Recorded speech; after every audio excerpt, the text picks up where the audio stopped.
Hey guys, this is Starvati. How are you all? Please support to subscribe this channel for watching new interesting stories. This video includes a self-recorded human introduction in the first 30 seconds, followed by AI generated narration for creative storytelling purposes.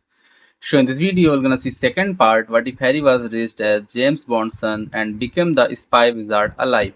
But before we start, if you want more stuff like this, then please support to subscribe this channel and share with your friends. Now let's start the video. Here is short summary. Raised by the legendary James Bond, Harry grows up not just as a wizard, but as the ultimate spy. With magic in one hand and espionage in the other, he's ready to outwit enemies and change the wizarding world forever. But before we start, if you want more stuffs like this, then please support to subscribe this channel and share with your friends. Let's start the video. It was 6:30 when Harry's watch chimed him awake. He stood and stretched, and an evil grin split his face as he thought about how to wake the woman in the room across from him. Slipping into her room, he let his eyes adjust, then slowly leaned over her bed. Placing his lips on hers, he began a soft kiss. Slowly making it more demanding, he felt her arms coil around his neck as she deepened the kiss. As he broke away, her eyes fluttered open. "Morning, Alex," he said in a hushed tone. "I always collect my rain checks." He leaned closer again, and she could feel her heart begin to pound. He whispered, "Too bad you slept in." He slipped away from her and quickly stood, flipping on the light, making her groan. "Come on, we have a run to take." He turned on his heel and left a very flustered woman in his wake. Harry smiled as he stepped from the stairway. Two quick turns and they were across the lobby and into the morning air. He set a brisk pace, and took them out on a course across the park and toward the Tokyo Tower. His eyes scanned for danger as he ran. Two had been in the lobby. Another one had fallen in behind them as they ran. That one seemed to be content to follow at a distance, but Harry had seen him 3 times in the park as he used other trails that ran parallel or were shortcuts, then a couple more times in shop windows as they headed toward the tower. When the pair stepped in front of them, he was ready. 2 quick strikes and the male no longer held his silenced pistol. It clattered and slid out into traffic. The second strike connected hard under the man's chin and lifted him off his feet to land hard. Tonks was only a little slower to react. Her eyes focused on the blade in the woman's hand, and she twisted her body as she continued her approach, to let the gleaming piece of silver pass her left side and bring her elbow up for a hard strike to her attacker's temple. Then she grabbed the arm and gave a hard twist, relieving the other of her blade, only to feel a knee connect with her unprotected side and a hand grab her from behind. Harry spun to see the man that had been following them grab Tonks and lift his knee hard into her ribs. He lashed out, barreling into the man, tackling him into the wall of the building and pulling him close. He slammed his fist into him repeatedly. The woman that attacked ran. She took off toward the tower. Harry glanced over his shoulder. "Go get her. We need to question them. I'll handle these two. Meet me as soon as you can." Tonks nodded once, then ran after her fleeing prey. "This girl is quick," Tonks thought as they ran down the street. At the next corner, her prey took a right and ran down the entrance to the subway. Descending the stairs, they dodged the morning commuters, an increasingly difficult task, and by the time they reached the gates, Tonks had lost sight of her. She moved through the now pressing crowd, twisting her head looking for her adversary, passing over each person in turn and moving toward the platforms. She caught a glimpse of her as she walked onto the next platform and onto a train. Redoubling her efforts, she pushed her way through and onto the same train just as it pulled away. She made her way into the next car, the one she had seen her quarry enter, and to a place next to the first set of doors, watching her closely for signs she was leaving the train. 2 exits later, the woman stepped off, cradling her right wrist. Tonks grinned. At least she had hurt the little bit. She followed down the quiet tiled hallways till she realized the woman had stopped at the far end and was turning to look at her. The girl's right hand dropped to her side and she shook it vigorously, then smiled a childlike smile at Tonks. It was a trap. She had been led here. Tonks glanced around and realized that she had sprung it in the perfect location, the middle of an empty hallway. No cover and no place to run. The girl waved and the ground shifted under Tonks. She began to fall. The fall was disorienting. Flashing lights, then total darkness as she slid forward on the smooth metal. She had no idea how far she had gone. Then suddenly, it was over. She was spit out of an opening to land in an overstuffed chair. that she immediately scrambled out of, only to be confronted with two different notes of laughter. One was a chuckle. It belonged to an older man sitting on the far side of a large desk with a bank of television monitors behind him, each showing her progress in the pursuit of her adversary, right up to her sliding into this room and landing in a very unladylike way. The other voice she knew well. Looking at him, her lips tightened into a thin line and her brow furrowed. She couldn't kill him, but it wouldn't go against her oath if she beat the crap out of him, would it? She stomped her way over to him, her eyes ablaze, teeth clenched. "Harry," she yelled. "I'm gonna." She started to reach for him. Harry lifted his arms in surrender, and pointed to the man behind the desk. It was Tiger. He set this up. The name made her stop in her tracks. She had been briefed on the man before they left. Tiger Tanaka, head of the Japanese Secret Service, roughly analogous to M in their country. "Think of it as a rite of passage," Harry said with a smile. "He did the same thing to my father, then to me the first time we met him." His smile grew, as he looked at Tiger. "You're right, it is funny." Tonks scowled at him, then turned to face Tiger. "So, how do you feel about me?" she asked. "Why, I love you." "Of course," he said with a smile, and Harry laughed again. She looked at him oddly. The challenge phrase was answered correctly. "It's an old family joke," Harry said. "Alex Harper, Tiger Tanaka." "It is a pleasure to meet you, Harper-san," said the man behind the desk, extending his hand. "It is nice to meet you too, Mr. Tanaka," she said, taking his hand. "Call me Tiger, please." "Then you must call me Alex." "Very well. Harry, I have arranged for you to meet with someone this afternoon. MILA will be at the peninsula at 3. I wish that we had had more information before now, but as you know, we have had some difficulties dealing with the IWC. I more than understand, after dealing with the Wizengamot, Dumbledore, and some of the other things. We have not made this a general announcement, but we have found that the society in England and perhaps other places under IWC have been deliberately isolated, and factions within are doing their best to not only keep the populace small but tightly controlled. It seemed to gain a serious foothold in the early 1700s, with the slow subjugation and destruction of the most politically powerful families. It seems to be closely tied with the rise of the IWC, and the decision of the Crown to form the government that is in place in the United Kingdom. Harry continued, "We know that Dumbledore, he was the head of the Wizengamot, the IWC, and headmaster of Hogwarts, is one of the ones pushing that agenda. He was also enacting a selective breeding program, one that puts political power in the hands of a very few families, families that were being groomed to play their parts." Tonks continued, "We have even found damning evidence that first generation, those who would have a vested interest in seeing things change, were being removed from society, some by use of Avenue trade as soon as their, quote, education was complete." She could see the disgust in Tiger's eyes. Her Majesty's government is keeping a close eye on those that complete their education starting this year. The ways that it was being achieved are now known to us, and steps are being taken to see it will not happen again. Harry nodded, then spoke. "As disgusting as the idea of it all is, we must proceed slowly. We cannot afford to lose the headway we have made." Tiger nodded his understanding. "We also know that the terrorist group led by the so-called Lord Voldemort, aka Tom Marvolo Riddle, is trying to make a return. One of his lieutenants, Bellatrix Lestrange, escaped from Azkaban prison, and has had at least some contact with her Death Eater friends. The attack at King's Cross Station was them." "It sounds like you have a large mess there, my young friend," said Tanaka. "At the very least, we are working on this from several angles and have allies in several key places. It will be a long battle." Narcissa Black walked down the road toward a well-kept home. She sighed to herself. Sirius had asked her to help out before, telling her that it would be the day after Draco came home, but then again, what would she be doing this morning if not this? Sitting at the table in the new house waiting for the boy to wake up. He hadn't gotten up on his first day till noon. But she understood. He would only be home and off from school for 2 weeks. She smiled to herself as she thought about how he had grown. Sirius had been correct in enrolling Draco, or Drake as he preferred now, into Salem as a working student. The deal they had reached with Salem had been that any money earned would be placed in a trust for him to be payable after graduation, though he did not know that and thought the work was part of his schooling.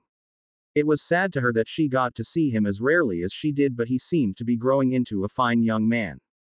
He had taken the news of his father's death hard at first, but when he was told of the things that were found below the manor, his disgust was evident. He was glad to be rid of the name Malfoy. He had seen, with his own eyes, the depths that the man was capable of. It had taken a while, but he had come out of his shell, and had good friends. His calls home were always upbeat and usually filled with discussions of the new things he had seen and done. Pictures showed him smiling, and his grades were improving. She pulled herself out of her thoughts as she approached the door of a tidy home with 2 floors, fresh flowers in the window boxes, the name Granger written in bronze on the mailbox. Knocking, she waited patiently, and as the door opened, she was greeted by a tall, muscular man. His hair was dark brown, as were his eyes. His smile was wide and pleasant. "Mr. Granger. I am Narcissa Black. I was asked by Sirius to come by in his stead. He has been held up with some family business. I hope you do not mind if I take his place." "No, not at all," he said, taking the hand offered by the stunning lady. "Please come inside. The warders will be arriving shortly." "Are your wife and daughter here, Mr. Granger?" "Oh," he stuttered, then chuckled. "You mean Emma and Hermione?" Narcissa nodded, her hand inching toward her wand. You have the wrong Mr. Granger. Emma is married to my twin brother Dan. I'm David. I'm taking care of the place while they are away and Dan is recovering." Relaxing somewhat after looking over his shoulder at the photos on the wall, she asked, "Recovering? Was he in an accident? I hope it was not serious." "It was. He had a lacerated liver, and muscle damage in his back and stomach." "You heard about the attack at King's Cross?" he asked. Her eyes filled with tears, her hand came up to cover her mouth with a sudden realization. "The attack on Harry. They were there. Sirius never said who else was with them, just. Yes, Harry got them out, them and the Lovegood girl." Narcissa moved to the side and sat heavily on the couch in the sitting room. "Love Zeno and Celine's girl." Her face became hard as tears fell. "If he wasn't dead, I'd kill him myself. Damn them. Damn all of them." She pulled a handkerchief from her bag and dabbed her eyes. "The one killed in the attack, Lucius Malfoy, he was my husband till Lord Black rescinded the marriage for breach. He was a dreadful man. My sister Bellatrix was also involved.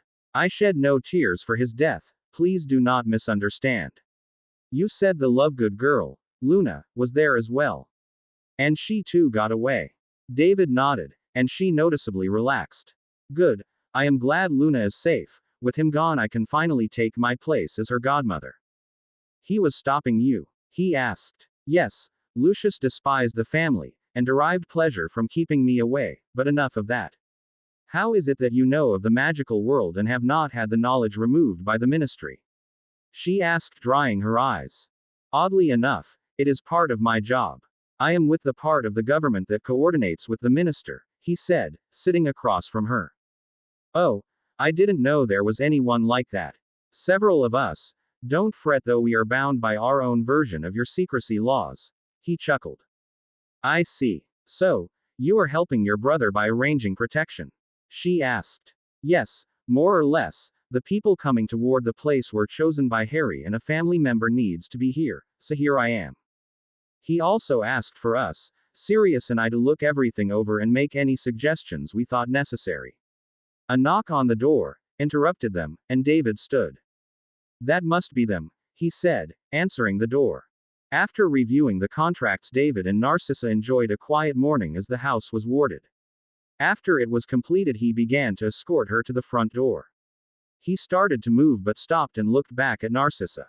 "Ms. Black, if it is not too forward, may I ask you a question?" "Of course. Would you like to have dinner with me sometime?" he asked with a gentle smile. The ride from the hotel had begun in a strained silence, till the chuckle from Harry had both girls glaring at him as they sat at a stoplight. "Alex, meet Emily. Lay, this is Alex Harper." The pair stared icily at each other, then back at Harry. Tonks's hand twitched. "Hey, it wasn't me. Tiger thought it up," he said, raising his hands defensively. "You know that Lay. He did it to me and Dad. Anyway, think of it as a learning experience." Lay sighed and shook her head, moving the gaze of her deep brown eyes over to Alex.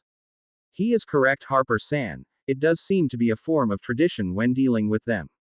Every time they have returned to Japan, we have attacked them within 24 hours. It is good exercise. Alex continued to glare at Harry, her eyes thinned. You knew about it. She growled at him. You were testing me. To be honest, yes.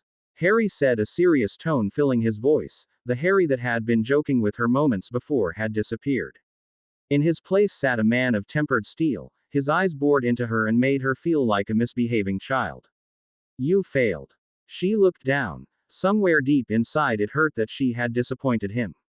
I'm sore. Harry cut her off. Don't apologize, learn from it. His features softened some, as she looked up at him. What did you do wrong? She looked at him. Then at Emile. I pursued her into an obvious trap. I had fixated on her and lost track of my surroundings. Harry nodded. I know that you do not have much training in surveillance or counter-surveillance, and we will be working on that, but the problems started much earlier. You missed them in the lobby. The tactics they used there were textbook.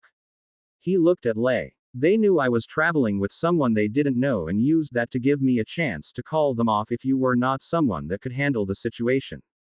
Lei smiled at him in the rearview mirror. Harry continued, it was a tactic used by most law enforcement groups worldwide.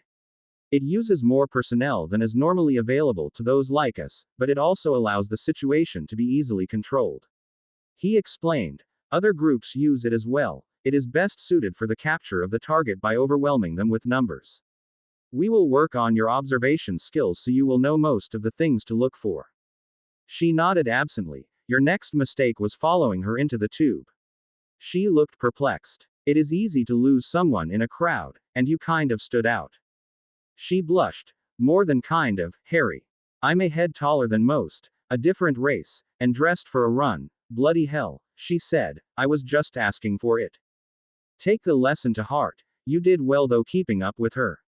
She's a slippery one. She slipped past me plenty in the past. Lei chuckled then spoke. Yes, but the last time you were 8, I have not done so good recently and surveillance is my specialty. Tonks smiled. As she said, it's the way you move. Excuse me? Lei asked. She had looked up at the mirror in time to see Harry scowling at his partner. The way you move. It is very subtle, but you are slightly off balance and step heavier on your left foot. It gives you a distinctive sway in your step pattern. Alex. Harry said grumpily. So that is how he always knows it is me. Lei said in triumph. Next time dinner will not so easily be won, Mr. Bond. Damn it, Alex. Lei is a great cook too. Harry said as he smiled at the woman, then offered an explanation. It was a game we started playing when I was younger. Kind of a modified hide and seek. Lei would use disguises and skill and I would find her in a crowd. It improved your observation skills, did it not? Harry nodded. And you, Ms. Harper. Harry has known me for years. How did you stumble on this information so quickly? She asked, looking at Harry accusingly. I know how to watch people. She stuttered for a moment, not wanting anyone to know about her metamorphic abilities as well as the fact she'd been forbidden to use them unless directed for the time being to let here settle into the young Alex persona. It's just something I picked up from my family. A skill I think that will serve you well, said Lei. But back to the topic, you will need to learn when the risks outweigh the gains. She's right, Alex. Harry picked up. We are soldiers in a shadow war, but this does not mean we are easily expendable. Make the other guy die for their beliefs. The risks had risen to high for the potential gain at the train. You are in a city you know little of with few personal resources. We will start discussing possible scenarios whenever we have the chance, but for the record, your running togs are not the most subtle of clothing. He smiled. But you're doing remarkably well for the training and experience you have. And just how long have you been training, Ms. Harper? Asked Lei. Less than 7 months, Alex answered. Harry and Tonks both thought they would die before she regained control of the vehicle. Emma was an angry woman. The discussion she had had the night before with her husband had ended, for the first time that she could remember easily, with her sleeping in another room. If she could have, she would have kicked him out of the bedroom. Damn doctors, she thought. Not that she had gotten much sleep, she had spent much of the night pacing. Her thoughts whirled and fought for most of the night till she had, at long last, fallen into a fitful sleep on the couch. Her dreams were filled with laughing people hidden behind silver masks, chasing her through hospital hallways. She awoke with a jerk as her daughter, Hermione, touched her arm. The girl smiled at her and offered her one of her only vices, coffee. Black and sweet just as God intended, in her opinion. Morning, Mum, Hermione said, sipping from her own cup. Good morning, sweetheart. You're up early, she said, looking at the clock that read 7 a.m. Hermione laughed. I've been up a while. Harry has us running and exercising every morning. I just finished. There are a few nice running trails offered here. I did 5 kilometers and the exercises Harry taught us. Emma was stunned. Her daughter ran 5 kilometers.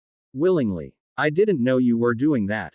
Yes. Hermione sat next to her mother. It started not too long after we heard of the escape from Wizard Prison. Neville asked Harry for help. Harry is quite gifted at a form of martial arts, Aikido.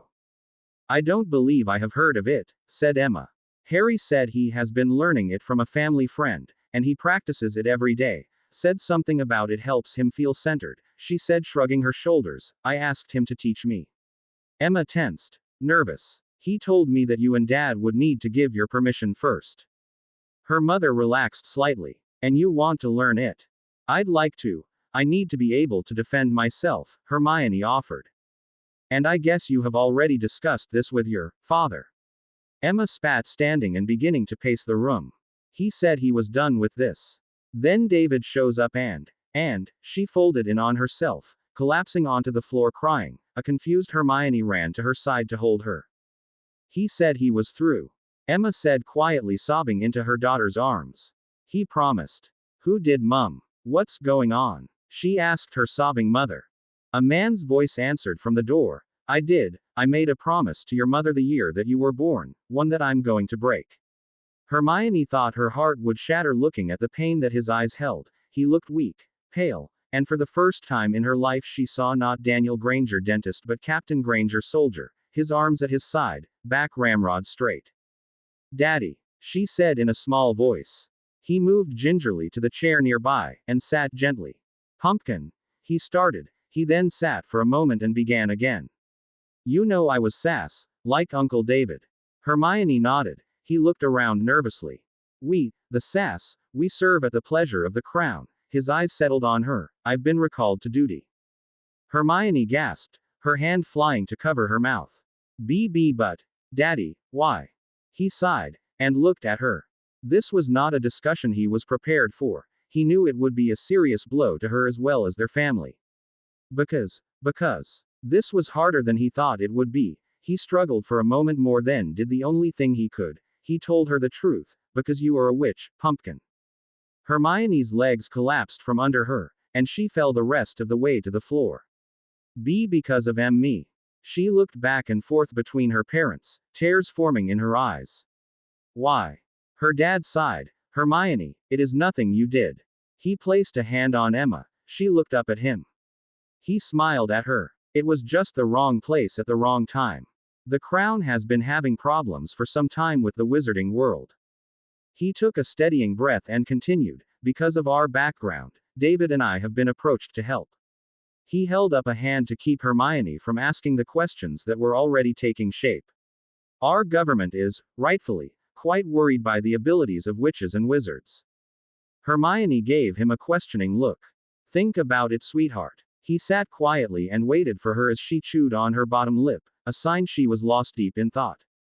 He knew his daughter well, and he could see in her mannerisms, the patterns connecting themselves as the knowledge she had fell into place. Untraceable movements that bypass defenses, potions that can let you be anyone, creation and destruction with the flick of a wand. He watched as she glanced down at the stick of wood next to her mother's purse and saw it for what it was. A weapon, as much as tool. He then watched as more things clicked into place and a small part of her childhood fractured early and fell away. They don't think of themselves as British, she said with a small voice. Their only loyalty is to themselves. An entire hidden culture, with unknown allegiances. I was stunned when no one knew who the Prime Minister was. Dan nodded slowly. The crown needs to know what a wizard is capable of. He started slowly, trying to make sure they both understood this was for their safety as well. What would happen if some of those Death Eaters, people like those outside the station, could get hold of a nuclear weapon? They couldn't, replied Emma. It's impossible. They are protected on bases or bunkers, she said, filled with conviction. Hermione shook her head. Apparition, portkeys, bloody hell, even a summoning charm may be able to do it. Dan continued. That's not even counting shipboard weapons or those in transport. There are other protections. Emma pleaded. Retinal IDs. Pass codes. Hermione looked sadly at her mother, then father. Polyjuice. Veritaserum. The descriptions, hell, the formula for polyjuice is in my school books. Polyjuice? Emma asked. Hermione looked back to her mother. It's a potion, fairly difficult. I could probably make it given time and a little practice. It uses a hair from a person. She really didn't want to say it, but continued, to turn the user into a perfect duplicate of another person. A hair? Emma went pale. It can replicate the DNA. I'm not sure. I don't think it has ever been tested. And this Veritaserum? Emma asked. A truth potion. The drinker will answer any question, Hermione answered. Dear God, Emma gasped, and looked at her husband. That's why I couldn't say no, Ems. They don't believe there is any immediate danger of something like that happening, given the general lack of knowledge of the outside world, but they can't take any chances. He could see it in her eyes. With Hermione's help, he had conveyed what he had so poorly tried to tell her the night before. All I'll be doing is passing on some information. Nothing hard to get. Copies of Hermione's books, whatever, nothing too dangerous. They just want to be able to understand what a witch or wizard is capable of, and for our protection they have offered any help they can, he said with a smile. Mum, Hermione said, maybe it's for the best. She gave her mother a little grin. I'm a first-generation witch, and that makes me a target in some people's eyes. I'm safe at school. The wards are some of the best known, and with all of the changes it is probably one of the safest places in Britain. She looked at each of them in turn. Now there is help outside, someone to help protect you and Daddy. Emma turned to Dan. David is taking care of a few things before we get home. Wards on the house, along with a hidden panic room, a monitored alarm system, the same at the office. A response team will be there in minutes. Emma nodded her head slowly. No unnecessary risks? She asked. Not a chance, Dan said, as he offered her his hand. Slowly the couple rose and headed toward the bedroom. Hermione, your mother and I didn't sleep much last night. We're going to lie back down. Can you ask for our rehabilitation appointments to be moved to this afternoon when the front desk opens? Okay, she replied, as she picked up her coffee and moved to the chair next to the window that overlooked the small pond glistening in the morning sun. She sat down heavily, the weight of the discussion with her parents settling deeply within her. As she thought, she lifted her cup, only to find the large mug's contents cold. How long have I been sitting here? She thought absently as she stood and looked at the clock that read 9:38. She moved to the kitchenette and poured herself a fresh cup, and sipped deeply as she leaned against the counter. She had been connecting the dots ever since her parents went to bed. Every line seemed to connect to one common thread. An enigma that she was going to find out more about no matter what. Harry, what is your secret? She asked herself, as she set down the coffee and walked to call the front desk. Harry didn't know what he expected, but this was not it. Maybe a Shinto shrine or possibly one of the fabled monasteries, but this. It was almost enough to make him laugh. He stepped out of Emile's Honda Accord and shook his head. Magic and technology don't mix was the commonly held belief in Britain, but here was the truth of the matter. These people had embraced rather than feared change. Before them stood a mammoth steel and glass building, the company's logo and name in a raised metal script near the entrance. It simply said, Sony. Emile smiled at him. Yes, Bond-san, you have a question. Many, I think. Shall we start with the obvious? He said, indicating the logo with a gesture. Hi. That is probably the best place to start. She began walking toward the building, leading them inside. This company's parent was founded in the wake of World War II. An advancement in electronics and plastics catapulted it onto the world stage in 1955, the transistor radio. Within the next few years it became one of the largest electronics manufacturers in the world. It is publicly traded, but the controlling shares are held by the initial investors. They have graciously offered us use of their facilities for these introductions. I see, said Harry, a controlled environment. I am afraid you are correct, Bond-san. They are wary of your allegiances, Lei conceded, then continued. Most companies here have contact with the magicals in some form. She paused for a moment, gathering her thoughts. We know of your statute of secrecy, and agree with it for a few parts, but it would not work here. She pushed the button for the elevator. Our society is interwoven with the magical, and it has been for centuries. It was common knowledge that the emperor had a court mystic as an advisor. It is woven into every corner of our lives, mundane or not. We had to find a way to move forward as the times demanded, coming away from a dark time in our history, and mold it with what we were sure was the future. Harry looked thoughtful for a moment. So when you figured out how to protect electronics from magic? She smiled at him again, as always one of my best students. Correct. It was after the war. We noticed some of the newer military radios from the US not being affected by one of our major shrines. A few months later, the first of the transistor radios cased in bakelite, an early plastic, with vulcanized rubber gaskets, went on sale. They were a hit, and we began selling other products soon after. Sony, like many others, contributed much, and they have stabilized our future. They rode the elevator in silence and stepped into a well-appointed office area on the 20th floor. A few twisting halls, and they were met by a pair of men who could only be security, and after a thorough search they were allowed entry into the board room. Chrome and black leather dominated the room. At the center was a U-shaped glass table surrounded on the outside by chrome and leather chairs. The arrangement was designed to focus all attendees on the chosen speaker. The smell of fresh coffee filled the air. Bond strolled across the unoccupied room and peered out onto the grounds below, and further to the rail yard and construction beyond. He was soon joined by Tonks. How long do you think they will make us wait? He shrugged. It may be a while. He sipped the coffee she handed him. Harry, what was so funny when we pulled up? She asked. Think about it, Alex, he offered. A bunch of magicals wanting a meeting in an electronics company, and most of our people tend to stay away from anything new. I just find it funny that we haven't embraced technology at all. She looked at him sharply. It's not like we have access to these things at home. All of what she spoke of is unavailable to the people. Harry shifted his weight and scanned the room in the glass's reflection. Really? You've been around a lot of electronics recently. Has any of it shorted out? I haven't been casting anything. I don't even have a wand right now, she said with a huff. A strong voice came from behind them. And if you had been, the magic itself would not cause a problem. The effects may, though. The pair turned to face him.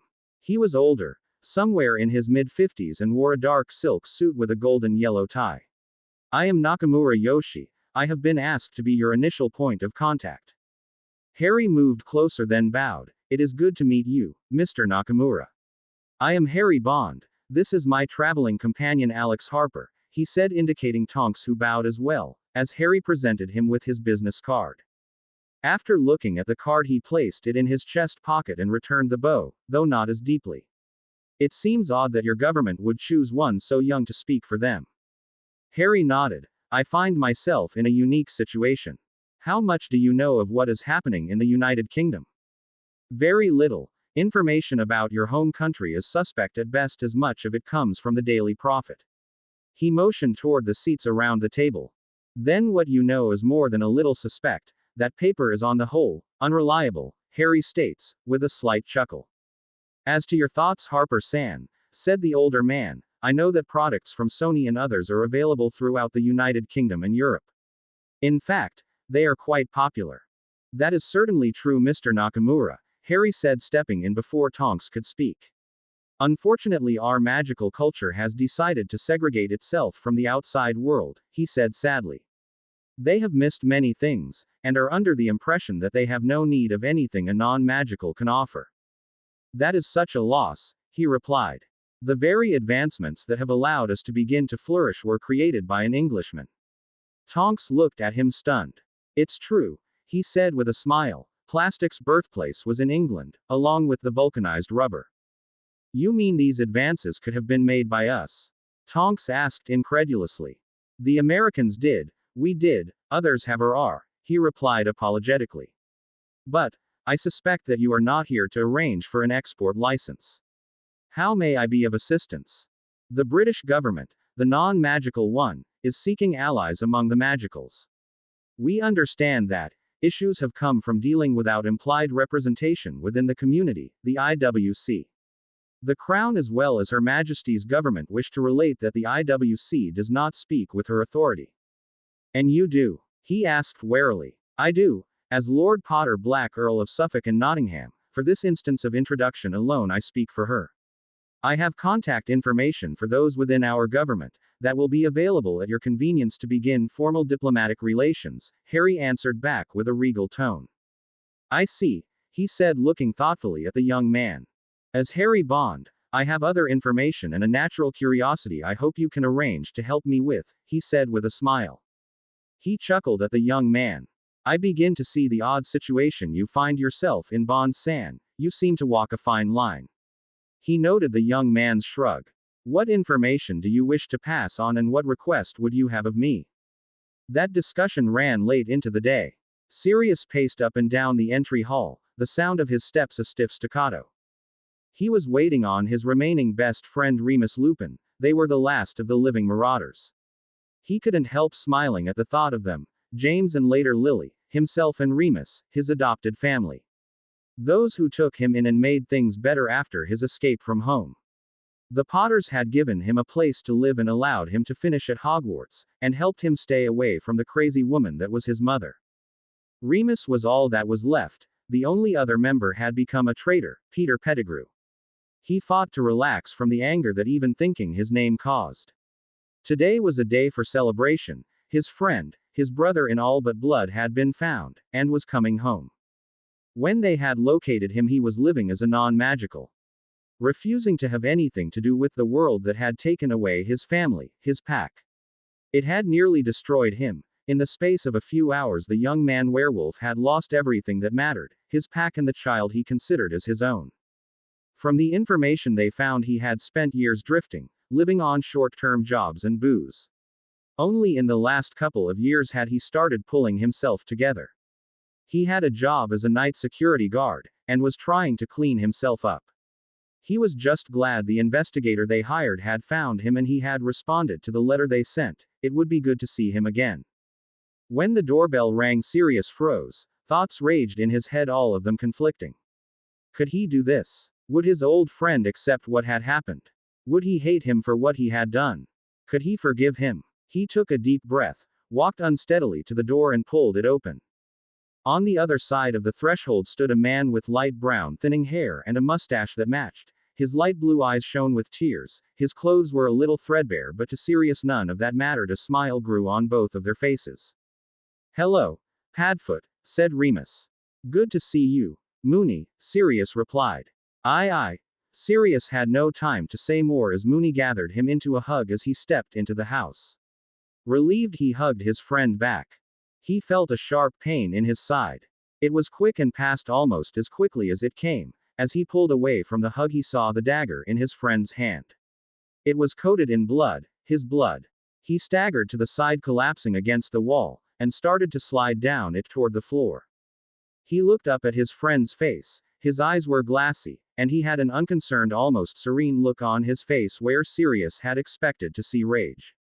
He tried to draw a deep breath but didn't seem able to as he finally completed his fall to the floor. Then he watched in horror as Moony turned the silver blade on himself and plunged it into his chest. His eyes showed a sudden awareness. Sirius was the last word he spoke before he crumbled to the floor. James had had a long day. It seemed strange to him that when he was in the field his days had never drained him this much. True, they had been more painful, with the bruises and occasional broken bone, stab wound or bullet, physically draining. Yes, but the mental drain, that was something new. He locked up his office, and shrugged on his suit jacket as he walked down the fluorescent bulb-lit passage, his mind on the reports and photos that had littered his desk during the day. Most of it a request from Jacob Seaton, head of Station El Mexico, to investigate the murder of an asset. An odd one at that. The man had been in a safe house hidden in the mountains. The assassin had to have been well versed in the arts of surveillance and stealth, as he had avoided all of the electronics, showing no sign of tampering with them, as well as the guards and physical defenses. It was troubling as the man was to be moved to a CIA transport station soon, and once safely away he was to give the Americans information pertaining to the launch of a satellite. The only information he had given them was it was to be the Advanced Communications Technology Satellite, otherwise known as ACTS, that was going to be set into orbit by the crew of the Space Shuttle Discovery in July. He had been on the phone on and off all day with Felix Leiter trying to sort out what little they had from the initial contact and debriefing. It was thin, very thin. In the end, they had decided that it would be best if two independent investigations could be launched, working the problems from both ends. Since the British had the initial contact with the asset, they would work from that end. James had chosen Mark Grant, 002. He was one of their most seasoned operators and familiar with the area. During his briefing, Mark had suggested he use a cutout, reporting to someone not connected with Station L, and James had agreed. He had arranged for the reports to go through Section J in the Caribbean, specifically Commander Ross, someone he had personally worked with. After traveling up in the hidden lift and exiting into the lobby area into the public version of Universal Exports, he made his way to the parking structure next door. He had just emerged from the second-floor stairwell when he became sure he was being followed. He moved along the aisle of parked cars, his head down slightly, eyes scanning the way in front of him, darting to look between each car as he passed. He counted 3, one to the front and one to each side. The one in front of him was between him and the Jag, the others were moving to cut off his other avenues of escape, one to the door he had exited, the other to the auto ramps. He continued to move forward, shaking his left wrist. He took on an exasperated look.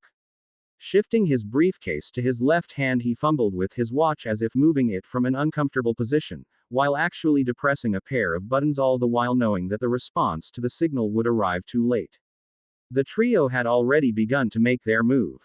Bingo number 1 stepped to the side, effectively blocking all passage to the driver's compartment of the Jaguar, a dark smile on his face and his eyes narrowed. He was quite tall, easily over 6 foot. His dark pants and dark cable knit sweater looked new. James could still see the creases in the legs where they had been folded for shipping. His build was a little on the light side, his hair as dark as the clothes he wore, a great hooked nose made his face distinguishable.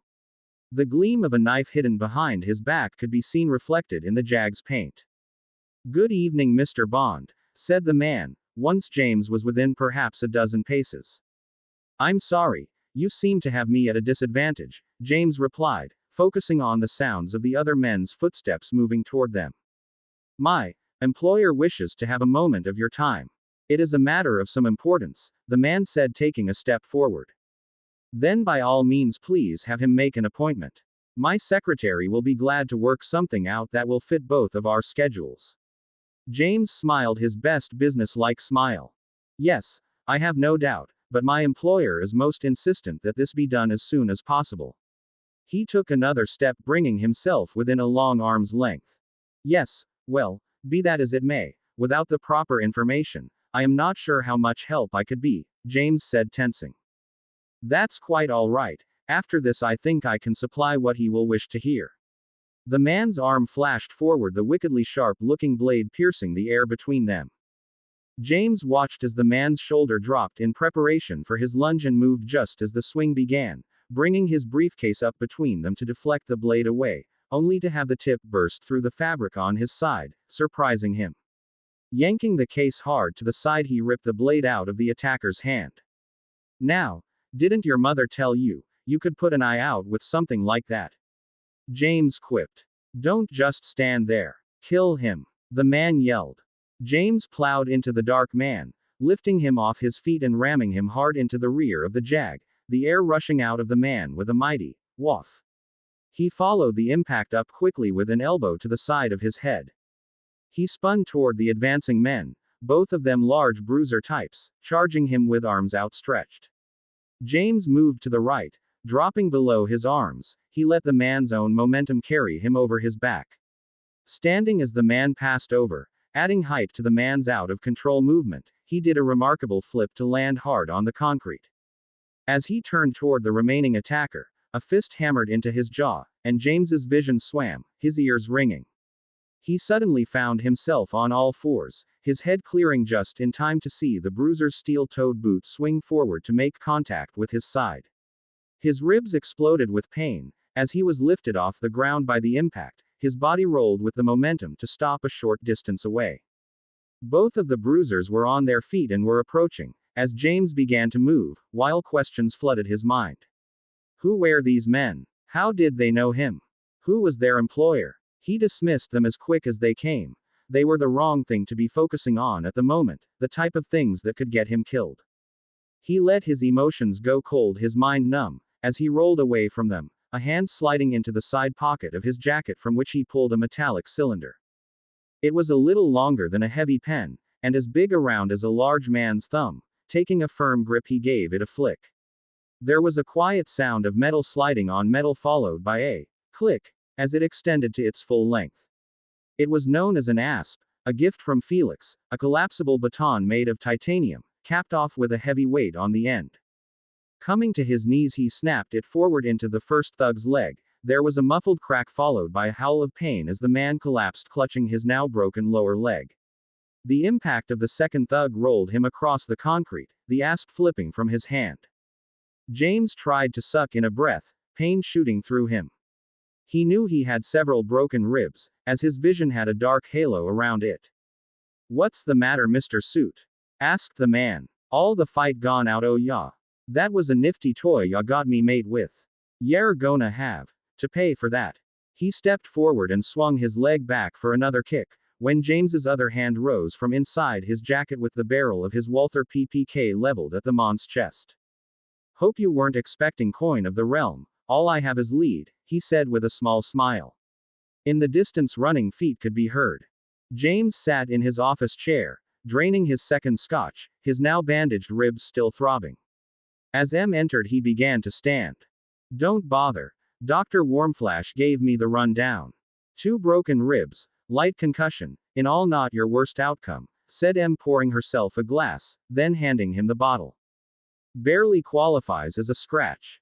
James refilled his tumbler. "Any word on the brains trust, or the other guy?" "Not much to tell. The pair were paid to help teach a guy a lesson, just your garden variety thugs. The other one though," she took a long drink. "He matches the drawings Harry did of Severus Snape. I thought we confirmed his death."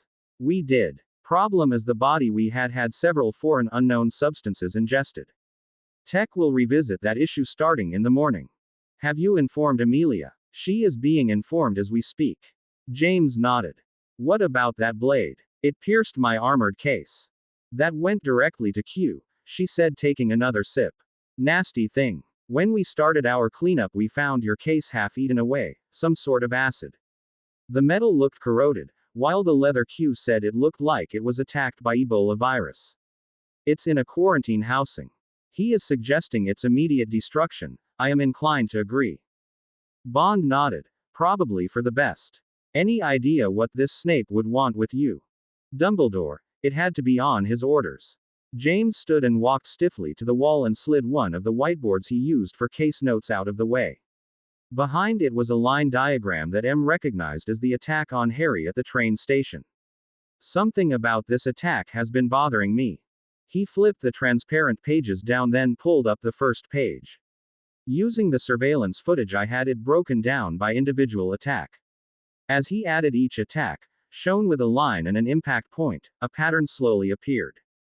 "We assumed that this was an attempt on Harry, but the majority of these attacks seemed to be aimed at the Grangers." M stepped forward. "These," she said, pointing at the spells from Bellatrix, "they are bracketing him, trying to drive him away. It might have worked if Malfoy had not been killed." James returned to his seat. "I expect attacks on others: Sirius, Amelia, the Longbottoms, and the Greengrasses. I won't rule out others as well." She sighed. "Then we move forward with that in mind. Contact Amelia. Cook up a story. Figure out how we can help protect them." James lifted his telephone just as it began to ring. "Sissy." The dark-haired woman stood at the door, mouth agape, staring at her younger sister. Her eyes were puffy and her face blotchy from shed tears. "Sissy. What happened? Are you all right? Come in." She moved forward and ushered her inside. I didn't know where to go. I don't have anyone to." she stammered as Andy led her to the sitting room. Sissy, I know things have been hard for you, but we are and always will be family. Please, talk to me, she pleaded as they sat. I've been walking all afternoon. I don't know. Sissy leaned into her sister's hug. I wasn't ready. Then he. Andy was instantly on her feet. Who is he? I'll hex his balls off. No one forces himself on my sister. The rage in the eyes evident and her wand out. What? Oh, no, Andy. He didn't. He was nice. A perfect gentleman, she said, pulling her sister back down. He asked me out to dinner. Her sister looked at her stunned, then a grin grew across her face. A date? That's wonderful. That's just it. I can't. But why? I know you're nervous, but you need to stop cooping yourself up with work. You're still young. You need your own life. All Sissy could do was nod slightly. I know. Sirius says the same. But this is different. No one will even give me a second look because of Lucius. People avoid me. But you said he asked you out. Doesn't that prove he is different? Andy asked, confused. He did, and he's a mug non-magical. Oh, was her only reply. The next morning found Harry and Tonks walking up wide stone steps towards an old temple. The wind played lightly in the surrounding trees, and the morning shadows seemed to hold the morning chill in the air. The large ornate doors that dominated the end of the path slid open as they approached, hardly making a sound. Inside was a group of buildings surrounding a large courtyard. The stone path had been deeply grooved by centuries of use. The buildings were low, no more than 2 stories, and done in the traditional styles. Clay roofing tiles, in a light green, wooden walls partitioned off with large sliding doors. They, along with the small brook, pond and gardens, were peaceful, serene. The quiet was broken by a loud sound.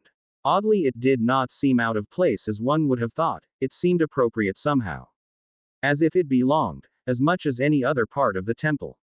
Laughter. Children's laughter. A door at the far end of the courtyard slid open, revealing the source. 20 children poured out of the room, none older than 6 or 7, running to take their places in the courtyard, each stopping at an equal distance spread out in the yard, facing the center door. Harry immediately recognized their formation. They were preparing for their morning katas. Katas were the basic movements of martial arts. He leaned over and explained what they were doing to Tonks. As they watched, the center door opened and a man stepped out and directed them to begin. Harry pointed out the deep grooves each student stood in and the way their feet never left the indentation.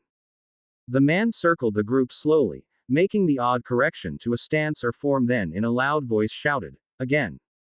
In Japanese. A voice came from nearby. Good morning, Harry. Alex, Lei said as she walked toward them, along with Mr. Nakamura. Good morning, Lei, Harry said with a wide smile. They have some impressive students here. Are they all magical? Yes, some will go on to be priests, or priestesses. For most of those it is a matter of family honor. The others will follow another path after they are 12. Tonks looked confused. They use magic at this age. They are so young. And why train them in martial arts? Young. Alex-san, did you have, what did he call it? Accidental magic while you were growing up? Asked Mr. Nakamura. Yes, most magical children do, she replied. That is why they train. He looked frustrated for a moment, as he tried to find the right words to explain.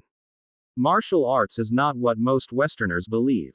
While it is a formidable form of combat, it also hones the mind and spirit, along with the body, providing a stable core to grow from. The earlier the better. He continued, most of them come from long lines of magicals. They began learning at home. The others, those without magical family, were contacted after the first time their magic manifested. The martial arts teach them the discipline to calm their mind and their magic. Harry nodded as he thought about it. I guess that's right. My flares quieted and disappeared within the first year. Mr. Nakamura smiled. You practice an art. Aikido, Harry replied. And it has helped. Yes, when I was young it was hard on my father. He always said he was surprised he survived, he said with a chuckle. I am happy that you accepted our request to look at your education system. It pleases me that you are interested, Bond-san, said the man, as he led them toward the front of the courtyard. I suspect that you will see a number of differences from the Western way. He ushered them inside a large room where another group, just older than Harry, sat facing a blackboard that had kanji, Japanese lettering, strung into intricate patterns. Each child sat on their knees, a bamboo calligraphy brush in hand copying the pattern. Tonks looked at the man confused, he nodded his understanding and spoke. They are preparing sealing spells.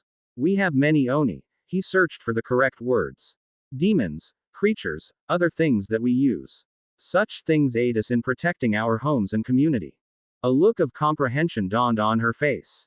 Wards. They are learning wards as a group. He thought about it for a moment. Yes, that would be an appropriate analogy. Wow, first that is entirely separate education after we finish schooling, she said. It is here as well, Alex-san. They are learning the basics, and a few emergency uses as well. Things to use until someone better versed in the necessary skills can be summoned. He pointed to the board. We expect our citizens to carry a few of these on their person, or close at hand in case of an emergency. This one is a sealing spell, one that can, for a time, hold something in a locked area. It can also be used to lock something out. Harry looked at him, then the board. A trap, or emergency panic area. Correct, Bond-san. All it needs is solid boundaries, walls of floor, a roof is not necessary. As long as the caster can maintain the connection, it will form a solid barrier. The smaller the area, the better. There are many such spells. They moved on toward the next class, where they found another group discussing a drawing of some form of creature with long arms and a white mane that seemed to have no lower body.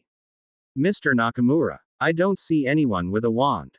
You will not, Alex-san. They are not a traditional focus here. Please follow me and I will show you. He led them out the back of the building and they saw a group practicing down the hill. Each person is allowed to find their personal form of focus, as well as the materials that they will be crafted from. For some that may be something as mundane seeming as a calligraphy brush, he said, pointing to a young woman to the right. Or a traditional monk's staff. He pointed to the man overseeing the exercise, who held a long staff in his hand topped with a metal end cap that had a loop attached with 7 rings threaded in the loop that rang softly when he moved it. Some only have one, others may have one for specific tasks. Mr. Nakamura led them back inside. Seeing as you have been coming to Japan often, I have been tasked with requesting something of you and now your friend Bond-san. Harry looked at him, and nodded. It is expected of any person with a magical ability to help those in need that are not magical. The elders have asked that you be instructed in the basic art of sealing in case of such an event. It would be my honor, Harry replied. Ray was happy, she had her son back. Her ears wiggled as she prepared her family's evening meal. And she was to have a guest. Master's friend was to be staying for dinner, the first guest here. Mistress will be home soon as well. She hummed a tune as she stirred the soup, took a small sip and added a little more salt. Pulling the pot from the heat, she waved her hand and a moment later 3 large bowls were on the trays to be served, being held piping hot by the small house elf's magic. With a light smile on her lips she popped away, intending to tell her master dinner was ready when he and his guest were hungry. House elves are small in stature, always needing to look up to those around them, so the first thing she saw was the red smear on the hallway wall. She stomped her foot. Master Sirius had been playing again. All her hard work would be ruined by his silly. She stopped and wiggled her toes. The floor was wet as well. She then looked down. Her mind had trouble making sense of the picture before her. Master Sirius. She rushed to his side, feet slipping in the cooling blood. Master Sirius. You wake up now. This is not funny. She placed her hand on his shoulder and shook him. He fell over with a sickening spleech into the pooling blood. Master Sirius. She screamed. I get help. She popped away. Paperwork. The bane of my life is paperwork, she silently mused to herself as she filled out yet another form, in triplicate, pulled out her wand and waved it over the parchment sheets, which dutifully folded themselves into paper airplanes and flew off in different directions. Thank goodness I don't need to do it all by hand. She reached up and pulled another parchment off the stack and began to read. On this date, blah blah, she scanned down to the heart of the matter. So Alexander Moore thought he'd just sell a few things off, did he? What an idiot. He didn't even pay attention to the case the silver was in. Like he was a Feldman. That will get him 5 yay. A pecking at the window disturbed her train of thought. A large dark-colored owl stood outside. Around its chest was a halter bearing the Gringotts symbol. She stood and waved her wand at the window. The owl entered and landed on the bookcase, lifting its leg to aid in her removing her letter, then flew out again. After securing the window, she sat and opened her letter. She was startled by a sudden loud pop. The papers on her desk scattered as an elf appeared. "Ray," was all she was able to say as the house elf reached out and grabbed a hold her head or her robes. "You come now," Ray yelled, and the pair disappeared with a loud pop. She stumbled as they reappeared, falling to her knees, landing with a wet smack. All of the surroundings were lost to her, however, as the sight of Sirius crumpled on his side in a pool of blood seared itself into her brain. All she could think of was, "No. I can't lose him too." She flung herself towards him, feet and hands scrambling to gain purchase. Falling over something in her way, she watched as her right hand finally found purchase on his robe. Tears were blurring her vision as she said, "Beam me up, Scotty." She felt a sudden tug and twist behind her navel, and the entryway was once again silent. Harry sat on the leather couch facing the TV, calligraphy brush in hand as he again made the kanji, Japanese word, for protection. With a critical eye he compared it with the examples that had been given to him. Close, he thought to himself, and placed the brush again. The clock on the mantel chimed 3. Tonks had gone to her room hours ago after completing her exercises. He had to spend more time on the kanji. Fortunately for her, she did not need to unlearn some of the bad habits he had. He stood and stretched, walked to the bar and pulled out a carton of milk. As he looked out at the view he smiled. The city lights made the areas glow. He loved visiting this city. It almost felt like a second home, well, third if you counted Fortunata, in Jamaica. His glass was half empty when the phone began to ring. "Hello," he answered. "Harry. It's Mark. Mark Hazard," the voice on the phone replied. Harry startled at the name. It was his father's secondary identity, one he used sparingly and only when things had taken an unexpected turn. "Mr. Hazard, a pleasure to hear from you." He tried to keep his tone light. "I hope you have pleasant news for me. I'm sorry for bothering you at such a late hour, but some information has surfaced that I think you should be made aware of." James took a slow breath. "Some of your recent investments have been threatened. I would advise you to contact your broker soonest. You don't want your capital to be compromised." The news shook Harry, as the coded message sank in. They had been attacked. "Thank you, Mr. Hazard. As always, your observations are most welcome. I'll speak with someone as soon as possible." Harry said his goodbyes and laid the receiver down. He ran his hand through his hair as he moved to Tonks's door, all his fatigue forgotten. "Up. We are out of this room in 10 minutes, he said as he flipped on her light. A bleary-eyed Tonks looked in his direction. "Watch her. Harry. What's going on?" "No questions. Move." He turned and strode across to his room, leaving her to tumble out of her bed. "Essentials only. Leave everything else." Entering his room, he grabbed his large suitcase and flipped it onto the bed. Depressing a pair of hidden catches, he pulled hard and the bottom fell free. He pulled his pistol out of the fitted casement and checked it over quickly. Tossing it on the bed, he then freed the shoulder holster. After checking the pistol a final time, he slid it home. Only then did he add the pair of spare clips to the opposite side. Sliding his hand into the now revealed section of the case, he withdrew several objects: his invisibility cloak, sans the shell that had been added by Q, 2 sets of travel documents, his custom wand, and finally the pouch given to him by his uncle.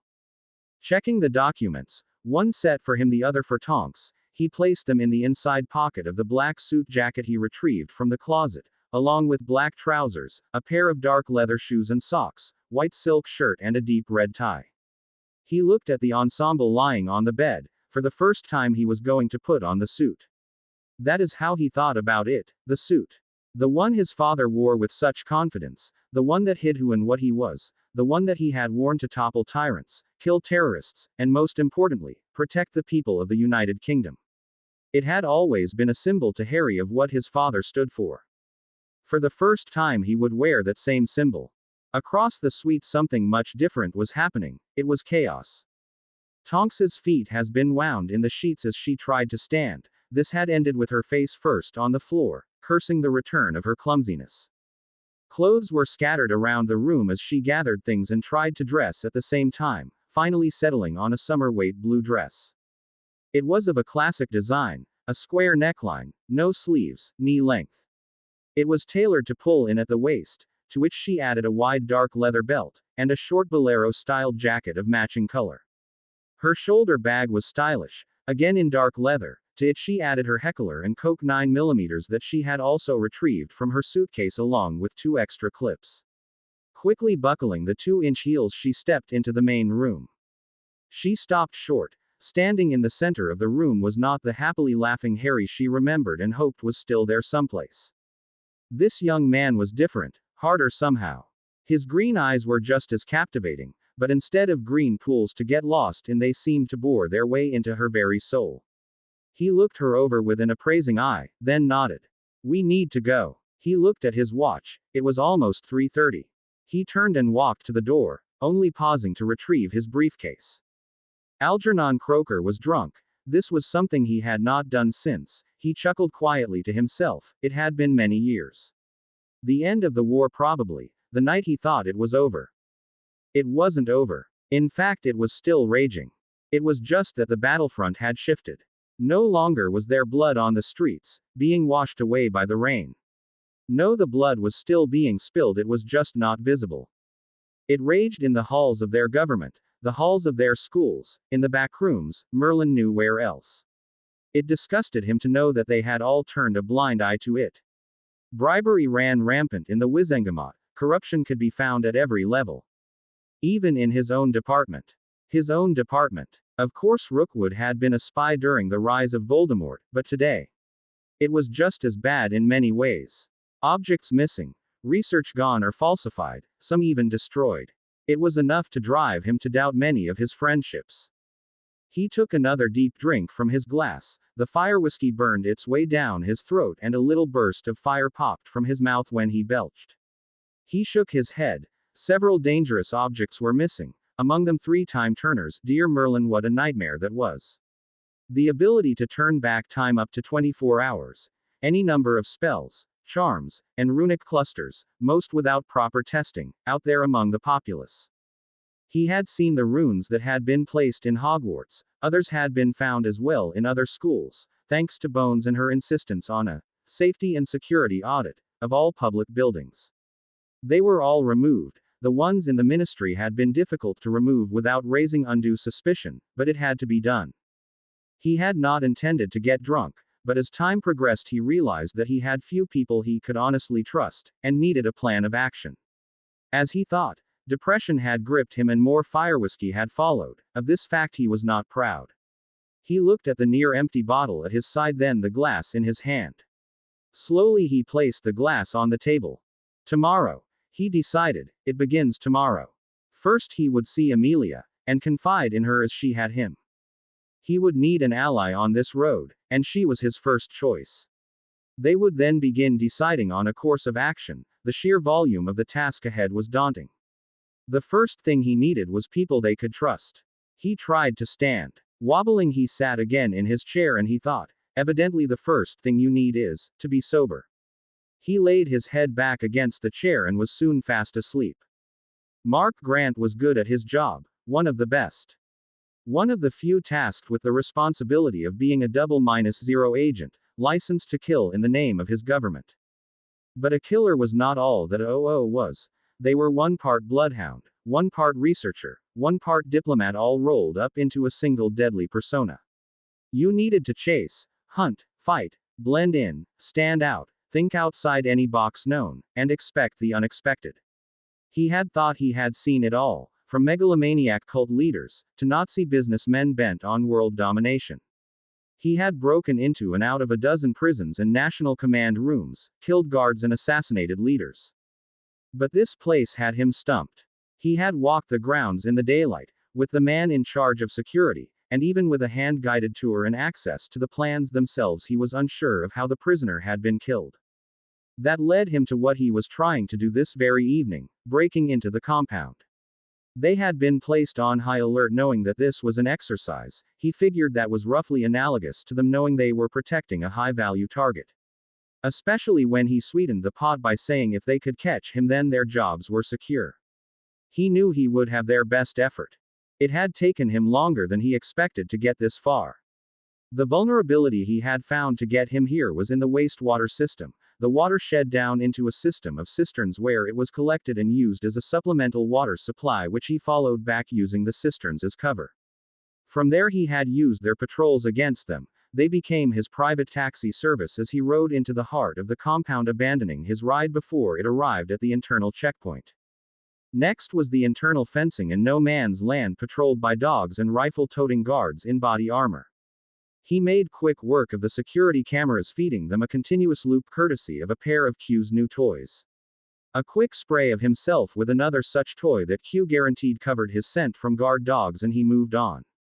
He had even made entry into the house itself. This is where it had all gone pear-shaped.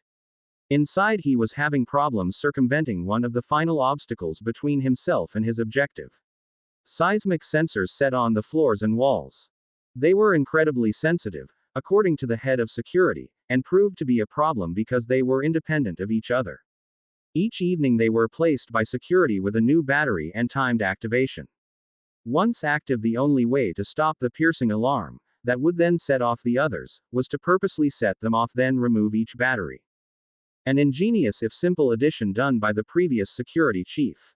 As long as the guards, and each night a random team of 3 was selected and the placement overseen by the head of security, were trustworthy, it was tediously time-consuming to bypass. That is how Mark Grant had found himself in this unenviable predicament. Moving each foot as slowly as possible, gingerly crossing the second-floor hallway. Keeping low to avoid the camera and other sensors in the area. Sweat covered his face, his back hurt from staying hunched over for this extended amount of time, but he stilled his mind and began to move again. In his mind, pieces of the puzzle he had begun to solve slowly knit together, each individual connection slipping in place. The man that been held here had been a smuggler, not your normal smuggler by any means. He moved a great deal of cartel product in and out of the United States. Most people never realize that since the drug industry is a cash-based system, the cartels have just as much to lose on the other half of the transaction as when they smuggle product in. That is if they want to use the money they make, and, well, everyone has bills to pay. So not only did the man have a number of ways to get product into the country, he had ways to get cash out. He had been under surveillance for a long time. That was nothing new to him, but he had become complacent, gotten sloppy and been captured. During his debriefing, a portion led to the story that he had delivered a shipment of product to Miami, and had heard a discussion involving the launch of a U.S. communications satellite. This led to the involvement of MI6 and the CIA.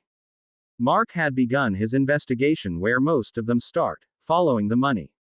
That led to a high-level drug lord in Miami who had disappeared on his yacht about the same time, to be found a week later, all 10 aboard the yacht dead. Someone was cleaning up loose ends. Whoever had done both of these had been meticulous in their job. No blood, no holes, nothing showing on any drug panel. That had led him here, crossing this hallway at a snail's pace, trying to get a feel of the types of skills needed to accomplish the goal. He had been trained by the best Britain had to offer, had 10 years of experience being AOO, had broken in and out of some of the most secure places on Earth.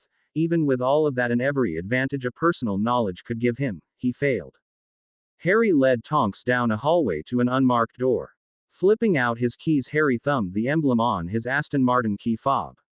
Out sprang an odd-shaped set of tools that gave him access to the locked door with only the smallest of pauses. Once inside, he ushered her past the 2 sets of elevator doors to a third set that faced the door they entered. He spoke quietly. "This is your on-the-fly lesson on why we choose some of the places we stay." He flipped the fob again and used it to unlock the elevator and call it to their floor. This particular hotel is one that believes that no one wishes to see the domestic side of the business. Therefore, it was designed with those systems hidden from normal guests. The door dinged and they stepped in. The other 2 elevators are for the cleaning staff. They are monitored day and night, as are the guest elevators, but this one, he said, gesturing, as he went to work on the control panel, this one is not. it is used by the maintenance crews. It is only used to haul drywall, paint, etc. It can be accessed only by key, and as a bonus, the lowest exit is directly into the parking garage near the loading docks. Japanese efficiency at its best. Isn't that one of the most likely places we would exit? She asked. Oh, most definitely. Glad you are using that pretty head of yours. He smiled a mischievous smile. But then again, they don't know all my tricks. He pulled a silvery cloth from inside his pack. She gasped, an invisibility cloak. She ran her hand over the slippery material as he handed it to her. I never showed you that. Well, shame on me. You use that, I'll be fine without it. He jumped up onto the handrail, hanging by his fingers from the steel grate surrounding the lights. It will take about a minute and a half to get to the basement.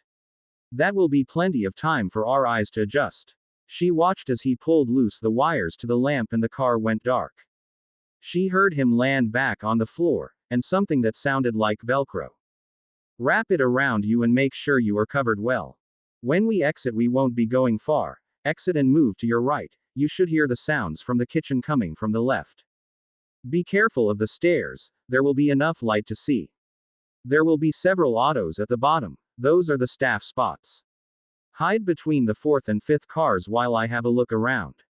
If I don't find you in an hour, use the cloak and get to the tube, take at least 3 random trains. Then use the emergency number and call Tiger. I don't think there is anything to worry about, but better safe. The remainder of what he was saying was lost in the roar of an explosion. David Granger was a practical man, he lived his life by a few simple rules. The problem was none of those simple rules ever applied to one of life's great mysteries, women. He thought it was a simple question. Would you like to have dinner? Who knew it would set off that kind of reaction? From a perfectly reasonable, relaxed conversation to, well, he wasn't sure what to call it, but evidently his approach left a lot to be desired. He sighed as he looked up into the bathroom mirror. He was supposed to be retired, but here he was in the thick of things again. He rinsed his razor and began again, removing another strip of shaving cream and beard stubble. He had promised himself at the time his brother was married to follow his example, and be out of the life before he found someone, so asking had probably been a mistake in the first place. His razor scraped another path. But this is different, right? He deserved a life, a family of his own. He was still young-ish. Only 42. He had time. Heck, our parents are still alive and traveling the world, and they are in their 80s. They had had 2 sons later in their lives. He looked in the mirror at the freshly shaven man. It's time you found a life of your own, he told him. And the first step of that is to stop living in your brother's house and find a place of your own. But first things first, this night out will do you some good. He was walking down the hall, wiping his face, lost in thought about where to start his evening when the alarm sounded. 2 quick steps and he was in the guest bedroom. He reached in the end table and pulled the SIG 226 from the holster. It felt different than his old Browning high power, but this was what they were changing the standard issue to, so he would learn to trust it as much as he had his old sidearm.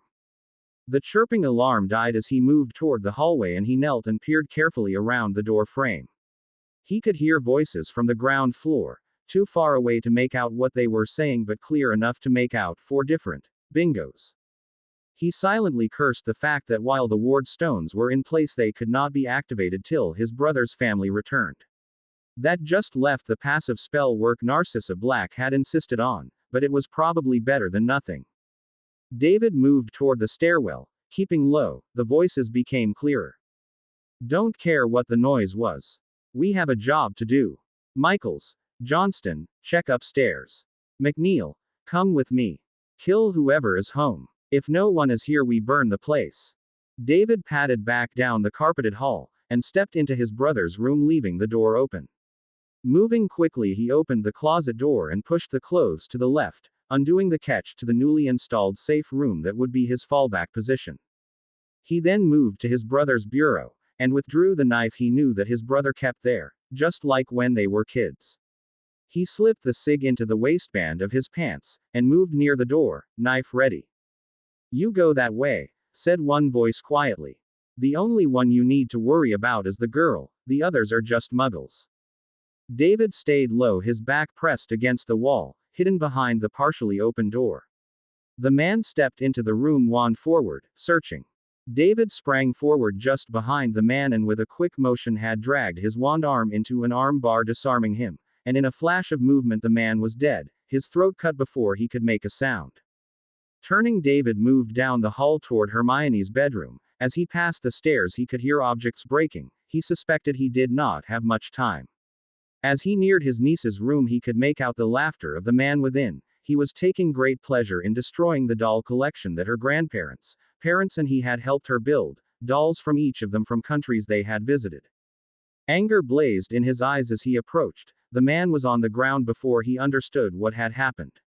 The last thing his dying eyes saw was David Granger replacing the doll he was going to break back on the shelf. 2 down, 2 to go, he thought, moving back to the stairs. He could hear a siren in the distance. This had to be quick. He drew his pistol and held the knife in a reversed grip with his left hand, as he quietly stalked down the stairs. His first target was bent over the open drawer of the china hutch, gathering the silver service into a bag. Not just killers but thieves as well, he thought, as he brought the butt of the gun down hard against the base of his skull and pocketed the wand laid on the top of the hutch. Muggle ores are almost here. We've done our J. The man looked at the unexpected scene. A half-dressed Muggle stood before him, right hand out, a Muggle firearm aimed at him. His left arm held a knife and was coated in something dark. His eyes were cold. The body of Albert McNeil lay at his feet. Then the figure spoke. "Drop the stick, boy. Then put your hands on your head. I have no interest in ending your life tonight unless you make me."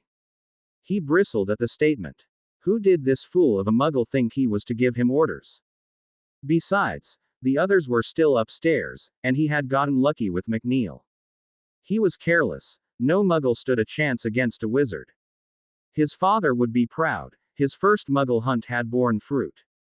He had heard about this mudblood when his father had been speaking with an old friend. She was an embarrassment. How dare she cheat her way to the #1 position at Hogwarts? The slag should not have even been allowed in the school in the first place. Then this Muggle had the nerve to speak to him in such a way. He was a Carrow, one of the old families. How dare he? Ava. 2 shots rang out, and he staggered forward. A pained look spread across his face. How? He fell forward, crashing against the corner of the table, then lay still on the floor. David knelt to the body at his feet and checked him for a pulse. Using the runner from the table he tied the man securely, then checked on the one he had shot. 2 hits, center mass.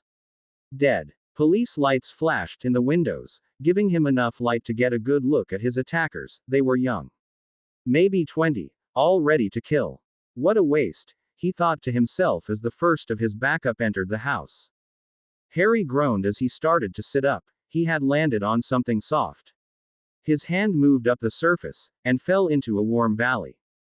E-triple-P came from the other direction. Harry. The voice scolded. You need to ask a girl before you touch her there. His mind raced. Warm, toned muscles to each side. Bloody hell. Sorry, Alex. He pulled his hand away quickly and scrambled to his feet. Looks like I owe you a soft landing sometime. He felt around on the floor for his briefcase. Tonks grumbled as she stood, and said under her breath, or a real rain check. What did you say, Alex? He fumbled with his case finally, pressing down on the inside of the handle and popping it loose from the metal loop. Any bright ideas? How do we get out of here? She asked. He turned the object over in his hand and felt a cylinder fall out of the hollow inside the handle. Not till we can see something. He quickly replaced the handle, then took the cylinder and bent it sharply. When he heard the crack, he shook it. Let there be light, he said cheekily, and grinned at her in the green light cast by the object. Chemical light. Bend it till you hear the break, shake well. It will last around 4 hours. Yeah, we had them in basic. Where the hell did you have that thing? She looked at him expectantly. He just smiled harder at her, then he grew serious. All right, as of now no more games till we know what is going on. He handed her the light. Check your weapon, then make sure you have the cape. I'll want that back, but you hold on to it for now. Put it in your purse when we are out of here. I am only going over this once, so pay close attention. Harry pulled some documents out of the briefcase and looked at her. As of right now, you will do exactly what I say, no questions. We don't know if what has happened is because of us or not. I expect that it is something local, but we will take no chances. Understood. She nodded. Good. As of this moment, think of everyone as hostile till I say otherwise, or you have met with my father and I do mean everyone. Okay. Okay, Harry. She replied, checking her weapon, and wishing she had her wand. Our first objective is getting out of here. He checked his equipment and slid his case into his backpack. When we get some distance, we'll start looking for information and contact London. He handed her the stack of papers.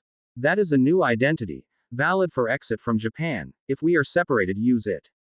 Match the person inside, then take the first plane to Hong Kong. Use hard currency only, till you are there. It is a British colony, so it will be easy to arrange things after that. Then contact London and get home. Understood. She nodded, unhappy with the thought of leaving him behind. Good. He looked at her closely. Look, I'm sorry, you just don't have the training yet to do anything else on your own and are too valuable an asset to be wasted. He cupped her face with his hand. I'd still probably beat you home anyway. He stood and moved across the car. Climbing up, he pushed loose the maintenance hatch and pulled himself up. Hand me the light. Once he had it, he stood and took a look around. About half covered by the elevator was a door labeled 3. We're just below the 3rd floor. Another explosion shook the building, tossing him to the roof of the elevator close to the edge. Harry! Tonks yelled from inside. I'm okay. He checked himself for injury. Damn, tore the arm on my suit. Is this thing going to fall? She yelled. No, it will be fine. A huge bang came from above him. But I think this is our floor. He reached into the elevator cab. Grab my bag. Let's get out of here. The bangs were coming with more regularity as Harry went to work on the elevator door. One good shove and the lock bar moved away and he pushed the doors open. Emergency lights cast harsh shadows into the shaft. He started lowering Tonks through the opening onto the 3rd floor as the next crash shook them. He ended up on his back, looking up at a sight that took a moment for his addled brain to make sense of. Something was falling down the shaft. It was large, had an irregular rectangular shape, and as it passed one of the maintenance lamps, he decided it was made of metal. Sound rushed back to his ears as the world sped up to its normal speed. He moved. He rolled toward the opening at the edge of the elevator, the object missing him by inches. He looked at it as the sound of smashing metal rang in his ears. It was an elevator door. In the harsh light from the 3rd floor, he read the number 24. It was the one from their floor. He looked up to see light streaming in floors above them. Something big was in the doorway. He could only make out the vaguest of shapes. Then it moved. It moved. A long object, sticking almost all the way across the shaft, swung fast to the right. He could see metal glittering on it as it slammed into the wall with a force that he felt floors below. Concrete exploded. Metal rang. Harry rolled through the opening and onto the floor below, as the pieces started to rain toward him. He crab walked away from the shaft as the impacts began. Then the sound came. Like nothing he had ever heard before, it was louder than a fighter jet taking off. He could feel the sound shaking the building. Those were no explosions. Those were that thing's roar. We've got to get out of here. He yelled, stumbling and trying to stand. He grabbed her hand and ran for the door. He placed a hand on it. It was cool. He grabbed the handle and ran into the hall, pulling her behind him. Suddenly they were in a crush of people, all headed for the stairwell. 3 floors. Harry's mind raced, running through possible escape routes. Another roar sounded, this one much closer. He changed direction. With a hard kick he broke open the first room door that he saw. Grab the sheets, tie them together. We're going out a window. He shoved her toward the bed. At the window he looked out. The main entrance was to his left. He had been expecting to see people pouring into the street below. That was odd, the road should have been filled with the guests occupying the lower floors, but no one could be seen. There only the lights of the arriving emergency vehicles. He knew the windows did not open and were shatter resistant, but he could deal with that. He flipped the desk on its side, pulling it parallel to the window, and pulled his weapon. Get down till I say, he yelled over his shoulder. Giving her a moment, he knelt behind the desk, took careful aim, then turned his face away. 4 quick shots sounded, and he stood moving toward the glass. It was crazed, but not a single round had penetrated the glass. He was stunned. That should have worked. He pulled his arm back and hit the window hard with the butt of his gun in frustration. It hit with a clump and a flash of light. Harry looked at the glass oddly, and hit it again. Clump, and another flash. Alex, I need you. She came, pulling the sheets she was tying behind her. I thought you'd have that open by now, Harry, she said. What do you think of this? He hit it again with the same results. Magic, it's a ward of some kind. The roar blasted again, this time close enough that the ground seemed to jump underneath them. They crashed to the floor. As they untangled themselves, Harry saw it clearly for the first time walking down the hallway.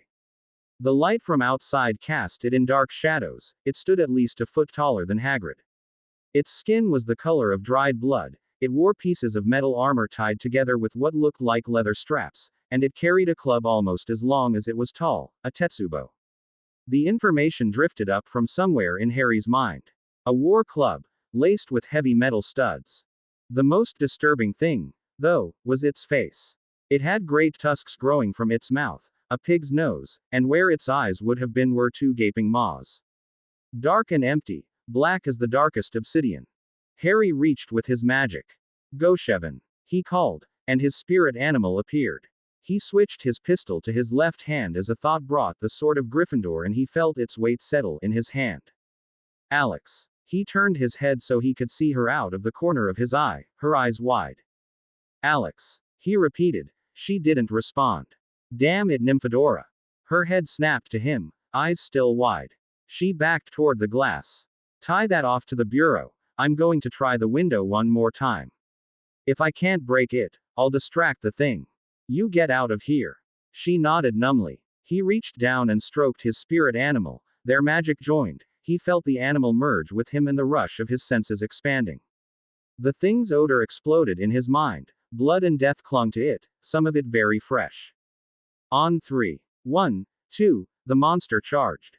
As it began to move, Harry spun and thrust the point of the ancient magical blade at the window. For a second, for an eternity, time stood still, then the window flashed a brilliant green and shattered. The roar of the beast crashed forward, impacting them like the backwash from a jet, tossing them like rag dolls out the window. He twisted in the air, gun forgotten, and grabbed at Tonks, just getting hold of her arm as she tumbled past. He continued the twist, turning it into a roll, trusting the instincts gifted to him by the spirit cougar. With a thought, his blade disappeared from his hand, allowing him to pull Tonks closer, and support the now unconscious woman's head and neck as they hit the ground. They rolled to a stop. Everything hurt. Pain shot through his body, but his instincts pushed him on. That thing was a hunter, a predator of a higher order. They needed to run. He gathered Tonks in his arms, and stood, forcing himself forward. The roar from behind them added to his haste. He was trying to think, make a plan, but his mind was foggy, drifting. Still he moved. Transportation, eh? He moved across the lawn, gradually gaining his bearings. He sped up. He heard the thing land hard behind him. Another roar shattered the night. Somehow it seemed louder, as it cascaded and echoed among the buildings. He ran toward the flashing lights in front of him. His breathing was labored, his ribs screamed with every step. He pushed on. The flashing lights on the white vehicle beckoned to him. He pushed Tonks's body into the back of the ambulance and slammed the back door. He slid into the driver's seat and gunned the machine forward, siren blasting. He watched the creature that had been chasing them as it grew smaller in the rear view mirror. With a deft motion he flipped off the lights and siren, then eased into the flow of traffic. Harry let his head rest against the concrete wall. It had taken him the rest of the night, but he had Tonks resting on the small fold-away cot. She was still unconscious, but did not seem to be hurt too badly. He had used what he had scrounged from the ambulance, and a few things his father had stored here to make her as comfortable as possible, and treat her as best he could. Here was actually an old train check office. Before electronic monitoring, these offices were used to check the air quality within the tunnel system that housed the subway system. They had set this one up as an emergency retreat because it had easy access to the surface via its own tunnel just outside of a large parking area. With the addition of a new door, one that anyone would find was firmly welded shut unless you knew how to open it, it was theirs. The other reason they had chosen it was the proximity of a telephone trunk line, with a little elbow grease, wire, and an old field telephone. They had all the comforts of home. Even a radio, which was tuned to a news station. He looked at the half-eaten MRE, meal ready to eat, on the floor in front of him. Glad that his father insisted that they check and resupply this place every time. He even had a chance to replace his lost pistol. It was not his preferred model but a Glock 19 third generation. He placed the tactical light and the laser sight that fit the rail system in his case. He looked at the phone, willing it to ring.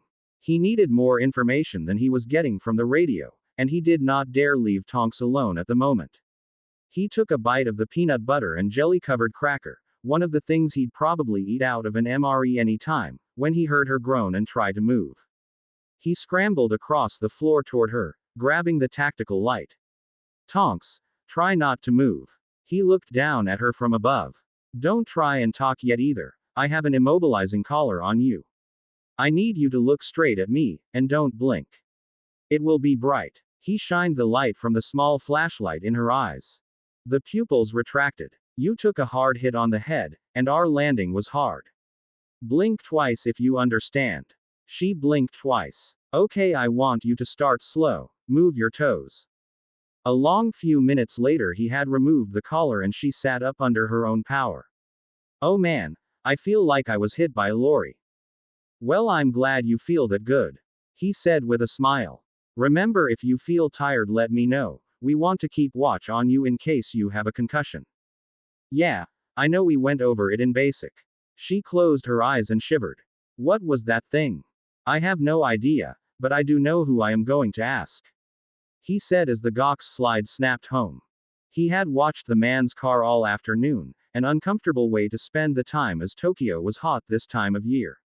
It didn't help that he had now been sitting in the back of his Target Civic for the better part of an hour under his invisibility cloak. He had rolled down the windows on the far side, but that was only a slight relief. His target approached the car just before dusk. He was reading a stack of papers held in his right hand and carrying his briefcase in the left. As he got near, he stuffed the papers under his arm and fumbled in his pocket for his keys. A few seconds later he had himself arranged and was in the driver's seat. Yoshi Nakamura heard a commanding Japanese voice come from his back seat. Please put both of your hands on the steering wheel, Mr. Nakamura, and do exactly as I say. He glanced up at the mirror, and saw nothing but empty air. Your special skills are of little use at the moment. Please do not make me do something you will regret. The voice paused for a moment. We are going for a drive. Pull out, slowly, then drive. I'll direct you, and no sudden moves. Yoshi's hand moved slowly to the gearshift and slid it into drive. They drove for about 20 minutes, as Harry directed him to the place he had arranged to meet Tonks. Pull over here, and put it in park. It was a darkened alleyway. Yoshi asked, Do you intend to kill me? That remains to be seen, said the voice. Harry tossed a black hood he had made from 2 pillowcases with a drawstring put through the bottom. Put that over your head, then pull the cord so it is snug. Once it was done, he signaled out the back window to Tonks, who drove another vehicle forward. Step out of the car, with your hands up. I'll be watching, so don't try anything. The man stood. Shut the door, keep your hands up and walk forward. Yoshi's face soon came in contact with the wall. Stay just like that. Harry stepped from the car, and nodded to Tonks as she arrived. Hands on the wall, feet back. Yoshi did as he was told. Farther. His feet moved back till he would have fallen forward if not for the wall. Feet apart. Harry frisked the man, removing everything loose and placing it into Anther's small bag. He then took the bag and tossed it in the Civic. Put your face on the wall and put your hands behind your back, palms together. When he had complied, Harry first zip-tied his wrists, then put a tie around his hands just below his fingers. He then pulled him away from the wall, and guided him to the vehicle Tonks was driving. He put him in the back of the delivery van and zip-tied his feet. She then drove away. Wherever they were, it was cool. The wooden chair he had been placed on felt damp, and he could hear trickling water. The voice returned. I have questions. You will provide answers. When the hood is removed, do not look around. The hood was tugged away. He blinked, trying to get used to the light. He was sitting in front of a small wooden table. The rest of the room was cast in dark shadows, the lone light coming from a lamp directly above. Across the table from him stood a dark figure. All he could see was the person's outline, but his eyes were drawn to the object in that person's hand. A pistol, with a silencer attached. On the table lay a drawing. He recognized the creature immediately as an Oni. One of the many types that inhabit the Asian world, this particular one was known for its earth-shaking roar, and most often found near volcanoes. They were known to be fierce warriors, and would track their prey unrelentingly. He now understood why he was taken. You have seen this creature. I have, Harry replied. Was it following you or did it go after something else? Yoshi asked, as he studied the drawing. Me. It will be coming for you again, tonight after the moon has risen. He looked at the eyes more closely. Are you sure that the eyes are correct? Harry pictured the monster in his mind. Yes, black, empty. Yoshi pondered the picture. Were you possibly on its home ground? If I was, so were many others. I was in a building here in Tokyo, Harry said. Here, in the city. He glanced up at the figure. Did you travel outside the city and return today? No, I've been in the city for a few days, Harry replied. Then you have a serious problem. As you survived the Oni, I presume that you have some ability, but if I am correct, you do not have sufficient skill in the sealing arts, Yoshi stated. Moonrise is about 9 tonight. What time is it? Harry looked at his watch. Almost 8:30. You have little time then. It seems you have angered someone. The black eyes denote a type of control spell. You are not just facing the beast but its master as well, Yoshi said calmly. Several people died in the attack last night. 7 was the last count I heard.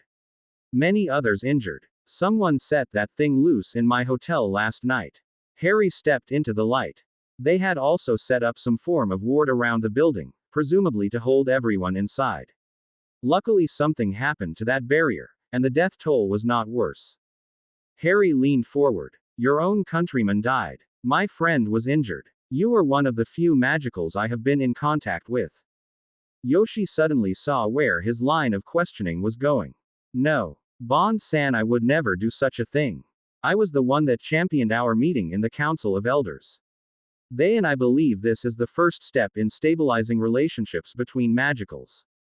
I do not know who would do such a thing. Please, Bond-san, let me help you with this. We cannot let someone begin to unravel what we have begun. Someone that knows who I am did this. Harry yelled at the man. Who else, besides you, knew I was coming to meet you? Yoshi looked at his hands. The council, there are 9 members including myself, the aides to the council, another 12, as well as your friend Emile, and of course Tiger. As far as I know, those were the only ones authorized to know of your visit. Harry watched him closely for signs of deception. How do I fight this thing? Harry asked. Oni are as much spirit as physical being. They lack a physical form before moonrise. Do not mistake that as a disadvantage though. In their spirit form they can travel great distances and are hidden from most people's eyes. Though their travel must use their element, and as this is a spirit of fire it will be somewhat restricted, especially in the city. This particular type of Oni normally uses the ability to travel between volcanoes, he stated. He touched the drawing again. This one will be different though, as the master will be able to summon it to him after moonrise, then he may direct it. From that point he, or those he employs will use the Ona's ability to sense you, to follow. Great. How far can this thing sense? Harry asked. Now that it has perceived you as a threat, it will follow till one of you is dead or the spell is removed, Yoshi said looking up at Harry. How do we remove the spell? Yoshi smiled. It is good I was correct about you, Bond-san. Harry gave him a puzzled look. Many would have only been interested in destroying the Oni. Harry shook his head. Then please don't misunderstand, because I will need to know how to do that as well. Yoshi smiled again. I know, but you will try to help first. If I am correct about this spell, the Oni believes you have invaded its lands, or possibly are in possession of something important to it. If we can find a way to trap then bind it, I may be able to release the spell. Harry nodded. How do we track the master, then? Or will he be near? Of that I am unsure. I may know more after I have examined the Oni. Failing that, I do not know. Yoshi shrugged. The first thing we need to do is to think of a way to trap the creature, and then bind it. Harry's smile broadened. The building they had moved to had once been part of an old factory, due for demolition soon. They figured that as long as Harry was moving, so would their hunters, so he had headed off in another direction and given Yoshi 4 hours to complete the trap. Tonks had watched him work the entire time, hidden under the invisibility cloak.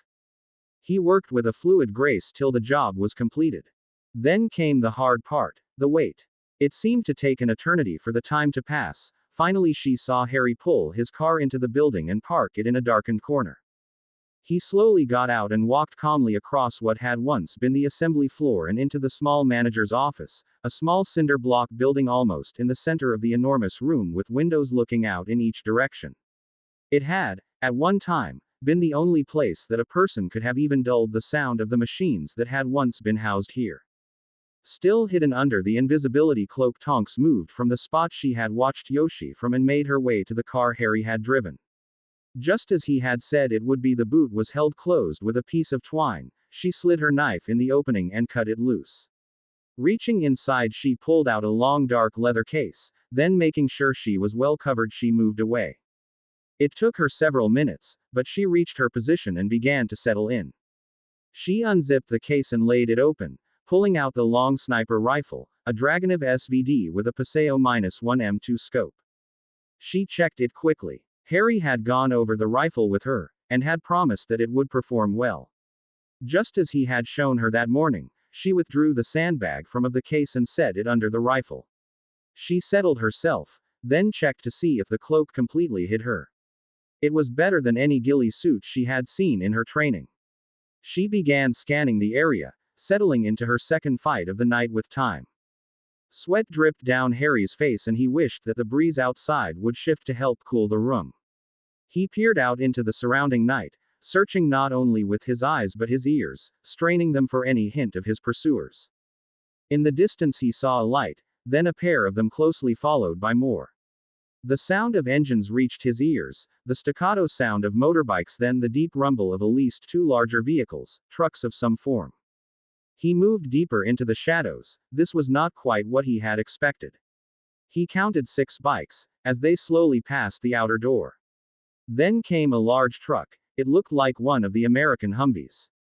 Gloss black in color, it rolled to a stop just outside the massive doors leading into the factory.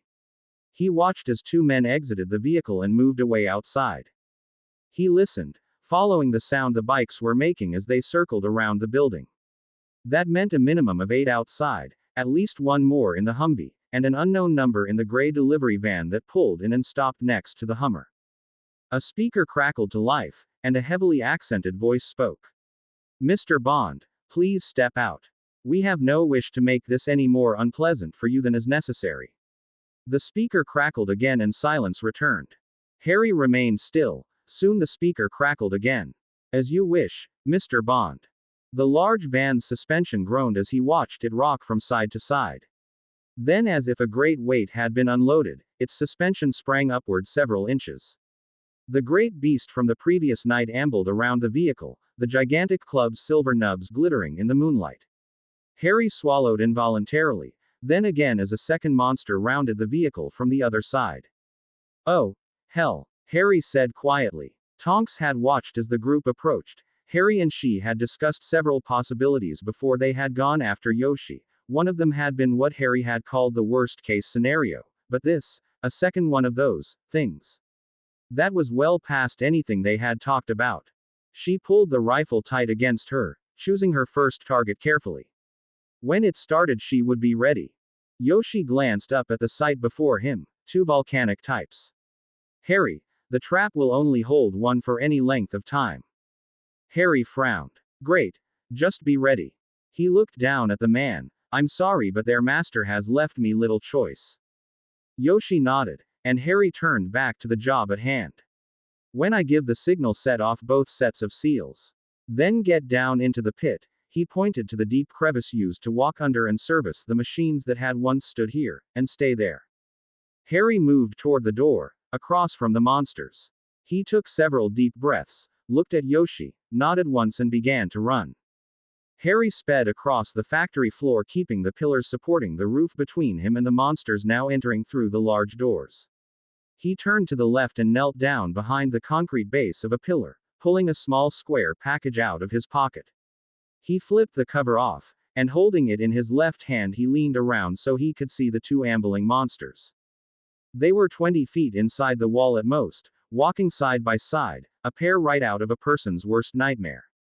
Harry ducked back and pressed the plunger in his hand 3 times. Tonks lay perfectly still, the target recital sitting firmly on her target. The man stood next to his bike facing her direction, his eyes scanning the darkness, his weapon moving in the same pattern. When the first sound started inside the building, a deep whoomph, followed by an explosion, she fired. The man's head snapped back, as a hole appeared exactly where she had aimed, his body crumpled to the ground. She opened her other eye and tracked toward her next target. She only made the briefest of notice of the light flickering inside the building. She focused on her job. Breathe. Select a target. Breathe. Aim. Blow out. Hold. Squeeze. Release. Breathe. Even hidden behind the pillar, Harry could feel the rush of heat. The fireball that had been the car he had driven lit the room in a blinding yellow light. His ears rang. When the heat retreated, he looked around the edge of the pillar. The damage was substantial. He had selected the car for just this reason. Plan B, it had been a 1970 Mercedes 280 SL. The charges he had placed inside had turned the vehicle into deadly shrapnel. The Oni closest to the blast had been thrown away, past its brother, a piece of chrome bumper buried deep in its chest. Something dark oozed from it. The other was stunned, down for the moment, but he could see it moving. Harry moved quickly toward the creature, and with a quick strike from his sword the head of the thing rolled across the floor. He repeated his actions with the other as he made his way to the doors. He released his sword and drew his pistol.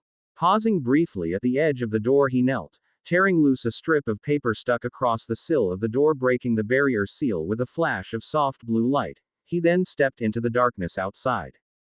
He moved toward the first piece of cover visible, and crouched low next to the body half hidden in the shadows cast from the Honda motorcycle.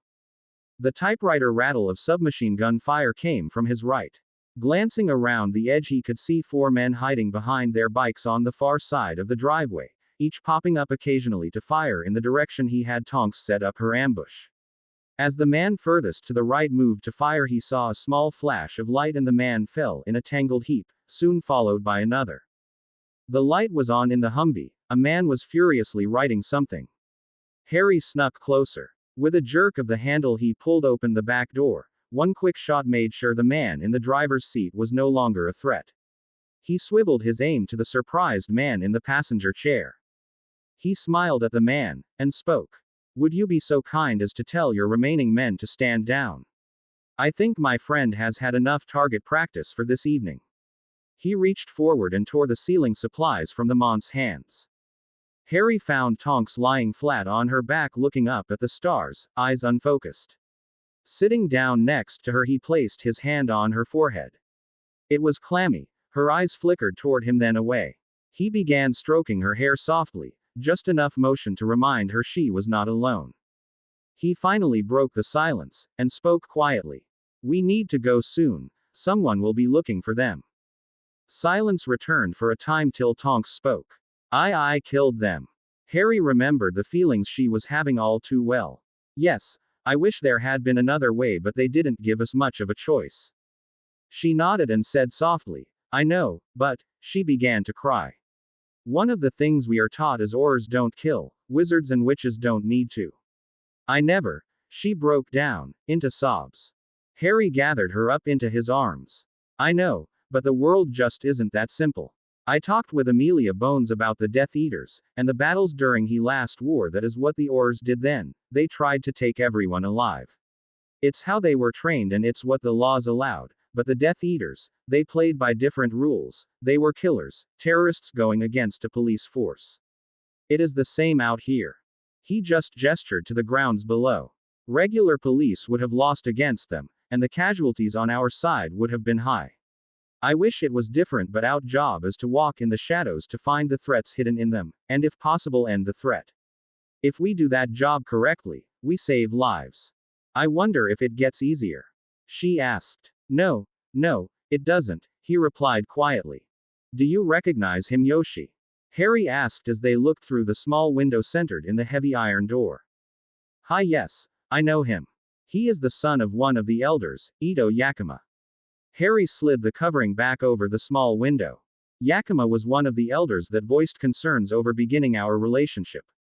They walked down the sparsely lit hall, away from the door, as Yoshi continued. It is time for you to know the entire story, Bon-san, and I believe you will not find it believable, he said as they entered the room where Tonks was preparing a small meal for them. They moved to the small table and sat. Yoshi spoke. What do you know of a man named Gellert Grindelwald? Harry looked up at Tonks as she sat the food on the table, and she supplied the answer.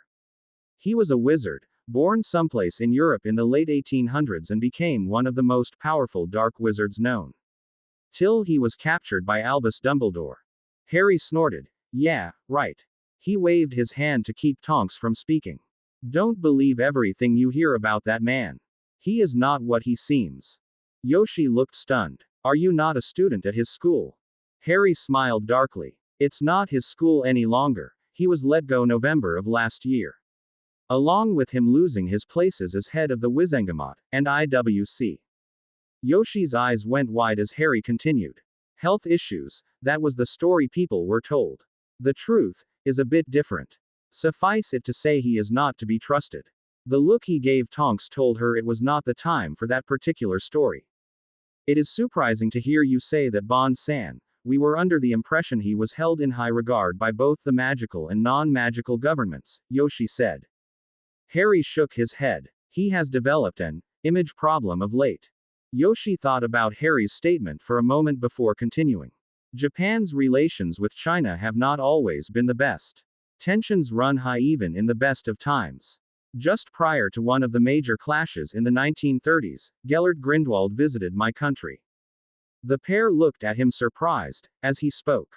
From the stories I know, he presented himself as a diplomat and scholar, traveling with an envoy from someplace in Europe, or at least that is what the stories we have collected from those that met the man have had in common. He moved some of the food around his dish as he spoke.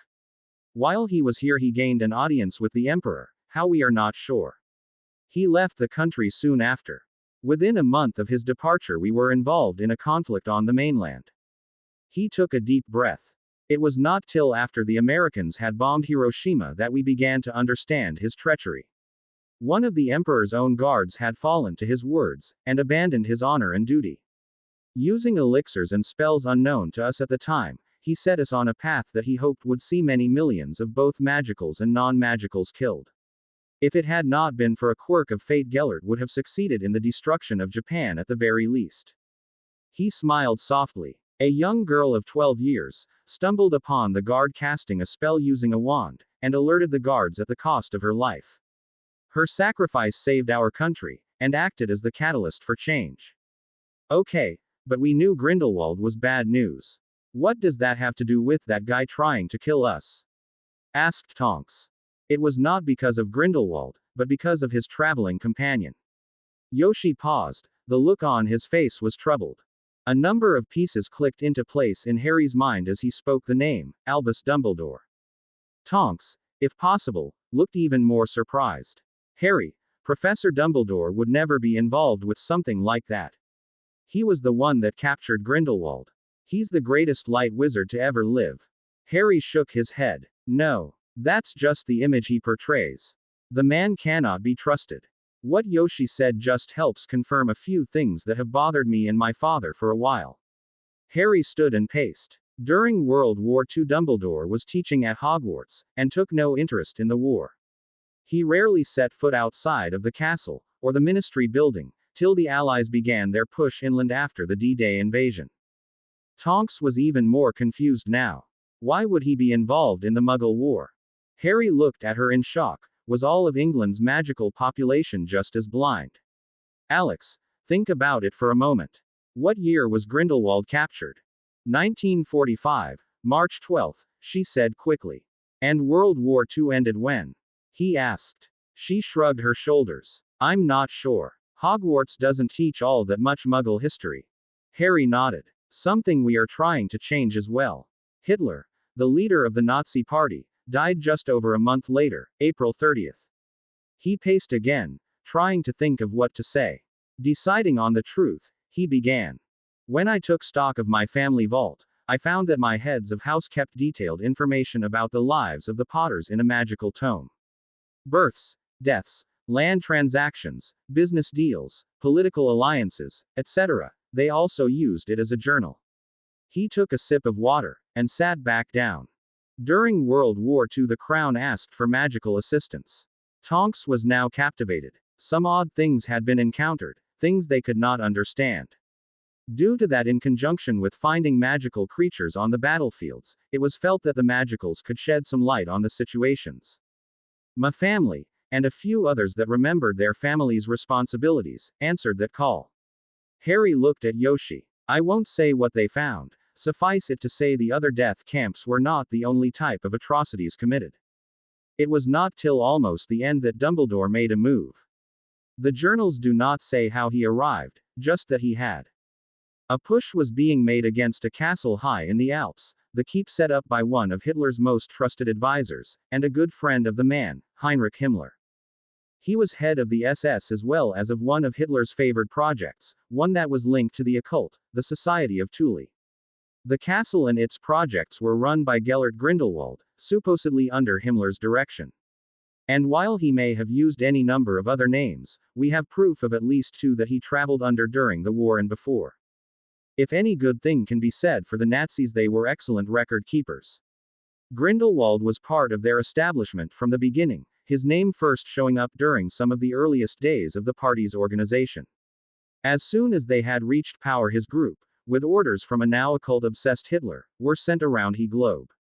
Both meeting with heads of state and searching for certain items. It was probably at that time he met with your emperor, Harry said. He set up his base in the Alps at the same time, and started his experiments. Very few even know what those experiments were, and the only thing I know about them is that when the magical defenses fell and both magical and non-magicals stormed the castle, they decided to raze it to the ground. Whatever was there was destroyed. Losses for the non-magicals were catastrophic. Over 3/4 of a company of 150 was destroyed before the walls were breached. As for the magicals, 21 members made up the strike team that went in. 3 members survived the night.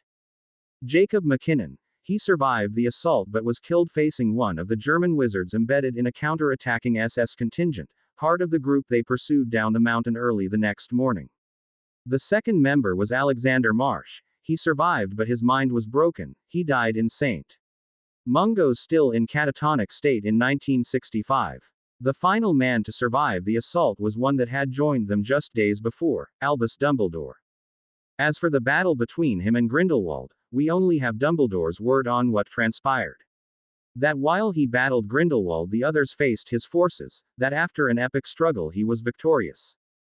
Harry took a sip from his glass, he then spun the now empty glass idly on the table. A lot of things about that battle do not make any sense. First, how did Dumbledore get there? This was a top-secret mission. How had he even found out about it? No orders were found adding him to the strike team, and all of them were officers in the service. He had no known rank, he was a civilian. Second, why was someone who had not been trained allowed to accompany them? Is he a powerful wizard? Yes, but he was unproven in combat and this team had been fighting together for some time. A new unknown in the middle of what they knew was going to be an incredibly hard fight, could spell disaster for their teamwork. Especially seeing that Dumbledore was constantly pushing to capture the wizards in the castle instead of using lethal force. My grandfather Charles made specific note of that in his journal. Harry continued. Why then? Why not join the fight before? Lives were being lost at an unprecedented scale before. What caused him to choose that moment to act? Had something happened? He looked over at Tonks. Her brows were scrunched in serious thought. What I want to know is what really happened in that castle. The problem is the only account of the actual battle is in the history books of the magical world, an account made by the man in question himself. The non-magicals were occupied with fighting on the lower levels, and as it was they had their hands full with things that belong in your worst nightmares. The handful that survived that night made a decision. They set the place ablaze and went after the retreating troops determined to destroy them no matter the cost. The things they described were terrifying. Of those that returned, all but one was discharged following the battle, casualties of shell shock. The remaining man was a medic. He never entered the castle proper. He stayed just outside at the rally point, to prepare for the wounded. His was the only account that was deemed reliable, as the other stories were jumbled, disjointed to the point that no common thread could be found to build a timeline. Most could not even speak of what they had seen inside without falling into hysterics. Dumbledore was never debriefed by anyone, no action report was filed with his name, and within 12 hours the only other magical person capable or willing to file one was dead. Grindelwald never spoke to a soul before he was whisked away to his new home. There was never a trial nor even a statement taken from the man, and Dumbledore was back to his teaching post by the end of the month. Any follow-ups that happened remain unanswered. Yoshi nodded. It does seem strange that the only ones that survived that night, in any condition, were a pair that had been friends, and traveling companions at one time. It does. Harry steepled his hands and rested his chin on them. It makes me wonder where else the pair traveled. We know that Grindelwald was often a passenger on airships. We have found him and his known aliases on many international flights as well as several ships. Here, Brazil, the US, Italy, France, many more. It makes me nervous as to what he was doing in these other places, if he accomplished that here. Indeed, my friend, Yoshi said, taking another bite. I will not say that the advancement against China would not have happened, but it is clear that the interference removed the possibility that it would not. My country's need for resources at the time may have brought it about, but looking back now it does seem strange that our emperor so readily joined the Axis movement. Plenty to think about, Harry said, but at the moment we have other issues. Like Mr. Yakima, he needs to be interrogated. Do you think he was working alone? Yoshi shook his head. No. Without his father's approval he would not have access to the resources for such a thing. Harry looked thoughtful for a few moments. I think it would be best if we let Tiger's people handle the interrogation. Tonks looked at him perplexed. An olive branch of sorts. We need to think about this from a diplomatic standpoint as well, showing that we are willing to work with the populace of Japan. Yoshi looked pleased. I believe you are correct, Bon-san. If the investigation is carried out by our national security, it may help to strengthen our burgeoning alliance. Steady, quiet beeps filled the room.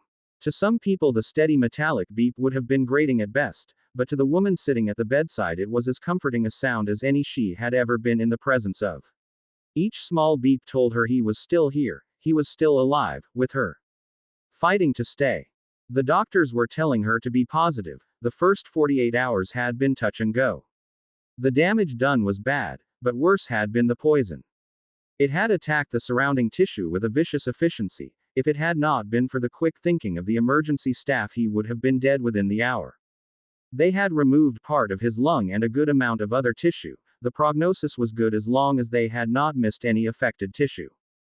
A light knock shook her from her musing, and she looked up as three people entered quietly, all of them dressed as she was, surgical gowns and masks, hair and shoe coverings. The surgeons wanted as little chance of infection as possible, as they had packed Sirius's wound open to check for further effects of the poison. Ms. Bones, Dr. Baylor spoke first. We will be taking Mr. Black down to surgery in about an hour. We are confident that enough time has passed and that the tissue affected by the substance has been removed. After we have finished, he will be moved to another room. An orderly can take you there to wait if you wish, although I suggest you go home and get some rest. We are going to keep him sedated for a time, to keep him from injuring himself further. She nodded her understanding, as the man turned and left the room. Her hand moved to Sirius's head, gently stroking his hair. You're doing fine, don't you dare give up, you old mutt. Ha, I need you too much. The other pair waited patiently, allowing her the moment to collect her thoughts. A few moments later she turned to the couple. Nick, Penny, it is nice of you to stop by. I'm just sorry there is not more we could do, Penny said quietly. Silently agreeing with his wife, Nick continued. We are sorry. This isn't your fault, Nick. This was Lupin's doing, not yours, Amelia said, sitting back in the chair, still clutching Sirius's hand. That is the other reason we are here. I'm afraid it is, Nick said quietly. Amelia looked at them with questioning eyes. The poison, it's alchemical. I created it by accident, a byproduct of another process that I was researching. It breaks down anything it comes in contact with. Organic tissue seems to rot at an accelerated rate, while most ferrous metals break down, rust. Today I sell a less volatile, purely chemical version of it to help in the mining of precious metals. There was only one person that had access to that formula, Albus. Amelia stiffened. So he's still alive? Nick shrugged. Possibly, but we still cannot be sure. Another dagger, coated with the same toxin, was used to try and kill James. The attacker was Severus Snape. Albus may have been teaching him. His voice trailed off. That leads us to the next reason we are here, Penny continued. Mr. Lupin's autopsy is complete. We were on hand for it, and they found many things that have troubled us. They both moved to the other chairs and sat. Lycanthropy is a difficult thing, but it can be managed. Wolfsbane, the potion, would have been normal here in the UK. Penny adjusted the gown, as she crossed her legs. Wolfsbane helps to soothe the effects of the transformation, lessening the overall impact over time on the body. What he was receiving was not Wolfsbane, what he was using was something similar but with several adjustments made to the formula. Amelia looked at each of them in turn till Nick spoke again. What he was taking was a cocktail of potions, most with a narcotic effect. He seems to have been addicted to them most of his life. He let that fact sink in. While they would mimic the effects of Wolfsbane, it would not be the same. He would have still been dangerous, well more dangerous than someone on the actual potion, as he would have been awake and active on the nights of the full moon. Those on the real potion sleep the majority of the time, and even awake they are nearly harmless as their muscles are left lax by the potion. He took a breath and continued. Another major effect was what it may have done to the wolf part of his mind. A Wur's mind is almost impossible to control by an outsider. The feral nature seems to protect their mind from things like the Imperious Curse. This was created to tear down that ability. It may have left him vulnerable, controllable by whoever knew about the potion. Amelia's eyes shifted to Sirius. How was she going to tell him that the man he thought of as his brother, he may not have known at all? Penny's voice pulled her attention back. We found something else. Mr. Lupin was dying. He only had another 2 or 3 years, maybe 4 on the outside. He had undergone long-term use of the polyjuice potion. Enough that even with the healing of his Wur form his body could not cope with it. His insides were riddled with the polyps associated with overuse. The narcotic effect probably hid the pain he would have been in. Amelia blanched. She knew that each time the potion was used a great amount of stress was placed on the body. At one time it had been a favorite tool of both the criminal and law enforcement, but when it had been proven deadly if used more than a few times, it was a painful way to die, polyps growing even inside of muscles. Do we have any idea what he was doing using polyjuice? She asked. No. James has sent a team to look at Mr. Lupin's home, but no word from them yet. You'll let me know if you hear or think of anything. They both gave her their assurances they would. And could you contact James for me? Tell him I'll be here till the surgery is done, then I'm going home, and taking the doctor's advice to get some rest. Dawn found Amelia Bones sitting at her kitchen table alone. After Sirius was attacked, she had made the decision it would be for the best if Susan stayed with her friend Hannah Abbott and her parents, and that they all take an extended vacation to Spain to stay in a villa graciously offered by James. Granted, that was not what she told them. She had said that it was going to be a trip for her and Susan, but with the Lestrange escape she would not be able to go. She hated keeping secrets from her niece, but things were becoming more dangerous, especially with the attempt on Sirius. She would be glad when Susan and the others were back at the school. She half-heartedly laughed at that. Who would have thought with all that had gone on there she would think of Susan as safer at the school than at home. The mantel clock over the fireplace gave off a deep chime, followed by 5 short higher notes. Someone on the ward list was on their way. She stood and waved her wand over her cooling tea, warming it as she walked into the entryway. "Good morning, Al," she said as she walked past heading for her office, and the person stepped out of the fireplace. "Good morning, Amelia. How did," he began, following her. She cut him off, her voice tired. "You flowed without a request. The only other person that can do that is Susan, and she's out of the country at the moment." She walked around the edge of her desk, and sat heavily in the worn but comfortable looking leather chair. She pulled open a drawer and removed a small vial, uncorking it and swallowing the contents quickly. Her face reddened, and a small plume of steam shot from both ears. Al sat in one of the chairs across from her. "That's not healthy," he noted, knowing that the small plumes were an indicator of her extended exhaustion. "How many of those have you taken?" She shrugged. "A few. I'll be fine." He shook his head. "How is he?" She replaced the empty vial. "They are hopeful. I have one meeting after yours, then I will be seeing him. Perhaps they can put another bed in the room with him. You need to sleep, and I fear you will only do that when he is close by." She thought the idea had merit, it wouldn't hurt to ask. "Possibly." She changed the subject. "You've completed your research." His face darkened, and he looked down, anger crossing his features. "I have. It's bad, Amy. I don't know how it happened, but the unspeakables are all but lost." That news sent a cold shiver down her spine. The unspeakables were their best and brightest. Chosen to be the guardians of their lore, to lead them to the future, and protect them from the things too horrible to contemplate. "The things I have found: missing, destroyed, falsified research, falsified documents, misappropriated funds, missing equipment, it's a nightmare. I can count on one hand the number of unspeakables that I have not found any evidence against, and have fingers left over. Corruption is everywhere." He hesitated to tell her the next bit of news, but knew she needed to know how bad it was. "Amy, 3 time turners are missing." The papers she had been holding fell to the floor. "Great Merlin. How?" "I don't know," the man said, leaning forward, his forearms resting on the desk, head dropped. "I just don't know. We the unspeakables have always been held accountable by our oath. Evidently something has happened that allowed that binding to slip.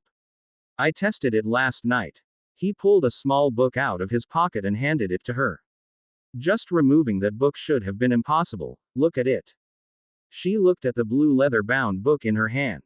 It didn't look like anything special. If it hadn't been for what Al said, she would have thought it was just one of the journals sold down at Flourish and Blots for a sickle.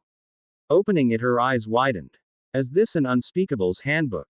The little tome was filled with page after page of directions, spells, and other useful information, much like the one she handed out to her own men. A look of horror crossed his face. "It is. Unlike the ones your people use, ours are to never leave the department. Too much dangerous information. What troubles me further is the fact that you can read it." He stood and walked to the window. "The enchantments on that book were to protect us. Even if it somehow made it outside the department, it should be unreadable, unless you are an unspeakable." She shook her head. "Then how?" "Not something I can concentrate on now," he said, sitting back. "I will need to seek out the remaining members that have not violated our code, then figure out why our oath has not held." He said, "You go see to Sirius. I will take care of this and meet again with you soon. Then we will make plans about how we will go about rebuilding the Department of Mysteries." He stood and walked toward the door. She stopped him before he left the room. "Al, I think I may know why your oath failed." He returned to his place near her desk, looking interested.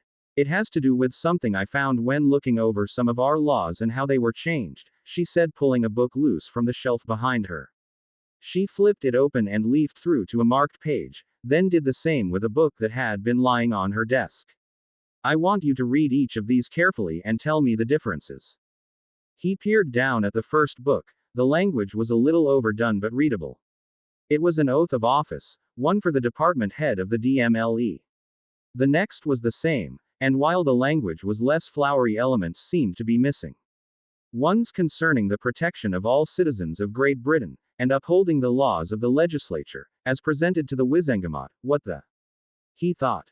She watched as his eyes traveled back and forth between the books, as if trying to make sense of what he was seeing. She finally spoke. "Big difference, isn't it?" "How many years different?" he asked. "Not as many as you would think."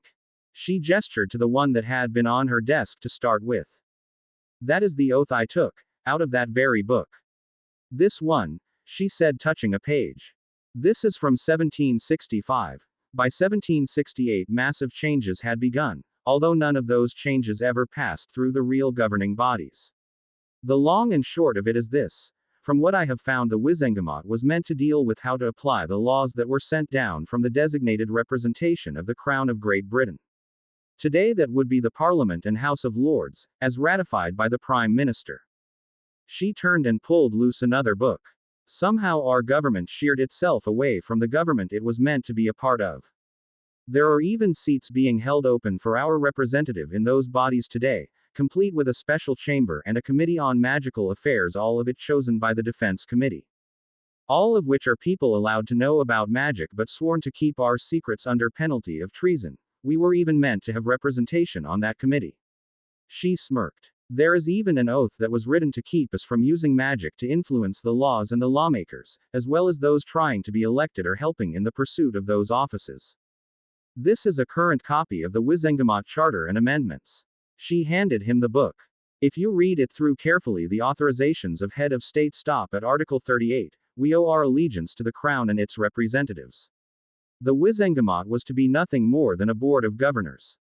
They were to help adjudicate the laws handed down from the legislature, and formulate laws to be introduced to those same bodies that concerned things exclusive to the magical world. As he looked at the charter, she spoke again. Your oath, as was mine, was to an illegitimate government, and those stones that were removed were part of how it was done. They were part of the same set of lies. They were layered with runic matrices, compulsions, loyalties, confusions, and Merlin knows what else. That part reached back a long time as well. Dumbledore seems to be just the latest person in the chain to use them.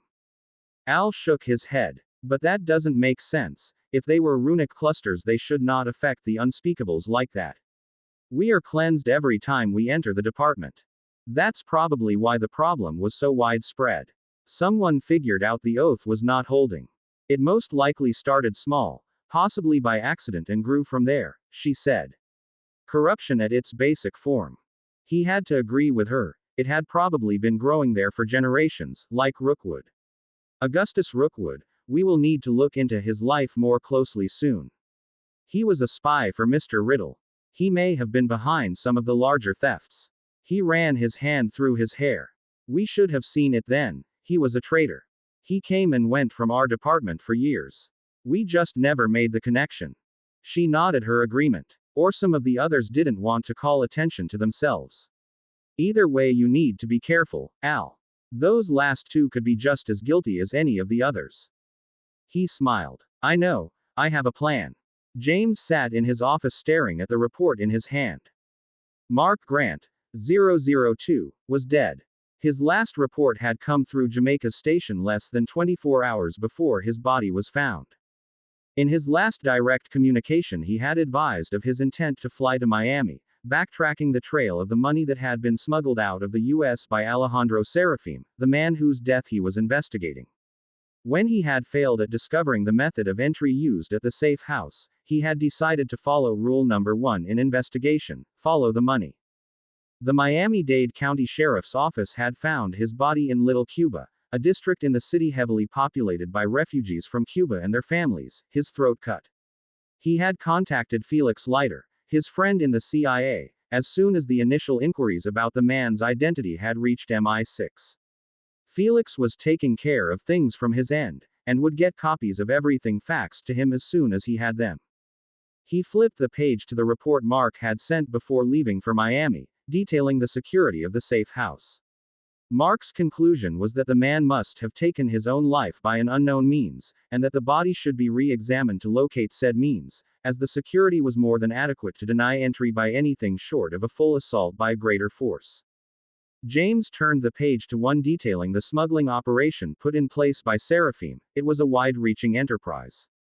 He had points of entry all over the Southeast, the largest seeming to be Miami and New Orleans. James had confirmations of Mark making initial contact after arriving in Miami, and he was seen leaving his hotel that afternoon. Beyond that, he had disappeared. Mark had been an excellent operative. It was a blow to have lost someone of his experience, but he put those thoughts aside and picked up the phone. Ms. Ponsonby, please have 008 in the main conference room by 11 o'clock. Inform Q of a mission in the southeastern U.S. to be equipped to leave this afternoon. Very well. Anything else? Said a voice across the line. Yes, inform autopsy to go over the body of Seraphim. Our agent believes they may have missed something. Thank you, Ms. Ponsonby. He rang off, and spread the pages of the report out again. He was missing something. He knew it. But what? When the door swung open, it revealed a smiling man. He was dressed for riding in tall boots and twill pants along with a light-colored cotton shirt. On his head of salt and pepper hair sat a traditional vaquero, Spanish cowboy, hat. His dark eyes sparkled in the sunlight. Good morning. My name is Mark Ainge Draco. I will be your host for your stay. He offered his hand to the man inside. Robert Abbott, the man said, taking the offered hand. Please call me Rob. As you wish, Rob, Mark Ainge said, stepping inside. I hope your trip went well and you find the hacienda to your liking. It is very nice, responded a female voice from the direction of the kitchen, as a blonde woman entered, followed by two teens, one with strawberry hair, the other with blonde matching her mother's. I am Kristen Abbott. This is my daughter Hannah and her best friend Susan Bones. Good morning to you all, he said, his smile wide. I am so sorry your aunt could not join you as well, Ms. Bones. Susan acknowledged him with a small nod, as he continued. I hope you have found everything here to your liking.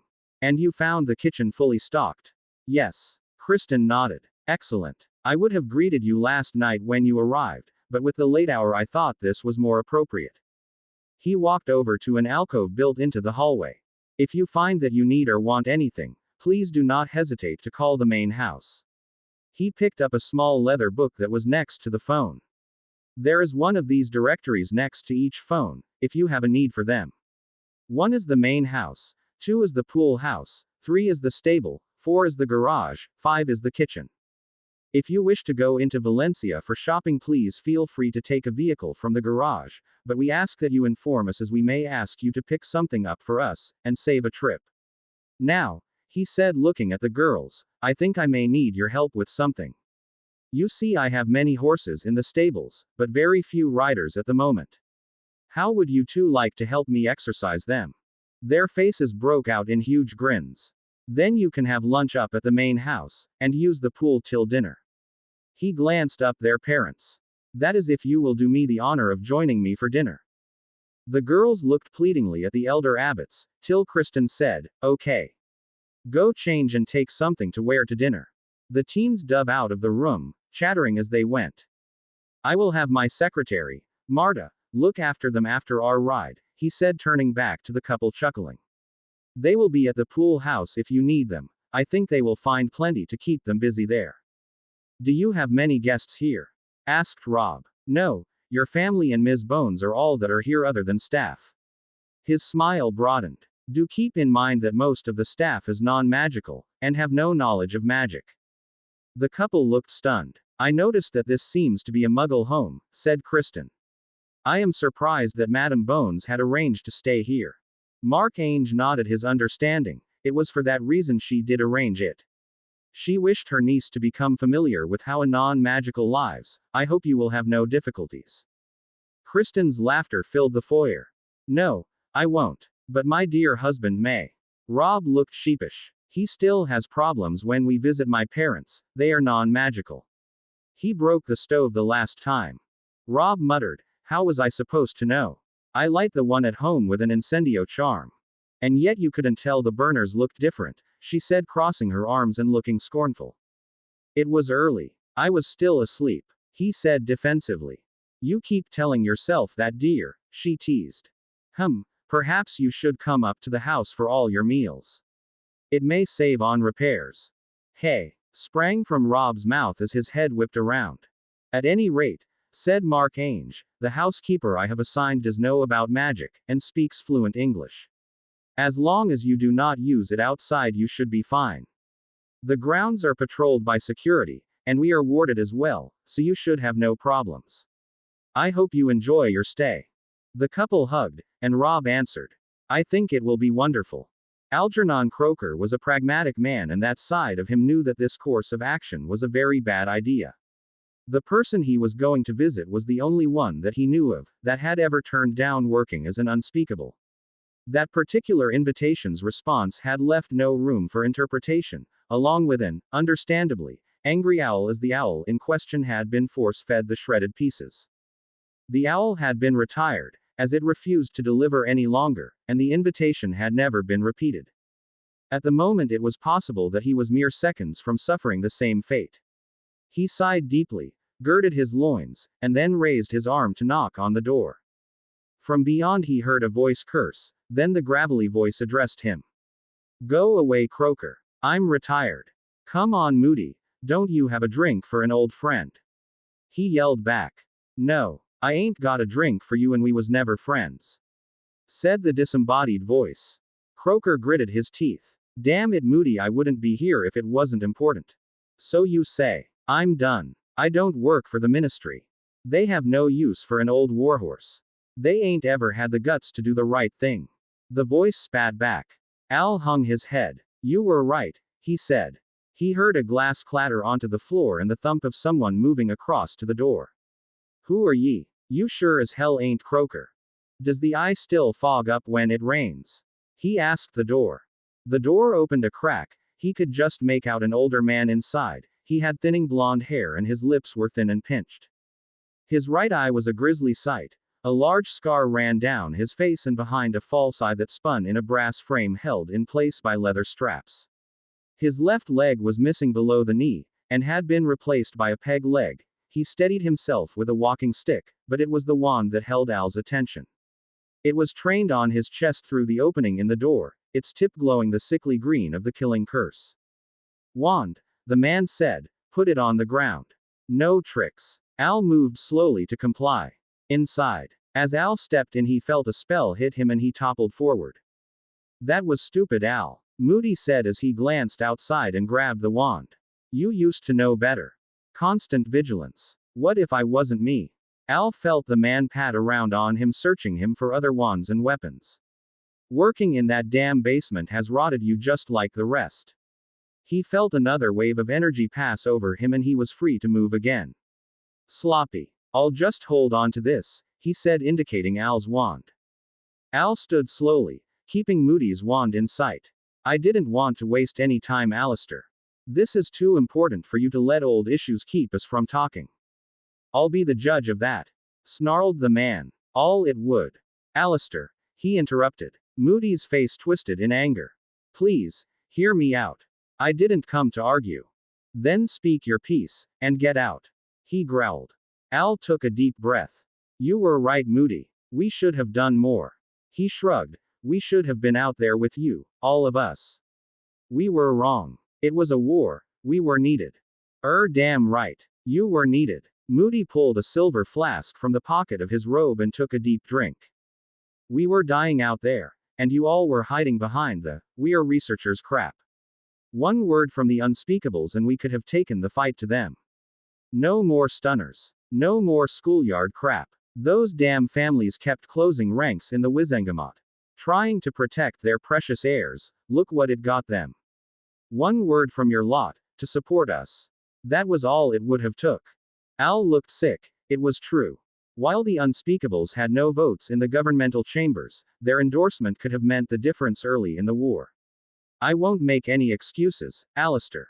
It was a mistake, one that will haunt me till my death and beyond.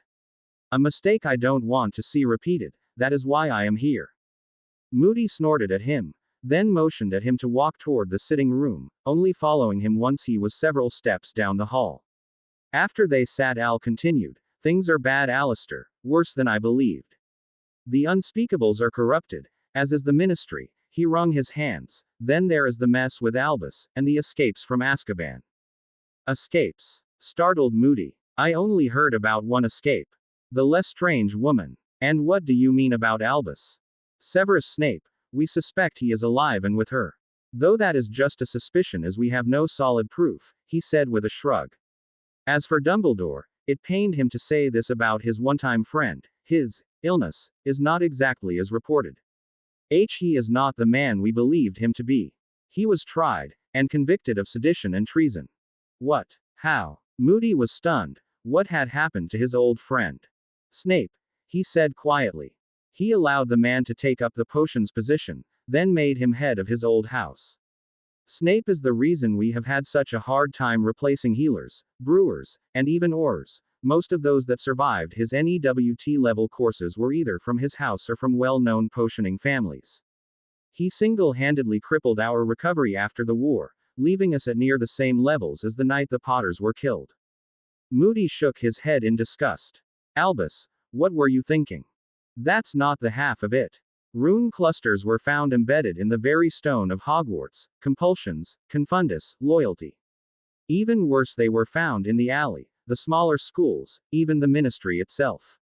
They seem to force a complacency, a need to keep our world as it is. HMMPH, was Moody's only response. That is all something we can get into at a later time. Al sat forward, his elbows resting on his knees. I am here to ask you for your help. I need you to join the Unspeakables. No, I am done, Moody answered, only to be cut off by Al. He survived, Al said, his voice dark, his face holding a deep anger. Moody straightened in his chair. There was only one person, no monster that would bring that look to Croaker's face. How? I don't know, he replied. He is some form of wraith, and is capable of possessing a person's body. I am looking into it, but another concern has taken priority. Moody was fuming. And what could be more important than that? He needs to be destroyed. I agree, he replied, but I have a responsibility to be sure we are prepared in case the war begins again. That is why I am here. That's why I am begging you for help. As of this moment, I trust exactly one person in our government. And that person is not an unspeakable. I have evidence of vast corruption, bribes, theft, and other things. All within my own department's walls. If it comes to fighting him, we will need the unspeakables. We can't afford them to be corrupt. I won't allow another Rookwood. Moody's face broke into a cruel smile. And how are you going to do this? If I was not willing to do this your way, I wouldn't be here. No coddling. No backing down. No compromises. The unspeakables will be what they were meant to be, he said, iron filling his words. You are sure he survived? Moody asked. I am. He nodded. I have a memory of the attack. Who? Asked Moody. The Potter boy. He fought him again, and won. Moody's mouth curled into a smile. Lucky. Al shook his head. No, he beat him well, the possessed body. He's tough, and smart. His protection will be one of our priorities. As long as he is alive, the fear that that snake relies on will not be as crushing. Okay then, where do we start? Amelia sat up when she heard the gentle rap on the door, but she still held Sirius' hand in hers, while her eyes drifted to the door as it opened. Narcissa Black entered. Quietly nodding in her direction, she sat on the opposite side of the bed. How is he? She asked with a hushed voice. Sirius was the one who answered, his voice cracking. They say I will live. Her eyes widened. Sirius, you're awake. She stood and looked down at him as his eyes opened, lids still heavy. His lips pulled into a small smile. Why that idiot? Malfoy wanted you to be blonde, I will never know. This suits you much better. He reached up and took a lock of her now waist-length black hair between his fingers. A smile crept across her face. That was a family curse. It was placed on them when they ran from France. My hair was affected as soon as that damn contract went into place. She laughed softly. It never did change completely. One lock stayed black. It made him furious that a part of me still held on to being a black. Drake's hair is changing as well. Soon we will be shed of that family. She shook her head. How long have you been awake? How do you feel? He grimaced, his face twisting into a scowl. Like I was stabbed by my best friend. He turned his face away. Amelia stroked his head, then answered for him. He woke about an hour ago, and the doctors were in shortly after that with the Flamels. They are working on a potion regimen for him now that he is magically strong enough, and they are sure there is no more of that vile toxin in the wound. She sighed. We need to have a talk about Remus. It wasn't his fault. Sirius turned his head back, a hopeful look in his eye. She squeezed his hand. Before I can tell you more, I need you to do something. She pulled a book from her pocket, and opened it to a marked page. Have you ever seen this? She handed the book to Sirius. He read quietly for a moment. It looks like the Lord's Oath, but it is worded differently. She nodded. It is the Lord's Oath. The real one. The one all the lords should have sworn, not the one that was used in the Wizengamot. He looked stunned for a moment, then read it again. This swears fealty to the Muggle government. She pursed her lips. No, and don't use that word. Read it again. It swears to do what you feel is best for all the people of the United Kingdom. Use your head, Sirius. All the people, non-magical and magical. She took a breath and calmed herself. Sirius, the reason it is worded as it is because the government is expected to represent all the people, including having magicals as members of the House of Lords and the House of Commons. The wording keeps us from using magic to influence their decisions. He read it closely, then handed it to Sissy. She had always been the more politically minded of them. She read it slowly. It is more inclusive than the Wizengamot's wording. What purpose does the Wizengamot serve then, if we were to serve as part of the larger government? Amelia began her explanation. They were to help adjudicate the laws as they were to be applied to the magical community, and formulate the laws that would only affect the magicals. Those would go before a special committee made from both houses and a representative of the Prime Minister. All of the members would be authorized to know about magic, and any breach would be held under the Government Secrets Act. You need to take this oath serious, then sign the Government Secrets Act paperwork. Sissy and Sirius looked at each other, then back at Amelia, and he slowly took the pen and signed. Amelia picked up the phone and asked someone to join them to administer the oath, and a few minutes later Sirius was the second magical lord sworn to the crown in recent memory, the first being Harry. Once they had completed that task, they sat quietly till Amelia began to explain the things that had gone wrong with their world. Sirius's eyes held an anger she did not know he was capable of. So, you are telling me that this is all centering on Harry? He shuffled up more in the bed. That Harry is some form of unspeakable for the non-magical government, trained by one of their top agents. He is a world traveler.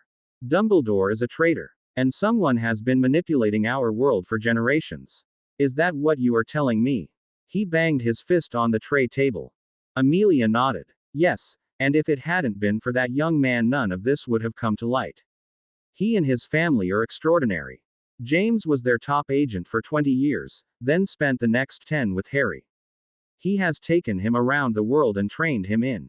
Sirius jumped on her with both feet. And what gave them that right? He is just a kid. His biggest worry should be school and finding a girl to snog.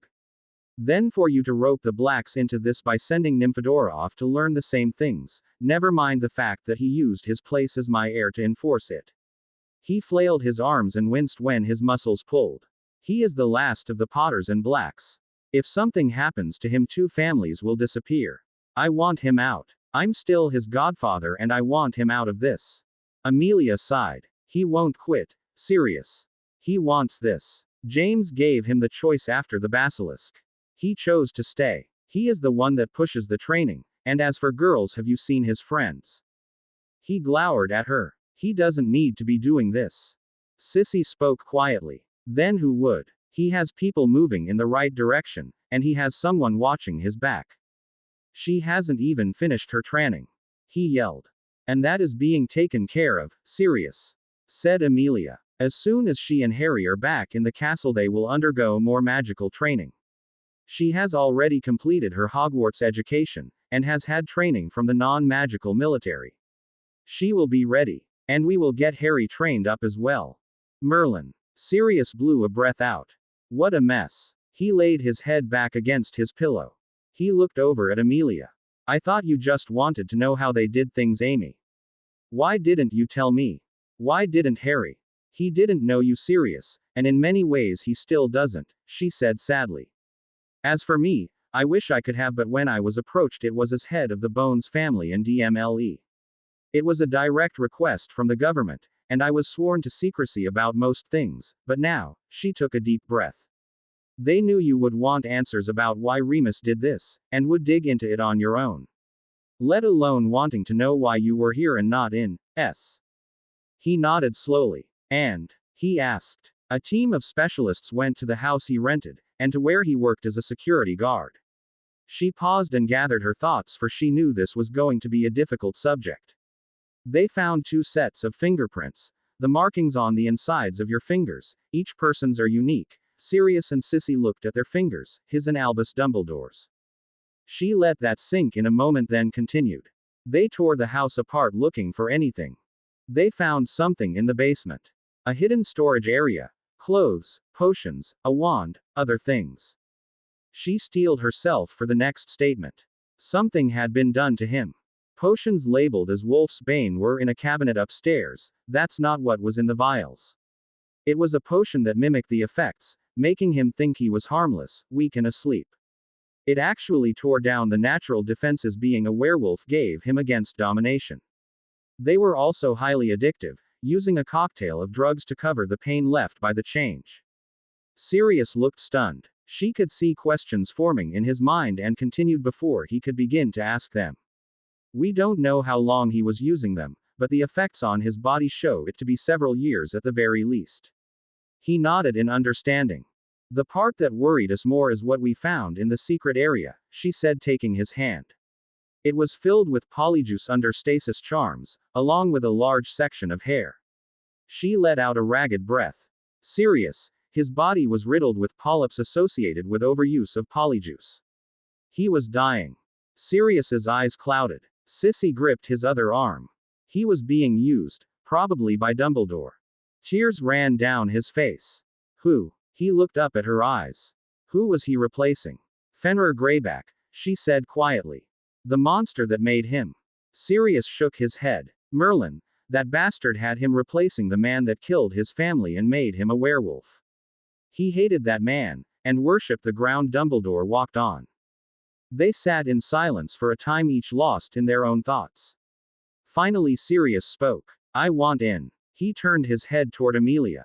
You, Harry, and my family, he said, squeezing Sissy's hand, are all I have left, and you are all in this neck deep. I am going to do anything I can to help. As am I, said Sissy. Sirius looked at her, questioning. They are my family as well, and while I may not be Auror trained or a combat veteran, I am a witch. If nothing else, I can help the non-magicals learn about our world. Amelia nodded. I am sure they will be glad to have your help. I will want to start traveling to the US to see Drake when he is out of school. I don't want him involved in this, she said. I'm sure that won't be an issue, Sissy, Sirius said with a smile. I need training, Amy. I've got to be able to watch your back. She smiled. I was hoping you'd say that. She leaned over and kissed his forehead. James and I have arranged for a place for you to recover and get back in shape. You will even have a workout partner or two. She smiled widely. Harry sighed as he stepped out into the heat, sweat blossoming on his brow as soon as the sliding doors came to a close. As much as he loved the people here, and the land itself, the heat was something he would rather have avoided. Why can't I ever come here in the winter? He mumbled, making his way to the pickup of his contact and tossing his bag in the back. He slid into the seat as the man spoke. Welcome back, Harry, he offered as he pulled out into traffic. Just once I'd like to come here when it is not so bloody hot, he said, waving his shirt, trying to cool off. Cooler. I think we have a day or two like that in January, the driver said with a chuckle. Humph. Harry grunted. Is everything ready? Yeah, the gear you requested is there, at the barn. You can check it when we arrive. Where in the hell do you go out there? Simon asked. Vacation. I like getting back to nature, Harry replied. Simon grimaced. He knew when to stop asking questions. This was one of those times. Tonks walked toward the exit in the center of the crowd, leaving the baggage area. Above the doors was a sign that read Welcome to Williamsburg, West Virginia. Slowing, she scanned the vehicles outside till she spotted the license plates on a Ford Explorer. She stepped off the curb and walked toward the SUV. She waved as she put a jaunty hop in her step, and a man in his late 50s stepped out, waving back, a wide smile gracing his face. Grandpa, she called, you didn't need to pick me up. You know your Grams would have skinned me if I had made you take a cab, pumpkin. He moved to meet her on the passenger side of the truck. She knows you hate this traffic as much as I do. They hugged briefly and placed her bags in the rear of the vehicle. Nice to meet you, Mr. Leiter, she said quietly. He smiled. And you, Ms. Harper. He slammed the tailgate. A short time later, they had merged into traffic and were on their way out of the airport. So you're the one that Harry chose to watch his back?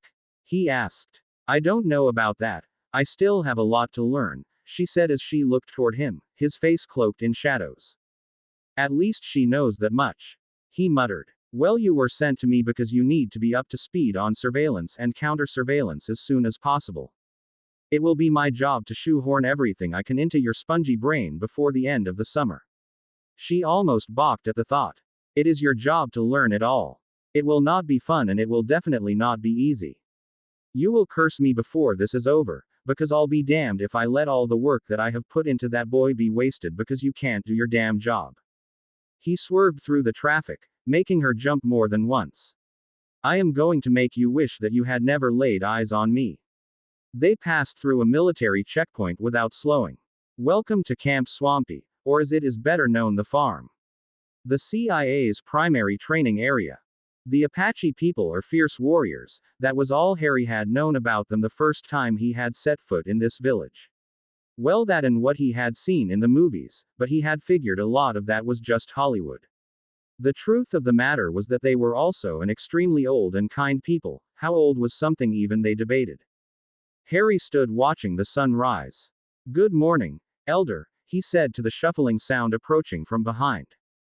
Good morning, Kit, said the old man, a smile crossing his face. Not just because of the young man's abilities, but because this morning he had remembered to wear his cap. Not practicing with your claw this morning? He asked, joining him. No, I can't practice with that blade any longer. The blade absorbed a powerful poison, and my practice blade is difficult to travel with, he replied. I see. He settled himself more comfortably. Harry, the young man turned to look at him. He could not remember the last time the man had used his name. It is good that you are recovered from your purification. There is much to be done and our time is short. Harry nodded, as the elder continued. But first we must speak of unpleasant things. He looked into Harry's eyes. The mesa, the one that has been forbidden to you after the ritual we used for your scar. Harry wanted to look away. It had never been a place he had wanted to go again. He shuddered involuntarily. Even now what is held there affects you. We must speak of it, Kit. Harry turned away. This was something he did not want to do. The elder continued. You may not want to, but we must return to the mesa, and before we do you must understand what happened that day. What's to understand? I died. He snapped. I bloody well died. He was breathing hard, on the edge of hyperventilating. Lightning hit me, and I died. He tried to take a deep breath. Yes, you did, the elder said sadly. The ritual we used grew beyond what we expected. The old man reached over and turned the young man to face him again. The magic that had infected you was strong, and the ritual used to cause it was the foulest of magics, fueled with sacrifice. The man that did the ritual was a monster. Harry nodded. His name was Tom Riddle. He called himself Lord Voldemort. He was the man that killed my parents. Yes, that is the story that has been passed on by your uncle. This Tom was a monster of the highest order. The elder pulled a box out from under his blanket. These objects were sent to us by your uncle, as they showed some of the same traits his people found in your scar. He passed the box over and Harry opened it with a shaking hand. It contained a cup crafted of bronze with blue and white enamel sections, a silver locket emblazoned with a large S encrusted with emeralds, and a tiara made to resemble a stylized bird with a large light blue stone as the focal point. At the bottom was one thing he wished he never would have seen again, a leather-bound diary. The book was brought to us by your father. It may have been destroyed, but they found residue of the same types, the elder supplied. Riddle, you said sacrifice, what kind? Harry asked, fearing he knew the answer. Human, a young child. He sighed. Unlike the ritual I told you of, unlike the one that was used by the people to the south, this one was designed to be done by a single person. Not as a punishment but as a way to secure a form of immortality. He took the box back and closed the lid. A book was also brought by your father, The Secrets of the Darkest Art. He did not say where the book was obtained other than it like these other objects, was obtained by your uncle. It described the process. I believe it to have been derived from the ritual I described to you, but it replaces the ritual members and the pleas to the gods with the sacrifice of a child. He was planning on using me. Harry asked. That I cannot tell you, but I would not bet against it, he said. It is a vile perversion of magic. Once the shards would have been used as a punishment for a crime, but this, for a person to willingly do such a thing, and sacrifice a child, is the purest form of evil. How he actually managed such a feat is still unknown. That book only describes the ritual and its history. Harry tapped the box. You said they share the same attributes. Are they all his? He asked. How many did he make? That is one of the reasons they are looking for more information, not only about this Tom Riddle but the ritual as well. We have no way of knowing how many were created, but seeing as we have seen 5, there may or may not be more. And what do you need me to go back to the Mesa for? Enough time has passed that we will be able to see if any of the fragment remains. If not, we will cleanse these objects using a similar ritual, then purify the Joshua tree the fragments are anchored to. Purify? He asked. Yes, it will be offered to Father Sky, said the elder. When do you want to check my scar? Once we reach the Mesa. Till then I am going to send these, he indicated the box, on ahead. Once we have verified you as cleansed, you will be moved away from the other rituals, as we are unsure whether the other fragments would seek you out before they can be anchored to the tree. Harry nodded slowly. I don't know if I could go through that again. You had the blessings of Father Shy and Mother Earth to survive the first ritual. We will show them our thanks by not taking any unnecessary chances with their goodwill, he said with a smile. Never let it be said that I tempt abusing that goodwill. He smiled weakly. Did my father say where those other fragments were found? The elder handed the box to a man dressed in the traditional raven costume. I did not ask, but I suspect they will tell you if you ask. Harry sighed. Something else to deal with. The list just got longer and longer. Today had been such fun, thought Susan. She and Hannah had ridden the most beautiful horses, then had lunch in the garden next to the pool house, something called fried chicken. It was amazing. Then they swam, and played muggle games in the pool house. Marta had even shown them how to use something called video games, and while they were not her cup of tea, Hannah had been entranced with Mario Brothers. While Hannah played, Susan had taken the chance to explore their summer home a little. She had found the kitchen quite easily and was quickly sent away with a bowl of ice cream, fudge ripple. Next she found the library. It was filled with muggle books and magazines and comfortable chairs around a table. Even better were the pair of plush seats near the fireplace. She continued to walk the halls till she heard a voice behind a partially closed door.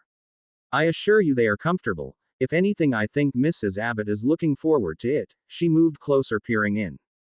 But of course. Mark Ainge paced behind a desk as he listened. He reached down and picked up a picture. Have you heard anything from him?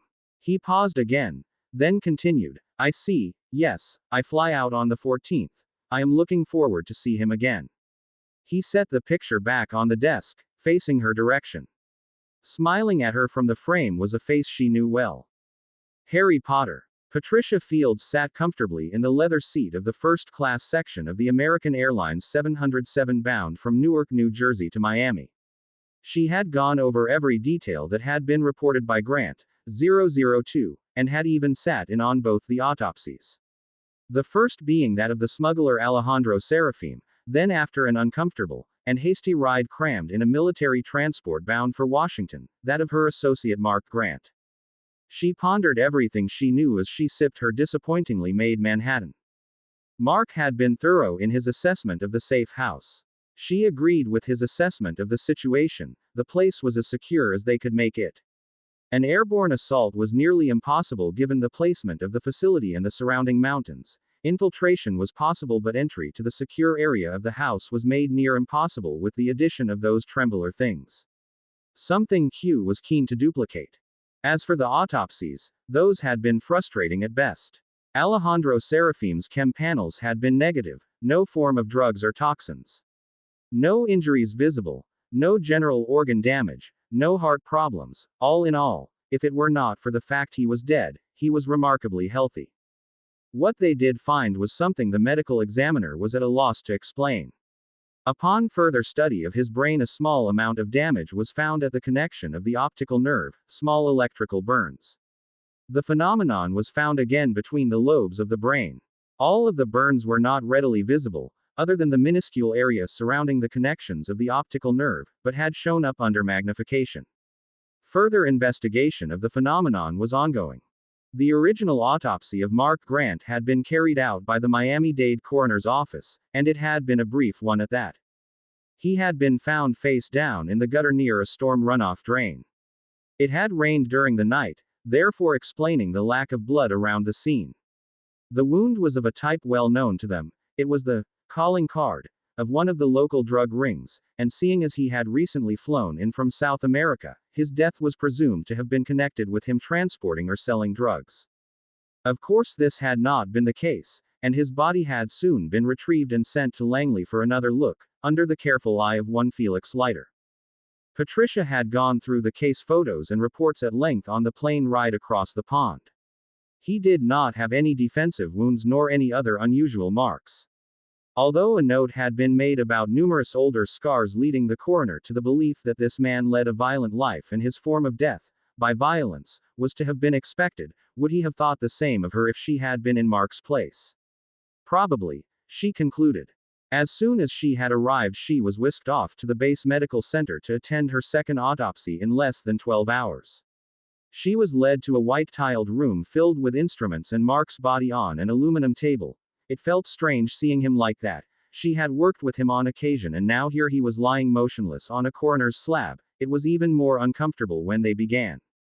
The coroner had been meticulous in his work, each step checked and double-checked. The first thing he discovered was that the apparent fatal wound had been inflicted post-mortem, after the victim was deceased. It was noted that despite the individual's training and line of work, there was a distinct lack of defensive or offensive wounding. However the man had been killed, it had been quick, and he had not had a chance to defend himself. His tox, panel, American for his chems, had been negative other than a low level of alcohol, 8.01 level. That with the addition of his stomach contents suggested that he had eaten and had a drink just prior to his death, consisting of a Cuban sandwich and a beer. Playing on a gut feeling, she had them check for the same forms of burns as were found on Seraphim.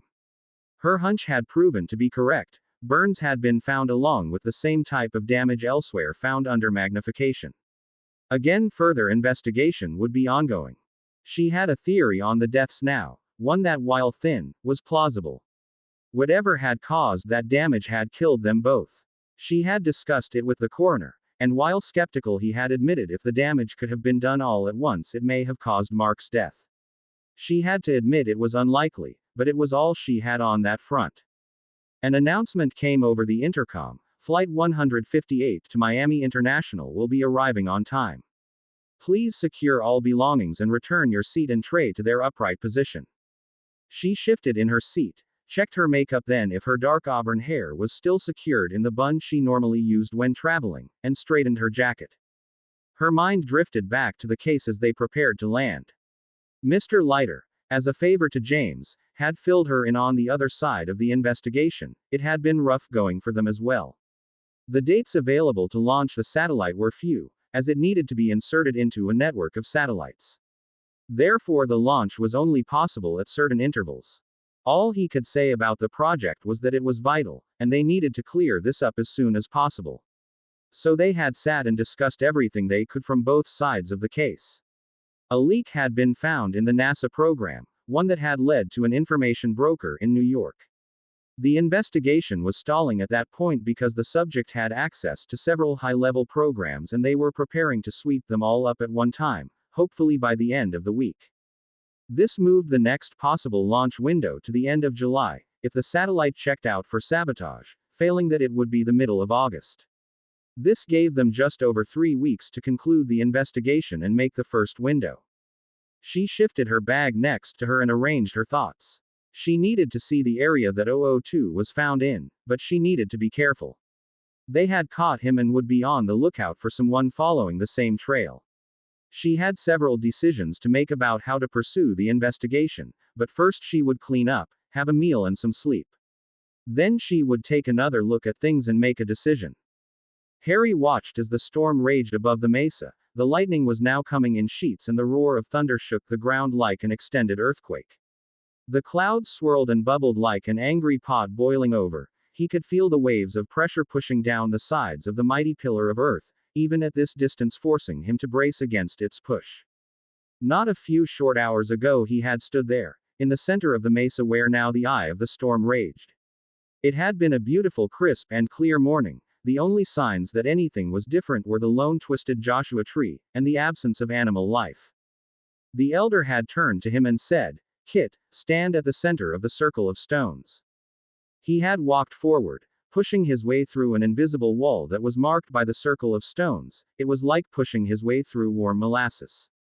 With a final push he was inside. Behind him he felt a crackle of energy, as the circle of syrup snapped into a barrier more solid than the stone that marked its base. He carefully stepped past the lines, careful not to disturb them. They were the edges of the designs from the original ceremony. The sand that had originally lain there had been burned away by the cleansing lightning, etching the design into the rock of the mesa itself. On the surface they were quite beautiful, a great twisting design, edges overlapping. But in Harry's mind they produced only one feeling: overwhelming pain. He could still feel the electricity dancing across his skin, arcing between the sky above and the ground below. Pouring through him time and again, white light filling his vision, thunder deafening him. Each second felt like it lasted an eternity. Finally reaching the center he stopped and slowly looked up toward the rising sun. This was the first time he had seen the Joshua tree since the day of the ritual. Once it had been a thing of beauty, an oddity, a tree unlike any he had seen in person, its arms reaching up to the heavens. But now it was twisted, wrong somehow. He looked at it for a long time as the men dressed as the coyote and raven, as well as the elder, moved to their positions around the circle. Why it seemed wrong was not really visible, as much as it was a wrongness to the air around it. It almost pulsed with malice. With growing trepidation Harry followed the elder's direction to lie once more where he had been originally. Memories of the first time flooding forward, it took all of his will to shove them to the side. The minutes passed with excruciating slowness, till the voice of the elder rang out. "It is done. You may return to the base of the mesa, Kit." His face had then broken into a gigantic grin as he leapt to his feet, only just keeping control of himself, and made his way off the mesa. That had been early this morning. By mid-morning a storm had begun to blossom over the same area. By noon it looked like a torrential spring thunderstorm. Now, in the mid-afternoon, it could only be described as what he had heard called a supercell, one not only capable of creating tornadoes, but one expected to create the most destructive varieties of the devastating storms. With a sense-shattering explosion of light and sound it came to an end. The clouds rolled away from the edges of the pillar of stone and off into the horizon on a stray breeze. Harry was one of those in the forefront of the group making their way back up the mesa. When they arrived it was to a vision of an alien landscape. Great gouges had been carved into the stone, in seemingly random patterns. Inside these deep crevices glass glittered, fused from intense heat of the lightning. In the middle of the area stood three sections seemingly untouched. The first was the original ritual circle, although upon closer inspection the ground was now unblemished, all signs of the original ritual wiped clean. The second was a ring around the first. It had been the ring where the elder and his fellow participants had been standing, all of whom were exhausted but being tended to. The last was the one that Harry only approached after being urged to by the elder, the Joshua tree. Or at least that is what it had been. Now the type of tree it had been was unidentifiable. Its limbs were twisted in odd directions and it had an almost human quality about it. And the air around it, it was dense with hate and anger. You could feel it pressing on you like a physical presence. In some way it was also fascinating. He could feel it somehow inside him coaxing him to come closer. He moved toward it carefully, a half step at a time till he was within an arm's length of the blackened ground surrounding the tree. After every step the thing pulling at him felt stronger. When he took the next step his foot slammed into the ground, halting his movement. Then he felt the thing's rage. Its power grasped at him again. This time it almost pulled him off his feet and onto the darkened ring of soil. Harry grunted with effort as he resisted. He braced himself against it then reached for his wand. Incendio. He whispered. Flames poured from the wand's tip, and the tree burst into a column of flames. He stood and watched as it burned an unhealthy greenish yellow, the smoke blacker than pitch. Some time later he felt a hand come to rest on his shoulder, and the voice of the elder spoke softly. You have done well. Think on this day, we will speak of it soon. Till then I must rest. He felt the hand move off his shoulder, and the elder turn and begin to walk away.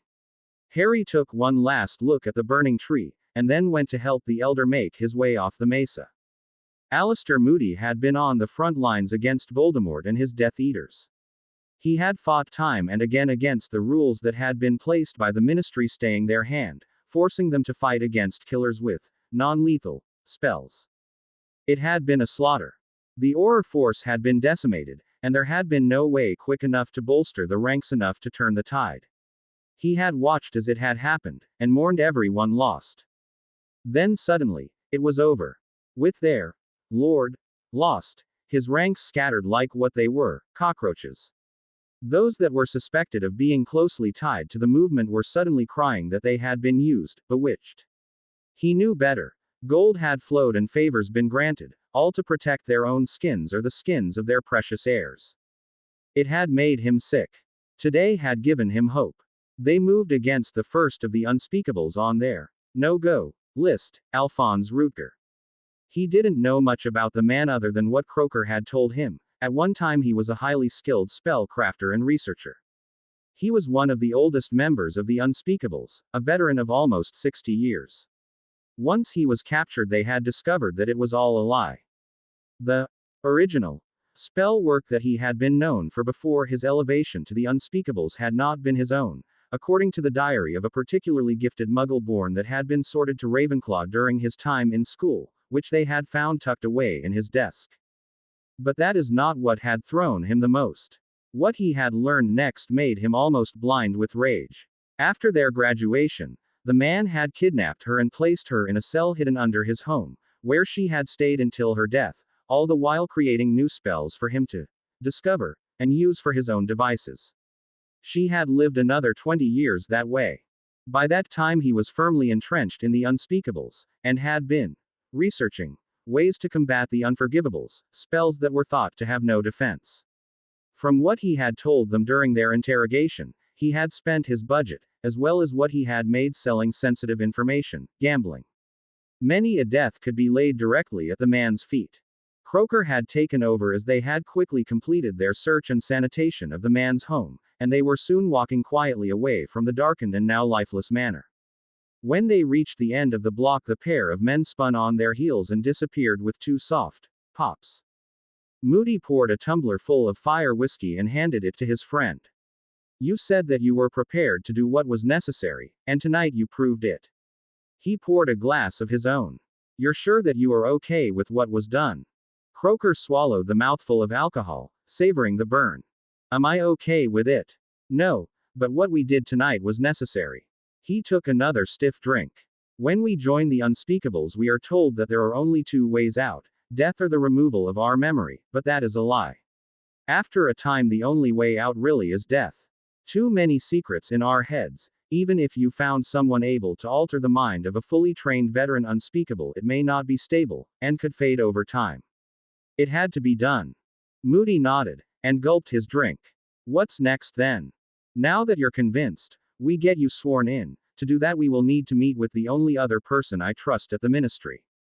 And exactly what am I swearing to? The man asked. We are going to both swear the same oath, the original oath. An oath to the government as well as the people. The three of us will make up the new core of the Unspeakables. You will be in charge of operations, as well as physical and combat training. I'll head the research, development, and artifacts. While our third will stand as a vote outside the direct control of the department, a check on us if you will. That vote will be placed with the office and an oath taken close to our own. And who is this third? Moody asked. They have requested that they not be named till the oaths have been taken, Croker replied. After the oaths, we will continue to prune the disease out of our department. She now knew that she had made a mistake. It had been too easy and she had fallen into the same trap Mark had. She had followed the money. It was the first rule of investigation. Everyone needs to get paid. The problem with that line of investigation is when it leads straight to the door of someone that wants you to follow the golden rule of investigation. She hid herself deeper in the shadows, working frantically to pull her belt tighter around the makeshift bandage she had wrapped her leg with. Gathering her pistol, she pushed her way up and moved off between the pallets of boxes. What the hell is going on? She thought, moving faster. Who the hell is this guy? It had started normal enough, with Patricia taking a stroll in Little Havana to start her day. Playing the tourist card to the hilt, she had shopped in the street market and explored what the local shops had to offer, all the while learning the lay of the land. She had seen exactly what she had expected, locals going about their day, the smell of wonderful foods filling the air and the Cuban coffee, delicious. Next she checked out the area Mark's body had been found in. It was near an apartment complex and adjacent to a quaint little park that held a small farmer's market. The place was populated during the day, but would be nearly deserted in the evenings. After treating herself to a small lunch, she explored some of the outlying buildings. It did not take her long to find the place she was searching for, a warehouse owned by Seraphim. It was small as warehouses went, and not overly tall. It had 3 loading bays and a smaller door that presumably led to the building's office. It looked like it was not built with the large long-haul lorries in mind but rather smaller delivery vehicles. She decided she would pay them a visit later that night. After watching the place closely for the last 2 hours, she had seen nothing but a quiet building. Music wafted down the street from somewhere, a nice steady Latin beat, laughter accompanying it. She slipped from her hiding place and made her way quickly to the door, pausing only moments as she worked the lock, then tugging the door open. A soft beeping met her as she entered, leading her to the alarm panel. Reaching into her purse, she pulled loose a small box and unwound a small card connected to it by wires. Working quickly, she slid the box over the keypad and the card slid into the slot. 10 seconds later, the alarm chirped and the status light stopped blinking red and turned green. Smiling, she set about her work. She had spent some time in the office, looking over paperwork, when something had felt off. It was a gut feeling she had come to trust over the years, so quickly replacing the files she had been photographing, she moved toward the alarm panel. Her ears strained to the point where the sound of her own breath seemed too loud. A rustle of fabric caught her attention and she flung herself away from it as green light flashed across her vision. Something exploded to her right and she felt a tug as something dug its way into her leg. She blinked her eyes, praying for them to clear away the crimson after image left by what she presumed was the explosion. She was sure that there was someone between her and the door to the outside, but that would have been out of the question anyway, as the street would offer no cover. She rolled as she heard a man's voice shout something, and a crimson light flashed in the room. She pushed off the floor hard and almost fell again as her right leg refused to hold her weight correctly. Sliding to a stop behind one of the heavy metal desks, she grimaced as she pulled her leg in front of her, seeing a hunk of metal sticking out of the wound. "Does the little bird have a broken wing?" asked a voice from the darkness. "Poor little muggle. Give up and I will make this quick," said the voice, with a British accent. Patricia yanked the metal out with a grunt, then wrapped her belt around her leg and cinched it tight as a tourniquet. It would have to do for now. She pulled her pistol from the holster in the small of her back, and glanced toward the door she was headed for. "Come out, little bird," said the voice again. "Maybe we could even have some fun, before I kill you."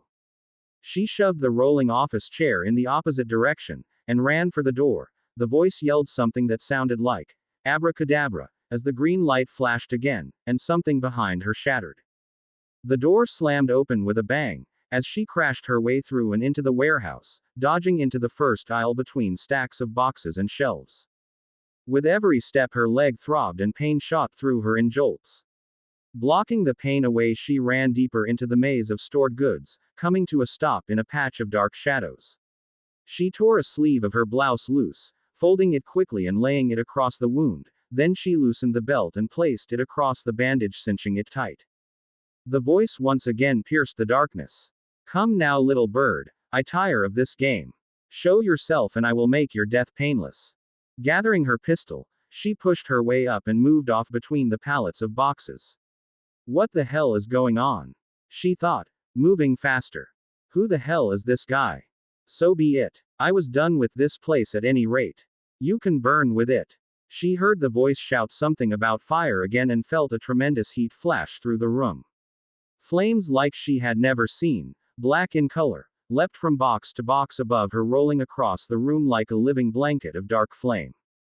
Ducking away from the rising heat, she ran. Soon she reached a concrete block wall. Looking both directions, she found nothing but more flame slowly licking its way down the boxes and shelves, almost as if it was pouring down the surfaces. Patricia pulled a can of mousse from her purse, pulled loose the cap and twisted the nozzle a full turn to the right and depressed the plunger 3 times in quick succession. She jammed it behind the shelving up against the wall, and ran back into the cover of the burning boxes, as an explosion shook the room. Peering around the corner, she made a mad dash for the hole she had made and out into the night, only glancing back for a moment to see the entire structure engulfed in impossible black flames. For the 3rd time in 3 weeks, Tonks was lost, but that was to be expected. Felix called it a practical exam. She had her doubts about that. To her it felt more like she was the rabbit to his real hounds. The first day they had dumped her on a country road. She had 6 hours to make her way to civilization, and keep notes on anything suspicious. She failed. Not the making it to civilization part, that had been fairly easy. She was a woman in distress after all. What she had failed at was the observation part of the mission. She had missed the 2 teams in the wood that had been shadowing her as she walked, and the follow team's car when she had been picked up by the farmer. On the plus side, she had seen the woman in the center of town, as well as the 2nd team vehicle, but as Felix had said, she would still be dead. The next week had been worse. It had started in a van, but ended up with her being tossed from a helicopter, while still blindfolded, into someone's pool as the sun came up. Being wet, cold and chased by dogs was no way to start a morning. Her mission background was she had escaped a holding facility in a hostile area and she needed to reach a predetermined diner in 8 hours for extraction. What she had not known was that the local law enforcement had been notified of an escaped criminal matching her description and last seen in the area. That little tidbit of information had become evident when she was seen by a pair of state police as she was walking through an intersection. She was especially proud of the fact she had avoided them and their backup without cheating by changing her appearance with her metamorphagus ability. She had also made note of, and avoided 4 of 6 surveillance teams, one of which was following her via a tracking homer hidden in her undergarments. Felix had reamed her out for not changing all of her clothing at the first opportunity. The last team had set up surveillance in the area of her extraction point and had made her as she had entered. She would have chalked that up to exhaustion, but, as Felix had pointed out with some amount of anger, that was no excuse, as she would often need these skills when she was in a much worse state. Today, though, had been different. Today's mission began with her being dragged from her bed, at what felt like only moments after she climbed in. She had been blindfolded, then put on a plane. When they landed, she was thrown in the back of a van and driven around for what felt like hours, only to be dumped out like so much garbage from the still moving van. Tonks rolled to a stop with a groan, then sitting up, she yanked off the blindfold and took stock of her surroundings. She was in an alley, in an unknown city, and had 24 hours to make it back to the main gate of Langley, and here she was sitting in a puddle in the dark, still in her PJs. Wonderful. Sighing, she stood and yelled at the still retreating white panel van's rear lights, "You could have at least brought me some shoes." She stretched her arms, and rubbed her scraped shoulder. "I wonder where the hell I am." She looked up and down the street. "Dumpster diving it is, I guess." She walked to the first dumpster and flipped the lid up. "Perfect. It must have been rubbish day," she said, looking inside the empty bin.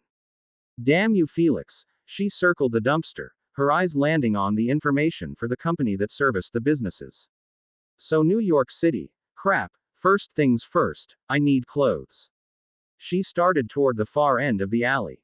Harry sat next to the elder, the light of the fire flickering across the walls of the cave. "Kit, you and this man Riddle are connected on a magical level," the elder said, gesturing to the objects before them. "This connection extends to each of these objects, and any other that he has created. I did not tell you the entire story of what I know about such things, nor did I tell your father or uncle." His voice sounded weary. "I gave my word many years ago that the secrets I must tell you now would follow me to the grave. He placed several bundles of herbs into the fire. Breathe deeply of the smoke, my grandson. Harry was taken aback by these words, and deeply honored. The others have been told to leave us be till the morning. The elder made a scooping gesture in the smoke with his hands, breathing in deeply. Harry followed suit. Within the smoke you will see as I did. Forms began to take shape, and colors bled into being. I was much younger then, a healer. I traveled with a few others to your homeland. It was a time of war against a madman, and his followers. Images of a burning London filled the smoke. After the invasion of the mainland, information was found of another war, one hidden in the shadows, the leader of which was a man steeped in your world's magic. But this man had also traveled the world and had delved into many of the other mystical secrets of the world. Images shifted till a man with a short beard and dark eyes appeared. Grindelwald, Harry said with a hiss. I never knew the man's name, the elder continued. I was part of a group attached to the American troop movements. Officially, we provided medical treatment to field personnel, a field hospital. I was a member of the motor pool. He smiled as the smoke blurred into other faces, friends, Harry thought. In truth, we were to support troop movements and deployment when possible with our magic. A sadness filled his eyes. Unfortunately, this proved to be difficult in most instances, if not impossible. The differences in weather patterns from those at home proved difficult to gauge. We found ourselves more and more often fulfilling our official roles, unless sufficient time could be given to study and prepare for a task. A mountain range began to form in the images, along with a dark castle. We were ordered into an area in the Upper Alps. Harry fidgeted as he watched. We were to lend support to a unit that was to assault the castle, help cover their approach. However, when we reached the rendezvous, the assault had begun, more than 24 hours early. Above him, the castle image was bathed in an unholy light, as spells and flames flashed across the landscape. The scene then took on a more personal view as it focused in and became the elder's vision of the battle. We advanced as quickly as we could, finally joining their own healer just beyond the outer area of the battle. Before them lay the carnage of a full-scale battle unlike any Harry had ever seen. Your cousins were brave, facing an overwhelming force and pushing into the castle proper. A large explosion destroyed the section of wall surrounding the portcullis. Behind it sat an iron behemoth. A tank half again as large as the Mouse, the Germans' largest tank that tipped the scales at just over 200 tons, its engines roared like a great beast. Its gun thundered and a sickly green fire belched from its barrel, and another section of the wall exploded, the pieces falling on friend and foe alike. The monster moved forward with surprising speed, pushing some chunks of the wall out of the way while crushing others. As it turned and gave a side view, the image froze. It was called Fabelwesen, a fabled animal, a monster. It was the most terrifying thing I personally saw that night. Later we found many disturbing things about its creation. Harry looked closely at the vehicle before him. He saw spells that tore chunks from the castle walls bounce away harmlessly. This machine alone was close to breaking the assault. The elder's face clouded, as the image moved again. We quickly organized a desperate gamble. A slow chant began as the monster's gun rotated for a shot toward a group taking cover. Clouds overhead gathered and boiled. Flashes appeared in the sky above as the thing fired. Wall and body parts flew into the sky. After what seemed like an eternity, lightning crashed into the tank. Its armor rang like a great bell, then a green bolt shattered the sky as it erupted from the tank's surface. Again the lightning crashed down from the clouds, and another green bolt erupted upward. 3 of us passed on that night, as we tried to hold the storm together and guide the strikes. Father Sky saw our need and, a final flash, one that obliterated his sight, crashed down. When the vision cleared, the tank sat still, smoking. That was our small part of a much greater battle. Harry watched as the view pulled back, and the dawn broke across the battlefield. Bodies and carnage littered the landscape, blood coated the ground. It was the horror of war. All Harry could think was that his grandfather, Charles Potter, was someplace out there. Had he died yet? How had he died? The vision then closed on the tank. This is what I must show you. They watched as the disembodied vision seemed to climb up onto the tank and peer inside. Inside was a charnel house. Bodies of the crew caught the eye, twisted and burnt, but that was not what kept their attention. At first the mind had trouble comprehending what it saw, but slowly Harry's mind made sense of the armored far wall. Arranged on the inside wall were large vats encased in steel, each holding a dismembered body. 5 in total, 3 men, 2 women missing their arms and legs, all of them submerged in a greenish-blue liquid. Cables ran from the vats into the wall of the tank. Steel plates obscuring the greatest parts of them, each body bobbed slowly in the fluid, their mouths still moving in silent screams. Those poor souls, they were still living. When we looked over the vehicle we found that, the elder's voice faltered. That thing had no source of fuel, and the engine was more like an electric generator than an engine. He finally looked away and the vision faded. They were being used to power it. We found other vehicles inside, as well as other bodies. Harry turned away as well, his stomach rebelling, the sight of those people burning into his mind. It was several minutes till the elder spoke again. I believe that what those objects held, he pointed toward the things that had been cleansed, were the beginnings of what I saw that night. It was a punishment originally, one given for the most repulsive of crimes against their people. The soul would be sundered into pieces, and the pieces used for the betterment of the people for a time, crop protection chief among those. When the time prescribed by the priest was reached, the soul pieces were gathered and the soul released to pass on and be judged by the gods. How this person learned of this, or of the way to do such an act one cannot say, but it is evident that someone has access to at least some of the information from that castle. The fact that he has done this to himself leads me to believe that he does not have access to all the information, as I have no idea of how it may have affected him. Are you sure he did it to himself? Harry asked. There is only one magical signature to the original objects, until the one that had been placed within you. Me, Harry cried. Yes, Harry, you. What happened I have no idea, but something happened and a part of his soul was sundered and attached to you. What he was hoping to accomplish by doing this? Immortality. He was looking for immortality, Harry said, his voice trailing away. The name he chose for himself says it all, Lord Voldemort, French for flight of death. It is an anagram of his real name. So he was trying to use the slivers to cling to life. A drastic if foolish notion. At least you can be assured that he does not have the full information on what was created in that castle. Harry nodded. That would have been the last thing they would have wanted to see. He seemed to hate all things from the non-magical world. He was one of the blood purists, their leader. And he is not dead, not completely. Harry turned to face the elder. These were not all of the pieces. We have released many, but not all. There is still a connection to you, it is very weak but still there. Is it dangerous? Harry asked. Unfortunately, I do not know, but it is substantially less than it was originally. Even less so now with the tree destroyed. He placed his hand on the young man's shoulder.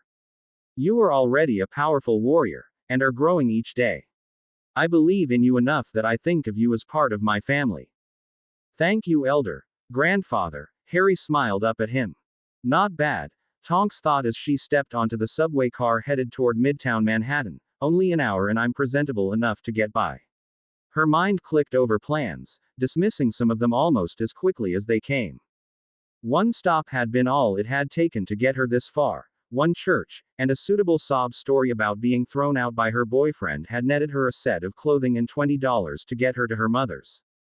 She watched the stations flicker by as the train moved toward the city center, each drawing her closer to her next goal, and a chance to try something that Harry had taught her in Tokyo. She stepped away from the train in Midtown, walked to the first office building, then down the side alley to the rear entrance and inside.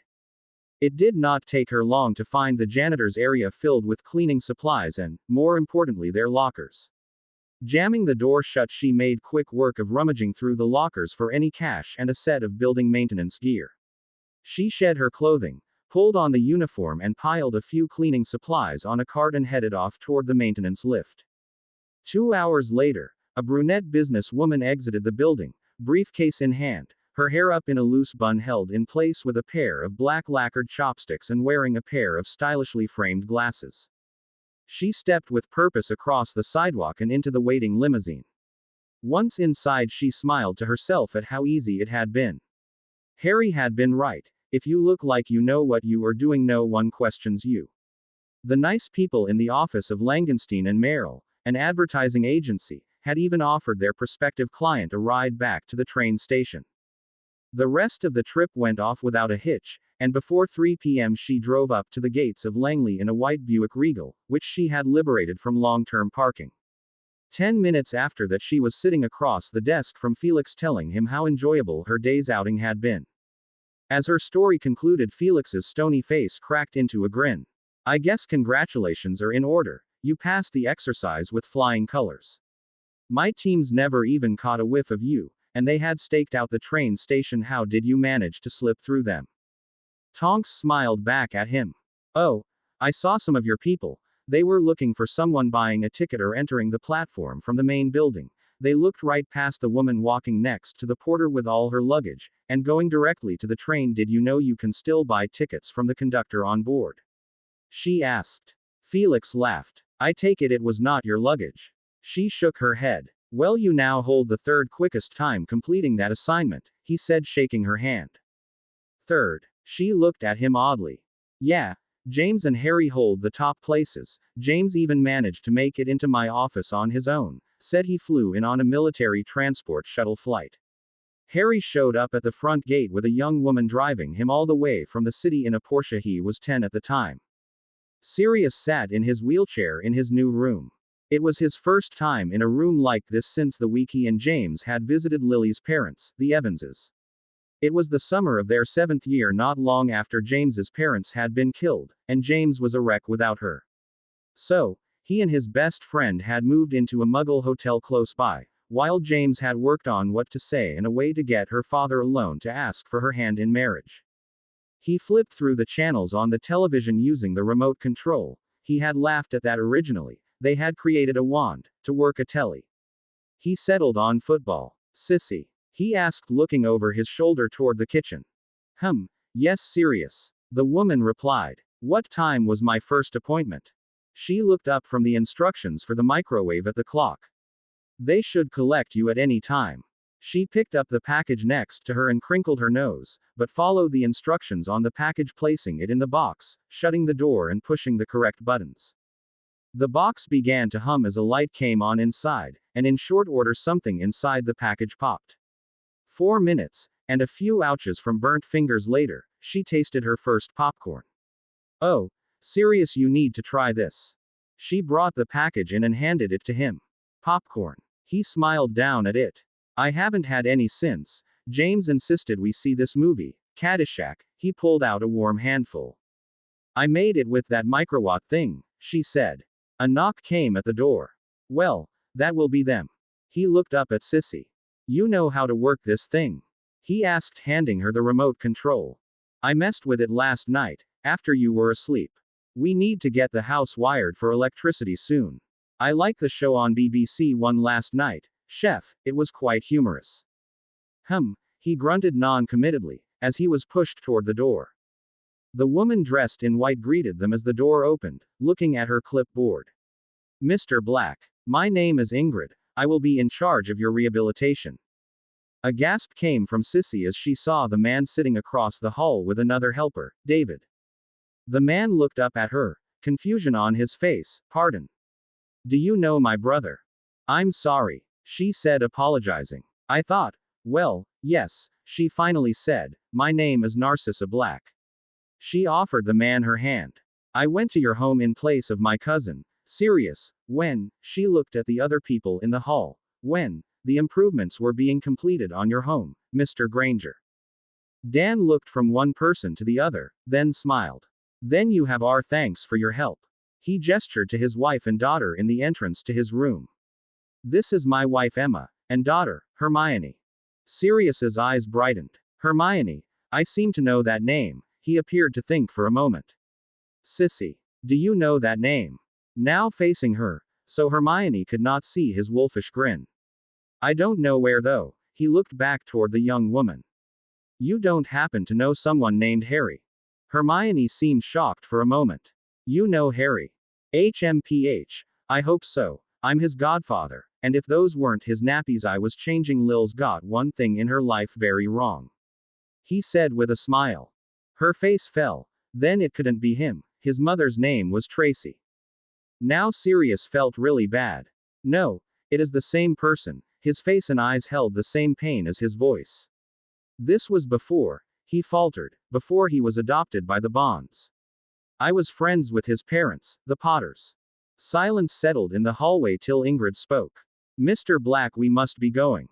Yes, please, if you need anything, please just ask, Sirius said. Dan looked up at Emma, who gave a slight nod. Mr. Black, we would be honored if you and your cousin would join us for dinner. Sirius looked at Sissy for a moment, then back. It would be a pleasure. Harry stomped his way down the nondescript hallway, muttering to himself. As soon as he had had his discussion with the elder, he had begun preparing for his return trip. He had ridden out of the desert at a hurried pace, and had been on the first plane available out of the US bound for England. The longer it had been, the more it sank in what had been going on.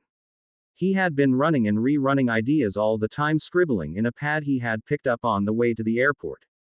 So now he found himself making his way to a meeting in the most secure conference room in Britain. He looked at his watch and picked up his pace. It would not do to keep the Prime Minister waiting. When he opened the door, he was face to, well, wand with 3 people. Amelia Bones he had half expected, as he knew the head of the DMLE would be in attendance. The other 2, however, were a surprise. The man furthest away was short, and a little on the plump side, and almost bald, with what remained being a remarkable silver gray. Just the other side of Amelia stood a man that had seen better days. His leg had been replaced with a peg right out of a pirate movie, and his missing eye was replaced with an eye-like orb held in a brass frame. Amelia smiled when she saw him. Nice to see you, Harry. She waved her hand and the others lowered their wands. And Madam Bones, he corrected himself. Gentlemen. He nodded. Are they ready for us? She shook her head. Not quite. Each person is being searched and tested as they enter. We are the last. He nodded, and waited his turn. He came in last and the guards bolted the doors behind him, as he wiped the remnants of the thief's downfall water from his face and walked to the podium in the center of the U-shaped briefing room. Thank you for your time, Prime Minister, ladies, gentlemen. He placed his first drawing in the overhead projector. Lights please, and lower the screen. As the room dimmed, he flipped on the overhead projector. This man's name is Albus Dumbledore. He went on to explain what he had learned over the last few weeks, showing drawings he had made as illustrations for his presentation. When the lights came up, Harry took stock of the faces before him. Most looked at him in disbelief, but those that knew him looked horror-struck. And what conclusions have you drawn from this? Asked the Prime Minister. Surely, sir, you do not take this nonsense seriously. One of the men said, off to the Prime Minister's right. This outburst caused the room to break into a shouting match, during which Harry calmly poured himself a glass of water and took a drink, the Prime Minister's eyes never moving from him. Enough. The Prime Minister yelled. He turned to the man that had originally spoken. For your information, I do believe him. He has seen more and done more than most people in this room. He looked at some of the others in the room. I understand that it is difficult to believe, but magic is real. And we must accept that fact. Those of us in this room are charged with understanding what may be a threat, and or a danger to the people of our country.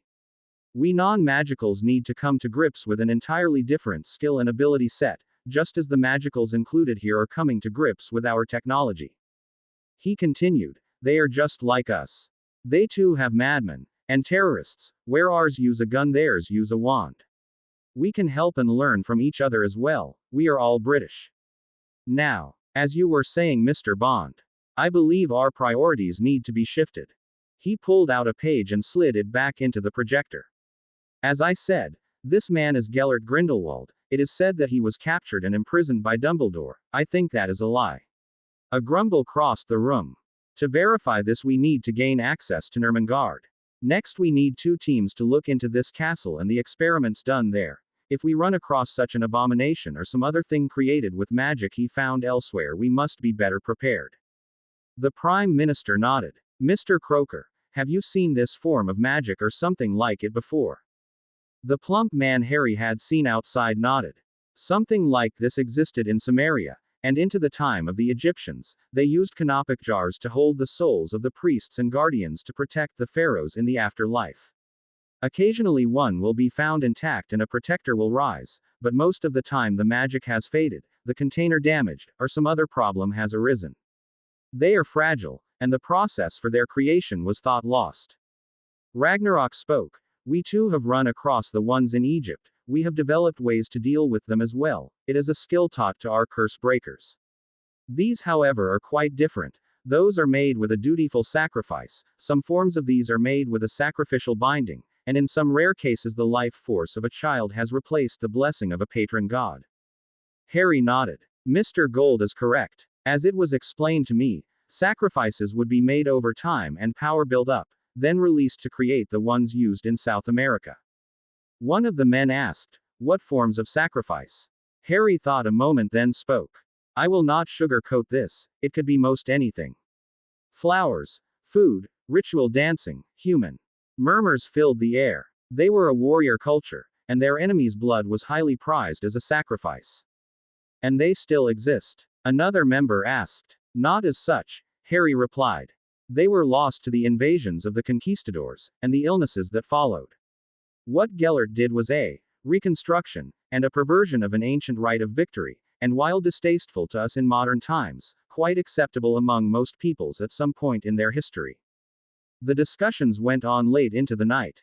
James stepped from the hotel out into the morning sun, already wishing that he was here on pleasure rather than business. Miami had always been one of his favorite cities: sun, warm waters, and white sand. He smiled as he looked out toward the ocean. Then again, if he had to be honest about it, the bikini-clad sun worshippers may have something to do with it. He turned away from the beach and headed toward the bar, as he mentally ran the report from Patricia that had had him on the first plane bound towards the U.S. As he had read it, the pieces had started to fall into place, each a little more discouraging. Someone was using a magical as an assassin. James ordered a mojito, and scanned the room as he waited, as he added in the things he knew about what they had learned of the magical world in the UK. The picture wasn't pretty. Malfoy, he muttered under his breath. Where had the people gone that he had sold? Who were the buyers? What had they done with them? All questions he needed answers to. He watched as Patricia entered the room and made her way to the bar. She was dressed in a white sundress and limped slightly. He smiled to himself. An unreported injury, not that he expected anything different, and not like he hadn't done the same. She made her way over to his table, drink in hand. James, I wasn't expecting you to. He handed her a bottle of insecticide from out of his briefcase. You might want to use some of this. Mosquitoes are bad around here, he said in challenge, slightly miffed that she had not followed protocol. Especially in light of the attack. She startled, and took the bottle. They are only bad at night, but no need to take chances. She sprayed the contents of the bottle on her face and arms, noting that it lacked the aroma and oily texture of the actual product. She went to hand it back, but James waved his hand. Keep it. It is part of your kit as of today. She looked at him oddly, but slipped the small canister into her purse. He swallowed the remainder of his drink and stood. Let's take a drive. 10 minutes time found the couple driving up Highway 1 along the coast, a steady thrum coming from the Lotus S4 as the miles melted away behind them. James's lips were pursed. If I ever hear of you jumping protocol on a meet again, you'll be spending your foreseeable career in the records department filling expense account hard copies. I don't care if you are meeting the Queen herself, we do not blow simple meets. She nodded, knowing that not only was he right, she deserved the dressing down. I need to hear exactly what happened, and your impressions, the things that didn't make it in the report, like your leg. He watched as she flinched, her hand closing across the bandage around her leg. She took a deep breath and spoke. He had the drop on me, I'm still not sure how. She paused as her mind rewound and played the events. I went in through the front, and bypassed the alarm. I decided to start in the manager's office. I had just finished the desk when I felt something. I knew something was wrong. The next thing I knew, I was behind a desk, my leg was bleeding and he was shooting at me.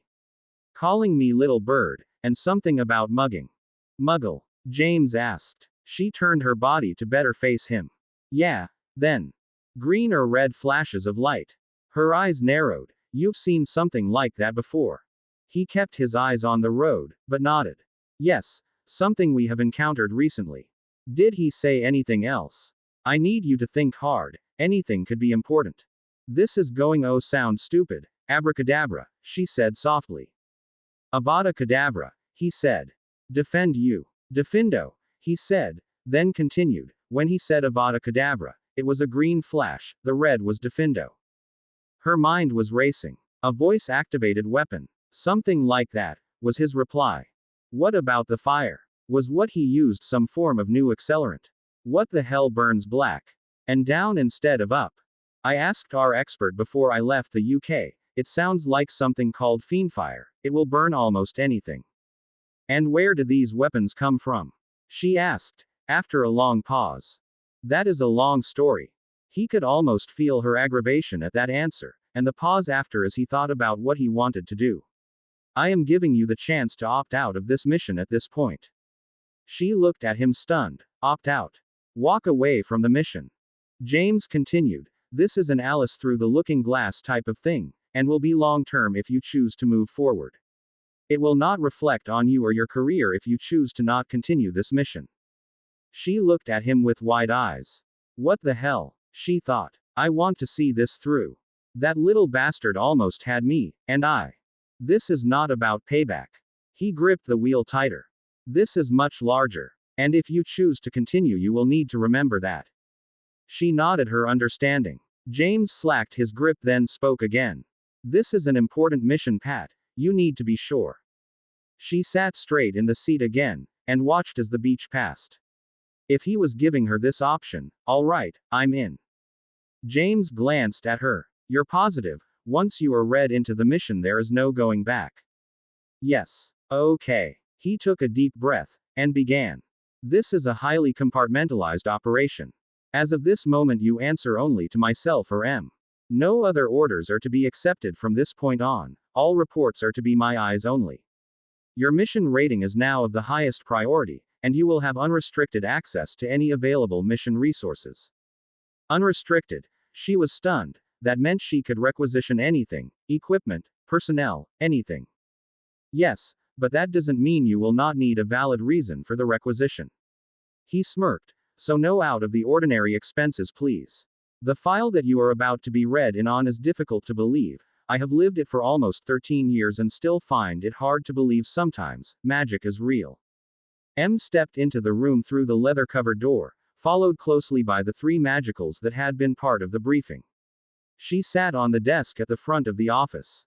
Amelia. Gentlemen. She gestured to the chairs. How do we get access to the prison? Croker looked from M to Amelia, then at Moody and back. May I ask Ms. M? Yes. Mr. Croker was it? Yes. Croker looked confused. You're in charge? No. She smiled. In charge of MI6 and the majority of operations, at this point, yes. But, how? James Bond, Harry's adopted father, has been part of MI6 for a very long time, she said. And my agency has been a part of this initiative from its inception. But that is neither here nor there. We need access to Nermangard. We need to gather the rest of Dumbledore's secrets as quickly as possible. We are still playing catch-up in his game. Amelia nodded. We can get access as soon as a new chief warlock has been seated and a vote has been taken for a new representative to the IWC. I'll pass that along, M replied.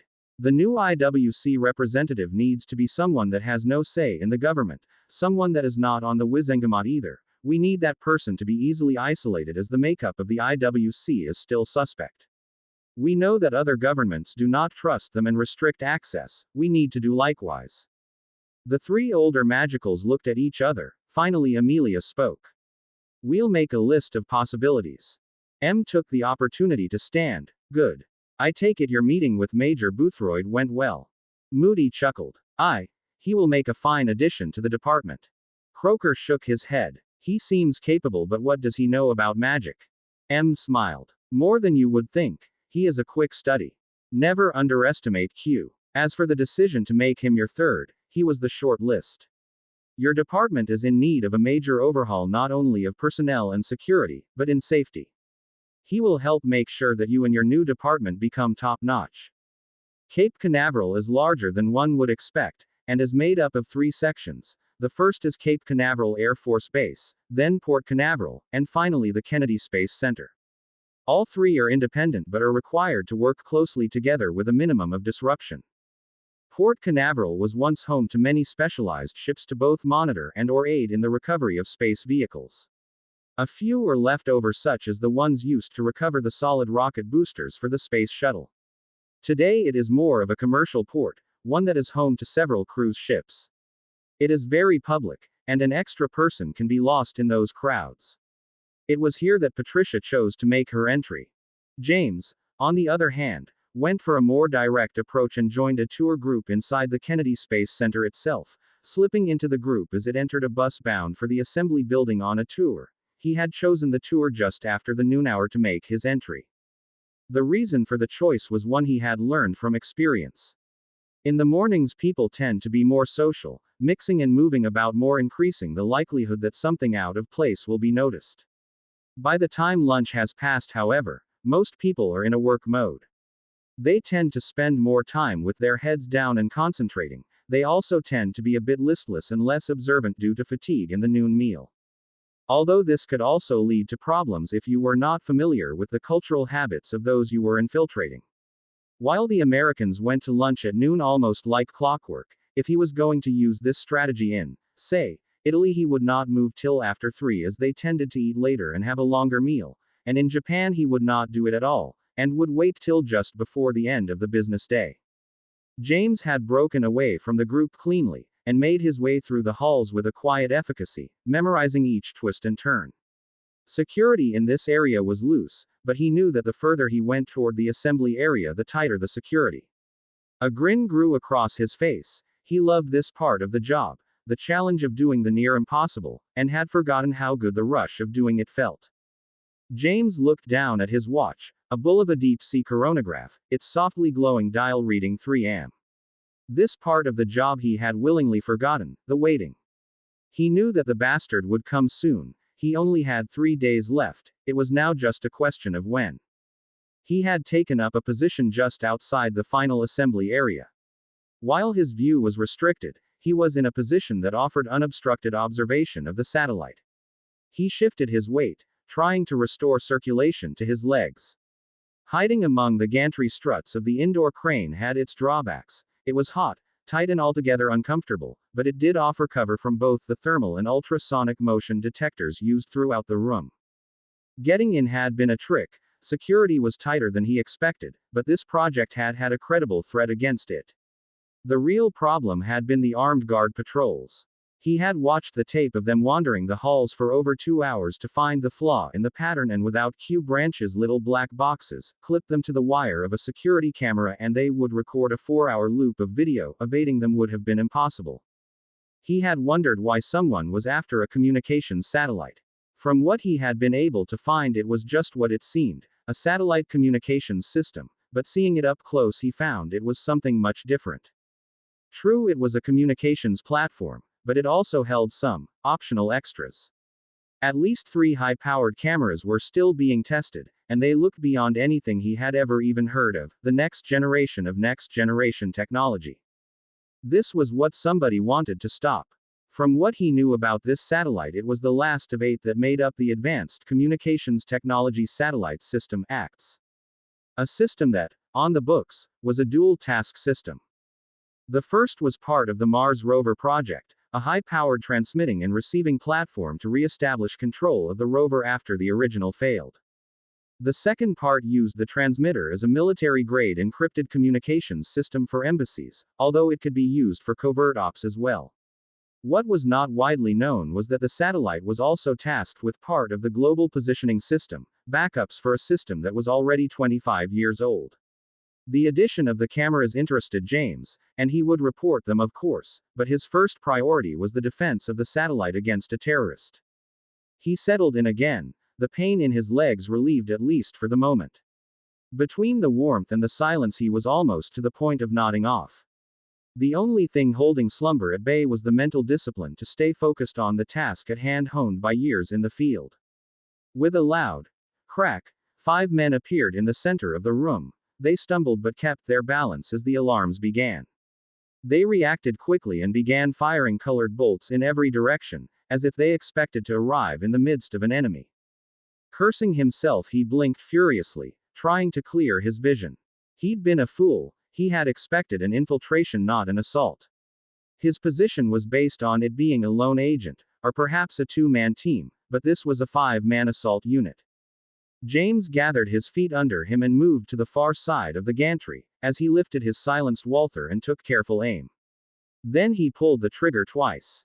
The air flashed in front of the closest person as the first bullet impacted the shield spell, but the second met no resistance and the man spun in place and dropped to the ground, blood seeping from the head wound.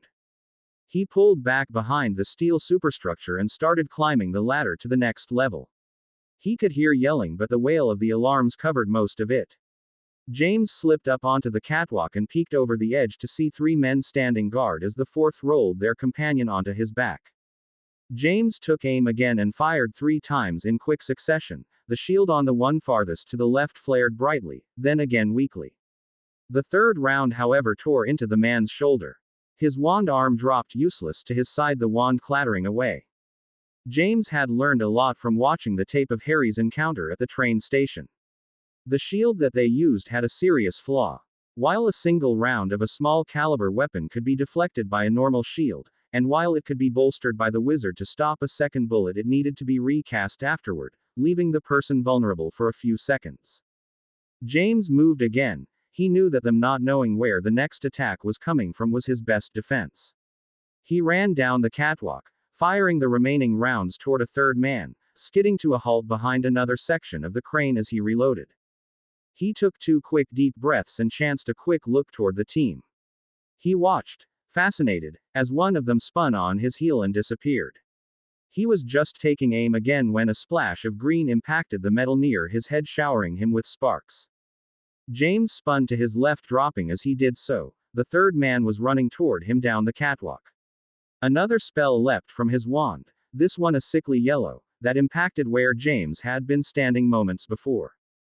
James snapped off 3 shots in quick succession, as he sprang to his feet. The man's shield flared once, the other 2 shots missing as he flung himself to the side. He was unprepared for what happened next. As the man waved his wand, the steel of the catwalk flexed and bowed, ripping itself up and reforming to the wizard's will into a makeshift barricade. Rather than fight here where he had no cover, James ran. He knew that the effective range of most spells was short, less than 20 or so yards. Beyond that they lost power, and became more difficult to aim. He needed to put more room between them. He stormed up the catwalk toward the control room for the crane amid a hail of spellfire from below. Sliding to a stop inside, and slamming the heavy metal door closed, he began flipping switches, bringing the monster to life. The giant arm, that reached across the assembly area from one side to the other, jolted into motion, its mighty claw dropping down onto the platform between the men below. It hit with a thundering crash.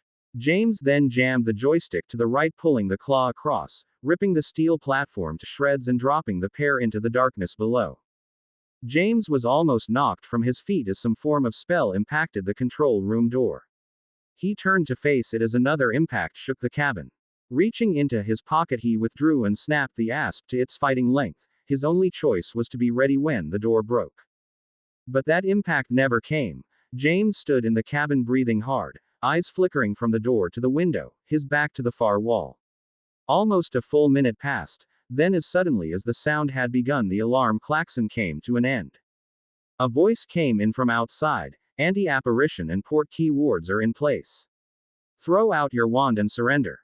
James startled at this. What the hell? He thought. He edged closer to the glass of the control room. Below stood a group of men dressed in gray uniforms, each wearing a tactical vest and carrying Heckler & Koch MP5s with collapsible stocks on tactical slings. Slowly stepping to the door, he tried to push it open. It was stuck, warped in the frame. Sorry, but the door seems to be stuck. James sat at the table, hands wrapped around the paper cup filled with coffee. He had been alone in the featureless room for over 4 hours before someone had come in and placed the cup and a sandwich on the table across from him, then backed out of the room. They were treating him as if he was dangerous, he approved. They had him handcuffed to a bar that ran the length of the table, placed far enough from his edge that his hands were always visible, and they had been very careful when they had searched him. Yes, he definitely approved. The door opened and a man entered. James figured he stood almost 6 feet. He had dark brown hair and wore the same uniform as the men from earlier, minus the tactical vest and MP5. He sat in the chair facing James and placed a file on the table. "We have confirmed your identity, Mr. Bond," he said, opening the file. "Do you want to explain to me how you came to be in the middle of a group trying to destroy a NASA satellite?" James sat silent. "I talked to your friend Mr. Leiter," the man said, turning a page. "Quite enlightening. It seems you are up to some of your old games." He laid out pictures of the men that had been a part of the assault, each of them lying on a metal table. "Did your men get a better offer?" He didn't move. They sat in silence for several minutes, till the man spoke again. "Well, no matter." He placed another photo on top of the originals. "Maybe I need to ask Ms. Summers." He tossed another picture on the table. "Or possibly her daughter. Jane, isn't it?" James had had enough. "If you talked to Leiter, then you know that I was following a lead about the possible sabotage of the satellite." "Yes, and he told me about the loss of your agent as well," he said, sitting back in the hard metal chair. "What I want to know is why you were there. Why didn't you pass any information on to the CIA? Why did you think it was necessary to infiltrate the assembly building?" "The man I was after, he was dangerous." James moved one of the pictures to the top of the stack. "I was familiar with his skills, it made me the logical choice. I didn't expect him to bring friends." "Are you saying you were there to stop them?" the man asked. "Yes." A smile broke out on the man's face, and he reached out to shake Bond's hand. "It's a pleasure to meet you, Mr. Bond. My name is Jason Copper, Southwest Section Chief of AI, Arcane Investigation. Think of us as the magical version of the FBI." Jason leaned forward, pulled out a set of keys and unlocked his handcuffs. "Sorry about using your family like that, but I needed you to get angry. I'm an empath as well as a wizard. Normally with a person in this situation I can read their emotions before I enter. Yours, however, were still hidden from me even till I put out the last picture. In that agitated state I can feel if someone is being deceptive." James glowered at the man. He was a living lie detector.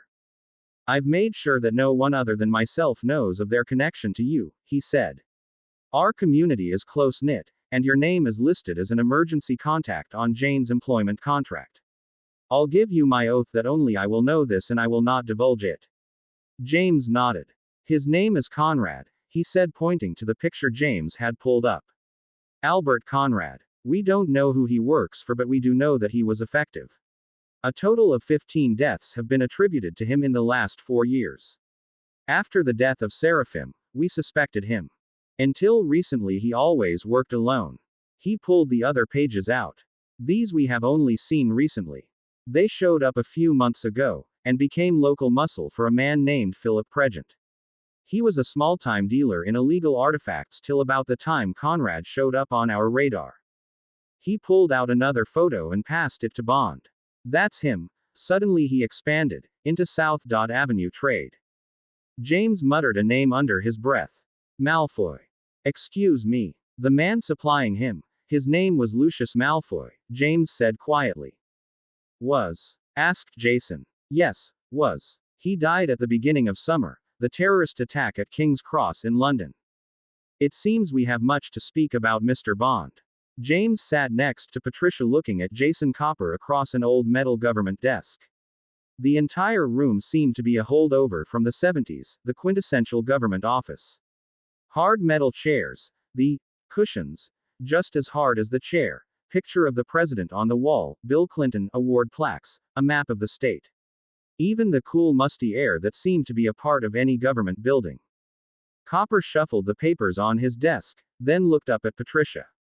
5 men in the hospital, 2 with gunshot wounds, 1 with a broken arm and a ruptured testicle. James winced a little. 1 with a concussion and a stab wound to the lower back, from his own wand, and 1 shot with his own taser. He looked at James. "Can I keep her? I need someone like her."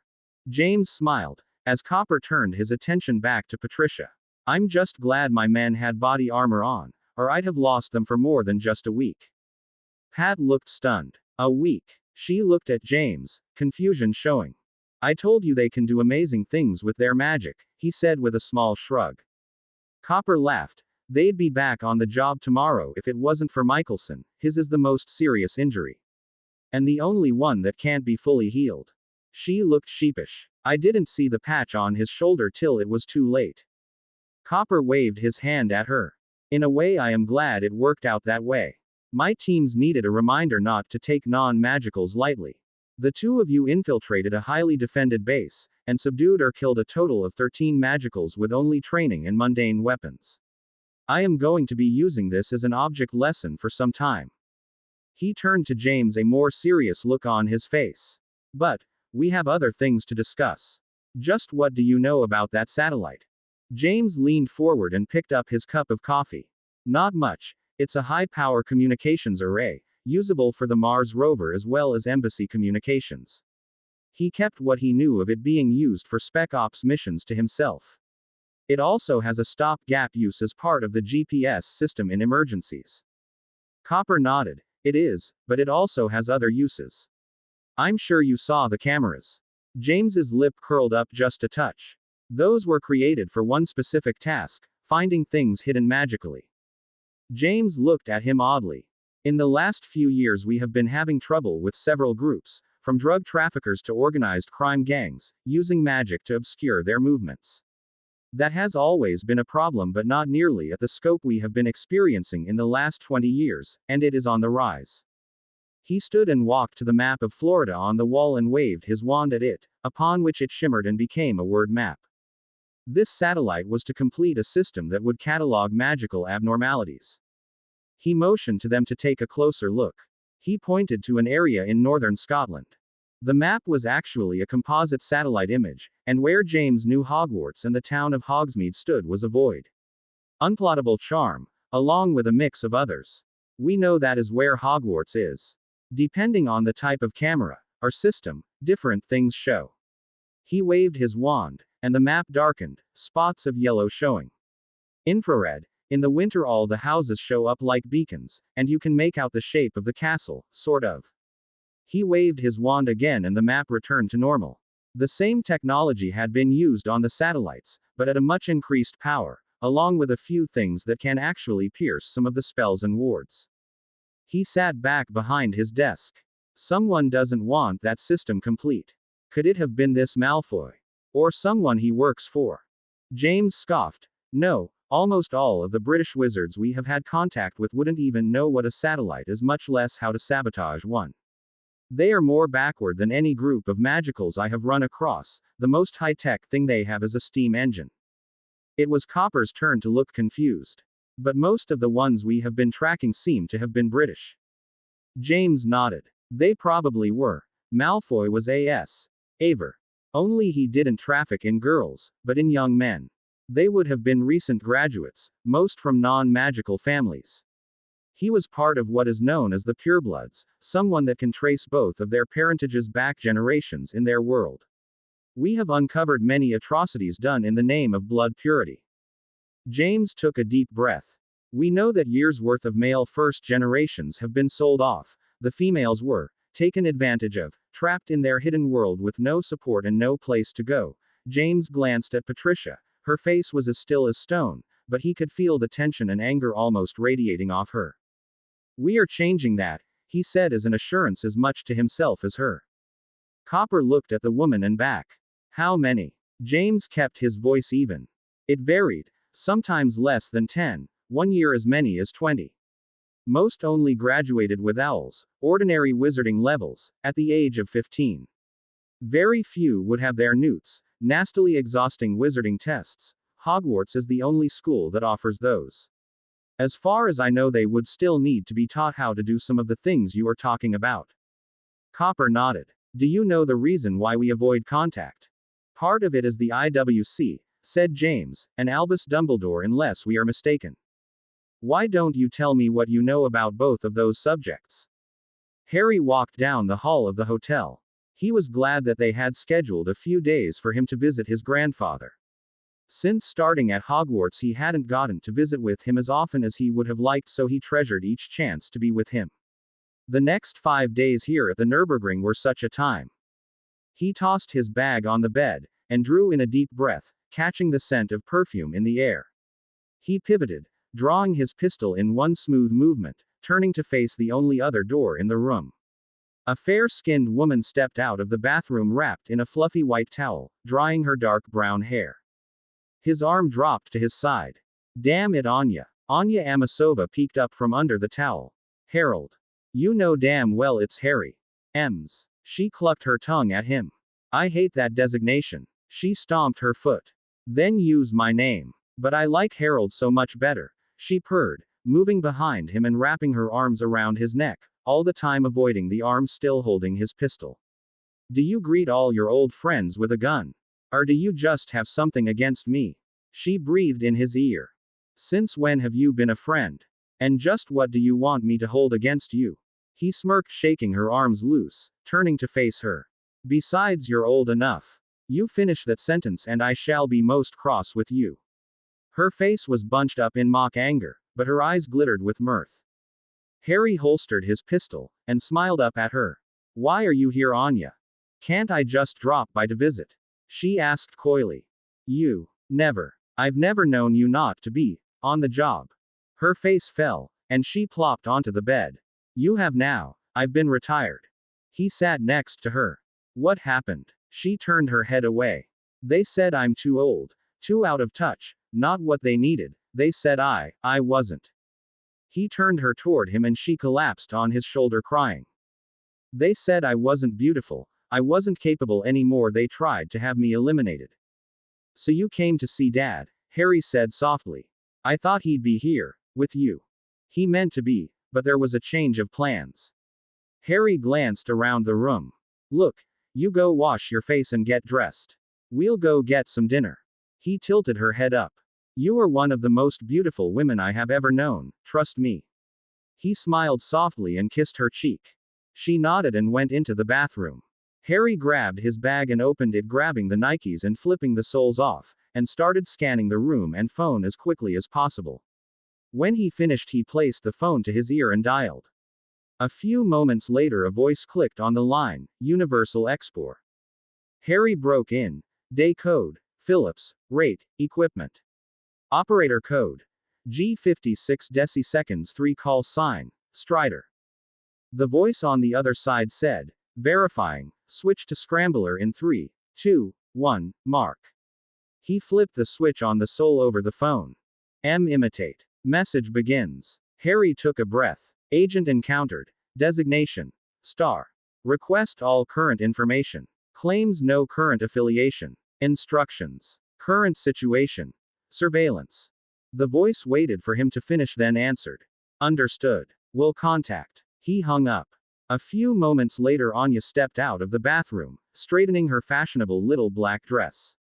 She sat back on the bed and put on her high-heeled shoes. You had long enough to contact London, yes. He smiled as he adjusted his jacket over his side arm. Have you decided what you'd like to have for dinner? He offered her his arm. Harry dropped into the chair across the desk from his adopted grandfather, his jacket draped over the chair beside him.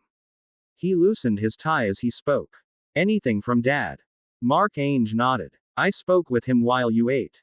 He has finished, and will be joining us shortly. You have a package as well, I suspect it is from M. He pointed at the thick manila envelope on the edge of the desk. I trust you had a pleasant time at dinner. Harry snorted. As much as any meal with that woman has ever been. I wouldn't trust her as far as I could throw her. Mark Ainge lit his pipe. Wise, I wish I had arrived earlier. I and your father would have rather you had not been left alone with her. Harry shook his head. I know who and what she is. She and your father have history, Mark Ainge said. I know. Dad killed her lover on a mission. And now that woman is in the room of the man that killed him, with his son. Harry chuckled. And she is welcome to it. I have no intention of staying in that room. I'll sleep on the couch in the lobby first. I had another room arranged for you, he said, handing Harry the key. Thanks, Poppy. Your luggage? He asked. Section E will pick it up from the front desk in the morning. Replacements are already on their way. Mark Ainge stood and walked to the door. I'll leave you with your package. Harry sighed quietly as the door shut, and picked up the envelope and placed it on his grandfather's desk.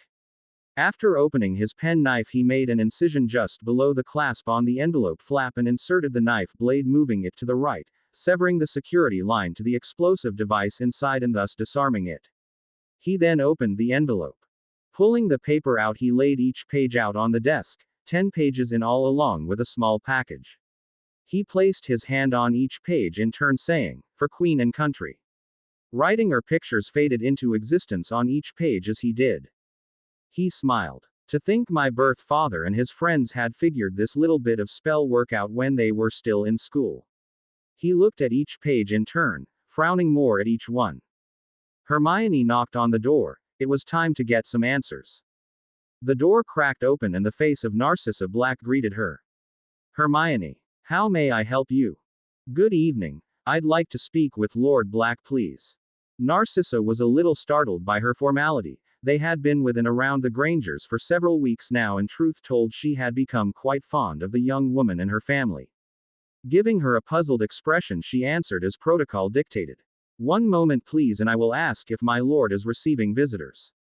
The door clicked closed and Hermione waited patiently till it opened once more. "Lord Black will see you, Miss Granger." She motioned for her to enter the small suite. "He is in the living room."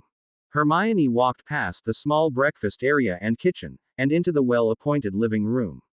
Sirius stood stiffly as she entered and gestured for her to sit on the couch, sitting himself as she did. "Welcome, Ms. Granger. The House Black extends its hospitality to you." "Thank you, Lord Black." She straightened her skirt. Sirius smiled, as Sissy offered refreshments.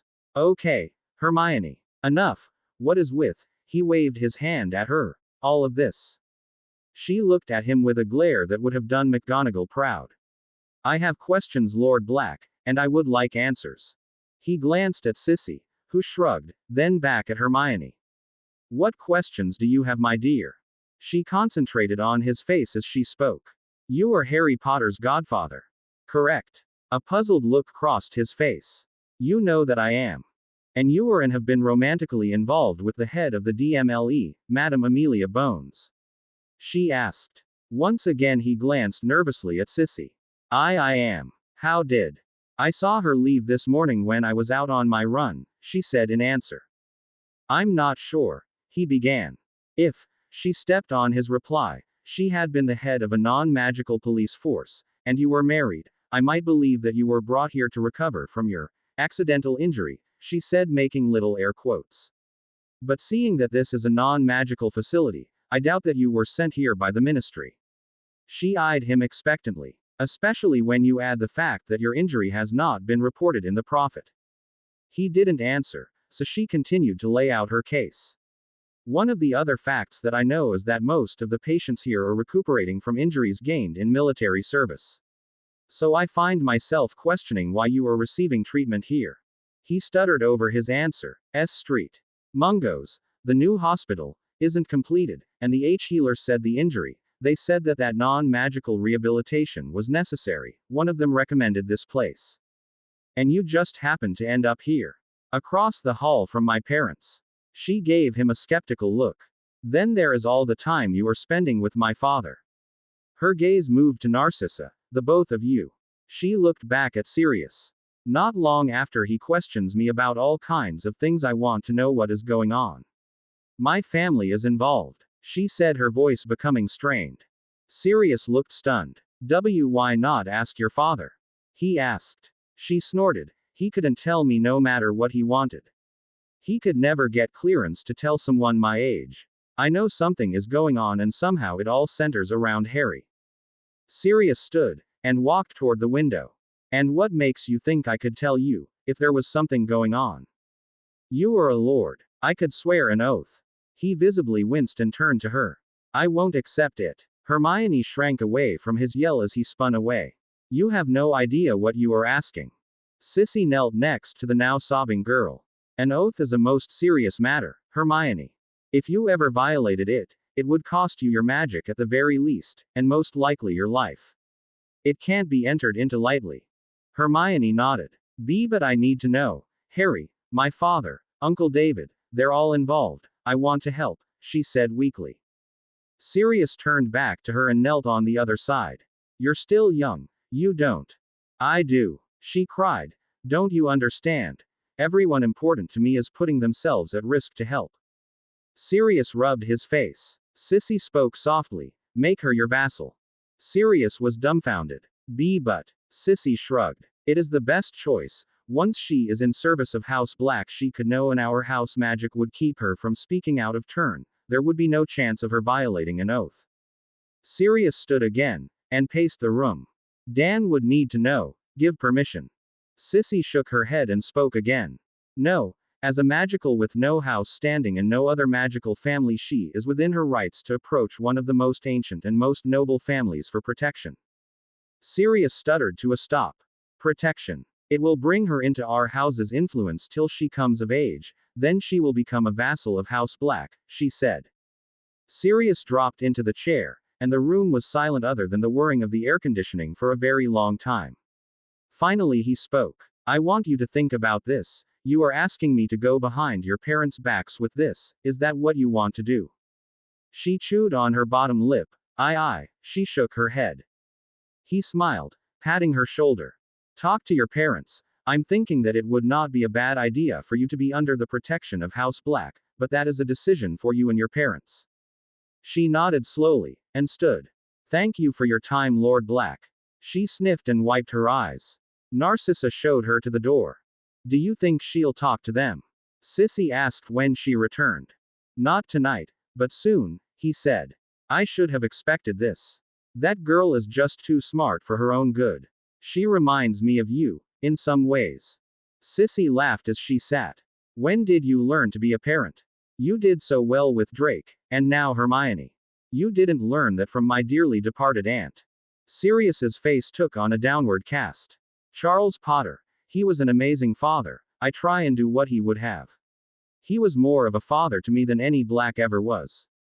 Sissy smiled at him softly. You were doing his memory proud. It had taken James almost 12 hours to reach the hotel. He had been on the move from the moment he heard from M that the apparently ex-Soviet spy had made contact with his son. The fact that the woman may have brought God knew what to his doorstep chilled James more with each passing mile. However, when he arrived, new orders had awaited him, orders to join a team put in place as surveillance and as a protection detail. He had argued with M about this till she had made it plain what the plans were. They were to keep a low profile and be support in case of an attack, till arrangements could be made for the woman to be debriefed and they had confirmation about her removal from service. While hating the danger this left his son in, he understood the reasoning. They could not trust her, but they could not pass up the intelligence she may be able to provide. He fumed as he sat with Mark Ainge in the room serving as command and control for the operation. M had said it would be another day until the arrangements could be made, and he had agreed to give her that but not a moment more. So he had watched for the last 20+ hours. He had watched as Harry had avoided as much contact as possible with the spy, spending hour after hour on the track in any car he could borrow or rent. Only seeing her in the morning and when they had a meal together in the evening. Always choosing a time to meet her when others were present and eating in restaurants that were popular. Each moment had grated on him. Even though he was doing just as he was taught, this was not a situation he wanted for his son. She was his enemy. She held a grudge against him, not Harry, and if she so much as touched. He looked at his watch. M had 2 hours left till her time was up. Tonks walked down the gangplank and into Heathrow, smiling slightly as she looked over the queues forming at the customs counters. It was amazing to her how much her worldview had changed in the scant few months since she had stepped out of the wizarding world and into the outside.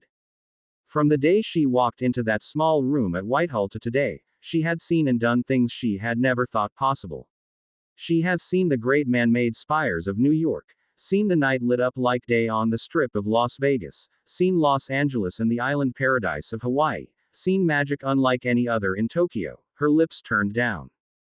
She had killed. Suddenly it was her standing at the small window handing over her passport to be stamped along with her declaration slip. When the man handed it back, it came with an extra envelope. She took both in hand and made her way to the exit. She made herself comfortable in the back of the cab before she began to open the envelope. On the back she found a paper tag, one of the 4 types she and Harry had learned during their time in Japan. This particular one would destroy the contents of the container if a person did not know the way of opening. She removed a small case from her purse and flipped it open to reveal a Japanese writing brush and ink stone. Spitting on the stone to wet it, she swirled the brush, then waited for the cab to come to a halt at a light before making 5 quick strokes, disarming the trap. She then replaced the case and opened the flap.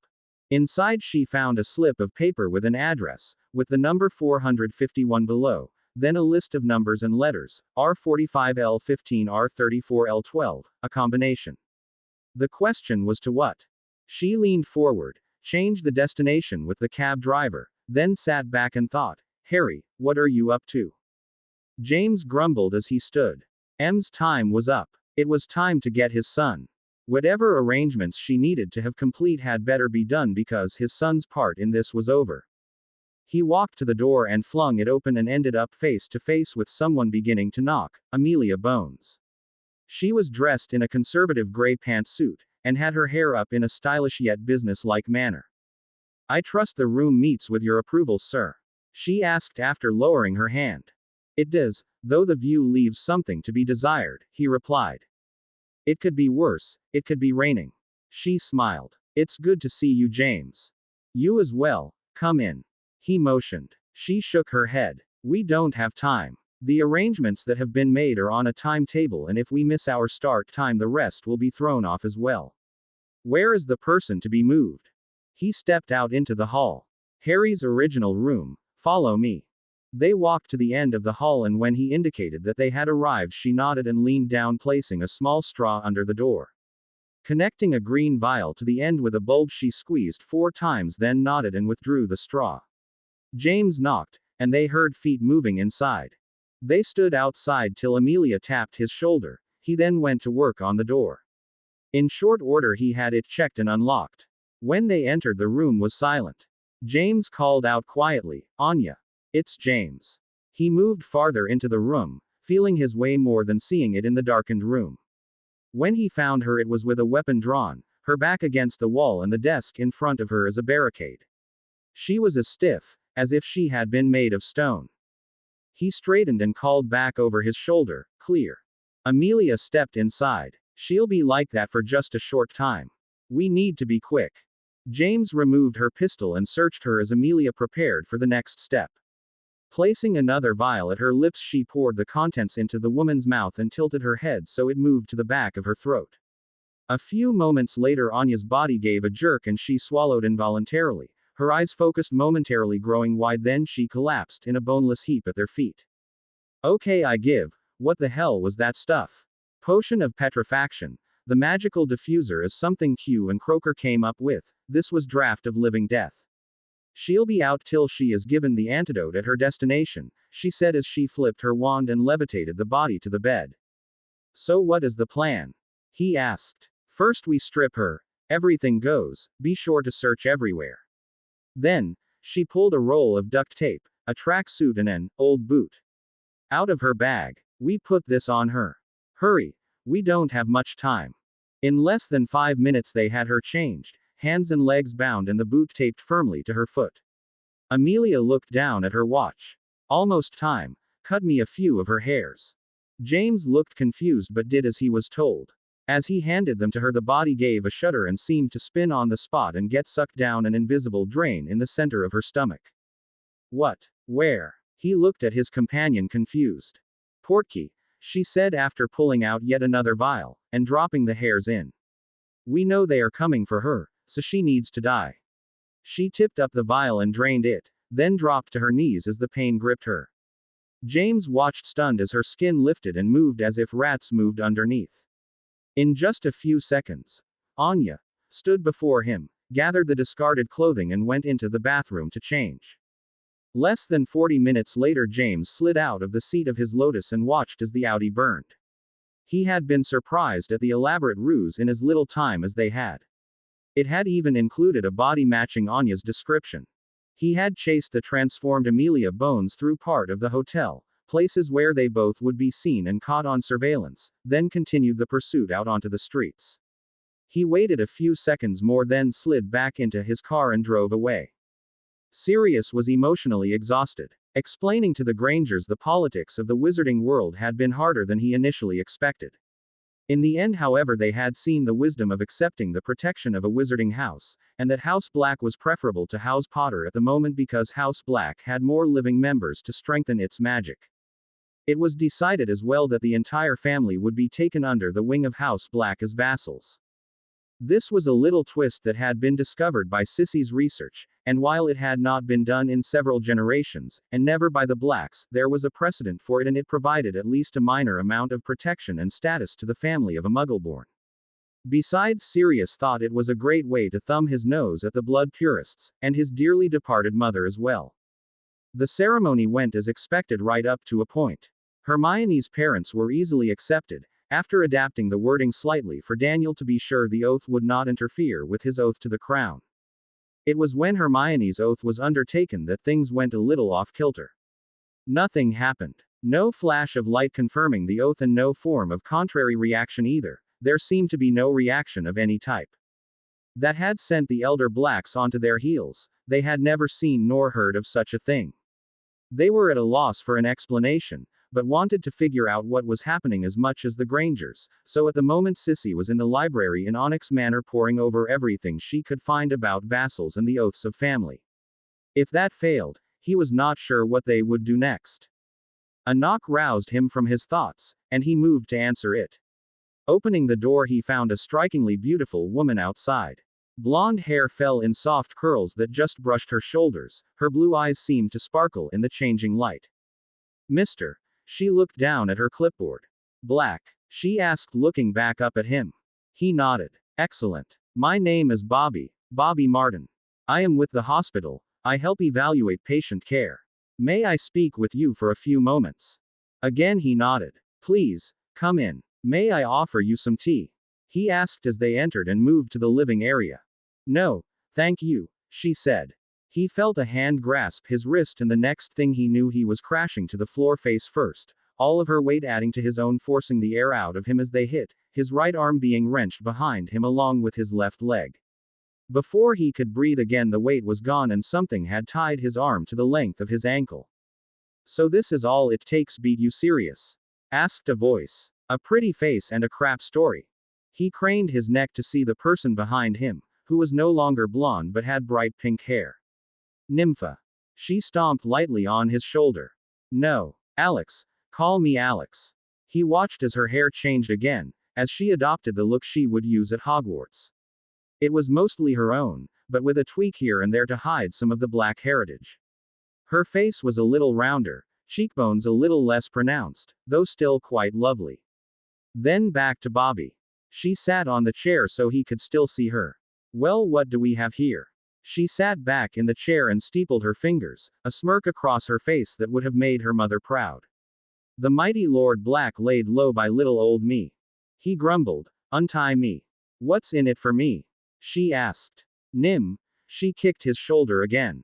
"Fine, Alex." He struggled for a moment, then his head hung when he realized she had taken his wand from the holster on his wrist as well.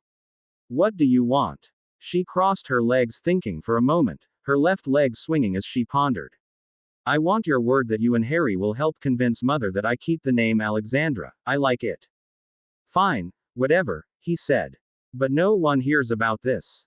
She nodded, then hesitated a moment. "I reserve the right to tell Harry. He needs some form of ammunition against his godfather." She grinned at him. "HMPH, agreed. Now let me loose." She leaned down and cut loose the zip tie. He sat up and rubbed his wrist. "Harry told me about your new job. For what it is worth, I'm sorry." She waved his concern away. "It has given me a new view on things. One that in a way I am thankful for. I have seen and learned more in the last few months." She shook her head. "But speaking of that new job," she reached into her bag and handed him a package. "Harry asked me to deliver this, off the books. House business from what I have gathered." Sirius nodded, as he looked it over. He slipped onto the couch and broke the seal. It flashed a light blue.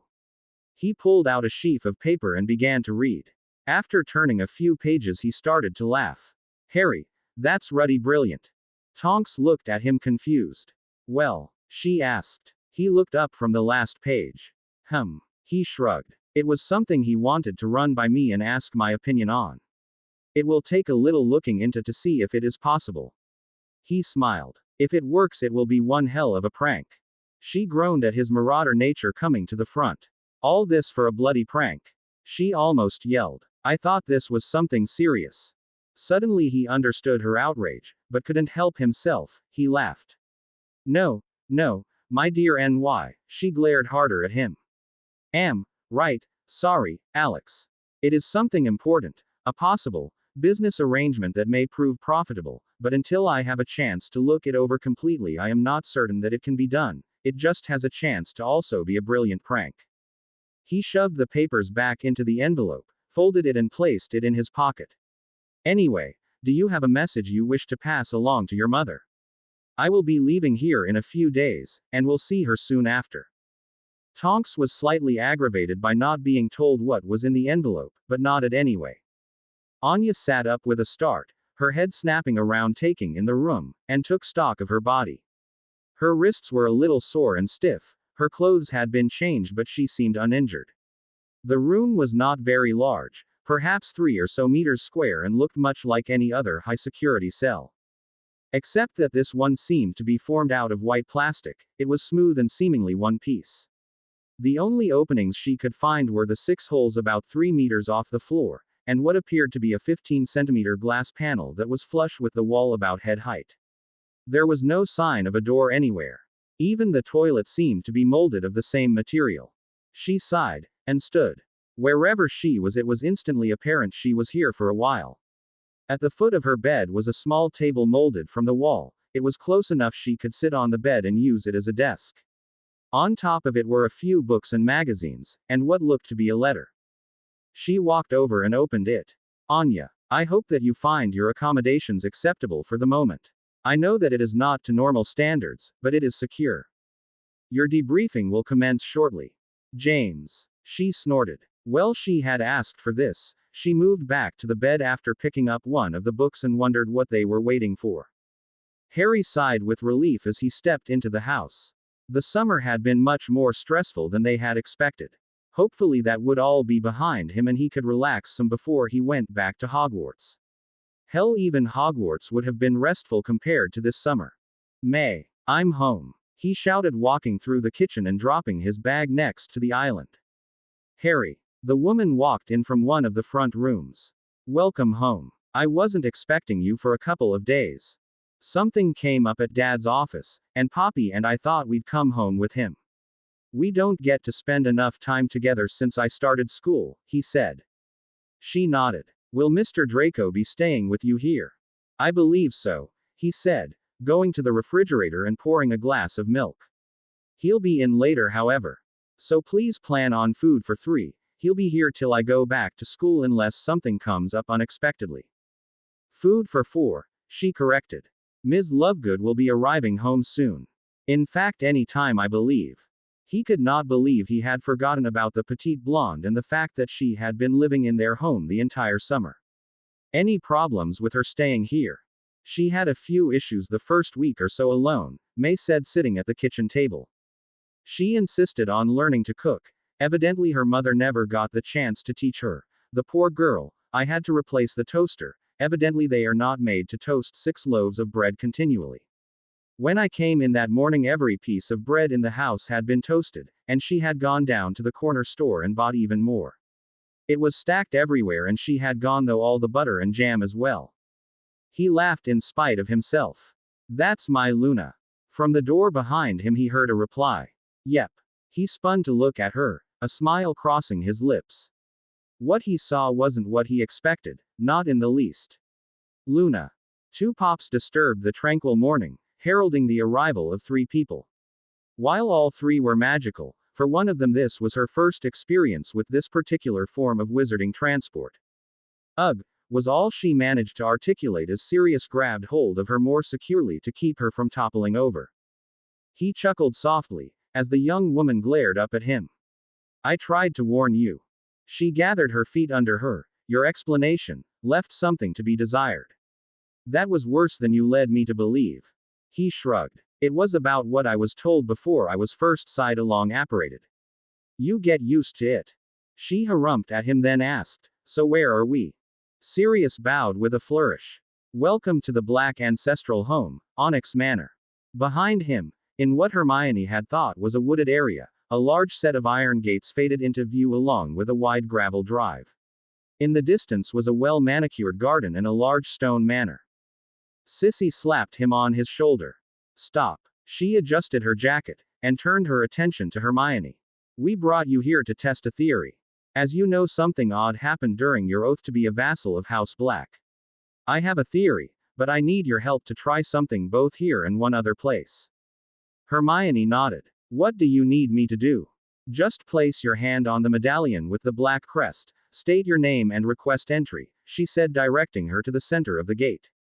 She stepped forward and placed her hand in the center of the medallion and said, Hermione Granger, may I enter? There was a moment of silence, then a loud clunk and the gate opened. Her head spun toward the pair that had accompanied her. Both of them had a stunned expression on their face. Sirius stepped onto the grounds, looking closely at the gates as he passed, then turned to Sissy. You go inside and check things out. I'll take Hermione to the other place. He placed his hand on her shoulder and asked, Are you ready? She looked at him puzzled. Where are we going? I'll explain everything soon, I promise. She sighed deeply but nodded, and grasped his sleeve tightly, and they disappeared with a pop. Luna. He couldn't believe his eyes. She looked. Wow, you look great, Luna. She smiled widely, and gave a little spin so he could get a good look at her.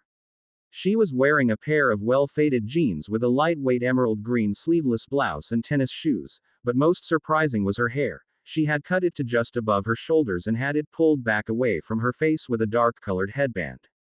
Your mother took me shopping, she said, running over to give him a hug. My mother. He looked at May, who was smiling at him. Yes, said Luna happily. She dropped by not long after you left. Along with your sister. They took me sightseeing too. They did. He was dumbfounded. Nobody had said Terry had been here. Did his father even know? They were so nice to me, she said, while staying wrapped in his arms. Whenever I wasn't in class, one was with them. I met your niece and nephews as well. She backed away from him a little, and looked up at him, her eyes twinkling. It was fun. And they taught me so much. Did you know my beepies are going to get bigger?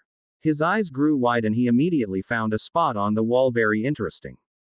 Luna, said May quickly. Remember what we talked about? Luna turned to look at her, confusion on her face. What did I teach you about appropriate conversation topics? Harry is a boy and young ladies don't speak about. Luna turned back to Harry. Don't speak about such things in combined company. It is impolite, she continued, if a little stiffly. Almost as if she didn't quite believe it. She looked up at him, a small pout on her face. I'm sorry, Harry. He smiled and hugged her again. It's fine, Luna. Then in a whisper only she could hear, without things like that occasionally you wouldn't be my Luna. She smiled into his chest and squeezed a little tighter. Letting go, he asked, how did your classes go? She picked up his glass of milk and finished it for him. Great. Too bad I won't have a computer at school. I'm sure it would be helpful to have, as a study aid, of course. She got a far-away look in her eye. It would be most useful. She shook her head. Terry bought me a portable typewriter, to help me practice my typing. I'll need plenty of paper and ribbon too. Tell you what, Luna, why don't we go out tomorrow and get whatever you think you'll need? My grandfather will need to work some tomorrow and he'll be able to do it here while we are gone and Dad is at the office. We'll have lunch, and maybe a movie. I'll let you pick, he said, picking up his bag and heading toward the doorway to the hall. Sound good?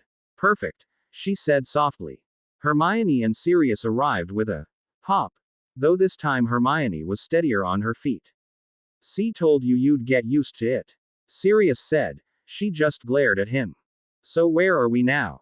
she asked, more than a little put out by being dragged around and not told a bloody damn thing about why. "I only want to explain this once, so please just try to enter here just like you did at Onyx Manor. If this works, I'll take us back to the hospital and I will explain everything. She shook her head in disgust but walked to the gate. She couldn't see a manor, but she could see the path leading into a grove of trees in the distance.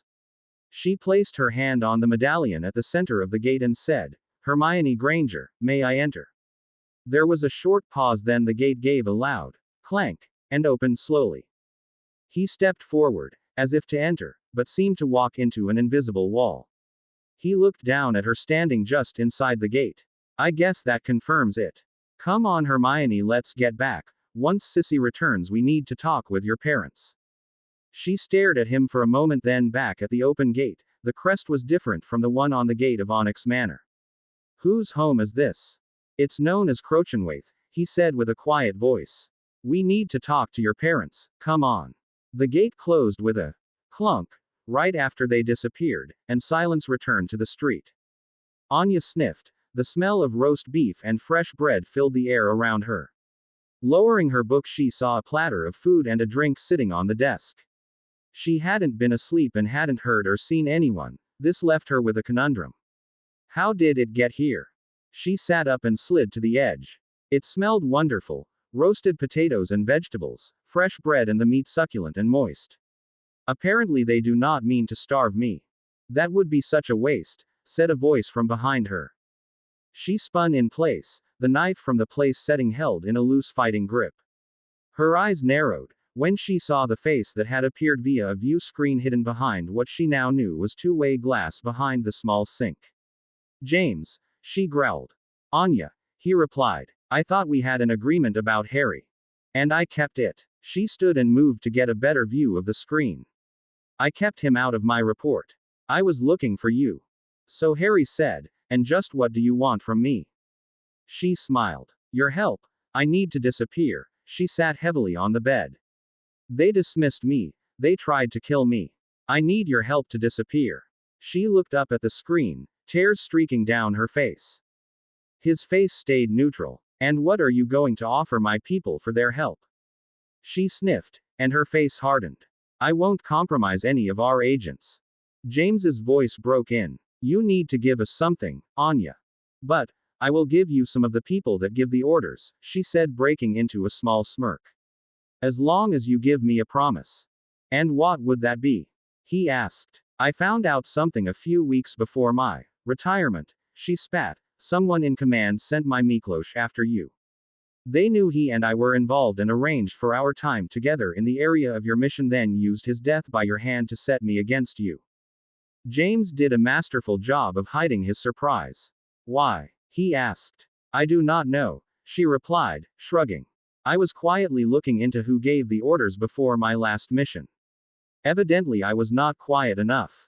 I was tracking my target when I was suddenly recalled, and before I knew what was going on I had been dismissed and my former agency was trying to kill me." She stood and walked toward the sink. "Someone in command didn't want me to find out who they were and why they had ordered Miklos's death. I want you to find them, then we will kill them."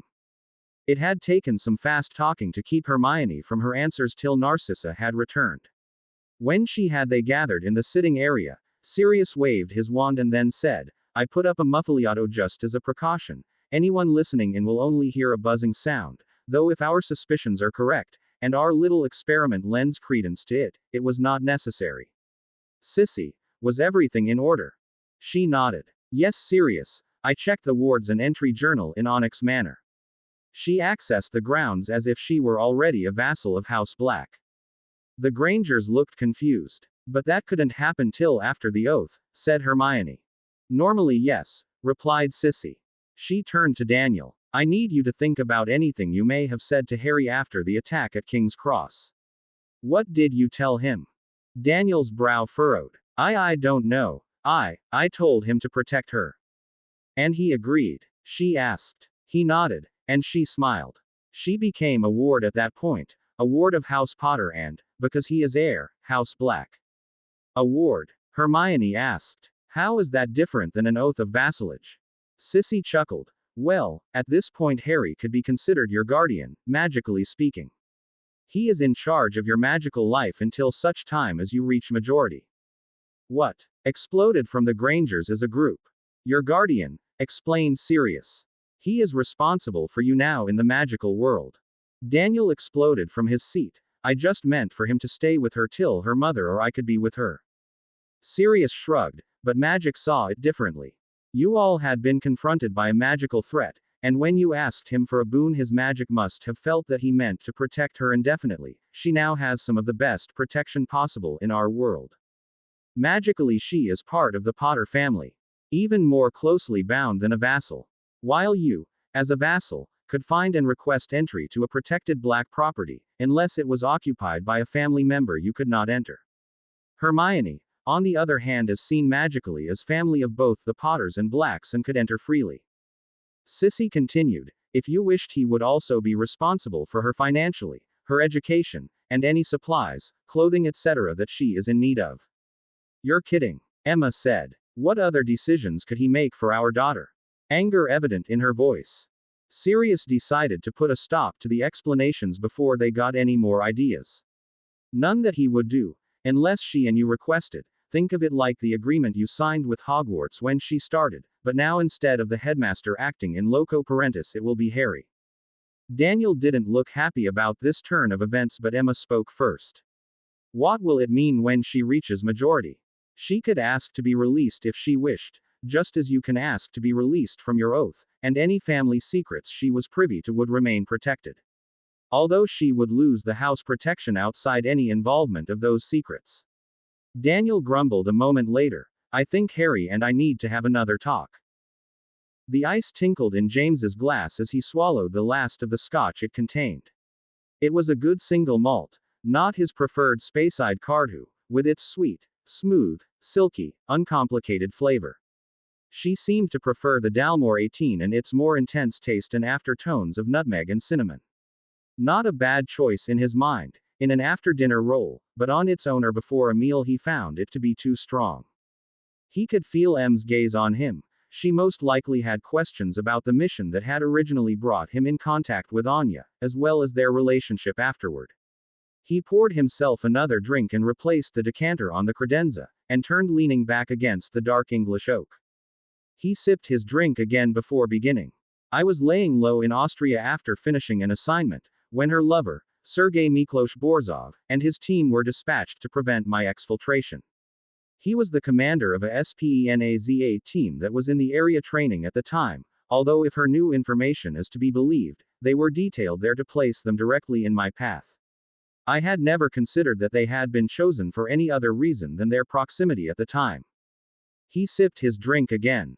If Anya's information is correct, they were chosen to give her a reason to come after me. M didn't like where this was going. This was an additional iron in the fire that they did not have time to deal with. This was after the mess in Bratislava. James nodded. If I remember correctly, that was nothing more than a courier mission, with complications. Again he nodded. It was aborted before I reached Warsaw, but my itinerary had been set and I had no choice other than follow through with the Cover Ids trip as planned, and that ID somehow fell apart in Bratislava on my way back from Warsaw.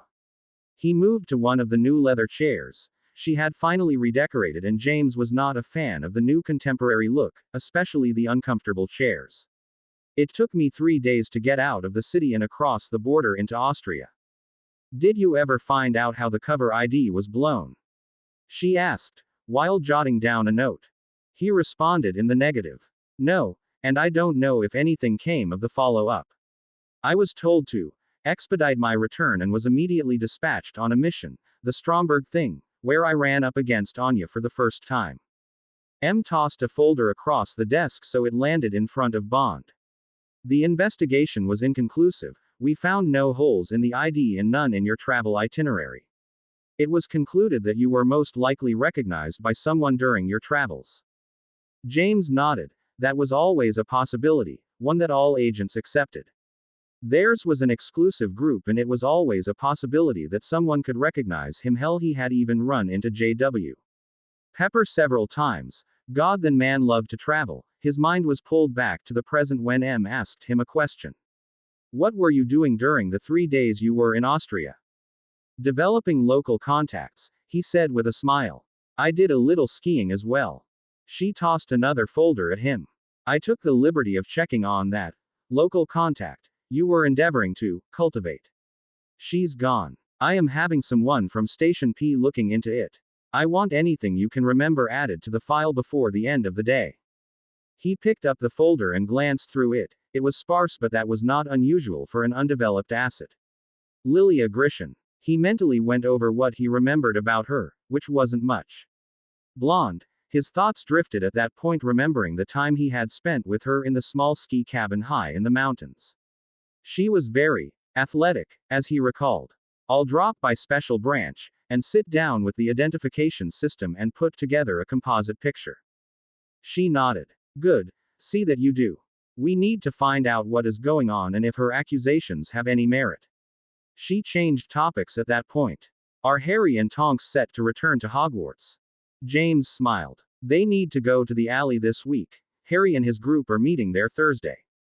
Tonks, with Mr. Gold's help, is securing a new wand and her supplies Wednesday. Amelia and Croker have already added her to the transfer list as one of the students sponsored by the Potter Foundation, along with 6 others ranging from years 3 to 5. He sipped his scotch. Luna stayed at our house for the summer and, I could barely believe this, seems to be very comfortable now in the outside world. She has adapted very quickly, and has excelled at computer programming, from the results I saw from her summer. Special Branch is keeping tabs on her development. Hugh considers her talented and inventive. The Grangers are on their way back as we speak, and their home will have the wards completed before nightfall. The survivor of the assault on their home didn't have any useful information. He was just a kid, one talked into a sport they called muggle hunting. They had decided to remove the blight on the Wizarding World's honor, the person who cheated her way to the #1 spot at Hogwarts, Hermione. The one that was shot, Caro, had heard his father and a friend talking about it and they decided to take action. Has anyone come around looking for them? M asked. Their parents have been to the DMLE, and they have been listed as missing. Fortunately, they have been known to travel on the continent. Amelia has issued a watch order for them. M made another note before she spoke. I have received several reports about the Longbottom boy. He is making steady progress in his training. Harry provided a solid foundation. The trainer he chose off the list we provided was impressed with his conditioning. With Harry's help, he should be able to at least practice till winter break.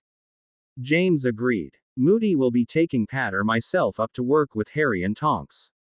We will be working to add magic into their combat training. It will be the basis for the new training for the Unspeakables, and in time hopefully the Auror program. M stood and walked over to refill her drink. We are making progress, but what of Dumbledore? We think he may have called off any remaining attacks after the initial failures, though we are keeping alert. Amelia is preparing an increased presence in the alley this week and at the train station.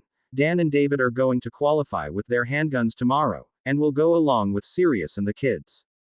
She smiled at that. You expecting trouble? No, he replied, but I see no reason to court Mr. Murphy, so best be prepared. Any news on the paintings from Mr. Gold? She asked. At the moment they are active about 6 to 8 hours a day but still stutter occasionally. He said they will most likely be finished before Christmas. Harry will get to meet them then. At the moment they are giving us any information they have and are learning about what has happened since their death. Have they been able to clarify anything? She asked. Some. Most of it had to do with the time just before Dumbledore began his little domination play of their lives and their suspicions surrounding the time before he took direct control. They have given us some signs to look for to find other possibly dominated couples, as well as some things to look for that had disappeared from their possessions. Evidently some things were missing from the Potter inventory. They think that while they were dominated, Dumbledore may have had them brought to him. Unfortunately, the only thing we have located at the moment was the family's pensieve. It was in Dumbledore's office. Pensieve? She questioned. A magical can apparently extract a copy of a memory from their mind. When they do, they can place it in a pensieve and review the memory in the minutest detail. The Potter one is evidently an heirloom created by one of their ancestors. Most pensieves can hold 6 to 10 memories. This one can hold double that, and it has a couple of additional features. If more than one person has a memory of an event, they can be run simultaneously and combined into a single composite. It can also run two related or unrelated memories at once, allowing for simultaneous viewing without mixing the images. She smiled at that thought. Interesting. Where is this device now? Harry wanted me to lend it to Special Branch. Q has it and they are brainstorming uses, including checking for altered memories. M was pleased with that. It may prove a useful tool. Very well. Has there been any luck duplicating the map? James sat back. Yes. Final testing will begin when school is back in session. If it works as expected, they will begin work on one for the alley, and if that one is successful, we will begin work on outfitting other high priority areas like the Parliament building. She nodded, then asked, and the details of what happened over Harry's summer. He knew she had read the reports that Harry had filed. She was asking if he had further information, things he had found out directly from Harry that may have been overlooked in the official report, or anything he had heard from his contacts. Personally, I'm proud of the work he did in Japan. She smiled as he continued. He gave a great accounting of himself, and Tonks stepped up as well. They will be a formidable team. She has orders to sit with Psyche this week and discuss some of the actions she needs to take. They were her first kills, but I think her training in the service had prepared her somewhat. Felix loves the girl, and had nothing but praises for her ability to spot his people, and her evasion skills are exceptional. When we add her ability to the mix, she will be a remarkable asset during infiltration as well. He set his drink on her desk. What concerns me most is what happened on Harry's visit to the Elder. We agreed what goes on there would never be put in a report. She nodded her agreement, and to limit who knows about what happened during the cleansing. At this time it is limited to your predecessor, you, Mr. Gold, myself, and Harry. Again she nodded, as he continued. This summer was to be the time they checked that the ritual had been completely successful. He slowed for a moment, and gathered his thoughts. Those things he described, the ones in the briefing, they destroyed 3 of them, and that thing was what was cleansed from Harry. M inhaled sharply. Is he in any danger? James shook his head slightly. The Elder told Harry there was still a connection. It was incredibly weak in comparison to the way it was originally, but it is still there. He doesn't believe it is strong enough to be an issue, but he wanted Harry to be aware of it just in case. He is also certain that that madman had created others. He is unsure how many. I spoke with Mr. Gold about possibly coming up with some form of plan about looking into Riddle's past. We may be able to locate some of them. He believes that Riddle would have used a magically significant number, and seeing as we have 4 destroyed. The diary, Harry destroyed that one in the chamber. The crown, or diadem, it was found during the search of Hogwarts. The locket, it was found in Sirius's summer home after he had it gone through by Mr. Gold's people before he put it up for sale. And the cup, it was gathered from the Lestrange vault after her marriage was dissolved. After those 4, he suspects the final number was to be 7. I'll let you know if we make any progress. She nodded once more. Anything else you can think of, James, let me know. Now, she gave him a dismissive gesture. Go spend some time with Harry. You have the rest of the week off. James grinned as he replied, ma'am, as he stood and made his way to the door. Harry flopped into the seat of the train. As was normal for him, he was one of the first aboard. Luna had stopped at the magazine stand in the main terminal and had somehow managed to get him to empty his wallet on the stack of magazines and paperback books she was now piling by category on the floor. He smiled at the slender blonde. It was an odd assortment. Fashion, architecture, science. He shook his head and turned his attention toward the window. Things had gone by faster during the week than he had realized, and before he knew it, it was time to head back to Hogwarts. The day out with Luna had proved to be a blessing. As planned, they did go and buy paper and ribbons for the manual typewriter she had been given, then strolled through the district looking at anything that struck their fancy. It had been such a relaxing day. He broke out in a smile, remembering the way Luna had looked when she discovered her favorite new treat, the ice cream float. Monday he accompanied his dad into the city and to his office. They had dropped Luna off on the way to visit her father, who had recently returned. She was going to meet up with Harry in the alley to gather her things as well on Thursday. While James had spent the day checking out Anya's story, Harry had been in Special Branch with Q.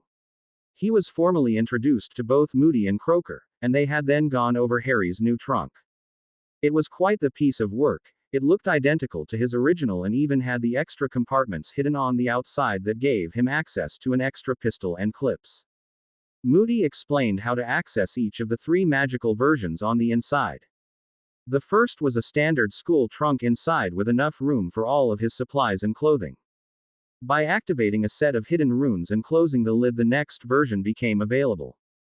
This one held a small armory including an HKMP 540 and silencer, which unlike the A2 was chambered in a round recommended to James by the Americans for use against magical shields, the 40S and W. A round actually designed to strike a balance between being able to penetrate all but the most powerful magical's shield charm with one shot and having a higher shot capacity in the clip, a sniper rifle chambered in .338 Lapua, along with assorted other bits and bobs that may come in handy. The last compartment included medical supplies and emergency equipment.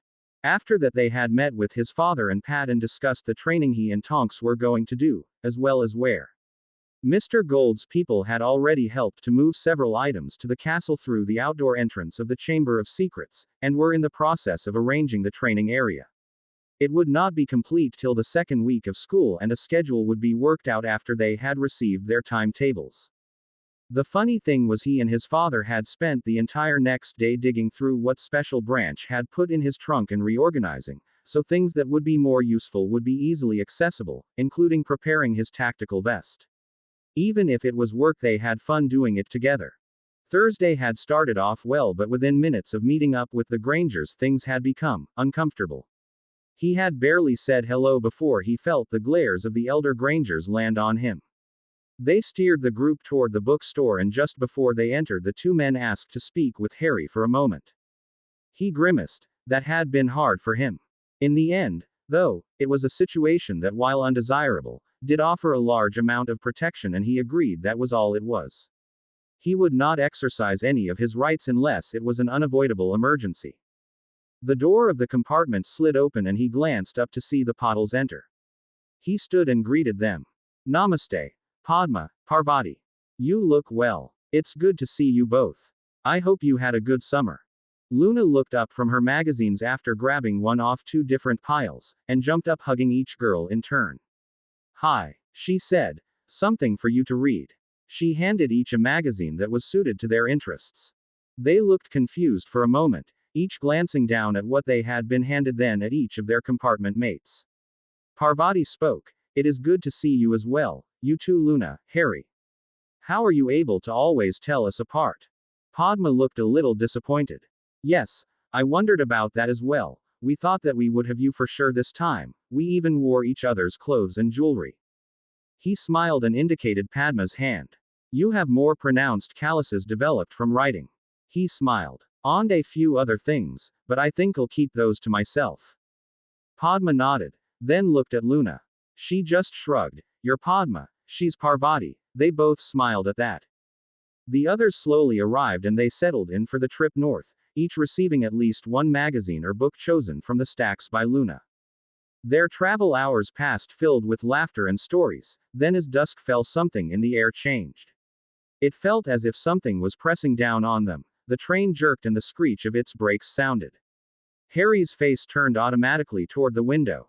He was wondering why they were slowing, and began to stand. The lights on board began to flicker, and he watched in fascination as ice began to form on the outside of the window in long frosty fingers. Even before he had reached the door of the compartment, the temperature inside had dropped significantly. He turned to the group as he opened the compartment door. Only Neville had stood.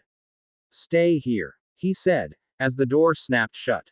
Pulling a leather banker's wallet out of his pocket, he withdrew one of the barrier seals and slapped it on the door over the lock, and the walls of the compartment flashed a soft blue. He looked up and down the corridor, cursing, his right hand hovering behind his back just above the butt of his pistol. Damn it! Where did she sit? He made his choice, turning toward the front of the train, and moved off. By the time he reached the end of the car, he was panting and his breath was visible. Despite the chill, he felt as if he was burning up. Harry slid the door of the car open and stepped into the connection area, and placed another seal on the door. After it gave the soft blue glow confirming its activation, he opened the next door and stepped inside. His knees wobbled as a wave of nausea hit him. Shaking his head, he pushed on down the corridor. He had just reached the halfway mark when the door on the far end slid open quietly and something out of a nightmare floated through the door. The top of the hooded figure just barely brushed the roof of the corridor, and its black cloak seemed to billow in some unfelt wind. He stumbled, his sight blurring. He rubbed at his eyes quickly, trying to force them into focus. His head was now pounding and he thought he heard someone calling his name. He tried to draw his pistol, but it dropped from his numb fingers as he pulled it from its holster, and he stumbled again, dropping to his knees. The voices then took on a life of their own. "My pet." A jolt ran through his arm. "Me see the boy." Pain burned across his left arm and legs. Single quote, comma, dot, dot. "Are you prepared, Kit?" A crash of light flashed behind his eyes, and fire rolled through his body. R.O. Blofeld. He felt a heavy impact to his right. A skeletal hand reaching out to him from within the billowing cloak, an empty swirling maw that was framed within the hood. He stared up into the void, unseeing, as he listened to a woman's voice screaming, "Not Harry." A flash of green filled what remained of his vision as the darkness claimed him. Harry jerked awake, scrambling back till his back was against something solid. His eyes scanned the room, landing almost immediately on Tonks's face. "What happened?" A voice from his right answered with a soft, soothing tone, "A Dementor." He blinked. He had seen a briefing on them. They were magical guards of the wizard prison. They lived by sucking away all of a person's best feelings, leaving them to be tormented by their worst memories. Tonks handed him a hunk of chocolate. "Eat this, it will help." He took it, took a bite, and almost immediately felt more at ease. Not really better, per se, but more relaxed, like the anxiety the attack had caused melted away as the chocolate melted in his mouth. The soothing voice spoke again. "Alexandra and I found you in the next car," the Dementor was. The voice trailed off. Alex sighed, and began to speak. "It was leaning over you, but for some reason when it tried to touch you, there was a flare of white light, then something else, a shadow." She shook her head. "I don't know. Something seemed to flash between you and it fled. We pulled you in here." He nodded slowly. He felt drained, exhausted. He turned to look at the person sitting on his right, a girl sitting with her back against the wall, her knees drawn up tight against her chest and her arms wrapped around them. "Thank you. I'm sorry I don't know your name," he said. "Sue Lee." "My name is Sue Lee," she said softly. He rose shakily. Alex caught him and helped him sit on the bench. He felt her press his pistol into his back behind him, and he took it and dropped it in a pocket inside of his robes. "Well, thank you for your help, Miss Lee, and you as well, Ms." She smiled at him. "Alexandria Harper, Alex." She offered her hand, which he took. "Nice to meet you, Ms. Harper, Ms. Lee. I'm Harry Potter Bond." He offered his hand to the other girl. She looked at it a moment like it might bite her, but then slowly moved to take it. She was still shivering. I'm sorry. I'm not usually like this, those things." He nodded in understanding. "No worries, at least you didn't pass out." She looked up from behind her knees at him, tears streaked down her face. I wasn't as close to them. What did you see?" He sighed. She quickly spoke again. You don't have to tell me, I'm sorry." He shook his head.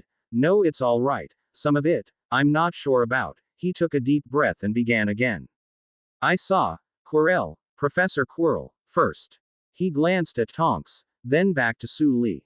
"I was there when he was killed. Then, an accident when I was younger. I was almost killed." Then a woman's voice and a flash of green. I'm not sure what that was," he said, leaving out the details of what he had actually seen.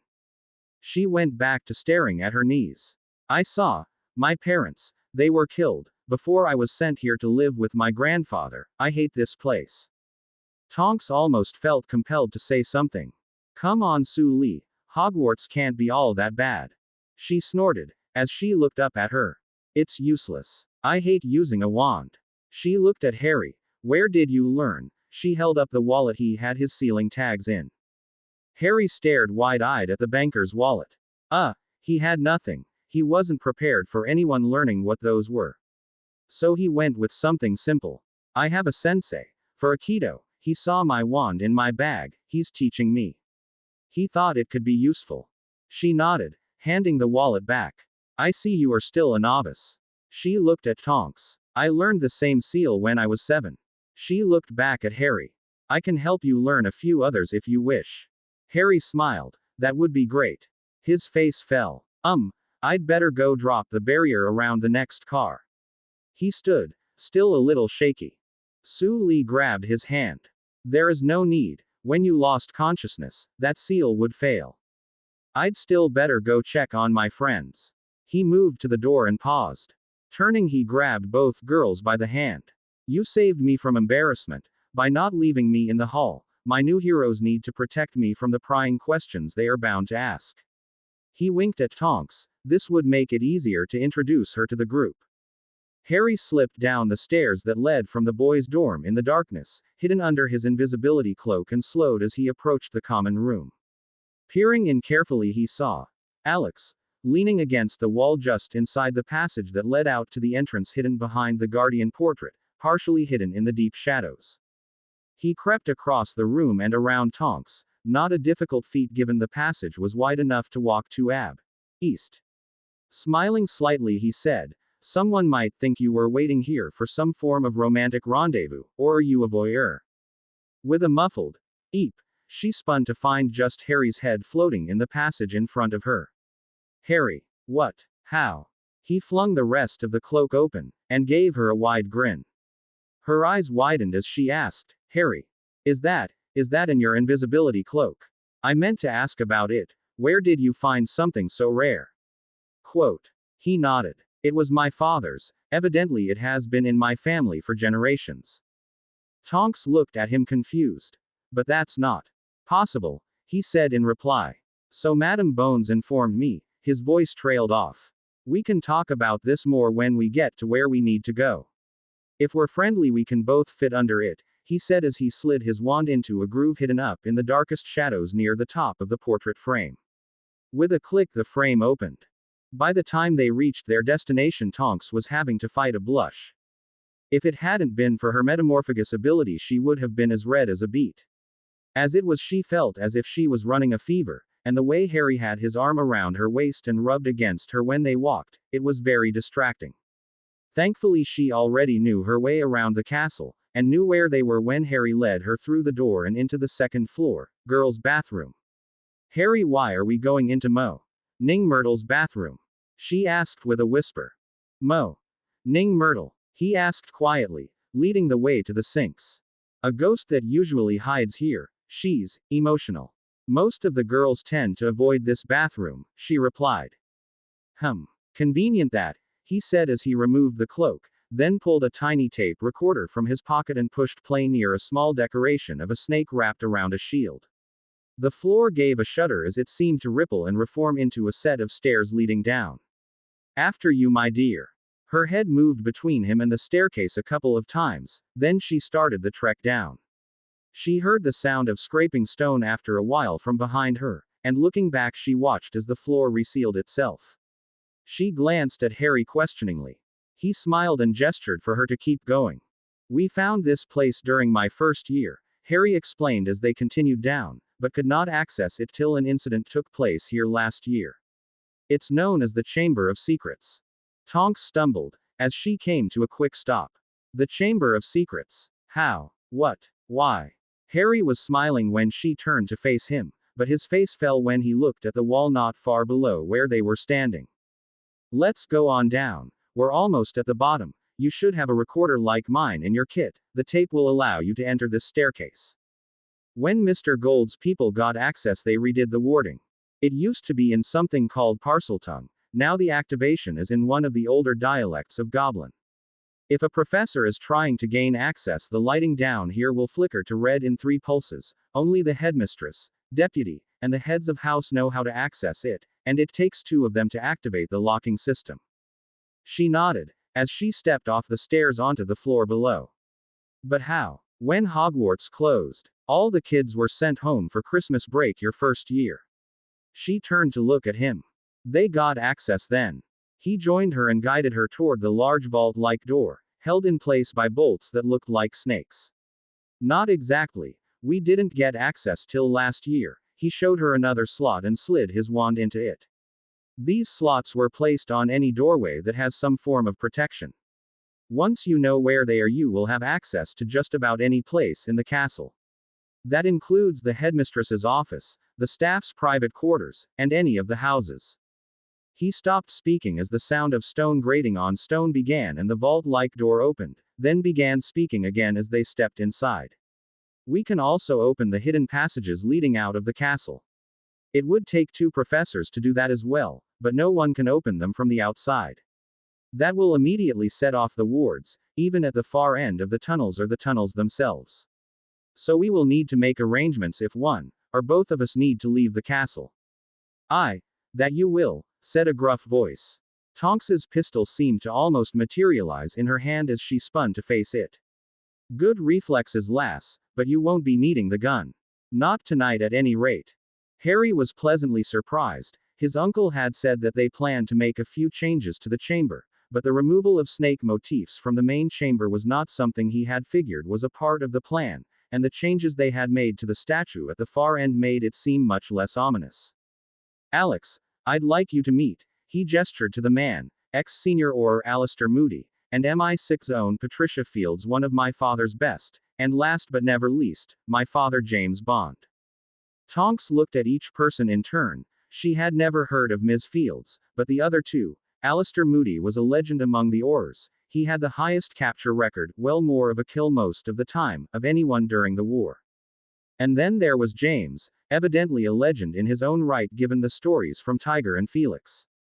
When she had asked Harry about some of them, all he had done was smile, and given that the mess they had gone through in Japan rated as an adventure in Harry's books, well, it made her wonder what his father's life had been like. Tonks quickly shook off her star-struck stupor. Nice to meet you all. Alistair spoke first. You'll be cursing this day when you begin your training, lass. Pat shook her head. As ominous as that sounds, nice to meet you as well, Alex. James nodded. Alex, I hope you have learned the summer's lessons well. Alex smiled. Felix sent a message for you. Next time you're in the States and don't let him know before you come, he is not doing a damn thing to pull your ass out of whatever mess you're in, and now you owe him 2 cases of the good stuff. James chuckled, and Pat was looking at him stunned. She's met Felix already. Tonks couldn't resist. Yep. Finished his surveillance evasion course too, took over the 3rd spot on his list of fastest times. Her eyes flickered back to the apparently 13-year-old girl. Th 3rd. I barely rank in the top 10. Did he say who ranked ahead of you? Tonks's smile widened and she started to say something, but James cut her off. You made the appointments with Psych. He knew she had, but wanted to see her reactions for himself. The smile lessened slightly, and he could make out a forced quality in what remained. I did, sir. Thank you. James turned to Pat. I'll get you the action reports for the kids' summer. They did themselves proud, he said with no small amount of pride. Sorry, Alistair, but I can't do the same with you. Just know there is much more to this pair than meets the eye. Moody grunted as he took a swig from his flask. At any rate, James continued, we wanted to come up and meet with you about your training once you had your schedule, and give you a tour of the new chamber. Pat took over. This is also being equipped as a retreat position in case of an emergency within the castle. We have stocked the alcoves with emergency rations, equipment and medical supplies. There is enough to tend to the entirety of the school for up to 10 days if the need ever arises. She led them to the first alcove where things were stacked on shelving units closed over with wire mesh doors. They have been put under a stasis. Magically, opening the cage will dispel it. She led them down toward the water. The water is fairly clean, and can be swum in. Drinking water is gathered from the same source, and purified through filters. Extras are stored nearby in the locker. They walked around the edge and toward the statue. Bathrooms are there as well, including showers. These last alcoves are set up as a firing range on this side, good for up to 200 yards. Your friends lengthened it, helpful blokes, and the other one has been widened and turned into a kill house. Weapons are kept in a cage in the basilisk's lair, access restricted to the 5 of us. She pushed on a section of protruding rock which slid away. Behind it was a palm scanner and keypad. Use your code designation for your password. She punched in a code and placed her hand on the scanner. The mouth of the statue crunched and began to open. The tunnel at the far end can be opened from the outside, but it takes a key. A key only available from Mr. Gold, and it must be attuned to the user. At the moment only 3 exist: mine, Moody's, and Mr. Gold's. It can also be used as an emergency exit. Moody gruffed, "All toys are fine things, but we will be focusing on magical training as well." He clumped his way toward the firing range. Friends also warded the area so the 2 ranges can be used for magical training. His wand appeared in his hand, and he fired a spell toward a wall with a cry of Confringo Maxima. It impacted the wall and dissipated in a rolling mass of flames, leaving no damage behind. Ye won't be casting anything more than that, well indoors anyway. They spent the next couple of hours devising their schedule and familiarizing themselves with the equipment. Just before they left, Harry's father pulled him aside. "Harry, I'm going to be out of contact for a while." He looked pained at saying this. "I'm going on a mission, with Anya." Harry's blood froze. "You can't be serious," he hissed. "You can't." James's eyes hardened. Suddenly the man in front of him was no longer James Bond, father. It was the man he had only seen in brief glimpses growing up, James Bond, 007, of Her Majesty's Secret Service. The man that had survived over 20 years in the most unforgiving of professions. "You aren't telling me anything I don't know, but this is too important. This reaches deeper than you know. Something is wrong here, and the information we can gather is too important to ignore." His face softened. "I have no illusions about this mission, and who Anya is." He gathered Harry in a hug. "Just like this is something you need to do, it is something I need to do." As they ended the hug, Harry nodded. "Fine, but if you're not back by Christmas, I'm coming to find you." The look he gave James left little room for argument. You'll do what Em says," James said, his look hard again. Harry looked down. "Fine, he just wouldn't talk to Em first if it came to that." Albus drummed his fingers on the table. Over the last few months he had needed to rework many of his plans. "Damn that Potter," he groused. Most of the summer had been wasted due to the boy's actions at King's Cross, as he wished to remain dead at the moment. Within a day he had lost both agents that could move freely within the wizarding world. Remus had somehow been killed before he could even injure that damn Sirius Black, and Malfoy's death at the hands of the brat had been unexpected. Not to mention the loss of Malfoy's gold. Obtaining funds had proved more difficult than he had expected, due to his desire to remain unfound, but now was the time to bide his time and allow his plans for the future to come to fruition. "Severus, how is your work on Ms. Lestrange progressing?" "I believe it goes well, Master. The damage incurred due to your wish for her to be able to go after the Longbottom boy has almost been healed, a few more days at most. It had been a long, difficult task to heal her, as nearly all of the muscles in her extremities had torn themselves apart due to the activity that was forced upon them, as they had been atrophied due to the many years of imprisonment. Potions had made it so she could be used in the assault, but the damage had been an unavoidable consequence." "Very well. I shall have need of her soon. She must be ready." The dark-haired man nodded. "Have you learned any more about the man Potter calls his father? You failed in your attempt to remove him, and after our discussion about that failure you assured me that you would learn more about the man. Who is this Bond?" Snape flinched internally. He could still feel the effects of his master's displeasure during that discussion, and he knew that another such discussion was to follow his answer. "I have made several attempts to gain information from others within the building where he works, but to no avail. He seems to be an enigma even within his own company. The only person that seemed to know anything about him was from the payroll department. Even then it was only as a name and employment number. His home is heavily warded as well. I suspect Madame Bones may have had something to do with that, as my contact within the DMLE informs me that she keeps the boy's file in her office under lock and key, with orders that any report with any mention of him or his family be brought to her attention immediately." His master's face darkened. "And that is all you have found? I am disappointed with you, my friend." A wand was suddenly in the old man's hand and pointed at him. "I believe it is time for me to test out the new wand I obtained. It is not my preferred wand, but it is a better fit for me than the one I obtained upon my escape. Crucio." Snape fell at his feet writhing in pain. The old man sneered as he twisted the wand. Snape's back arched in pain. No, it is nothing like my preferred wand. I must add its retrieval to my list of things to accomplish along with the death of the Bi.ch that removed it from me. After what felt like a lifetime to Snape, the pain retreated, and Albus spoke as he stood. Gather several of your old crowd. I believe 10 or so. Make it 15. In case some of them don't survive what I'm going to request of you, you are to begin training them in concert with Ms. Lestrange. I wish them to be prepared for combat no later than, let's say mid-spring. Make sure that you have laid in a supply of whatever potions you deem useful by then as well. He turned and made his way to the door. Be glad I still have use for you, Severus. You will not fail me in this endeavor, will you? Snape, having managed to catch his breath, answered. No, Master. Thank you, Master. Harry was pleasantly surprised. Everyone in their group was able to pick up their exercise routine where they left off at the end of the previous year. Su Li had little problem with it as well, but he figured that would be the case when she arrived wearing non-magical running clothes. It had been funny to see Tonks though, acting as if it was very hard for her. She huffed and complained almost the entire way. It had had an interesting effect as well. Whenever someone would start to drop off the pace, she would catch up quickly and begin to pass them. Evidently none of them wanted to come in after the complaining new girl.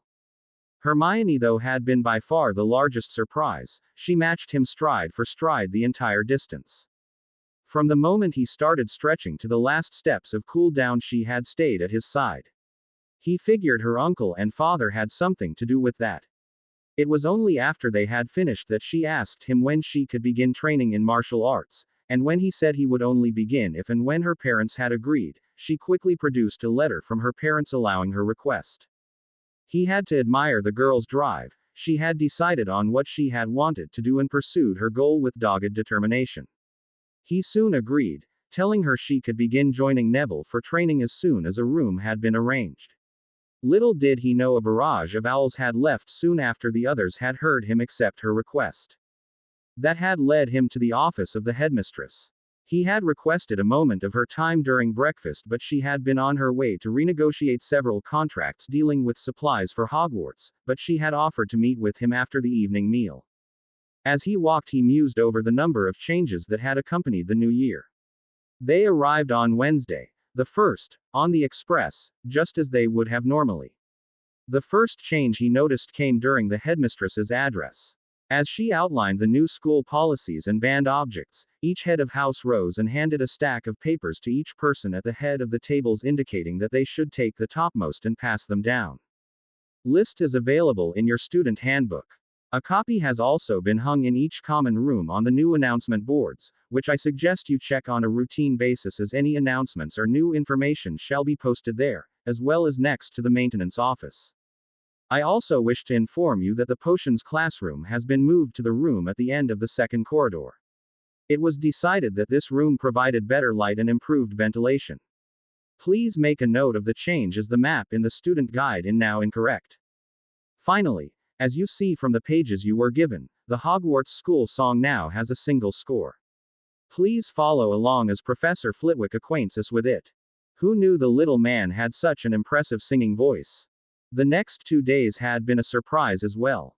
The next morning breakfast was served in the common room and a house meeting was held, where each person introduced themselves and the new rules and changes were discussed more in depth, as well as their new schedules handed out.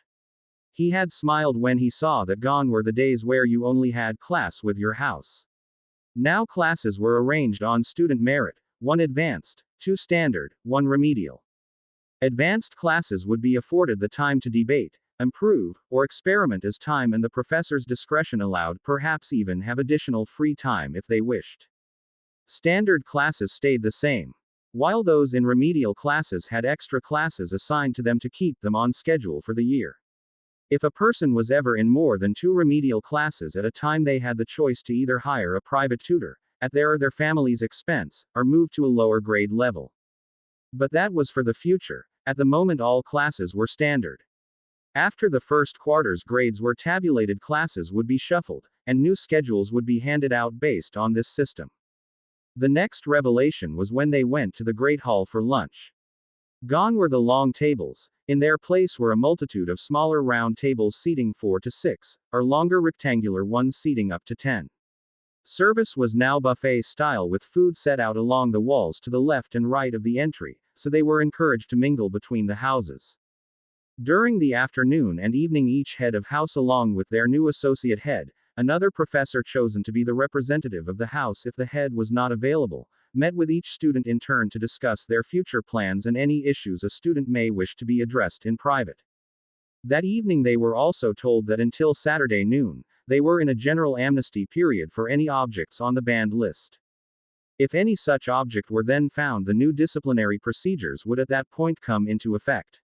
He had seen the twin red heads pale at that statement and had to chuckle at it. He didn't think it was so much the punishment side of it that bothered them, it was the fact that for each infraction they had to contact their parents, by flow, themselves, and inform them what they had done. If they had 3 infractions, they would be suspended for a week, and sent home. He walked into the office where soft music greeted him. "Good evening, headmistress," he said as he approached the desk. "And good evening to you as well, Mr. Potter Bond. I hope you are finding the further changes to the school not to be too jarring," she asked, as she finished whatever paperwork she was dealing with. "I imagine I find them much less objectionable than some," he said with a small grin. "Well, other than the moving of astronomy, I think everyone was pleasantly surprised that they don't have a class starting at midnight once a week. Even if some of them have no idea how they can study the stars when they can't see them. Well, I'm sure they will be pleasantly surprised when they see the projections." She smiled at him, as she sat back and stretched. "How was your summer, Harry?" "Productive," he replied, sitting. "I traveled a little. We went to Hawaii. Then I spent some time with my grandfather. Met up with an old friend, made a few new ones. I trust yours was pleasant as well." She nodded. "You asked to see me." "I did. I'd like to use one of the empty classrooms as a martial arts training room. Neville has been taking lessons, and he and I would like to have a place to spar and train." He placed Hermione's note on her desk. "Hermione has asked me to teach her as well. I told her I would only if her parents agreed. It kind of surprised me that they have." Minerva looked at the paper and nodded, taking out her wand and a piece of paper. A quick spell later she had a duplicate which she magically sent to the student files. "While I have a cursory knowledge of what you are talking about, I would feel better if I was there for the first few sessions, and a faculty advisor is found and present during these sessions. I would also request that you obtain such a letter from Madame Longbottom as well. Then please approach Madame Pomfrey, speak with her about what forms of injuries may occur." Harry nodded. "Agreed. I will contact Sirius and have him deliver everything we might need." She nodded. "I think the classroom on the 3rd floor at the end of Corridor 3 will suit you. When do you plan to begin?" "Soon. Neville needs the distraction to keep him from thinking about the Lestrange woman. Not to mention the fact that the Ministry has seen fit to station those damn Dementors around the school doesn't help. Did you know one of those things made it on the train?" She growled. "I am aware, so is Madame Bones. She was seething when I spoke with her. Not only were they never to board the train was never to be stopped. It, and the platform, had been thoroughly searched prior to boarding and each entrance watched closely. She has suspended all of the orders on the Dementor detail and is investigating the situation. I am just glad that the wards of the castle are back at full strength, as well as having had the security tightened." Harry fully agreed with her. Finding a way to deal with the Dementors had moved to the front of his to-do list. Tonks had told him about a charm that could protect someone, or run them off. He was planning on learning it as quickly as he could, but he also wanted to look into a more permanent solution. Just before curfew he returned to his dorm, having penned a quick note to Sirius telling him to bring the equipment his father had for them to use. James looked out the window of the plane, as it sped through the night. He ran their cover story over again, Mark and Madeline Pryor, formerly of Manchester, now living outside Barcelona. Owners of a small cleaning business, on vacation. Basic as it went. The real Mark and Madeline were on vacation, visiting their remaining family in Manchester, and planning on staying for the next 2 weeks. Meanwhile, their business calls were being monitored in case anyone called asking about them. This job was as off books as they could make it. Other than a select few, no one knew the details. James just hoped all these precautions proved unnecessary. Anya stretched next to him. Relax, Mark. We're on vacation, she said, as she settled in, curling up into the seat, wrapping herself around his arm and resting her head on his shoulder. I know, Maddie, he replied. I just don't like running off and leaving things like this. He internally fought the need to shake her loose. You're just being silly, she said with a small chuckle. Everything will be fine. He returned his gaze to the darkness outside, trying to push the uneasy feeling away. He failed. Snape entered the room as quietly as he could, only to hear a small voice come from the darkest corner in the room. Severus. Yes, Bella. I have some food for you, and I need you to take your potions afterward. He forced a friendly smile. The dark-haired woman shuffled forward into the dim light and sat at the small table. Was Daddy angry again? He grimaced as he placed the plate on the table. He walked around the table slowly and placed his hands on the woman's shoulders. She rubbed the side of her face against his arm. He is just concerned about you, my dear. He wants you healthy again. She nodded slowly, and began to eat. Can you help me with my hair? I want to look good for Daddy when he visits. He moved to the sideboard next to her bed and retrieved her silver brush and went to work as she ate. When she had finished, he watched as she swallowed the potions. He then replaced the hairbrush and fled the room before she could speak further. He leaned on the wall across from the now locked door. Even without her wand, she scared him.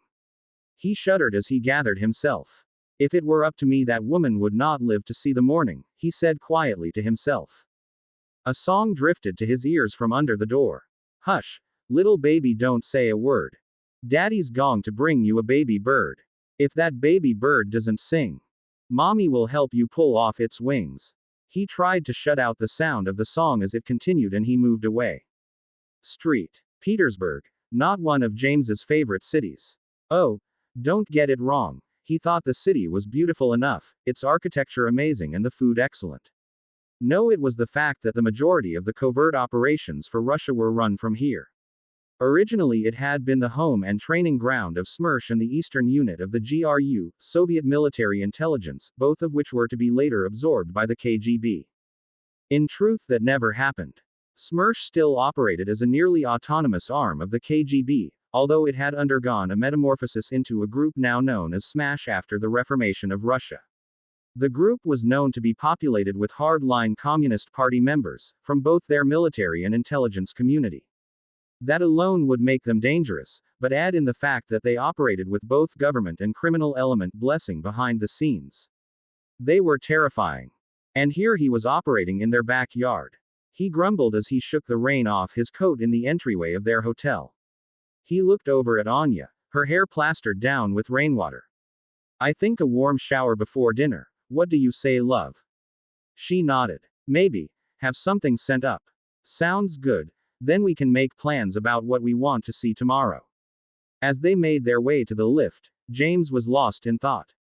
Recent intelligence on the area was sketchy at best. Fluctuations the last few years had drastically changed the playing field as well as the players. As the lift doors began to close, the same feeling of unease from the plane passed over him again. It was a feeling that had saved his life before in the past, so he was not about to ignore it now. A meaty hand grabbed the doors just before they closed completely. As they slid open, a large man joined them in the car. Pyotr, he said, in a strong voice. He was large, maybe 6'2" or 3. His hands were calloused, and he wore an ill-fitting charcoal gray suit. Anya answered, I'm so sorry, I'm afraid I don't understand. Pyotr, he said again, holding up one hand, fingers spread. Seemingly annoyed, he reached over and punched a button himself, saying, Pyotr, again. He turned slowly to face the doors as they closed with a thump. As if that was his signal to move, his right arm snapped up, his elbow connecting with Anya's arm as she moved to block its contact with her jaw. The impact lifted her from her feet and slammed her against the side of the car hard. James was already moving to attack, sending his first punch into the kidney of the man. Only for his fist to impact some form of body armor hidden beneath his coat. He blocked the return blow as the man turned to face him, his arm throbbing where he had made contact. He knew he needed to end this quickly, as they had no idea what was waiting for them on the 5th floor. He let himself fall back against the wall of the lift and kicked out hard into the man's knee. With a sucking squelch, it collapsed.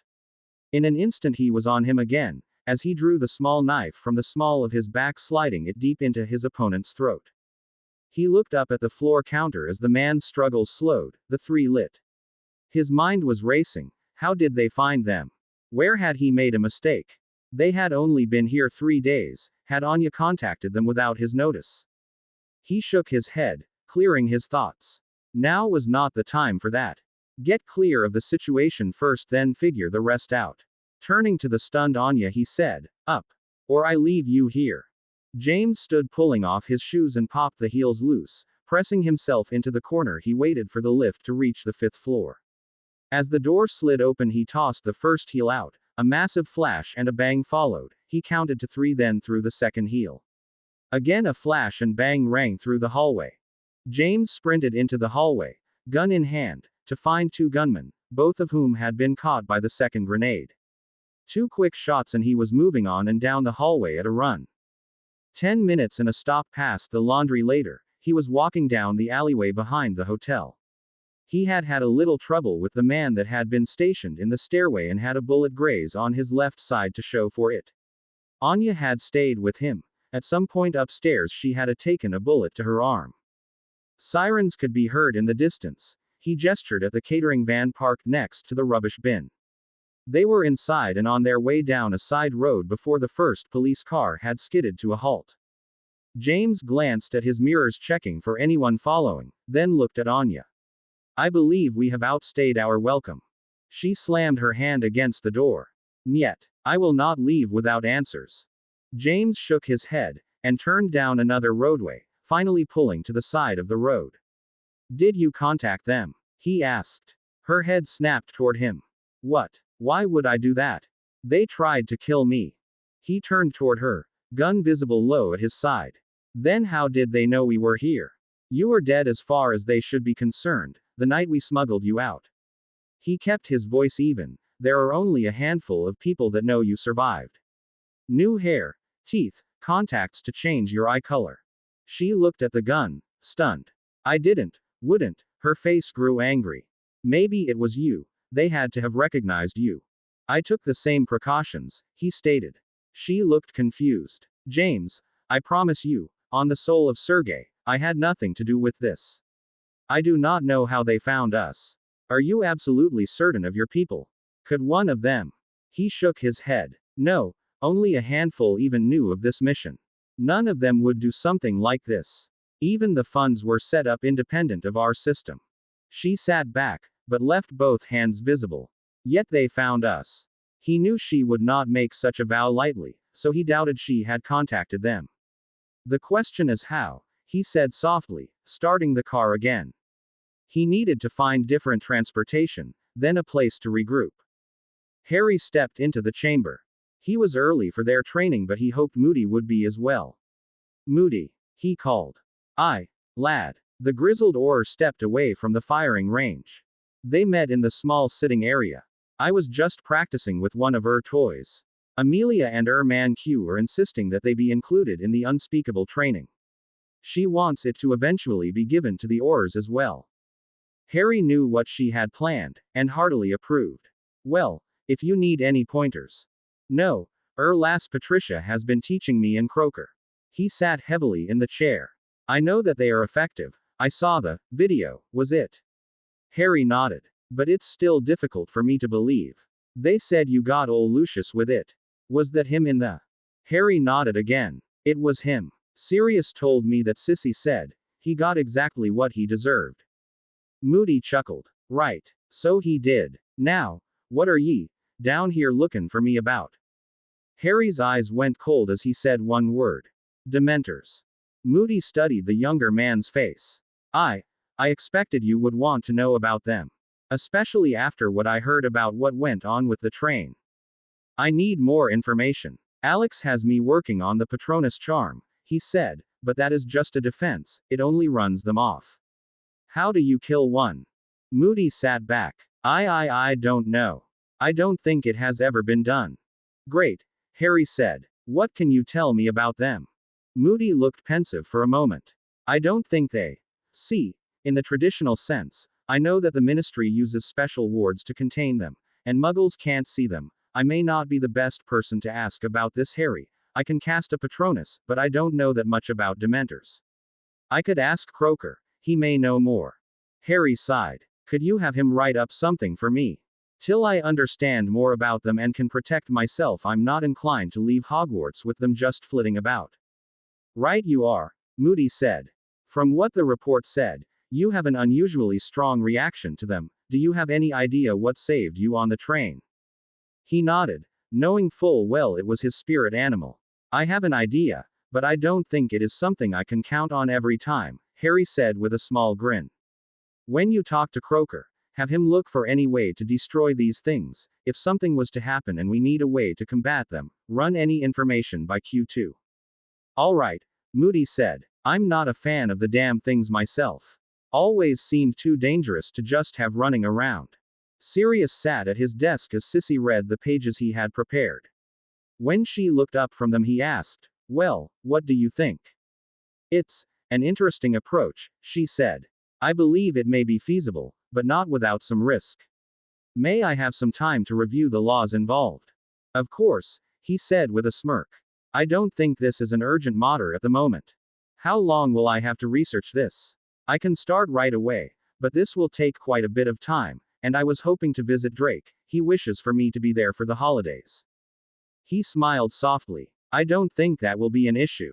The first time Harry may be able to put any of your information to use would not be till at least the spring. I'll keep you updated.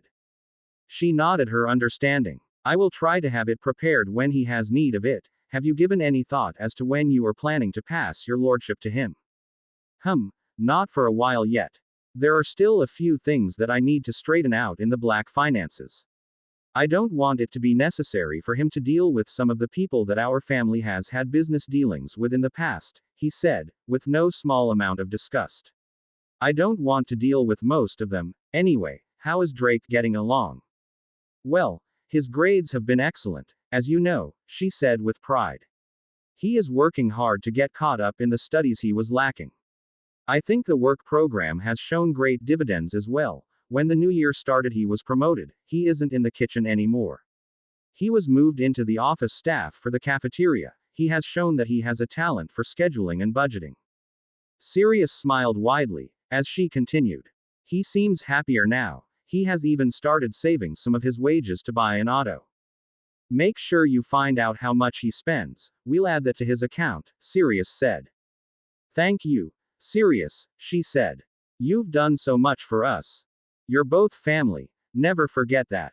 Say what you want about the man, James said, as he stepped away from the refrigerator, but Valentine has excellent taste in champagne, a 1976 Henriette. How long have you known this Valentine Skovsky? She asked, placing the toast points on the plate next to a container of caviar. We have had an arrangement or two in the past. He smiled, as he took a point and dabbed a spoonful of caviar onto it. This is his caviar. It's quite good. He offered it to her. Taking it, she asked, and he won't mind us dropping by. Let's just say he owes me, he replied with a smirk. He helped himself to caviar. Any idea of how they made us? She shook her head. No, I have gone over it many times. I did not see anyone tailing us, and no suspicious groups, or individuals. We did not even approach the target yet. I do not understand it. He nodded his agreement. They had to be waiting for us to return to the hotel, maybe someone at the hotel. She shook her head and took another toast point. It is a possibility, but then again, why then 3 days? Why not take us sooner? Or during the night? No, it felt like a quickly arranged operation. I do not think the man in the elevator was supposed to attack us. James agreed with her. It seemed unorganized, not something he expected from one of their teams. If we are going to stay, we need to find out how they tracked us. The best place to start would be the hotel.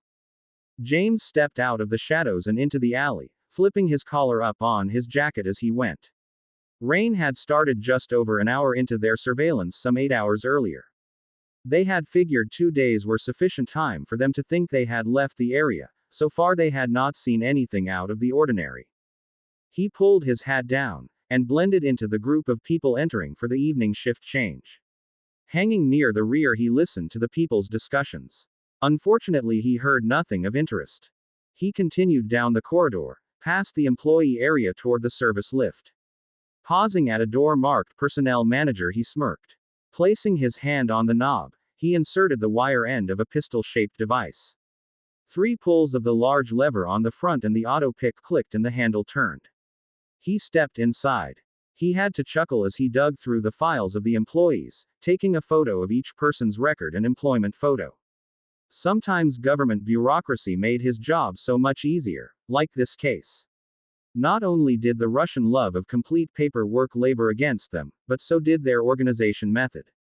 Each person was not only listed under their name, but a duplicate file was kept by department. He skipped most of the files, focusing on management and security.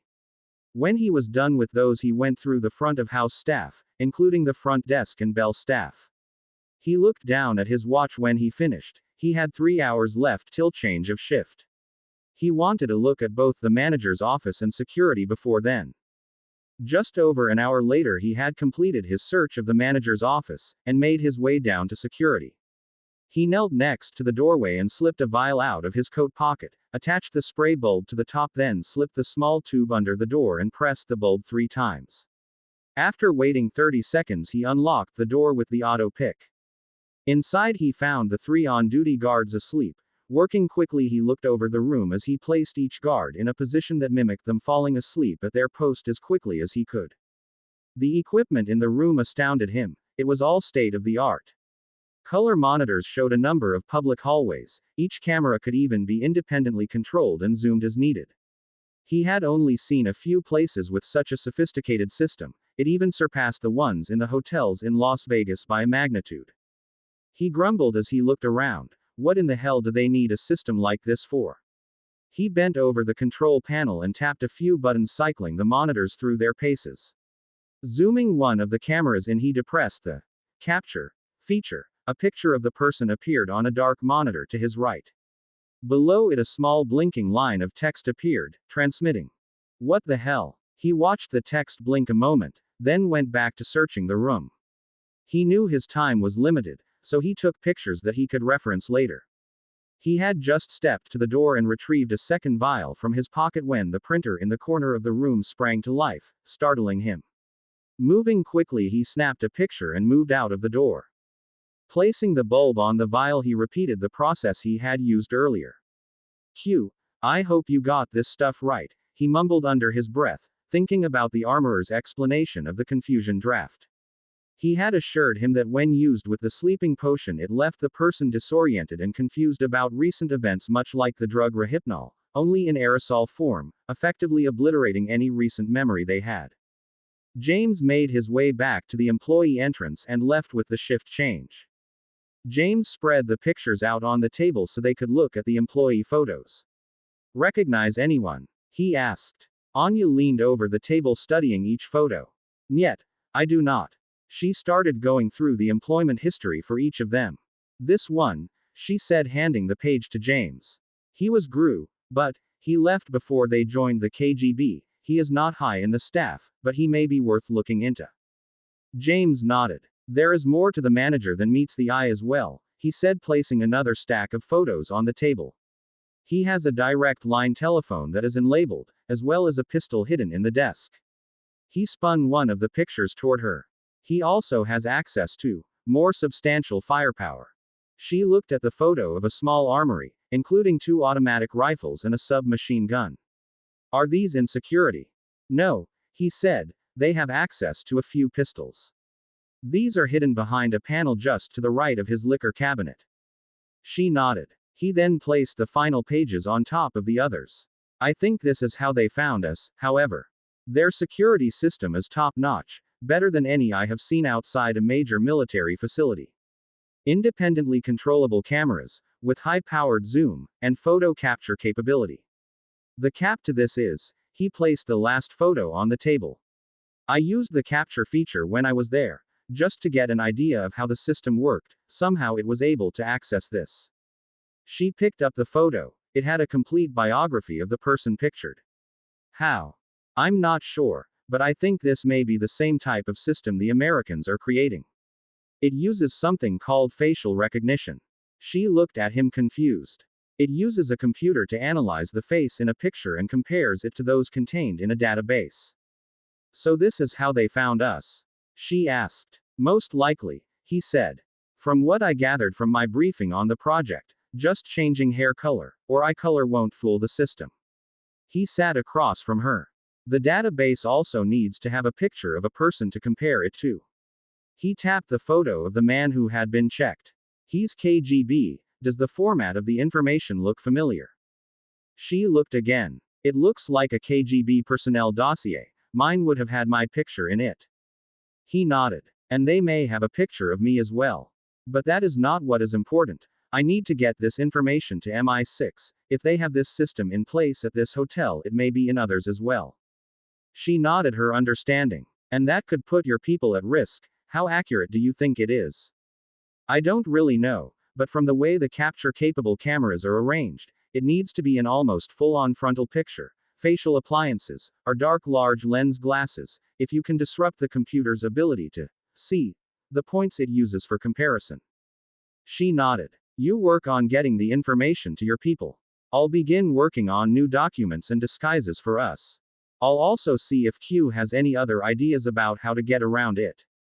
Harry laid out the papers on the small table. These are examples of some of the magic found in Japan, Croker. Simple barriers, and warding, a type of runes I expect. They start learning them at a very young age, along with meditation and martial arts to help increase their focus. How powerful are they? He asked, picking up one of the paper tags. Enough to stop a creature known as an Oni, their version of a troll, quite easily. You and Moody are going to help us with the tests against Spellfire tonight, he said, picking up the stack and walking toward the kill house. Do you have any more information about Dementors?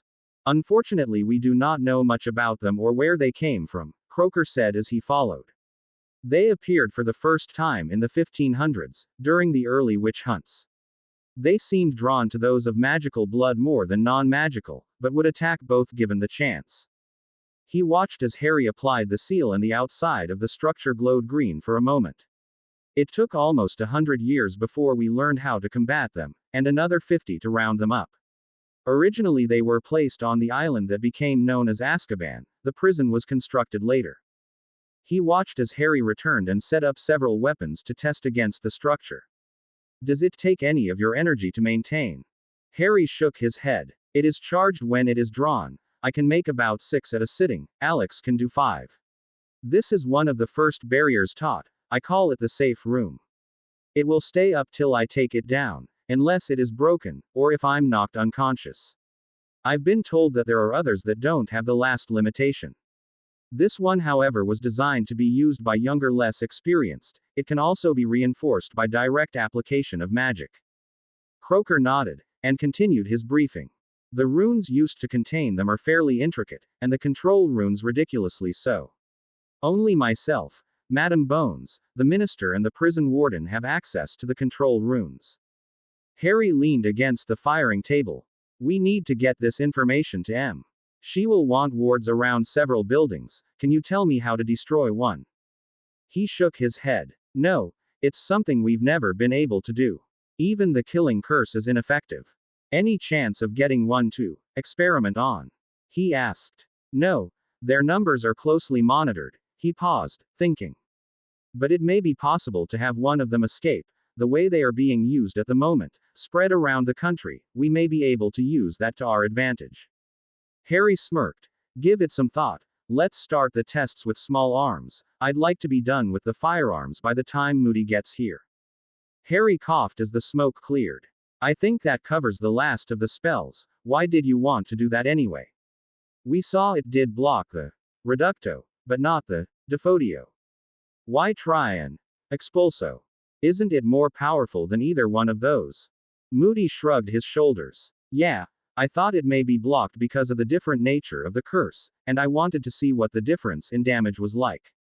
I think you just like to blow crap up, Harry said under his breath. walking toward the now collapsed front wall of the kill house. You're cleaning this mess up. Moody chuckled. Reducto is a surface blast. Originally, it was used to collapse small game tunnels, fox warrens, rat nests, things like that. It is low powered, but can kick up a lot of dust and debris into the air. It also tends to be quite loud. The Defodio was designed for different reasons, he continued, Tonks and Harry listening carefully. It is primarily a digging spell. It was designed to move earth, and depending on the amount of power and time, it can be used to do a lot of things, from plow a furrow for a garden to dig a foundation pillar hole that is several feet deep. Does a good job on walls as well. The last spell I used, the Expulso, it explodes from within the target object. Harry cut him off. So they are a direct fire wizard version of a flashbang, breaching charge, and grenade. Tonks nodded. From a tactical view, yes. They have other uses as well, but that's how they could be used in combat. The Reducto isn't as powerful as a flashbang, as it doesn't cover as much area, and the Defodio could be used to shore up defenses, so it is not as limited as a breaching charge. Harry stepped into the kill house and looked over the damage. How does the Expulso work, and do you see any differences in the damage here to what you would normally expect? He asked Moody. The size of the explosion is dependent on how much power you can push into the object before it explodes. He looked around the room. This was a little different than most situations, however.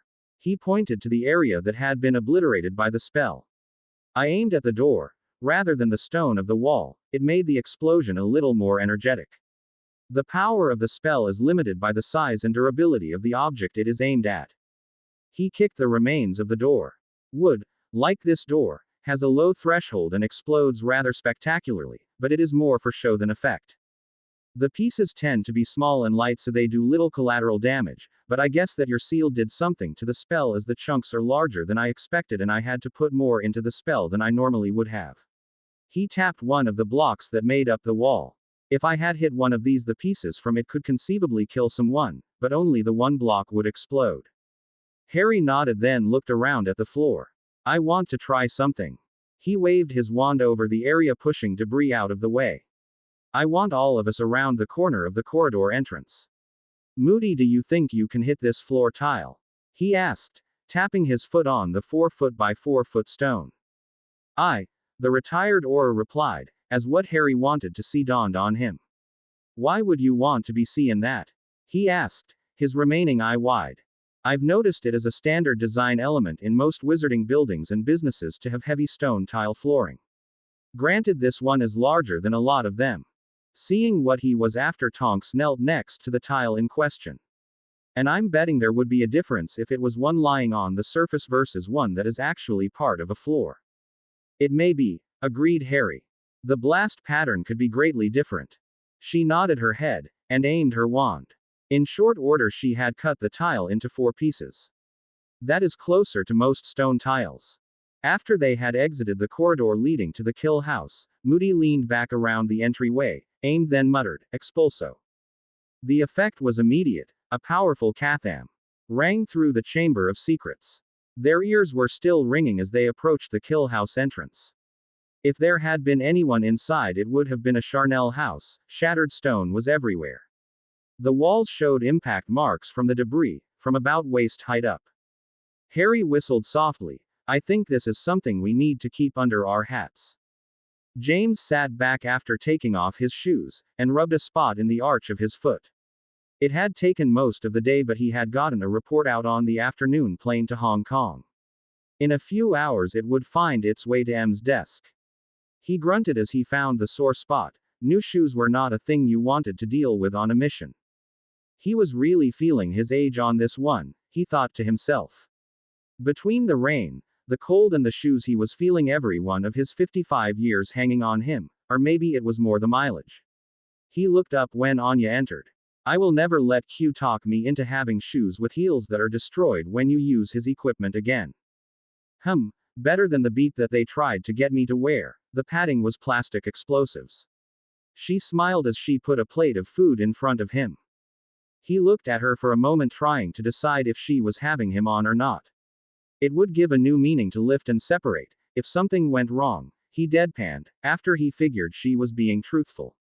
Ha, that, she laughed again, that is what Sergey said as well. I told him he had been looking at too many of those decadent Victoria's Secret catalogs. I suspect it may be the same with you, she said snidely. James snorted. The way I found her secret was decidedly more hands-on than a catalog. Her voice rose in laughter again. When she quieted, she asked, "Did you get your information out?" I did. How are our new identities coming? He asked, taking a bite of his dinner. So far so good. I used the ones your people supplied, and removed the old information. Once they are dry, I will begin to add the new information. I think we need to leave the pictures till you hear from your Mr. Q and see if he has any other suggestions. James nodded. Probably best. It will most likely be 2 or 3 days till we hear something. In the meantime, we will see about collecting a few odds and ends. Croker sat in the leather-appointed chair in front of the desk as Em flipped through the pages of the first folder he had handed her. It looks like you completed the initial tests of the seal magic. What is your assessment? She placed the folder on the table unread. She wanted to see his reaction. She could read a complete summary later. He took a sip of his tea before answering. They are effective, there is no doubt about that, especially considering that these are seals on their lower level. We have decided that a classification system is in order for them, and we will use this seal as our basis, a Class 1 defensive seal. Good for most small arms, and indirect explosions. I think they are something that needs to be pursued in the future. She nodded, steepling her hands in front of her chin as she leaned forward. Q agrees. How is your progress coming with the restructuring of your department? Croker set his cup aside. That has been difficult. Many of the ones we have let go were people I considered friends. She nodded her understanding. The most heinous offenders have been dealt with, most of the others have had their memories altered, that will hold till they can be dealt with in a more permanent fashion. It will be complete sometime over the summer, to keep from raising suspicions. Good. She rose and poured him a stiff drink from her bar, and handed it to him. For what it is worth, I'm sorry. He shook his head. It is necessary, and they were not the people I believed them to be. He sighed as he took a drink. We've recovered quite a few items, as well as research materials. Unfortunately, we are still missing some rather dangerous things. What is at the top of the list? She asked. He shook the ice in his glass absently. The remaining 2 time turners, we recovered one from the goblins. It was in with Dumbledore's office things. How he got it, we're not entirely sure, but they are looking into the misappropriation of Hogwarts funds and where that money went. I'm just thankful he couldn't get to it when he was forced from the school. Dumbledore, she growled. That man has more secrets. We are still working on the paperwork concerning the Potters alone. And we've barely gotten started on the other family backgrounds he had hidden at the school. At any rate, she moved back behind her desk. I assume the remaining unspeakables have given their oaths. He smiled. They have, giving the Department of Mysteries a total of 3 magically trained operators, and 5 researchers. Moody wants to have each of the operators to begin training as soon as possible, and Q wants to assign someone to the research department permanently, someone from something called IT. Information technology, she supplied. A specialist in information retrieval and storage, computers, telephones, things of that nature. It's not an impossibility, she made a note on a pad. I want to run something past you. How would you feel about relocating your department? He looked at her with a confused expression and she continued. I am uncomfortable placing some of the items in your inventory, as well as your personnel, back in such a conspicuous location. Let's face it, the Department of Mysteries location was one of the worst kept secrets in your world. He chuckled softly. Agreed. What is your idea? An old water treatment plant is not too far from your ministry building. No one would go there and it could be easily retrofitted and secured. We move the main operation there, and place a token group in place at the ministry, enough to make it look like it is still your headquarters, and we place everything sensitive in the secondary site. He thought about it for a moment. I think that would be wise. Can we create a couple of deep storage areas? For particularly dangerous things? She nodded. There are several deep water cisterns that could be converted to high security vaults. She made another note. I'll talk with my associates and arrange funding. Now, have you thought about your criteria for recruiting? Patricia shivered involuntarily, trying in vain to repress the chill she felt. 20 hours, she told herself, and you have already survived most of them. She stood slowly and stretched. A few more hours and we will be in Egypt, and once the container is unloaded, it is someone else's problem. God, this thing gave her the willies. Ever since this operation had started, she had been uneasy, and once she had been in the thing's presence, that feeling had jumped 100-fold. Not that she could even see it, other than a constant feeling of unease and the chill. She had only Croker's word that it was even there, at least until Q had turned the infrared camera on it. What she had seen chilled her to the bone. Normally, the ambient air of an area took on a grayish-blue hue on the camera's screen, but on this one a pure black specter floated in the middle. Yet when she looked up, she could see nothing with her naked eye. They had told her it was something called a Dementor, a creature that was not only invisible to the non-magical's eye, but it could become intangible as well. Even worse, the thing could feed on positive emotions. Unfortunately, that was not the worst of its abilities. The thing could suck out a person's soul. She had never been a religious person. It was not really something you could consider when in her line of work, but even after hearing Q's scientific version of the ability, she had begun to rethink. She sighed as she continued her rounds, checking each of the sentries that had been placed at the container's corners. She nodded at the first man as she continued on, her mind on the creature contained within the metal walls. The report had said that once a person was kissed, a misnomer if she ever heard one, the body was left alive, an empty husk. It wouldn't eat or sleep, but it did react to stimulus, especially pain, but only at the most basic levels. It was just an empty vessel with only the most rudimentary of brain function. Q had theorized it was a death of personality, a complete erasure of the person, leaving just the autonomic system in place. Within weeks, the husk would wither and finally pass away. If there was such a thing as a demon, this thing fit the bill. She nodded to the last man as she made her way to the cabin they had use of while underway. She knocked 3 times before entering. Any change? She asked. The man pushed away from the group of monitors, and shook his head. No, it seems to be content to stay within the containment array. She nodded her understanding, and glanced at the screens. When her eyes crossed over the darkened blotches in the center, she shuddered slightly again. I'll be glad when this trip is over. Man, I wish we could have done this by air instead of ship. Her eyes returned to the man that had been introduced to her at the beginning of this mess as her magical counterpart, Theodore, call me Ted, Bell. He was handsome, standing almost 6 feet with dark brown hair and eyes. HMMMPH, I agree, he grunted. These things scare the hell out of me. Though I'm still not too sure about the your way of flying. Her eyes widened. So it's not just me, she said. No, he shook his head and stood walking to the coffee maker they had placed on the top of a chest of drawers. Count yourself lucky. You've never seen what they are capable of, or been to Azkaban. He poured a cup, and held it as if using it to warm his chilled hands. One is bad enough, but all of them as a group. He shivered slightly and sucked in a deep breath. At any rate, thank you for your help with my wardrobe, he said, changing the conversation. She smirked. It wouldn't do to let some of these guys, referring to the guards outside, see you in what you normally wear. They don't know about. She gestured at the wand hidden in the holster on his wrist. You know, and, well, they wouldn't respect you after that. Besides, basic black, as always in, she added, referring to his black trousers, and cable knit sweater. It was almost standard night wear in her circle. First impressions are important in our world as well. He sipped his drink. Amazing. It is nice to have such a convenience on a mission. She chuckled. We even have that on stakeout. She sat in the chair he'd vacated. Your turn to do the walk. He nodded and moved toward the door. How long till we arrive? She looked at her watch.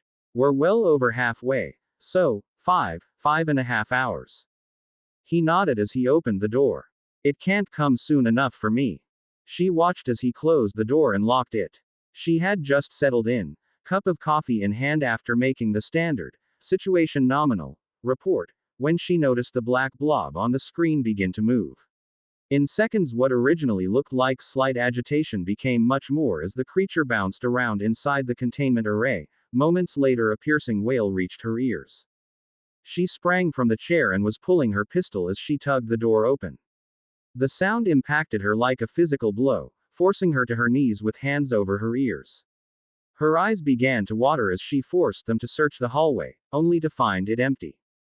Pat stumbled to her feet, forcing her way forward. With each step, it took a supreme effort to continue onward.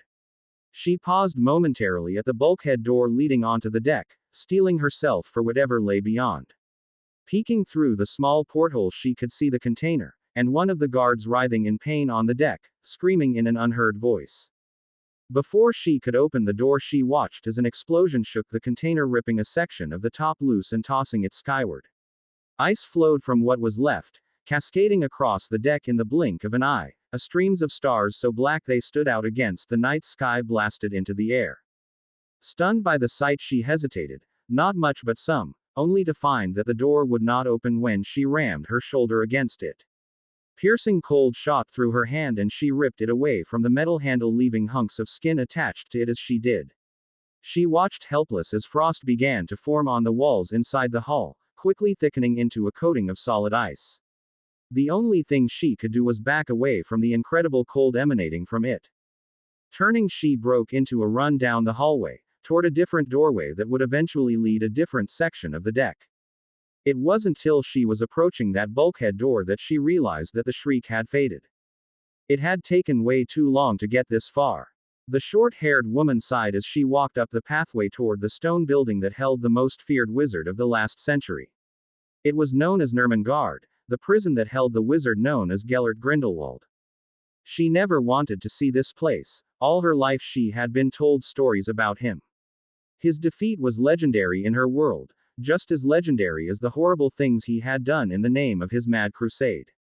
Now, with what they had uncovered about his past, along with what they knew of Dumbledore's, she was sure most of what she thought she had known was nothing more than an elaborate lie. Truthfully, she was afraid. Afraid of what she would find beyond those doors, afraid of what it would mean, not just to her or her world but to the greater world in general.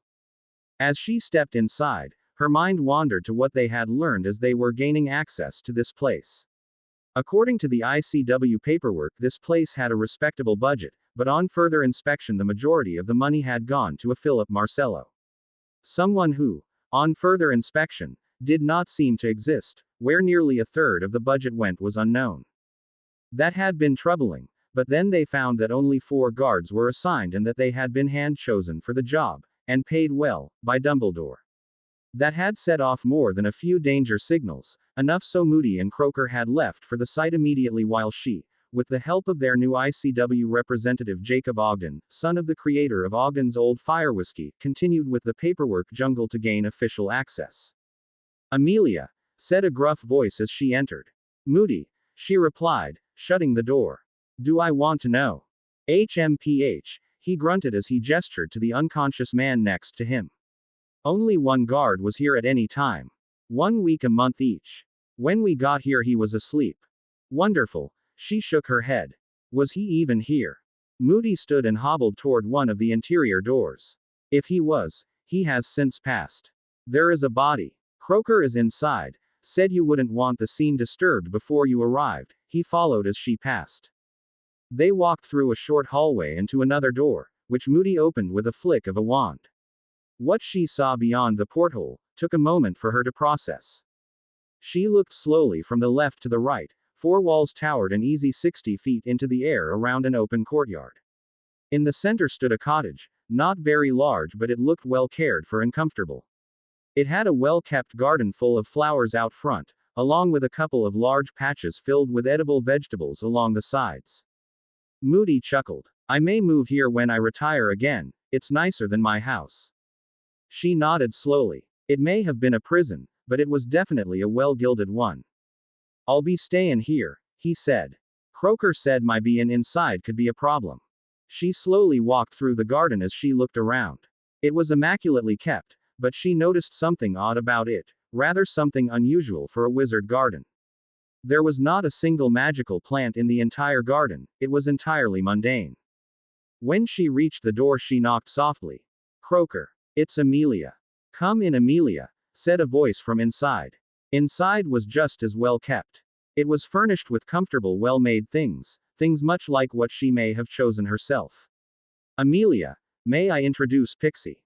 The elder unspeakable gestured to a house elf that appeared from what she assumed was the kitchen. Would Miss be having a cup of tea with us? It asked. She caught Croaker's almost imperceptible nod. Yes, please. If it would not be too much trouble. It being no trouble, miss. We's not been having visitors for a long time, it'd be nice to have some finally. The small creature dived back into the kitchen and the clink of dishes could be heard. She moved slowly to the table and sat next to Croaker, and asked, "What is going on here?" "That is something I am endeavoring to find out at the moment, please play along," he said quietly, as he sipped his tea. She attacked Moody when he went toward the bedroom. He said he could see a body inside using his eye. Banished him right through the front door, then fixed it up and has acted as if it never happened. He stopped speaking when the clinking stopped, and only began again when it did. It took me some time, but I have started putting some pieces together. He sipped the tea again. Just follow my lead, we need any information she can give us. She nodded as the small creature returned from the kitchen with a tray with more tea and biscuits. Patricia kicked the inch-thick ice that coated the majority of the container ship's surface absently.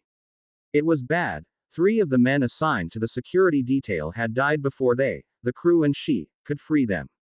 They had reached the first man almost immediately, but he had frostbite on both feet and one hand. It had been stuck to his weapon by the extreme cold. He had already lost an ear, along with a strip of skin along his face.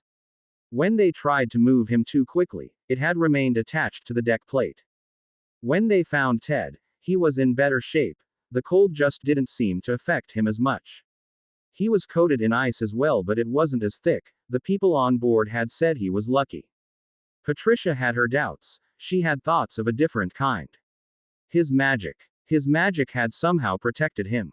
She looked up as she heard the sound of helicopter rotors. She hoped the people on board could find an answer to why this had happened. She waited patiently as the copter settled onto the platform, and an ill-looking pale-skinned man stumbled out just before Q. She offered up her hand to the men. Q. Mr. Hastings. The green around the gills man took her hand and nodded. Q smiled widely. Ah, Patricia, my dear, I hope you were not injured in this little fiasco. She held up her bandaged left hand. Nothing too serious. I had my hand on the bulkhead door when it froze. The man, Hastings, spoke for the first time. Please allow me to look at it later, after we have seen to the other men and I have had a look at the container. Of course. This way, gentlemen. Please watch your step. The ice is treacherous, she said, leading the way down the stairs. Q looked around as they walked. Is all of the ice a uniform depth? She shook her head. No, it seems to get thicker the closer you get to the container. It was almost 6 inches thick there.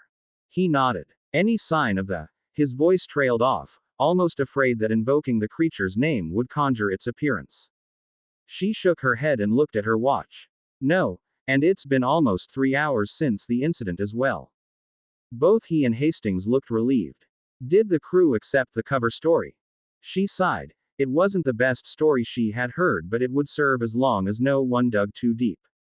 That it was a classified experiment involving pressurized liquid nitrogen, yes. Hastings asked the next question.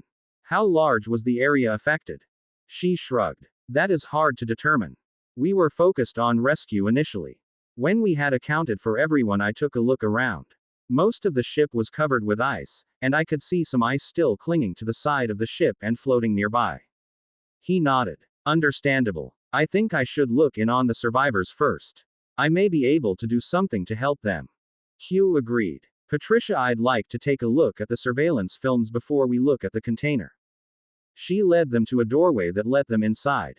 Hermione landed arms wide and with a resounding slap, as she hit the mat, and immediately rolled to gather her feet under her, taking in a deep gulp of air as she looked up at Harry. He had a wide smile on his face. Good. He offered her his hand. She grumbled under her breath and stood on her own. Like I'll fall for that one again, she said under her breath. That's enough for today, he said to the pair of people facing him. Neville, what you learned over the summer is impressive. We'll do a full spar this weekend, if you feel up to it. Sirius will have all the protective gear here by then. Thanks for being here today, Professor. He nodded to the small man. Sounds good, Harry, said Neville as he picked up a hand towel and wrapped it around his neck. Hermione grumbled again, as she did the same. She hurt from head to toe, even her teeth hurt. When she turned back, Neville was talking with Professor Flitwick as they walked out the door and Harry was approaching her. Regretting your decision yet? He asked. She glared at him. Hermione, this is just like starting a new exercise, it takes time. She pulled loose the tie that had been holding her hair back. It just feels like you are both so far ahead, I feel like I wasted the summer. He smiled, and gathered her into a hug. You were doing something important, your dad needed you, your family needed you. She melted further into his arms and let out a deep sigh. As for Neville and I've been at this a few years, Mia, and Neville, he's being driven by his own personal demons. She looked up at him confused. That's his story to tell, and it's probably best if you don't ask him about it. She nodded and returned to the comfort of his hug. It is important you learn how to fall before anything else. She knew this, she had heard it from her father when she had said she wanted to learn a martial art. She sighed, yeah, but right now I feel like a rag doll. He chuckled. I imagine, I felt the same way when I started. After a minute of enjoying the feeling of his arms around her, she looked up at him again. Harry, can I ask you a question? Sure, Mia, he said, breaking their hug and moving to collect their things. Why do you carry a gun? She asked. He froze for a moment, this was not something he had expected. He sighed and went with the same story he told her father. My grandfather helped arrange it. He is a very rich man and has made several enemies over the years. Then there is my peerage, both magical and non. He wiped his face and sat on the bench next to the door. The deciding factor, however, was the possible threat posed by the followers of the man that killed my parents. She nodded as she sat next to him and he continued. I had learned a few things from Poppy's head of security, but when they heard about what happened to my parents, he insisted on having me learn how to use a weapon to defend myself. And the driving? She asked. He smiled. Poppy again. He loves to drive. In the summers we spend a lot of time at different tracks around Europe. She began to ask another question when a knock on the door interrupted her. When it opened, Sue Lee and Alex entered. Good evening, ladies. What can we do for you this evening? Sue Lee was looking around the room as she removed her shoes. I hope you forgive me, but I was listening in when you were speaking with Mr. Longbottom about practicing martial arts. She shrugged off her robes, revealing a black and white GI with wooden toggles instead of buttons. I wish to see your skill. Harry chuckled as he stood. As the lady wishes. They moved to the center of the mat and bowed deeply. Harry spread his feet into the open form of stance. She adopted one he was unfamiliar with. One that presented a side profile and a bobbing motion much like a boxer. His grin widened. He loved a challenge. Hermione, if you would. Hermione and Alex walked to the edge of the mat. She looked at each of them in turn and sighed. Begin. Amelia stirred her tea with a light clink now and again, thinking back on the things she had seen.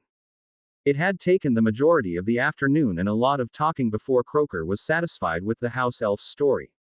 The elf's orders had been simple: keep the man inside restricted to the house and gardens, keep the house and gardens clean and neat. The man is to have no access to magical plants and or a wand. No one is to see the man. In the end, Croaker slipped something into the small creature's tea and moments later it was in a deep sleep. He had stood and pointed his wand at it, mumbled a few words, and it had glowed briefly before he motioned to her and led them to the back of the cottage.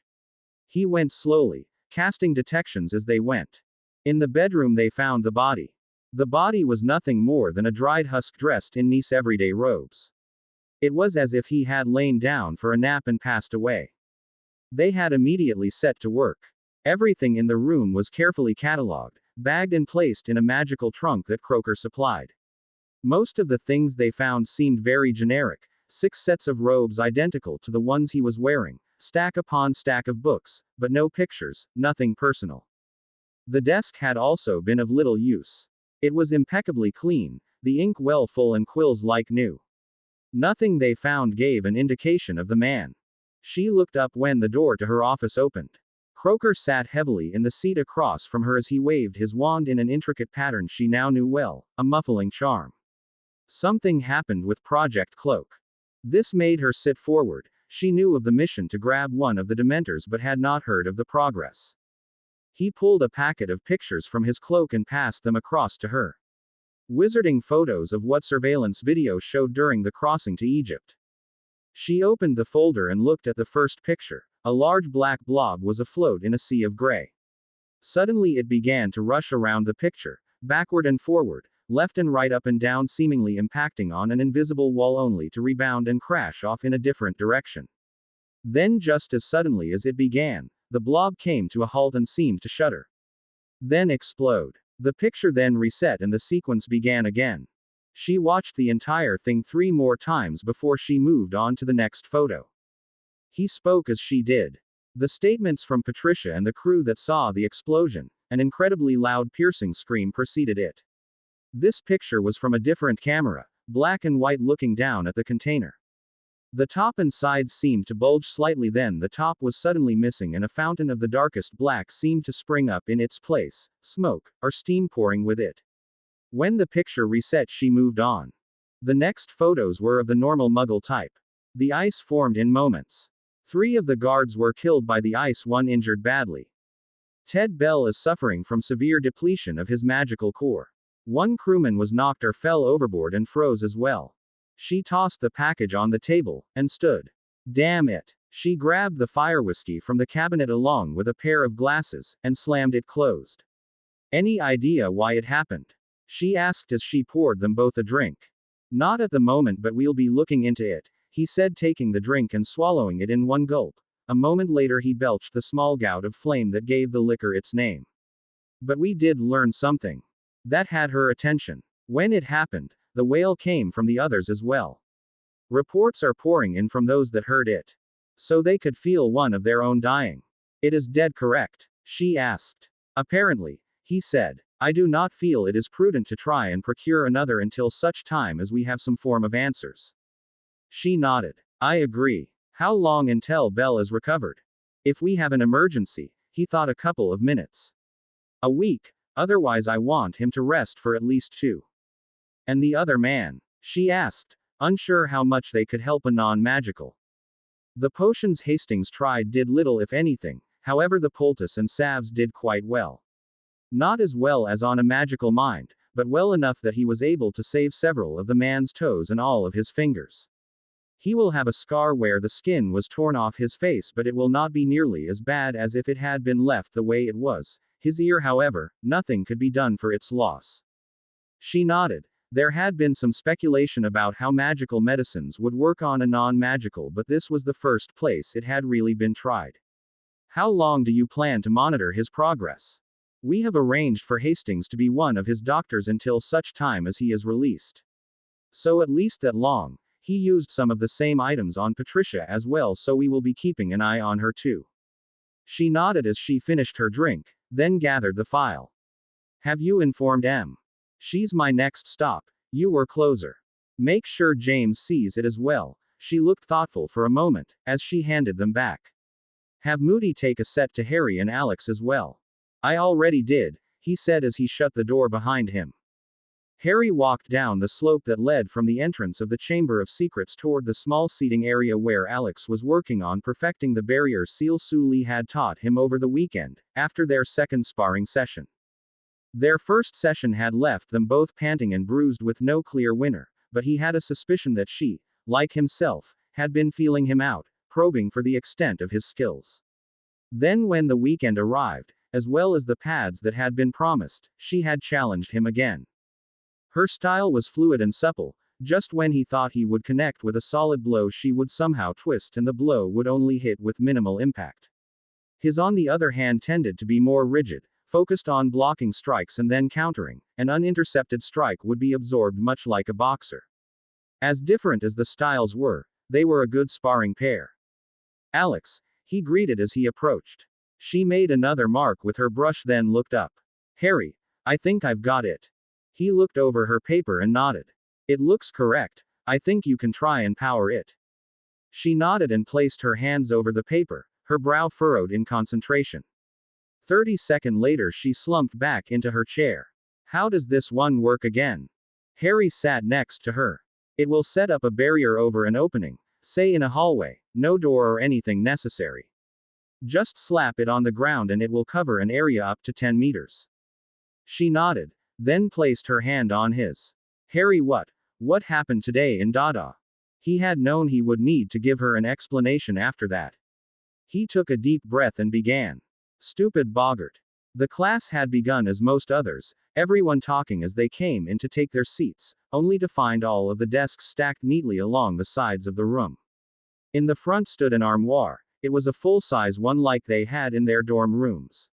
Only this one had its doors locked shut with a length of rope wrapped around the handles. It shook occasionally, doors rattling. Please come in and gather round, said the professor. He gestured to the cabinet. On an off chance, an individual in Hogsmeade had an uninvited guest, a boggart. Murmurs came from around the room, but soon died down and he continued. Now, a boggart is fairly rare and considered by most to be a pest. But, he stressed, they are a pest that can be dangerous. He looked around at the group, to be sure he had their attention, for the most part he did. Weasley, Thomas, Finnegan, your eyes up here please. As I was saying, it is classified as a pest, but it can be dangerous. He then demonstrated a simple charm with the incantation of Ridiculous. The boggart is an interesting creature as no one has ever seen its true form. It responds to the closest individual reading their greatest fear and adopts that appearance, in essence becoming their greatest fear. He flipped the rope off the door handles with a twitch of his wand. When it appears, it will quickly take on that appearance, forcing the person to face his greatest fear in order to cast. To do so, you must be able to picture whatever that fear is in a humorous situation. Longbottom, what do you think your fear will be? He asked, looking at the boy. Be Bellatrix Lestrange, he said, looking down. Ah, yes, quite. Do you have an idea to use? He asked. Neville shook his head, and the instructor nodded. Understandable. Please step to the side, I will want to speak with you shortly. I may be able to help. Neville moved to the back of the forming line. Weasley, step forward. Spiders, he stammered. Very well. He motioned him forward. Do you have a picture in your mind? The redhead nodded. Now, when you successfully cast the spell, I want you to step to the side and move to the rear of the line. Once you have all done so 3 times, you will be free to go. I want 12 inches on how to recognize a boggart infestation for next class. With that pronouncement, he pulled open the doors and a swirl of smoke flowed out. It elongated and twisted till it became a dark gray and brown spider as big as Weasley was tall. His skin lost 2 shades of color, taking on an impressively pale and sickly pallor. His eyes scrunched closed as he raised his wand and shouted, "RR Ridiculous." With a soft flash, the spider suddenly had roller skates at the end of each leg. It was immediately thrashing, trying to gain its balance, before slipping into a jumbled heap in the middle of the floor. Laughter filled the room. Good. Next. So it went until Harry stepped forward. The wisp of colors swam, finally setting into the form of a man sitting in a swiveling leather wingback chair. He was balding with a long scar running down his face, bisecting his milky right eye. His left was bright blue and burned with a ferocious intensity and intelligence. His white suit matched his white long-haired Abyssinian cat. Harry stood frozen for a moment, as the man began to laugh. It was cold, maniacal, making every hair on Harry's neck stand on end. Then Harry moved. Harry sighed as he sat back in the chair. The story he had given the professor, his head of house and the headmaster had skirted the issue. He didn't give the man a name but allowed them to believe it was someone that had tried to hijack a train while he and his father had been traveling on the continent when he was very young. So it was sort of true, only they had been searching for James at the time, trying to kill him. Harry rubbed a hand over his face. He had already decided to tell Alex the truth. His name is Ernst Stavro Blofeld, and he is one of the most dangerous men on the planet. He stood and walked to the small counter, pouring himself a glass of water. He spoke again, keeping his back to her. He is the head of a group known as SPECTRE, Special Executive for Counterintelligence, Terrorism, Revenge and Extortion, their number 1. He sighed again and took a deep drink. He and my father have had more than a few run-ins. He is ruthless, tough, and is hell-bent on doing anything he can to increase his Spectre's presence and influence. He took another drink. He will let nothing stand in his way. He turned to face her. For the first time she saw something different in his eyes, fear. You need to promise me something, Alex, if you ever see that man, or hear anything, about Spectre, come directly to me or my father, if we aren't available, M. She stood slowly and moved toward him, wrapping her arms around him. Okay, Harry, I promise. Whoever this Blofeld was, he must be bad news, she mused as she held Harry a little tighter and felt his arms circle her waist. The way he went after that Bogart, he only had one thought, he wants that man dead. He pushed back from her embrace. Never underestimate them, any of them. He works with only the best, and failure is not tolerated within their ranks. They are all ruthless killers. Okay, Harry. It was evident from the way he had attacked the Bogart upstairs that he wanted the man dead more than he feared for his own life. James made his way through the pallets filled with office supplies, trying to stay within the shadows as much as possible. It had taken 2 weeks before a reply had arrived from London, along with a request that if an opportunity offered itself they should retrieve any data available within their target on the operation and requirements of this facial recognition system. That request made the planning of this operation paramount. Surveillance had led them to an out-of-the-way supply depot. Evidently the 2 drivers that left from here had been doing it for a very long time and struck up some form of relationship with the guards. They had watched them over the last 4 weeks, 2 deliveries a week, Tuesday and Friday. They were like clockwork. They arrived at the depot no later than 7:15 after picking up a truck from the dispatch station down the road, were loaded by 8, and arriving at their target just after 9. They had timed each entry of the vehicle each time. This team spent less than half the time being searched compared to other vehicles, and to cap it off they had never once had their cargo checked. Whatever their relationship was with the guards in question, it offered them more than a little leeway. That led them here for the infiltration phase. They had 3 different escape plans and a number of rally points set. If all else failed they would meet in Hong Kong. Q had also included a few extras, and a more detailed explanation of how facial recognition was achieved. There were a number of flaws the Americans were still struggling with, and assumptions could be made on the Russian counterparts from both those and the observations made by Bond. First, the system was not automatic. Each face must be captured manually and from directly in front of the target. The maximum amount of angle the American version was capable of at the moment was between 12 and 15 degrees.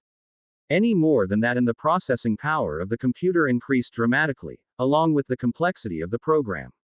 To combat this, the Americans were working with a sub-routine that could look at the profile of a person as well. Second was that the facial mapping could be fooled by a range of things, sunglasses and hats being the most obvious, to some more subtle types of facial changes. Q, of course, had whipped up a couple of just such items and had sent them along. The first was a pair small waxy plug-looking things that slid into place at the back of the jaw. Once in place they lengthened the face slightly. The next were sets of appliances to be placed in such a way as to change the apex of the cheekbones in relation to the eyes and ears. These slid into place along the inside of the mouth. They were slightly uncomfortable and made them both talk oddly for a day or so until they were used to them. In the end they had felt they had everything in order and would soon have their answers. He slipped through the door, leading the way deeper into the home of Smash. Things were going swimmingly. The infiltration of the depot went off without a hitch, so had their transport to the headquarters. Before anyone was the wiser, they had secreted themselves away in the receiving bay, and watched as the pair of men did their job and another man checked the incoming inventory off on his clipboard. They had followed him as he made his way to his office after securing the bay door, then began their on-site assessment. Anya had been helpful there. She had been in the building several times and had given him a general layout. They made their way past office after office, headed all the time deeper and deeper into the building, using her knowledge to bypass the most heavily populated and traveled areas. It took them better than an hour to reach their initial target, an unassuming room with the designation of records, written in Russian. Once they were secured inside, they set to work. Some time later, Anya got his attention from across the room. James, I think I found it. It is a copy of the order sending his unit after you. working on information obtained from asset codenamed Janus. The order was signed by General Koskov. James snorted. Well, no need to worry about him, he's dead. He was caught trying to use money your ex-bosses were trying to buy high-tech weapons with on the black market to buy opium. It didn't work out too well for him. We need to find more information on this Janus, he is the key. They kept digging. Finally, James came across a file that gave a list of details and intelligence briefings that had been obtained from Janus. It wasn't until the fourth page that he began to see a pattern, one that made his blood boil. He knew Janus. He had even called the man friend, a brother, Alec Trevelyan. James took a sip of the scotch and felt the ice clink as he drained the glass of its contents. He shuffled the pages in front of him and passed a pair to his traveling companion. His mind was preoccupied with what he had found out during their look inside the headquarters of Smash. His one-time friend and brother in arms was alive, and a traitor. James, Anya asked. You knew this man. The one they call Janus. He had been uncharacteristically quiet from the point they had found out Janus's true name. Though it had not been his quiet demeanor that unnerved her, it had been the cruel tuppity he had exhibited in their exfiltration.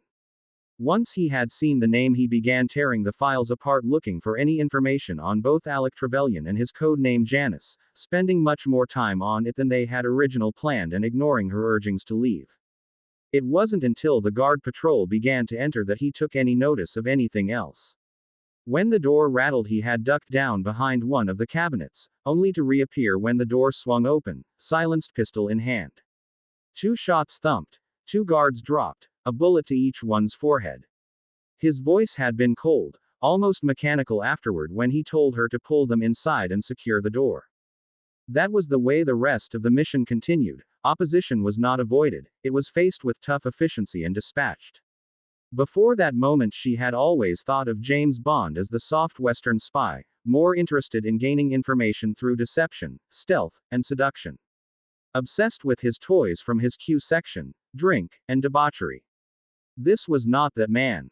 This man was as cold as any killer ever produced in Mother Russia, both precise and deadly. After they had made their way out of the base, in a stolen vehicle, James had taken them directly to the docks under the cover of darkness, and dumped the truck into the deep water.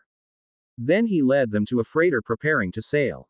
The next night they were met by a blacked-out Zodiac that had pulled alongside and they had been taken north. It was next morning when they arrived in Helsinki, Finland and quickly boarded a jet bound for London via Germany. James gestured with his glass at the flight attendant, clinking the ice as he did. She withdrew a bottle from behind the curtained area and walked over to refill his glass. He took another sip, then set his drink on the small flat area between the seats. He was a friend. I thought he was killed in 1986, on a mission. He was part of a team sent to destroy the Soviet chemical weapons facility, Arkhangelsk. It was thought he had been killed during the assault. He shuffled the papers in his hands and handed her 2 more. Evidently his death was a put-up job, though the mission was completed by the rest of the team.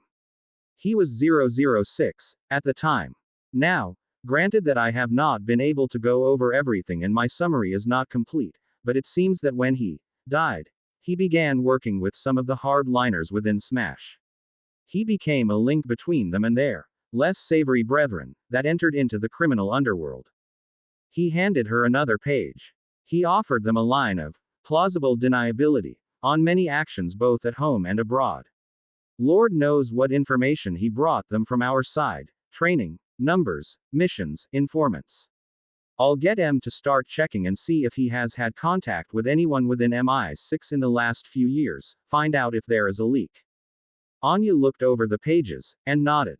He was the reason Sergei and his men were sent after you. James nodded. It was in one of the files. The man I was sent to meet had made the connection between Janus and Smash. It didn't say if he knew his identity, but he must have known something about him. So, they were sent in case he had somehow gotten a message through. She asked. He nodded. Evidently. They must have thought you had stumbled on to his identity and they tried to retire you, instead of taking the chance. She pondered that for a moment. No, it would have been simpler to try and liquidate me in the field. For some reason they need me to return, but why? James shrugged and turned his attention back to the paperwork. She was right. Maybe they could find something to point to an answer. Narcissa stepped off the train onto the platform, smiling as she spotted her son standing next to the doorway into the main terminal, flowers in hand. She walked to him, taking in the sight of him. He had grown and looked to be in better shape than the last time she had seen him over the summer. His blonde hair was darker, and sun-kissed. Drake. She hugged him tightly. It looks as if your time here is agreeing with you. She took the flowers. Thank you. This wasn't necessary. He brushed it off. I'm just happy to see you. I'm glad you could come for the holidays. Are you able to stay through Christmas? She wrapped her arm around her son's shoulder as they walked. I am. Sirius arranged for me to stay in a hotel in town. I plan to do a little sightseeing as well while you are in classes, and thought if you can get away for a weekend, we may go down to New York City and see something on Broadway. That sounds nice. I'll need to speak with Mrs. Altamont about my schedule. He quieted, nervous about what he was about to suggest. We were invited to Thanksgiving dinner Thursday. My friend Malcolm, we call him Mac, he and his family live in town and they have invited us to celebrate a real Thanksgiving with his family.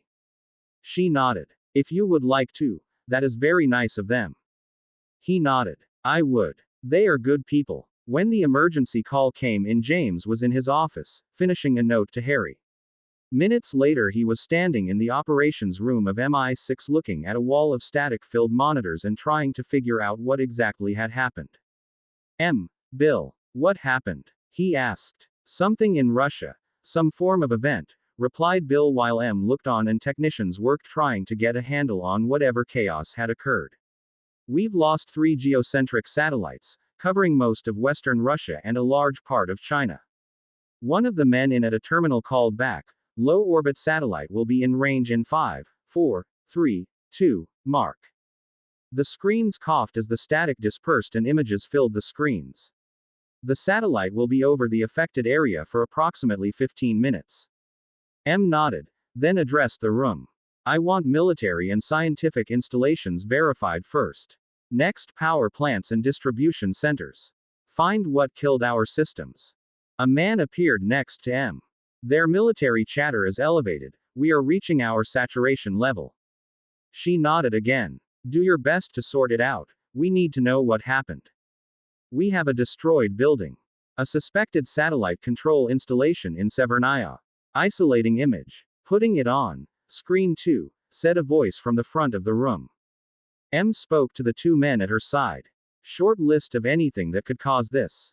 Bill sighed, glancing over the preliminary readout that gave the approximate size of the affected area. EMP, only possibility. James agreed quickly. Yes. Given the size of the blackout area, upper atmospheric detonation, what was that? He stepped forward and yelled. Screen 2. Expand the view. Put it on the main monitor. The movement. Isolate it. What the hell is that? They watched as the object expanded, and a fuzzy shape took form, moving quickly across the darkened landscape. It was a helicopter. Bill looked as confused as James. How the hell was that thing working? Nothing else for 1,000 miles had as much as a light working, and yet there was a fully functional helicopter speeding through the same area. M muttered something under her breath, then yelled, "Track that helicopter. I want to know where that thing is headed." Hands started flying across keyboards trying to comply with the wishes of the head of MI6. Hermione said her goodnights and made her way up the stairs to her dorm room, talked briefly with her roommates as she went about her evening routine, then made her way to bed. After drawing its curtains, she slipped under the covers to ward off the chill and pulled a small notebook from a nook at the head of her bed and tapped it with her wand. Writing began to appear as she flipped through the pages under the glow given off by the tip of her wand. She stopped at a page near the back, then tapped her wand again on what seemed to be a random blank page, only to have a list appear under the heading of Harry. She read over the list again and added a few more notes. Tonight's girls' night had added a few new tidbits. Handgun. Hidden compartment in trunk containing pistol and ammunition. Carries when not at Hogwarts. Martial arts training. Highly trained. Su Li highly trained as well, but has said that he appears to have more training as well as experience. Driving. Knows how to drive, at age 12. Driven on many tracks in Europe. Accidental meeting of families. My family and the Blacks, Harry's godfather. Abbott and Bones with Draco, Harry's grandfather. She tapped her pen on the page absently as she thought about the relationships between the families surrounding Harry, and turned to the next page with the heading of Bones. Amelia Bones. Head of Department of Magical Law Enforcement. Holder of Bones proxy, Susan consulted. Holder of Potter proxy, Harry controls, she votes as he directs. Susan Bones. Heir to Bones' name through her father Edgar. Spent summer at Mark Ainge Draco's compound in Spain. She scowled as she finished writing that last bit of information. Susan had spent an entire summer with Harry's grandfather. Riding horses. Swimming. And worst of all, she met and spent time with Harry's grandfather. Sue had learned more about his life in the few hours she had spent with the man than she herself had spending most of the summer around Sirius. She sighed softly. That wasn't true. What she had learned had just been a different set of information. Unfortunately, most of what she had learned, while about Harry, didn't include much of the personal variety. She had, however, learned a lot about him and his relationship to the magical world. Chief of that was that he was also heir to the Black family, and she was a ward of both of his houses. That came with a crash course on wizarding culture for both her parents and herself. Then there was Luna. That little she had spent all summer living in his house. She had met and spent a large amount of the summer taking computer classes and running around with his mother and sister. Hermione didn't even know he had a sister. She snapped the journal closed and threw it at the end of the bed. Damn it. How had she even managed to weasel her way into that? Em ushered the two men into her office and gestured to the chairs across from her desk. She flipped a pair of switches and two video screens came to life as they were revealed from behind a pair of pictures. The first showed a picture of a helicopter. This, gentlemen, is the prototype of a new Euro-produced helicopter, the EC-665 or Tiger. She typed a few commands and a list of vehicle specs appeared next to the photo. It is a composite-based stealth design. Its primary role is close support anti-tank. Standard armament is 130mm Jot 30 chain-mounted cannon, fully articulated with 180 degrees arc of fire, and a total of 4 other hard points. 2 internal and 2 external, each mountable with a number of weapons ranging from gun pods to missiles. Range is 800 kilometers, with a top speed of 290 km/h, slightly faster if it is not equipped with the sensor mast. She tapped the keyboard again. What sets this design apart, however, is the fact that it is completely hardened to biological, chemical, and nuclear effects. It was stolen 8 weeks ago. James grumbled as he stood, rounding her desk to get a better view of the listed specs. Was it armed at the time? It was. She pointed at the other screen as a video played. It was the helicopter being put through its paces in front of a crowd, presumably some form of dignitaries' buyers. The pilot was found in the ready room. His ribs were cracked and he died of asphyxiation. His co-pilot was shot twice in the chest. The flight went as expected, except that instead of returning to the landing site as per planned, it turned out toward the sea and disappeared. James shook his head. Let me guess, no sign of it until tonight. She nodded. It was stolen in Monte Carlo right out from under several layers of security provided by both the German and French. She sat, typing, and the picture of a man in uniform appeared. Admiral Chuck Farrell, Royal Canadian Navy. He was also found dead, cracked ribs and died of asphyxiation. She paused, swiveling toward the picture. His identification was used to gain access to the area. Her telephone rang. Yes. She sat for a moment, listening intently. Very well, keep me informed. She sat back in her chair, lost in thought for a moment. There seems to be a survivor of the attack on Severnaya. Someone escaped the destruction of the base there. Bill sat forward. Do we know anything about that installation? M nodded. We believe it is one of their satellite control centers, not one of their main facilities, a backup system. Bill nodded. Why would they target it then? M shrugged. Unknown. They may have needed to access the system for some reason. She turned to face James Bond. Go talk to Anya. Her final mission was in Monte Carlo just prior to the theft. It is now imperative that we know what that mission was, and see if she knows anything about that installation. Anya, said the voice. She tried her best to ignore it. Anya, I know you can hear me. We need to talk. She chuckled as she rolled to her back and sat up, looking at the small screen that had appeared behind the mirror over the sink in her cell. So talk. It is not like I can stop you. She snapped. I thought we were past this, James. After what we went through in St. Petersburg, I killed men, Russians, just as you did. I can't go back there. Yet here I am, back in this cell. You promised me, James. You would help me kill the man responsible. I can't do that from in here. He ran a hand through his hair in frustration.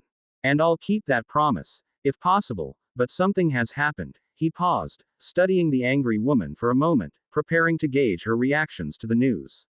There was an EMP attack in Russia. The woman's brows rose. Where?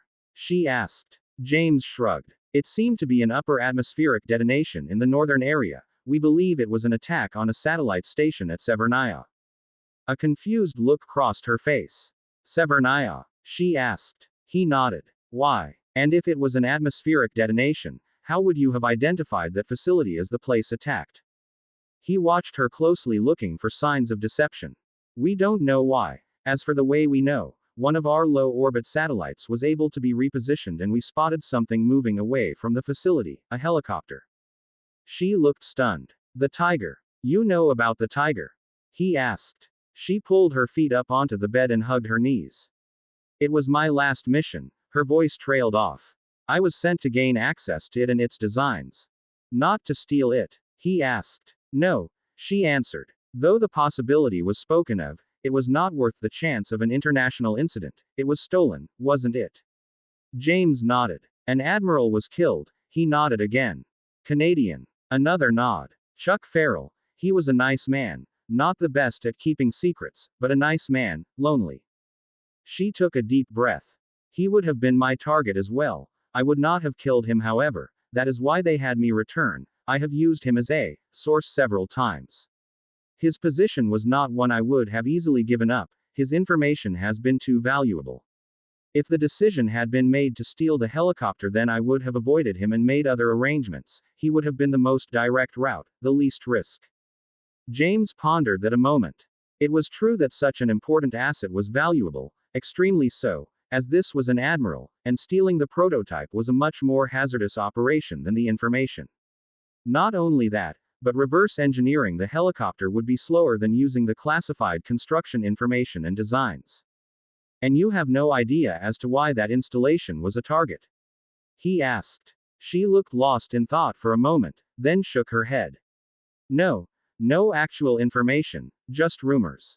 He nodded again. What are the rumors? Any bit of information may help us get a clearer picture. She sighed. Just speculations, but was under the command of General Arkady Grigorovich Oramov. She stood and began to pace. Oramov is in charge of several special projects, overseeing their operation as well as funding. There was a rumor that the installation was built for the control of something called GoldenEye, but it was found to be infeasible and abandoned, the building and equipment retasked to satellite control, but it was never removed from Oramov's control. James's brow furrowed. And what was GoldenEye? She shrugged. I thought it was a fanciful dream, a myth, but with what you have told me, she sat heavily onto her bed. A nightmare. Is a satellite-based weapon, a satellite-based EMP. Harry sat up abruptly as he heard the second thump from the hallway. He knew for a fact it was not one of his roommates, as Neville was too exhausted and sore from the evening of sparring, and as for Seamus and Dean, they had spent the Saturday screaming their lungs out along with the living snore monster, Ron Weasley, at the Quidditch game, Hufflepuff vs. Gryffindor. Neville and he may have gone, but they were definitely more reserved, and did not partake in either the pre- or post-game revel, and they would skip the aftereffects of the stolen fire whiskey in the morning as well. A quick glance at his wrist told him that it was just after 2 in the morning, so slipping from his covers he moved to the doorway, slowed his breathing and listened for any sounds coming from the hallway. A grunt reached his ears. It was a familiar female grunt. One that, over the last few weeks, he had become quite familiar with. A smile spread across his lips. The girl was nothing if not persistent. He slipped out of the door quietly and made his way toward the staircase leading down to the common room. Peeking out of the archway, he saw her struggling her way along the banister, hands braced along the opposite wall. He moved forward and sat on the top stair without making a sound, then said in a voice just above a whisper, "I wonder how many detentions Professor Sinistra will assign when you fall," and set off the alarm. She jerked to look at him, almost slipping, leaving her dangling precariously with one foot just above the steps. "Harry," she gasped, a worried look flashing over her eyes as her arm began to buckle. Help." He chuckled as he stood. "You got yourself into that mess." Harry. Please." She gulped. He stalked slowly down the stairs, making a show of watching her arms tremble. What's in it for me?" "Harry." She hissed at almost a normal speaking level. "Help me." He sighed loudly. "Fine." He stepped under her and let her clamber onto his back and carried her down to the common room, dumping her, without ceremony, onto the first couch he reached. Hermione, what was so damn important to try something so impetuous, foolhardy, insane? She supplied, looking down. "Stupid." He flopped into the chair across from her, so he could see her better in the dim light of the fire. "You have the potential to be one of the smartest people I have ever met, yet that is the plan you come up with to bypass the stairs." He shook his head. "Did you even give it any thought at all?"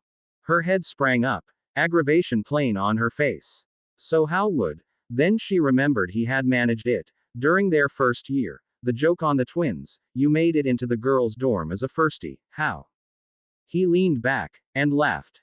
"You didn't think about it, did you?" He watched a moment as she fumed. Hey, it was funny, and it may teach her a little something, he thought. "Hermione, think about it. Really think. What could I learn in the first few months here that could allow me, or any other boy for that matter, if they thought about it, to get around the stairs? Engage that amazing brain of yours, but don't come at the problem straight. Come at it from an angle. Think outside the box and don't overthink it. Remember the primary rule, KISS, keep it simple, stupid." How would a firstie do it? Her nose crinkled. She hated it when he did this teaching thing. It was something he had been doing since they first met, little things at first. Little hints, slight nudges to get her and others to figure things out for themselves or correct an issue. An explanation always followed, of course, helped to identify why it needed to be changed or done, but it was exasperating. She stood and paced in front of the fireplace, discarding one idea after another. She stopped for a moment and took a deep breath, deciding that this path wasn't helping. Come at it from the side, he had said. Okay, what had they learned up to that point? Potions wouldn't be any help, boil cures, and burn creams were no help, neither would transfiguration. They didn't have the required power for things much larger than a teacup. History, that was just a ridiculous thought, but charms, that had possibilities. Charms was more about control, focus. Something Harry had in spades. What had they learned in Flitwick's class before the incident? Flame charm. No. Sticking charm. Possibly. But casting, releasing and recasting could be an issue while climbing. No, she finally decided. Too much chance of a problem. She ticked through each spell one at a time, but kept coming back to one. The levitation charm, Wingardium Leviosa. But how would it work? Cast it on your shoes.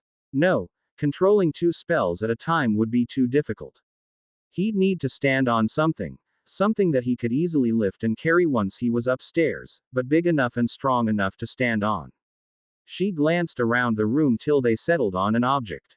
Perfect. He could hardly keep from laughing as he watched her work the problem through, weighing possibilities and disregarding each in the barest of moments till she settled on a workable theory. Her head pivoted, as if searching for something, till her eyes landed on a singular object sitting near one of the bookshelves, a small step stool. She approached it as if gauging it, appraising it for the job at hand. She drew her wand and cast the charm he had expected at the stool. They both watched as it rose from the floor and moved as her wand tip directed, to a spot just below the stairway, one that would be an easy step to her destination. She steadied herself with her free hand as she stepped aboard and felt it dip slightly under the extra weight. Keeping her wand trained on the stool, she added power slowly, rising at a steady pace. She was beginning to sweat as she reached her destination and stepped off, and collapsed into Harry's arms. She had been so focused on her task she had never noticed him following her using the stairs. When she managed to catch her breath and look up at him, she saw his smile beaming down at her, one arm wrapped around her waist and the other holding the stool. "One small step for witches," he said, "one giant step for Hermione Granger. How does it feel?" She smiled back. "So that's how you did it." He nodded. "Yep, they give every first year the ability to defeat the collapsing and alarmed staircase, although it is not the only way to defeat it. I've figured out at least 4 more, without a broom." She harumphed at him. "Why doesn't everyone do that? Why bother with the trapped staircase?" He shrugged. "I think it is mostly meant as a discouragement. Later years, it becomes more of the honor system, or it may be a possibility that few have thought of." She didn't think that was the case, although it was something she hadn't thought about. He helped her gather her feet under her. "We need to get this," indicating the stool, "back downstairs, and you too." He turned his back to her. "Up you go." She started to climb up, then stopped. "No, I came up here to talk to you." She stepped back a pace. "No more interruptions. I want answers." He turned back around. "Answers? Answers to what?" She pulled out her notebook from under her robes, flipped to a page and handed it to him. He sighed and used the Lumos light spell, and began to read. She had a lot of the pieces, just the connecting dots seemed to be missing, but she was close. She knew something was hidden but still could not make out its shape. Some of what he read impressed him. Evidently they had been a little lax in their security. Who would have thought gossip among girls would yield that much information? "And this means, Harry, I need to know what is going on." She hissed. "My family is in the middle of whatever this is. Our friends, your family, your houses. It all revolves around you, somehow. I want to know what's going on." She stepped forward and wrapped her arms around him, crying quietly. I want to help. You know you can trust me. Your family magics assure that I can't betray you." She looked up at him, her eyes glistening with tears. "Please." He took a deep breath. "I'll think about it." She buried her face in his chest. "I promise, I'll think about it." She nodded. "In the meantime, I don't want you to speak about this to anyone, and no more writing your suspicions down." He pocketed the notebook. "Understood." She nodded again. "Good, let's get you to bed." A few minutes later, he was standing near the fireplace watching the notebook burn. A voice came out of the darkness. "Is she going to be a problem?" it asked. "No, I don't think so." He turned to face the darkened corner. "How long did she try before I heard her?" A shadow stepped away from the darkness receding from the shadow till Alex Tonks appeared, dressed in her sleep attire. "She paced down here for almost an hour before she tried. For her first attempt, I was fairly impressed. Her physical conditioning has come a long way thanks to you." He smiled softly at that. She had come a long way. Really, they all had. Alex sat in a chair facing him, so she could see his face. "What are you going to tell her?" He shrugged. "She has figured a lot of it out on her own. Only a couple of pieces are missing for her to have a decent grasp of the situation, and I know from experience she will keep worrying the problem no matter what. She's like a dog with a bone." She sat back and crossed her legs. "Do you think she can handle it?" "Probably." He looked toward the doorway that led toward the third-year girls' dorm. "She is the smartest, and most driven of them." Alex sat forward. "And just what is your plan for them?" she asked. He gave her a jaunty smile. "Change has to start somewhere. Why not here?" She shook her head. "No, that's not it." She looked into his eyes. "At least that's not all of it." He took her hand in his and pulled her up. "Come on, you need sleep. Big day tomorrow, classes and all that." They headed toward the base of the girls' stairway. "Harry, have you heard from your father yet?" He nodded. "He's back in London." The message was short, but it was good to hear that he was back. She hugged him. "Good, so you'll be going home for Christmas." "Unless something changes." "Yes," he said, stepping back. James sat at his desk, a fresh cup of coffee close at hand, reading over the report that had just been delivered to his desk. Bill Tanner and he had been trading off shifts to be sure someone was at hand the moment they had the survivor of Severnaya's whereabouts confirmed. They had been able to track the individual's general movements for a time, via satellite, south in a vehicle taken from inside a secondary building of some form. possibly shielded by something called a Faraday cage, constructed inside the walls of the building itself.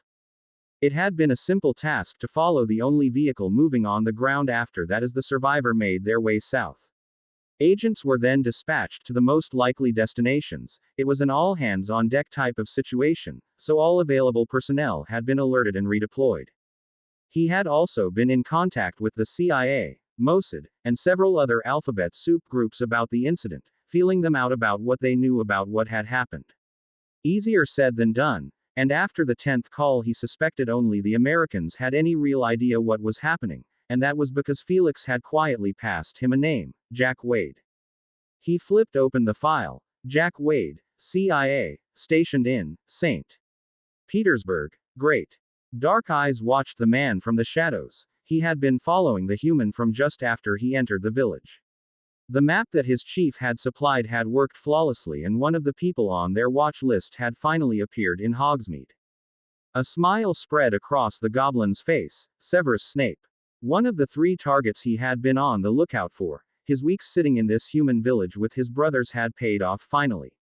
Unfortunately, he would not be able to claim the kill. His mission was information only, unless the man made it into the castle. If that were the case, then he was to feel the bite of a goblin-made blade. Snape had been under surveillance from the moment he had set foot inside the wards that surrounded the village. The map, one of the first produced and put into use, had showed his name at the edge of the boundaries just over 20 minutes ago. He had first made his way to Honeydukes, used his wand to enter through the back entrance, then gone down the stairs. He was only downstairs a few moments before re-emerging and making his way down the alley. The goblin chuckled. The passage that had led from the shop into the castle had been destroyed during their security sweep and improvements inside. Snape's next stop was within a family home. That passage would have allowed him entry on the 4th floor behind a mirror. Next was an abandoned building known as the Shrieking Shack. Once again he exited thwarted, rage etched on his face. His last stop turned out to be one of the shadier businesses in town, the Hog's Head Tavern. It was owned by Dumbledore's estranged brother, a man that, as far as they had been able to discern, had not spoken to his brother in over 30 years despite living as close together as they had. The briefing his chief had given his brethren covering the mission had mentioned that the brothers had come to odds over the death of their younger sister. Aberforth, Albus's younger brother, had broken his nose at her funeral. When Snape entered, the goblin signaled his brethren he would enter as well. If there was a connection that they had missed and the brothers were associating, it would be something his chieftain would want to know. He made his way across the rooftop and into the upstairs, a bedroom as it turned out, then out into the hallway beyond and finally into the rafters above the bar itself. Snape had made his way to the bar, ignored by the few bar patrons, or at least the one that was not passed out. He motioned to the man behind the bar.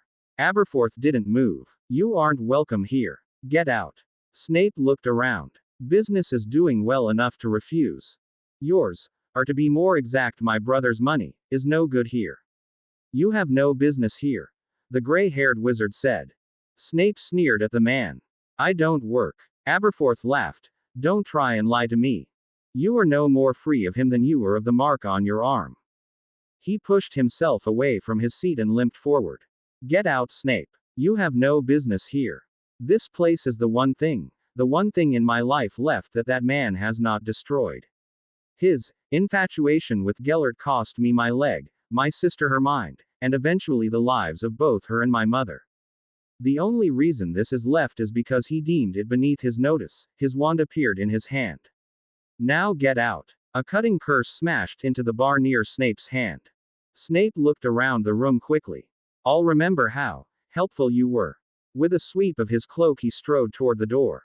The goblin stayed where he was and continued to observe the younger Dumbledore brother as he sat back on the stool behind the bar, confident that one of his brethren would continue gathering information on the ex-potion instructor's visit.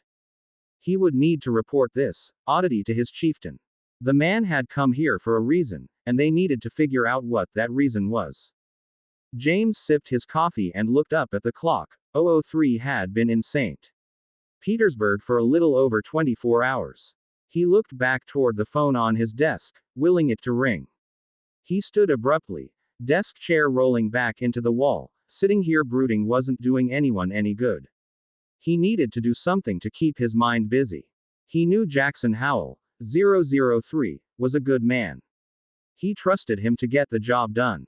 The gym, he thought, as he secured the paperwork on his desk. I could use the exercise. He was just about to walk out his door when it opened and a young woman stepped in. Commander. A message for you. She handed him a tamper-proof package. Have a good evening. He disabled the charge and opened the canvas bag. Inside was a letter from Croker along with the final report on the project codenamed Cloak. He shook his head. That mission had been a disaster. Not only had they lost good men on what should have been a simple mission, but unless this report said something different, they had learned next to nothing about the target, the Dementors. He sat back in his chair, as he flipped past the pages. He started on the summary page. I only known control for Dementors. A. Containment ward. Rune-based, boundary system. 1 test of boundary seals, obtained by Agent Strider, also seem effective. B. Command stone. Enchanted stone, allows communication command. 2. Only known personal defense for Dementors. A. Patronus charm.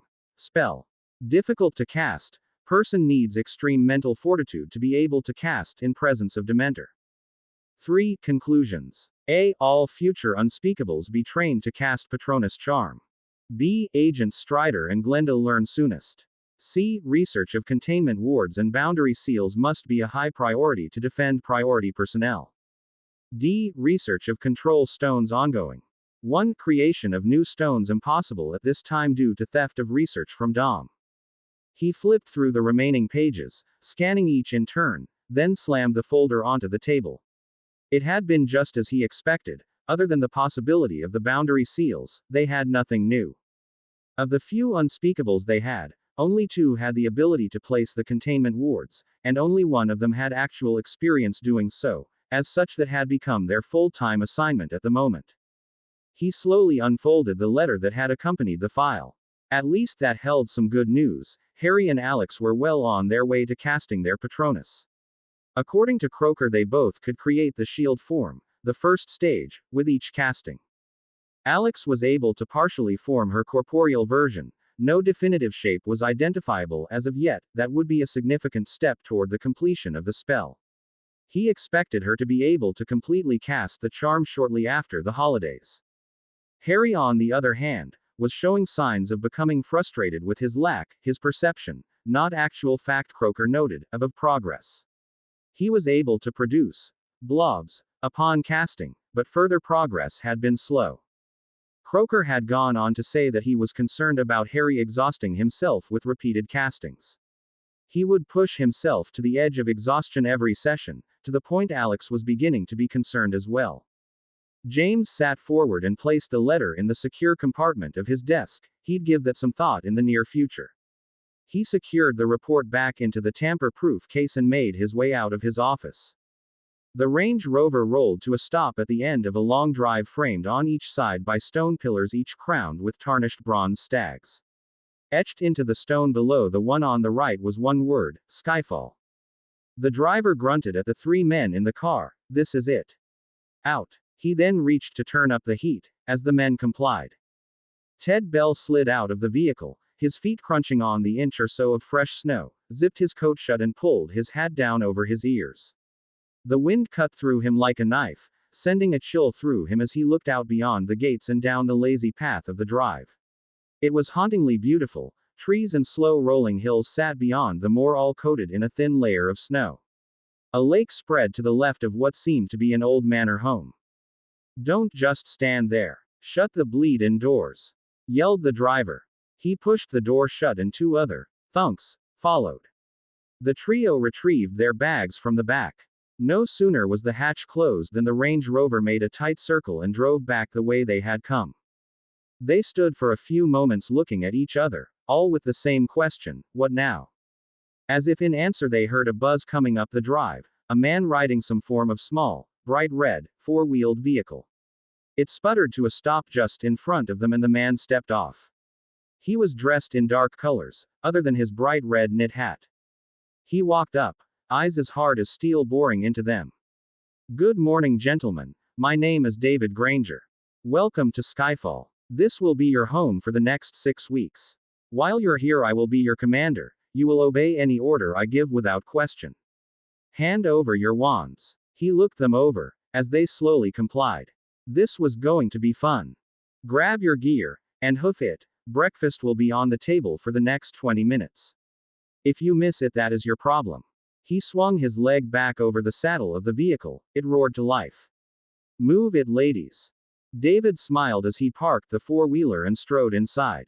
Crossing to the fireplace, he pushed down on the mantel, which slid away, revealing a safe.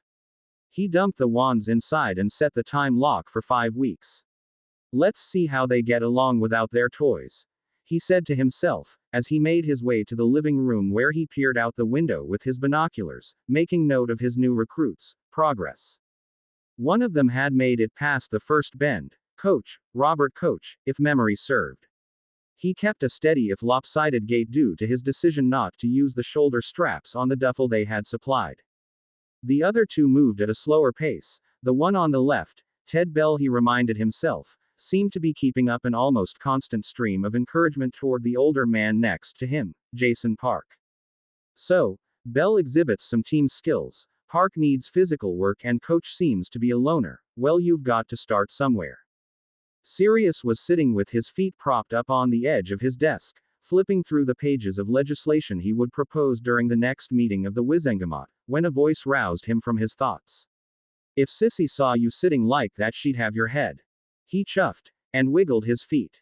I'm not afraid of her, he said, smiling at Amelia. Really? She said, an evil grin spreading across her face.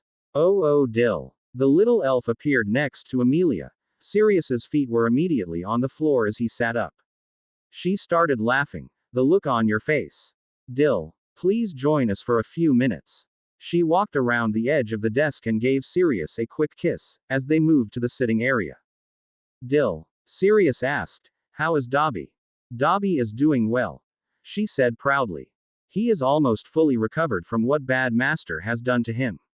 She had almost been despondent when she had seen the state her son had been in when the last of the Malfoys' possessions were put up for sale. That is nice to hear. He took a deep breath, then began. I know Dobby is anxious to get back to work. The little elf nodded. That he is Master Sirius. He wishes to help you and Master Harry any way he can. Sirius chuckled. Yes, well, I'm sure that is much appreciated. Is he well enough to pop here yet? She nodded again. Dobby can. Sirius smiled again. Excellent. Dobby. With a loud pop, another elf appeared. One ear drooped at the end and was missing the tip. A ragged burned area showed where it had been torn off. Master Sirius called Dobby. They jumped at the sound. Dobby. His mother scolded. Your popping is too loud. I taught you better than to startle Master and Miss. Sirius snickered. Don't be too hard on him, Dill. I believe he was just excited to be called. The little elf nodded wildly. Yes, I did call you. Are you feeling well enough to take up a position for Harry and I? He nodded again. Yes. Very well then. He gestured to Amelia. This is Amelia Bones. You will need to answer her calls as well. He kneeled in front of the small elf. Now this will be an unusual order, so listen closely. Another nod. Okay. Harry is at Hogwarts, and Dill is here to help take care of me. So there is no need to worry about us. Okay. The small elf looked sad but nodded. What I do have for you is very important to Harry. The little elf perked up. You can come in now. 3 men walked into the room. Dobby, this is Algernon Croker, Alistair Moody, and, well, you can call him Mr. Q. You are going to be working for them till Harry or I tell you otherwise, understood? The little elf nodded. Now, there will be no punishing yourself. If something is wrong or you think you have done something wrong, you will find one of them and explain. Understand? Dobby nodded. Good, they will show you where you will be working from now till Harry or I say different later. You and your mother may go. The pair of elves popped away with next to no sound. Sirius sat back in his chair and took Amelia's hand. Cleaning and procurement are his only duties. Correct. Q nodded. Yes, he will be most helpful in obtaining certain raw materials and other items from your community for testing. House elves are all but invisible among the magicals, and nothing will be thought of him buying the items we request. Croker chuckled. True, and his cleaning duties will be greatly appreciated. Sirius sighed. Good, as long as it is nothing that can see the little guy hurt, understood. Sissy is really protective of both of them, she thinks of them as family. She'd kill me if something happened to them after getting them out from under Malfoy's thumb. Treated them bad, did he? Moody asked. Yes, was all he had to say about it. And you understand this is just until Harry is out of school, he will need Dobby when he is done. Croaker chuckled again. Indeed, we will have other options in place by then. James watched as Anya sat up. Good morning, we have a line on Janice and Goldeneye. She stood taking in her new surroundings. They had moved her while she slept. This seemed to be an infirmary. I assume this means we are going after him. It does, he said flatly. Get into the change of clothes on the table, we have just over an hour to make our flight to Miami. Miami? She asked absently, as she inspected the clothing. A pair of well-made gray wool slacks, cream-colored sleeveless blouse, along with a lightweight gray jacket. The accessories were understated yet classic. Not too bad in her opinion, functional, businesslike. She began to change. That's our first stop. From there we will need to head to Cuba. A small plane is being arranged for us as we speak, he said. And we will fly there from the States? She asked. We will need to cover more ground than we could on foot. Our information is that there is a hidden satellite control station there. Do you know anything about something like that? She shook her head. Again, only rumors. Rumors of one in the process of being built during the late 60s, but like many projects thought to have been just that, rumors. If it is there, it will be somewhere remote, possibly in the mountains, she said, slipping into her blouse. He nodded. That is what our people believe. We will be meeting with the survivor of the strike at Severnaya. They will give us whatever information they have, then we will proceed from there. He placed a box next to her. It's not what you normally use, but I think you'll like it. She flipped open the box and pulled out a pistol. While she checked it over, he continued, Glock 23, it's a little bit heavier than the 19 and has a modified slide end frame. Chambered for the 40 S&W, 15-round magazine. He gestured to the other pistol. For those more subtle times, the Glock 27, again chambered for the 40 S&W, 9-round magazine, though it can use the one from the 23 as well. Both will accept silencers, they're in the box as well, as are your knives. She pulled out one of the thin blades. Good. She turned to face him. Miami. He nodded. Cuban food does sound nice for dinner. He smiled. And I have just the place in mind. James finished his walk around of the Piper PA-18S Super Cub. It may not look like much, but it was a hardy little craft. It was lightweight, tough, had a reputation for very short takeoff and landing distances, and, according to Felix, was easily adaptable to the type of mission they were about to attempt. Felix dropped the cases he had taken from the car next to the plane. Remember, stay below 300 feet. I've arranged for a 2-hour window along the path marked on the maps. You won't have a squawk other than your emergency beacon or emergency radio. James nodded as he unpacked the cases and stowed the equipment inside the plane. Just be sure the cavalry is ready. Oh, they'll be ready. You can count on that. We just can't make a move without proof. Felix headed back to the car while James worked. Anya was studying the maps on the hood of the BMW, trying to narrow down and refine their search. Any luck? He asked. She shook her head. Nyet. She adjusted the straight edge on the map and drew a line. We always assumed your surveillance on Cuba was more stringent, she remarked, flipping through the photos again. He chuckled. Limited resources, we can't cover everything, yet. Duh. She plucked another possibility from the pile and added it to the stack. We were much the same. Misinformation given to the enemy is just as powerful as information gathered from them. Did you get anything useful from the girl? He asked, looking at the sleeping person in the back of the car. Duh, she answered as she checked a couple of figures, then drew another line. She has been in contact with one of the other programmers, Boris Grishenko, that let her narrow down the search area by quite a bit. She is quite knowledgeable about the system requirements and equipment as well. James wishes to have her accompany us. Felix nodded. He figures that knowledge will be useful. Duh. She punched a few numbers into the calculator, then looked at it accusingly. But taking her is also rife with problems. She is an unknown. He replied, but it may give great dividends. This ain't his first rodeo. She sighed. I'd rather not need to look after a civilian. The engine continued its constant drone as they passed over the mountainous jungle below. Their passenger, Natalia Simonova, had proved to be a font of information about not only the type of installation they were looking for and the type of equipment that would be necessary, but insight into the GoldenEye project as well. The entire system was designed to be a precursor to a nuclear first strike, however, it was one destined from the beginning to be impractical. The initial design was for several small satellites to be deposited into orbit, each with an effective blanket zone of about 800 miles. Once they were in place, they could be detonated at once, allowing for a first strike with relatively little reprisal. By the time the project had begun to bear fruit, it had been deemed an unworkable scenario and the project was scrapped.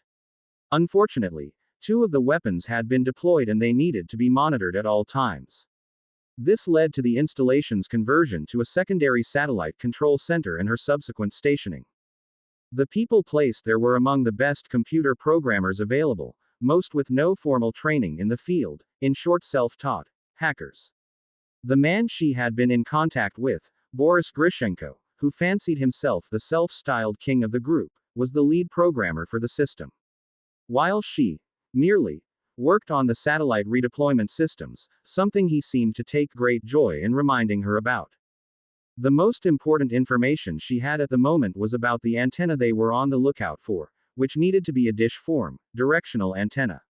As they had flown on, conversation had slowly ceased. James referred to the map in Anya's hand and pointed at the turn she had marked. She looked down quickly, nodded and returned to her vigil looking out the window. He was just making his turn when an impact shook the plane. The yoke jerked in his hand as he fought for some semblance of control while his eyes scanned the canopy below for someplace to put the wounded plane on the ground without killing them in the process. The plane shook as the canopy began to brush its underside, the screech of wood across metal filling the cabin. All at once James lost the battle, the plane pitching nose first into the jungle, slamming hard through the foliage, coming to rest below in a mangled heap of parts and steam. Croker sat down across the small table from Q and took a sip from his cup of tea. How is the retrofitting of the new department coming? He asked, beginning their weekly meeting on overall project management. Q smiled slightly. It will be complete ahead of schedule, unless something unexpected arises. Mr. Gold's people are really quite skilled and I expect you to be pleased. The deep storage vaults you requested will be available for your inspection by mid-February. The rest will come online in sections about every other month. You should be able to be completely moved before the end of the year. Croker nodded. Good, good, he looked up from his cup. Q, can I ask you something? Taking Q's shrug as a yes, he continued. Does it ever get to be too much for you? Q's brow quirked. Croker continued. Q, what I'm learning about the outside world it's bloody terrifying. Your world, it's changing so quickly. His voice trailed off. Q nodded. Indeed, and you have so much more pressure because you are trying to assimilate it all at once, years of missed technology and advancements. Jumping from gaslight to electronic age in one fell swoop. He sighed. It's more than just that, it's the scale of the things. Until a few months ago I was just concerned with my research, I didn't even concern myself with the majority of what went on within the borders of the magical world. Let alone the normals. Truth be told, I didn't see much outside my own department, and now. It had taken him a moment, but now Q understood. While the technology was daunting, it was not the entirety of the issue. And now you see a much wider view of the world. He nodded. And the stakes are so much higher than I suspected. Our very existence is threatened, not as magicals but all humanity, every day. How do normal people deal with the knowledge that all it would take is one push of a button? It was Q's turn to sigh. That is something that is difficult to explain. For most, that thought rarely crosses their mind. It's not that they don't know about it, but rather that they don't dwell on it. That threat has been a part of their lives for many years, and if they let their fear of it control them, or their lives, then they would get nowhere. He sipped his tea, then continued. Fortunately for them, they never need know how close they have come to that fate. So they just put it out of their minds. he asked. For the most part. He paused to figure out how he wanted to continue. They don't need to confront it on a daily basis, it is on the periphery of their consciousness, they don't let it consume them. Croker thought about it for a few moments. And how do you handle knowing about some of the things you do? Hugh's eyes hardened. We are on the front lines, we work in the shadows, but our agents are definitely in the vanguard of that line. I place my faith in the men and women that have chosen to be there, be they police, soldier, or agent. If they can face that danger, the least I can do is support them.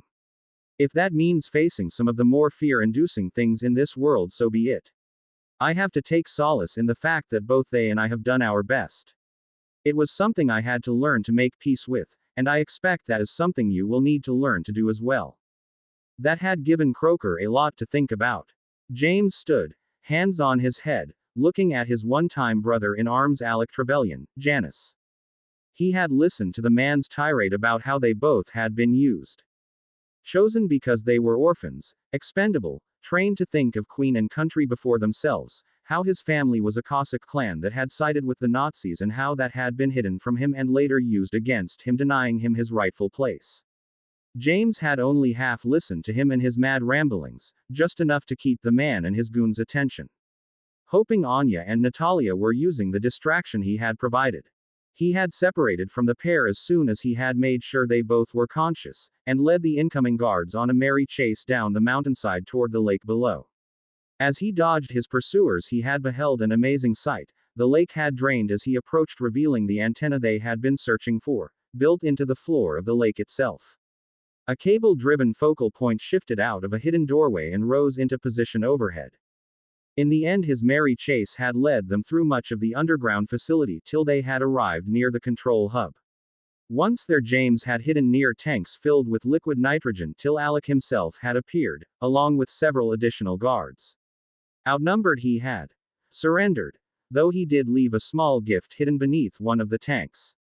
Even after the long-winded explanation, including how the pulse was going to be used to erase all the electronic records within the Bank of England after he has robbed it, electronically plunging England into economic ruin, James still had one major question: why now?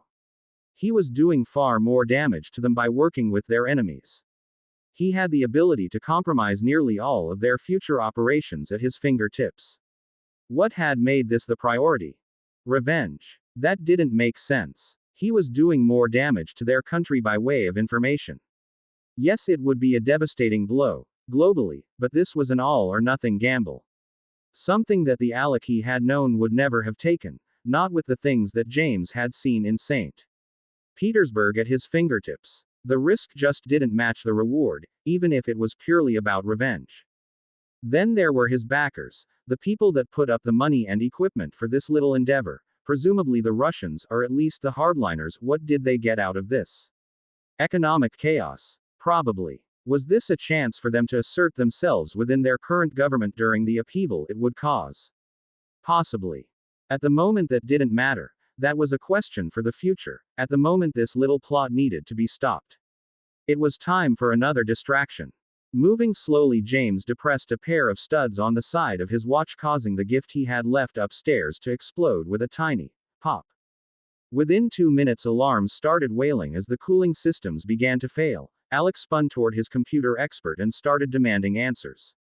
The man's hands ran over the keyboard, only for him to slam his fists down on the console. I am locked out of the system. He spun toward Bond. How did you do this? James shrugged. Did you try unplugging it? He asked with a smirk. Alec forcibly spun the chair so he was facing the terminal. What is happening? Boris's fingers danced on the keyboard. I've been locked out of the guidance and control system. He can't be alone. It is the woman, Natalia. She is here someplace. He stopped typing and looked around. You fix it. Alec shoved the man's head down. We'll take care of her. It was at that moment James moved. His right elbow flew up and connected with the guard just behind him. Before anyone could react, the guard's rifle was in his hand, and automatic fire stitched its way across the room, and he was on the run. Anya had just finished her sweep of the rooms Natalia had led them to. The girl had babbled about how she was going to disable the system and destroy the satellite, now that she had access, but little of it made sense. Although she was glad the girl had found a way to destroy the damn thing. She guarded the girl as she worked, minutes passing with an agonizing slowness as she waited for her to finish. After what felt like an eternity, it was done, and Anya began leading Natalia back along their track. Reaching an intersection, she turned to the young woman. Take this. She handed her the smaller pistol, and pointed down the hallway. That will lead you out the way you came. Head up the mountain once you are outside and hide where you can see the entrance. If James or I have not found you in the next 3 hours, follow the river down to the coast. You will find civilization soon. The girl nodded, and headed off. Anya turned around and headed back as an alarm began to sound. Bullets rang off the walls behind him as James stormed up a ladder. Once up, he slammed the hatch closed behind him and locked it, then scanned the room. At some point during their battle, they had made their way to the focal point's rigging. This was not a place he wanted to be during a gun battle. It was too open, the few walls were thin, and the cover was sparse at best. He ran across a catwalk and out of a door only to find himself on a thin walkway suspended directly over the dish. Its cables swayed as he moved, and taking a deep breath, he began to retrace his steps. A loud grinding sound drew his attention back to the walkway. The focal point was moving. If they could reacquire the satellite, it could be reprogrammed. He made a quick decision and ran up the walkway. If Boris was able to lock on and regain control, all of this would be for nothing. Anya rounded the corner into the control room. Fires littered the area from sparks that were cascading from some place up above. A voice rang out from across the room, "I am invincible." Only to be punctuated by a crash from above and a cascade of liquid and steam that coated the man. A second later, a blast of cold pushed her from the room as what she now recognized as liquid nitrogen rushed across the floor. She ran back the way she had come. James had managed to jam the gears on the focal point before Alec had caught up to him. The fight had carried them out onto the central antenna where they had fallen to its base. James looked up to see Alec above him, fire blazing in the man's eyes as he stomped on one of the support wires. The tenuous hold James had lessened as his hand slipped. "Goodbye, James." Alec pulled his foot back for a final kick. A spray of red erupted from Alec's chest and he stumbled as a confused look crossed his face. "Who?" he asked as his fingers brushed the hole that had appeared in his torso. The fire that had been in his eyes flickered as he stumbled again, then fell to the dish below. Panting as he scrambled back up into the antenna, James looked in the direction the shot had originated from. Anya stood with her rifle at the entryway to the base below.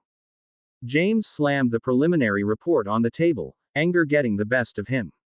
The team put together by Felix had been as thorough as time had allowed, in and out of the installation within 2 hours, packing out every bit of information and any equipment they could. Only then had the sappers done their job and made sure the installation was completely destroyed.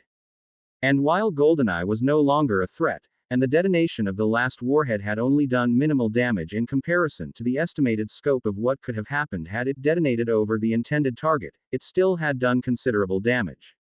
Damage that, at the moment, he figured only a chosen few knew the actual impact of. He pondered the single set of names he had recognized from the list, ones that were seemingly insignificant, just another group of communications satellites like so many others circling the Earth, the ACST, Advanced Communications Technology Satellite System. The very system that he himself had investigated along with Pat after the death of Mark Grant, the current O2's predecessor. 2 of the group had been rendered useless by the close proximity of the warhead's detonation and EMP, a third damaged significantly. How much this hindered the system he didn't know, but he figured this would set the project back significantly, leaving large holes in the surveillance of magical trafficking inside the US. He picked up the phone and dialed a number on a secure line. "Copper," a voice said from the other end of the line. "Bond here. This is a secure line," James said. "We need to meet. I'll be in Miami tonight. I'll be bringing company. 2 people. They'll need to be read in. Garcias 9 o'clock. Bond, I don't have Tim," Copper replied. "I know how you lost your satellites," he said flatly. There was a short pause. 9, you tell me what you know, then we'll see if I think your people need to be read in. You're buying. With a click, the line went dead. The trip home for the holidays on the Hogwarts Express was uneventful. After saying their goodbyes, Harry, Hermione, and Alex Tonks headed toward the exit to King's Cross proper, only to be joined by Luna and Susan as they did so. Susan. Luna. Don't take this wrong, Hermione said, but aren't you going to flow home? Luna just smiled, as she said, why would I do that? It would be hard to get where I'm going if I missed my connections. Then she skipped through the portal. Hermione then looked at Susan, confusion etched on her face. Don't ask me, she said, then continued, Auntie is going to meet me just outside the portal. We are going to dinner someplace in London. Hermione nodded, as they began to file through. Just outside, a group of smiling adults met them. As Harry stepped through, he was greeted with, Pup. It's good to see you. Harry's grin widened. Sirius. How are you, you old dog? He said as they shook hands, Harry then being pulled into a manly hug. In short order, greetings were being passed around between the Granger parents and Amelia as well, leaving only two teens outside the family greetings, Alex Tonks and Luna. They all made small talk as they headed toward the main exit. After giving Harry a bone-crushing hug, Hermione and her parents split off to walk to the car park. The others headed to the taxi area. As they stood in the queue, Amelia asked, Luna, how is your father? Luna, who had been inspecting the Christmas lights and garlands, turned and smiled. He is well, thank you for asking. I got a letter from him just before we left school for the halls. He was someplace in Africa. She dug into her small beaded purse, arm disappearing to mid-forearm. Mabam et Jiram, in Cameroon, she read, then placed the letter back into her purse. He says the people are nice, and the food is good, but a little spicy for his tastes. Amelia looked shocked at the news, then he won't be picking you up. The young girl looked at her and rolled her eyes, of course not, that would be a long trip just to see me for an evening. Sirius and Amelia glanced worriedly at each other, before Sirius asked. Then you are going to be home alone for the halls? She chuckled lightly, as she wrapped her right arm around Harry's left. No, I'll be with Harry. Confused looks all turned toward Harry, whose eyes had grown as large as dinner plates. He glanced at Luna, then toward the rest of the group. Your guess is as good as mine. David Granger smiled as he sipped his tea. Off in the distance he could just make out a small light, and glancing down at his watch he nodded to himself. They weren't doing that badly. 12 hours had been his estimate. They just could beat that by about half an hour if they could keep a decent pace over the moor, well, unless they chose the wrong way around the lake. Then they might be a while. He chuckled as he walked back over to the stove to check on dinner, a hearty stew, and went through his plans for the next few days. They were doing well with their Dead Reckoning navigation exercises. This had been their second full-day excursion, and he figured the next exercise should combine their navigation and survival training, a good 3-day jaunt in the wilderness. Then if they lived up to expectations, he'd let them go home for the holidays. Walking back to the window, he picked up a set of folders and sat so he could watch their progress for a while. Flipping the folder open, he started going over the personnel files inside. Each man had been thoroughly vetted and chosen for their connection to someone magical, be that person living or deceased. How that information was gathered he had no clue, but somehow they had managed it. Each man brought something to the table, as it were, a sniper, a weapons expert, a demolition man, and a hand-to-hand specialist. The thought was to have 2-man buddy teams formed, one magical, one non, each focused on a certain role within the unit. Unfortunately for the moment, something he had been assured was being addressed. They had only 3 magical operators, and it was going to be up to him to figure out how to best utilize the people they did have. When he looked back up toward the window, the light was much closer. He glanced at his watch and saw he had been lost in thought longer than he had realized. Flipping the folder closed, he stood and placed it back in its hiding place, then made his way back to the stove. Yes, a day's rest, with light PT and equipment maintenance, then a 3-day survival and navigation training mission, then home for the halls and see if they kept up their PT on their own. The others would arrive on the 14th, so if he had them back on the 7th, he could make sure they were physically ready and had begun their evasion training. Ragnarok looked up from his paperwork as a knock garnered his attention. Enter. He called as he went back to the ledger and made a few more notes, listening to the person enter as he did so. He decided to finish the page to test the person's patience. Other than the occasional shuffle, which was to be expected as it was his first time being called to the office of the head of the bank that employed him, the person didn't make a sound. He let him stew a few minutes longer as he checked his figures. The person just stood quietly and allowed him to finish. When he had reached the end of the page for the third time, he looked up. Ah, Mr. Weasley. He made a show of digging through the paperwork on his desk before sitting back and looking over a file. You have been with us for, he flipped a page, 4 years. You graduated at the top of your class from Hogwarts, along with being head boy. The red-headed man nodded, as he continued. You started as an intern with our Cursebreakers, right out of school. Again the man nodded. So, you had both runes and arithmancy when you attended Hogwarts. For the first time the man spoke. Yes, sir. Ragnarok flipped through another page, then picked up his pen and made another note. You have spent most of your time in Egypt and the surrounding area since then. Yes, sir, he replied nervously. And how did you feel about your education when you began? Did you feel sufficiently prepared? He asked, making another note. Again the man nodded. In some cases, there was still a lot to learn. He appeared to ponder things for a moment.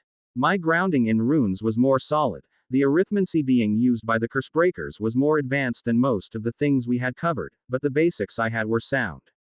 The goblin chieftain used the time he answered to take the measure of the man before him. His hair was long and drawn back into a ponytail, and a dragon tooth hung from the lobe of his left ear. He wore the dragonhide clothing of a Cursebreaker, customized as was their custom, as a long trench-style coat, breeches, and boots, his gloves tucked into a loop of his belt. According to his peers, he was highly intelligent, innovative and inquisitive, while at the same time being careful and methodical, a credit not only to the young man himself but to his trainers as well. He had earned the attention of the Master Breaker, Vault Breaker, second in command of all of Gringotts' workers under Vault Crusher. Ragnarok nodded. And if you had to judge your own skill today? The look of nervousness increased. I have made full Cursebreaker, but I feel there is still a lot to learn. Ragnarok smiled, with no teeth showing. There is always more to learn, young Breaker, much more. He shuffled the papers, placing them in a drawer. Sit, Mr. Weasley. He motioned to one of the chairs. He did as ordered, and sat in one of the well-appointed leather chairs facing the chieftain's desk. Mr. Weasley, William, I have received a job offer for you, one that would affect your continued employment here at Gringotts. Now nervousness had been replaced with confusion within the mind of the young Cursebreaker. A job offer for him. Not for a team of Cursebreakers. I'm not sure I understand, sir. I was requested. For a job. Why not a team? The smile returned to the face of the chieftain. No, it was not for you specifically, but you do fit the qualifications requested. Unfortunately, until you make your final decision, I am afraid that any information I can give you will be sparse, other than some generalities and, of course, your salary. The young man nodded slowly, and Ragnarok continued. This would be a long-term undertaking, with substantial opportunities to test your abilities and expand your skills. You would be expected to also learn new skills as well. As for compensation, he wrote a figure upon a slip of paper and slid it across the table to him. That is your starting rate. You can expect increases, depending on performance, of around 8% annually, as well as bonuses and hazard pay as necessary. That is monthly, as we pay monthly here, for easy comparison. He leaned forward and took the sheet of paper off the desk and looked at it. It was almost double what he had made in his best month in the last year, even with the bonus of a full share of what they had recovered. But sir, what about my team? And my contract with Gringotts that covers the cost of my training, that still has another 3 years. Ragnarok waved off his concerns. Arrangements can be made if you choose to pursue this opportunity. He nodded. To do something like change a contract, this was something that held some form of importance to the goblins. He rubbed his hands nervously on his legs. He paused. He had been invited to the goblin chieftain's office to hear it from him personally. This was an important decision for him, but this form of treatment also showed that it was important for the goblin people as well. He made his decision. I accept. Ragnarok broke into a wide grin. Excellent. He leaned forward and tapped an object on his desk. Once you have given your oath, you will be able to learn more about the position you have accepted. A door he hadn't known was there opened behind the chieftain, and a man stepped into the room. He was fairly tall, but all of his other features were hidden under the hood of a dark cloak. The man handed a page to the chieftain, who then passed it to him. A muffled voice came from the man in the cloak. That is your vow. You will need your wand.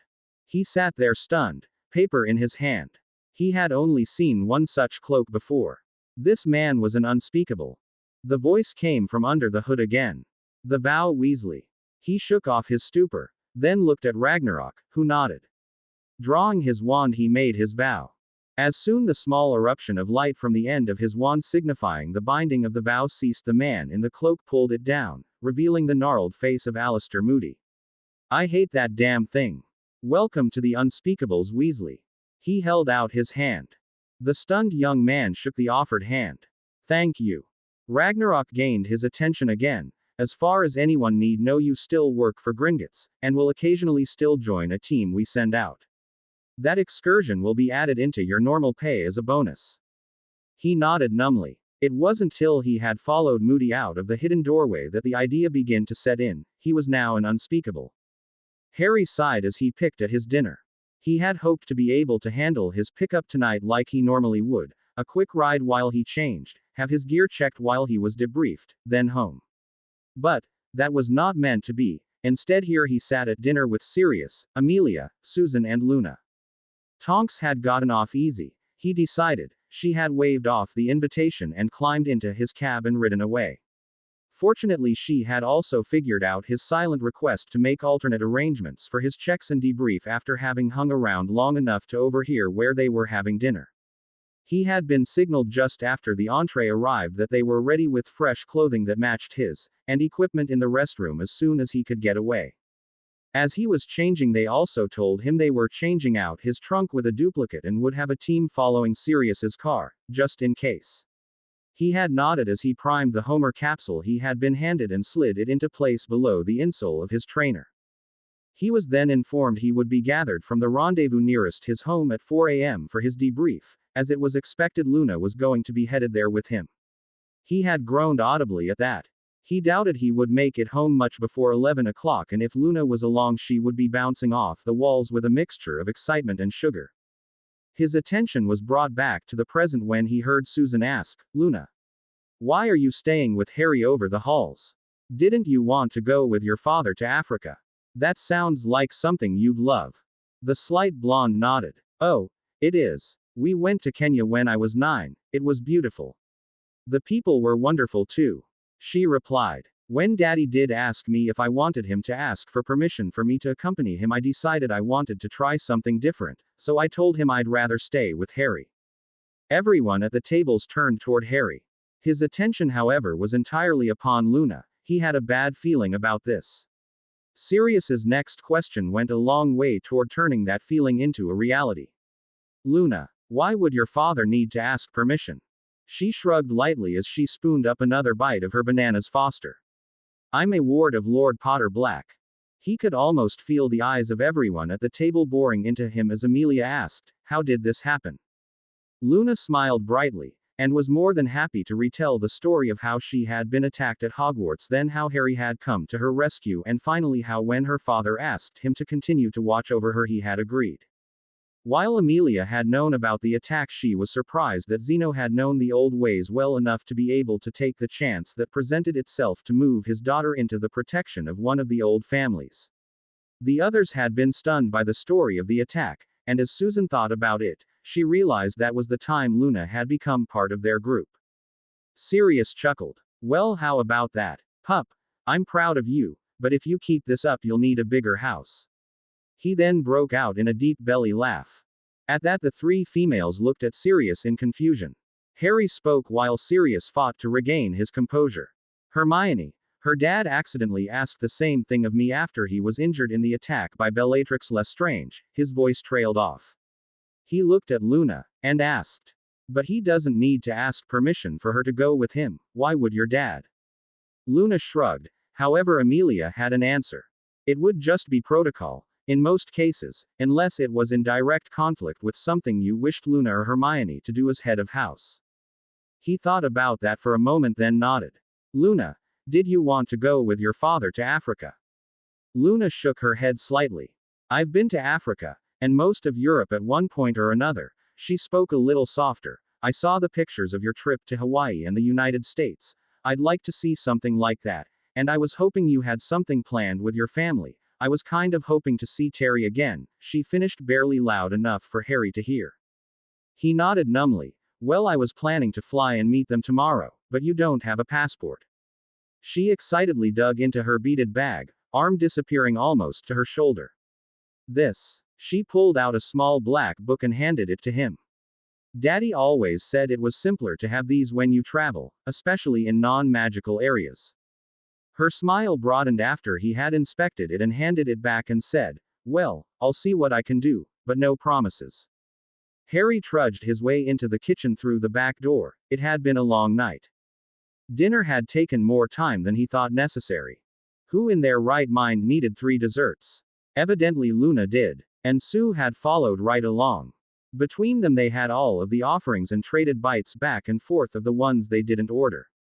Then when he did make it home, Luna was bouncing around like a cork for 2 more hours. He finally crawled into bed at 1:30 after making sure she had fallen asleep, only to be woken what felt like a moment later by his watch's alarm. His driver had been a godsend. He had brought coffee. And not just one of those little paper cups either, but an entire large thermos filled with the dark brew. All of which he had finished before their arrival at MI6. As it turned out, his debriefing was rather routine. No tracking charms had been found, none of his equipment needed replacing, and it wasn't until his discussion about Hermione and Luna that they hit a roadblock. The revelation about their being wards of the Potter and Black family and the implications of that situation had taken a lot of time to explain. And when he went on to explain Hermione's suspicions all neatly spelled out in her notebook that she had shown him and he had confiscated, things really spiraled out of control. Em had railed at him for not nipping that situation in the bud. If she had such suspicions he was being careless, she was too young to know what she was getting herself into, etc. That had gone on for almost a half an hour. When she had finished her vent, Harry had surprised her by agreeing with her. Hermione didn't have any idea what she was asking for. But she was just too smart for her own good. She was going to notice something. When he went through the points she had made in the notebook, Em grudgingly agreed that he was not the only person to blame for her suspicions. There had been too many coincidences surrounding them, something to be careful of in the future. By the time he had left, no decision had been reached about what was to be done about her, but Em was going to consider the options. As for Luna, no one saw any problem with her accompanying him for a family visit, the more the merrier according to Em. Harry took a deep breath. Coffee. He turned to find Luna smiling softly at him and offering him a freshly poured cup.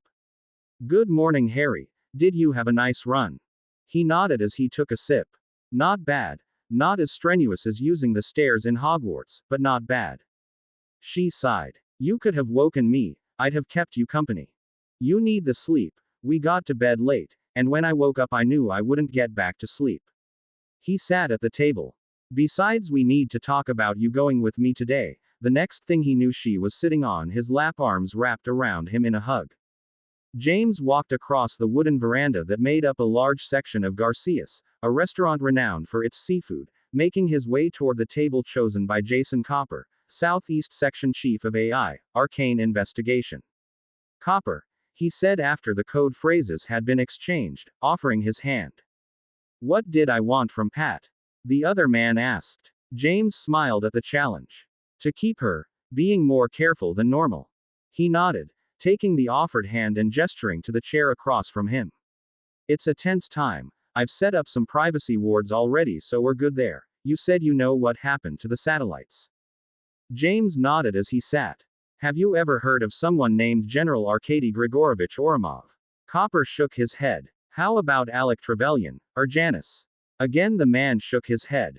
That is what I thought. So many see so much, but then again not enough. None of you are able to see the complete picture, each one missing a different, but vital, piece.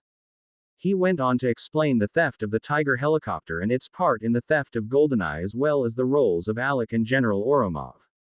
He did leave out Anya's part in things. That was her story to tell, along with his suspicions about the final detonation area of the device. Copper pondered Bond's thoughts. He could be right. Had the detonation happened at the original altitude, the one from before the girls' reprogramming of the system, it may well have cost them all 3 of the satellites spanning the eastern seaboard. They would all have been within the blast area, leaving the entire southeast and northeastern coast open. The detonation had been written off by the mundanes as being early because of re-entry, but what if that wasn't true? Where had someone acquired the information on the satellites to make such a strike possible?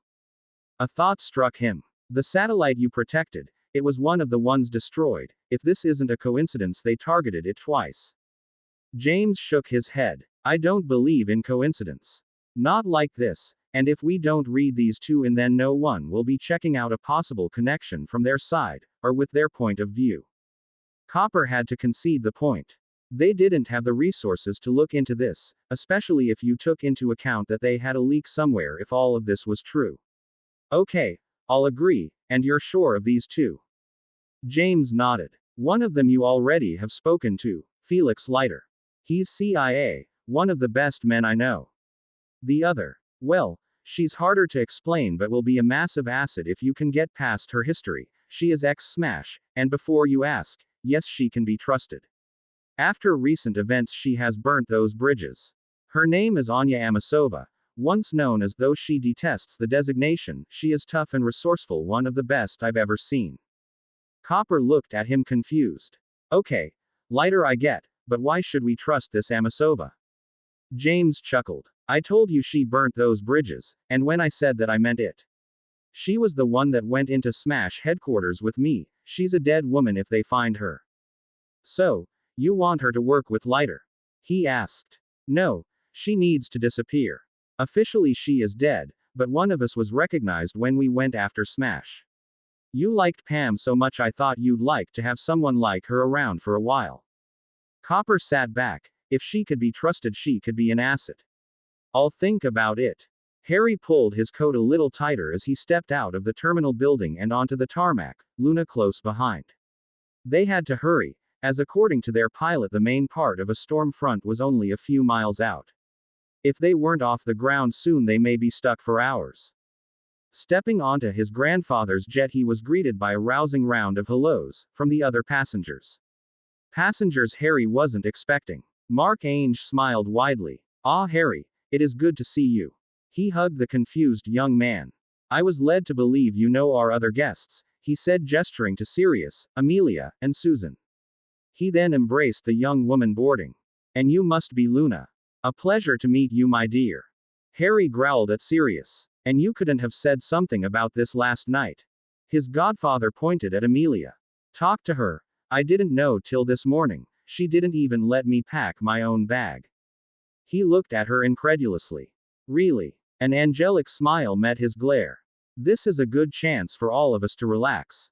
Her eyes turned hard as she added, you can all use it. Harry studied her face for a moment, then nodded. He had a feeling that was meant more for him than anyone else. He passed them and sat next to the window, Luna sitting next to Susan.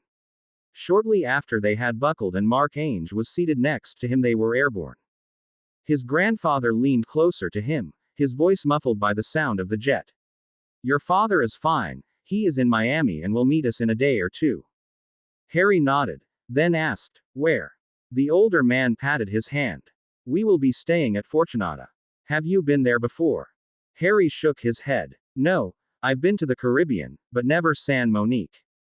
It had taken almost 2 hours for the novelty to wear off on the majority of the passengers and for them to settle in for the remainder of the flight, ending up with Harry sitting across the small table from Sirius.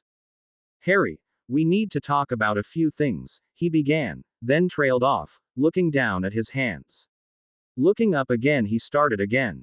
Harry, I understand how you feel about Dementors, probably better than anyone else. I spent over 10 years around the damn things. What you felt, while personal, I won't ask about it, unless you want to talk about it. Harry glared at him.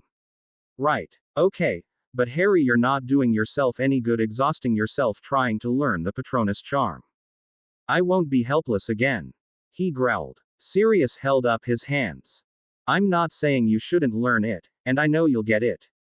What I'm trying to say is, it's going to take time. You're young, and that charm takes an amazing amount of concentration and power, not to mention the feelings needed to help fuel it. He paused for a moment and licked his lips. Harry, I can't cast it. I used to be able to, but I can't keep focused on the emotions I need, and it will be all the harder in the presence of those things. It is incredibly difficult, but you'll get there in time. You just need to let it come. Take the halls off, have a good time with your friends, relax, come back and try it again with fresh eyes. Harry just looked at him. Serious, he said, his voice low and filled with anger. You may have been held prisoner around them, but they almost sucked out my soul. They made me relive. His voice dropped away. I won't be in that position again. He stood abruptly and went to the rear of the plane and into the lavatory. Sirius sighed as he watched the door close. Amelia's hand came to rest on his shoulder. No luck. He shook his head. No, I didn't approach him right. I didn't know how angry he is. I thought it was because he was afraid, but that's not it. He's mad at himself. He feels like he failed somehow. She nodded as she sat next to him. Maybe James will have better luck. He nodded, but somehow felt that he had failed his best friend's son again. She hated feeling like this. It was almost 6 months since she had graduated from Hogwarts, with excellent grades, mind you, but as it turned out, her only job offer had been at Broomsticks, buying and selling second-hand brooms. She had taken it, of course. It wasn't as if she could ask her family to keep supporting her after they had already sacrificed so much to allow her to attend Hogwarts. She had always returned home singing the praises of the magical world and how amazing it was, only to finally learn the bitter truth of how doors only opened for certain people, and she was definitely not one of those privileged people. Percy had always told her that she had nothing to worry about, right up until the day he had accepted his job at the ministry. Suddenly he no longer had time for a best friend, let alone his girlfriend. All the plans they had made just evaporated. Now she lived in a small flat that she suspected she was being overcharged for, and could barely keep herself fed. The bell over the front door tinkled, drawing her attention out of her brooding thoughts and back to the present. Standing, she straightened her robes and made her way to the front of the store. May I help you, sir? She asked. The man in front of her nodded. I hope you can, my dear.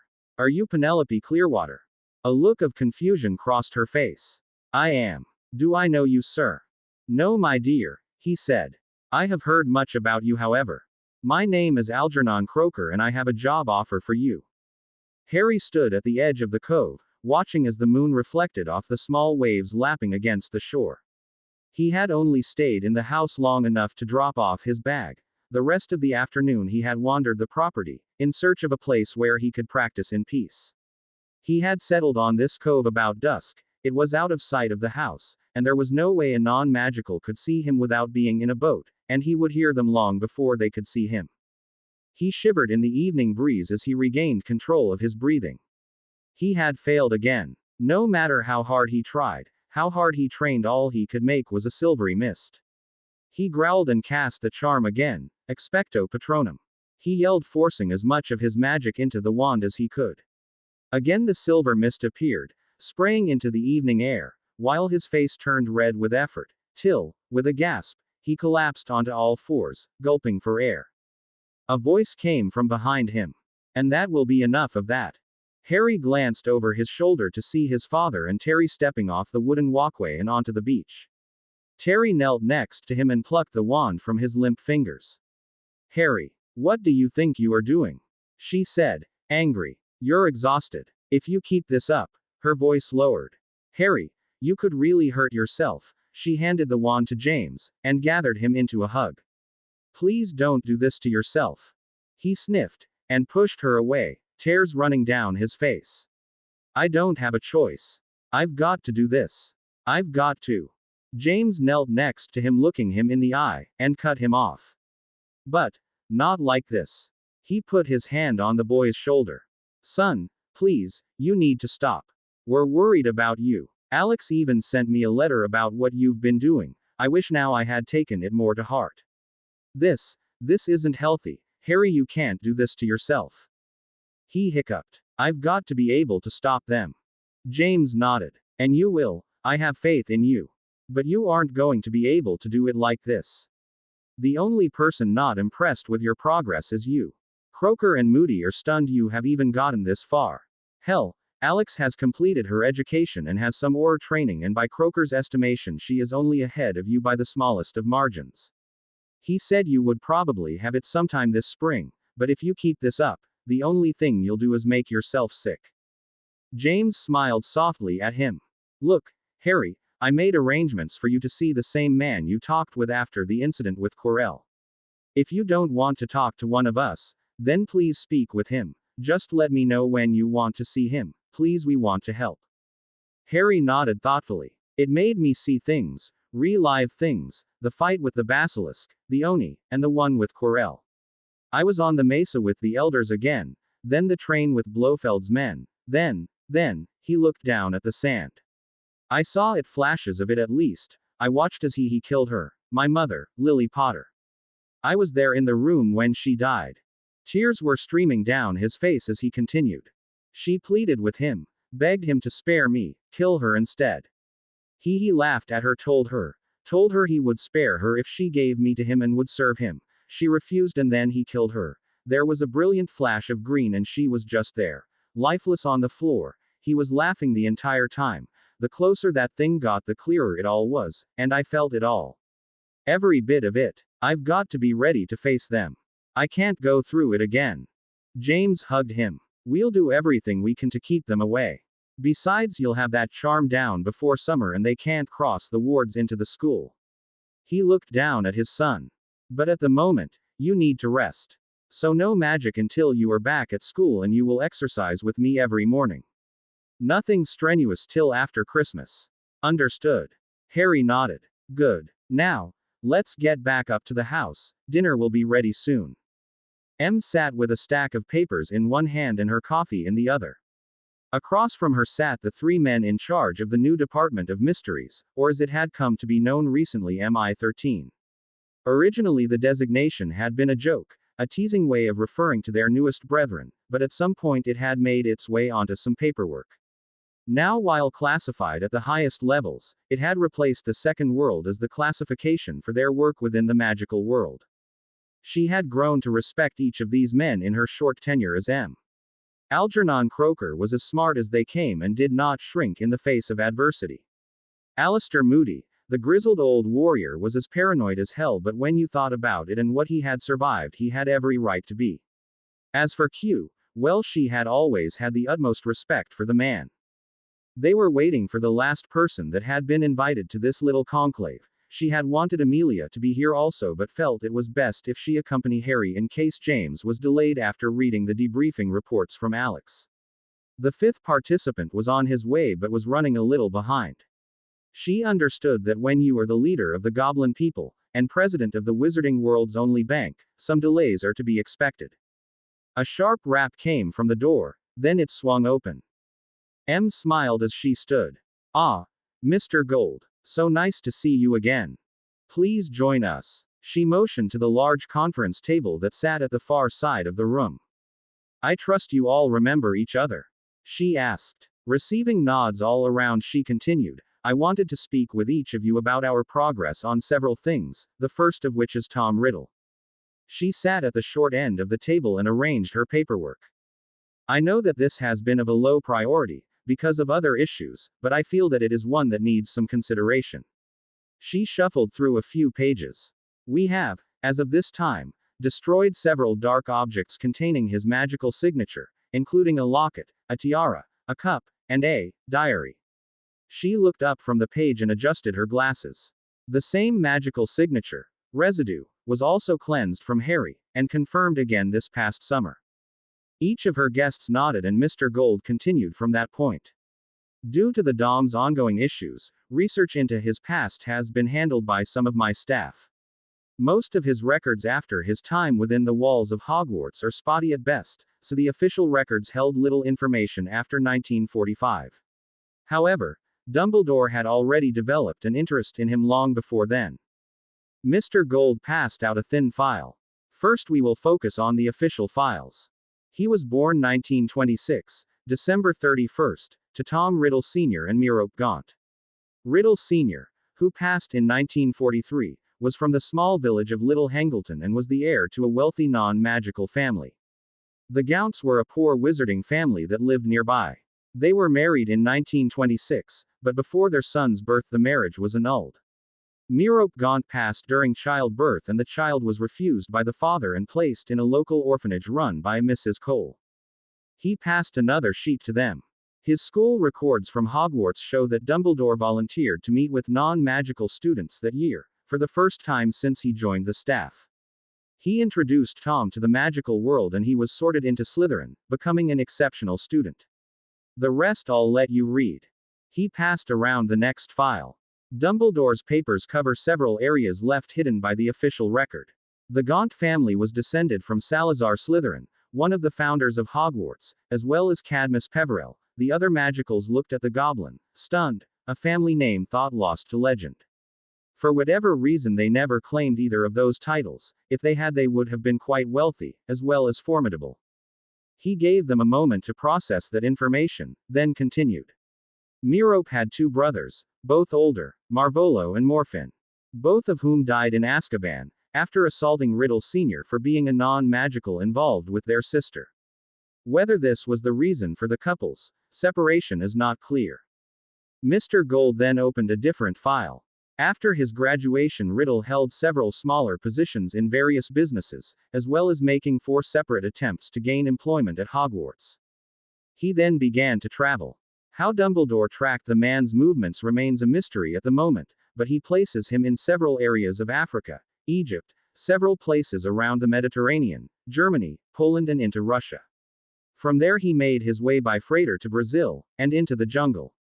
Returning to England in 1958, he again took employment in the alley at Borgin and Burke's, where he excelled in both the purchase and sale of magical heirlooms.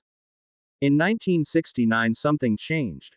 Riddle once again began to travel, but Dumbledore did not choose to track him, and when he appeared again it was in the guise of Lord Voldemort. The goblin looked up from the report. As a side note, it was at this point Dumbledore began to research other families extensively. From the records of research found, the new families of interest were Potter, Longbottom, Bones, and McDougal. Each of those families also had ties with at least one founder as well as the Peverell family, according to the paperwork recovered. M pondered that information for a moment. So he wants something in conjunction with those blood lines.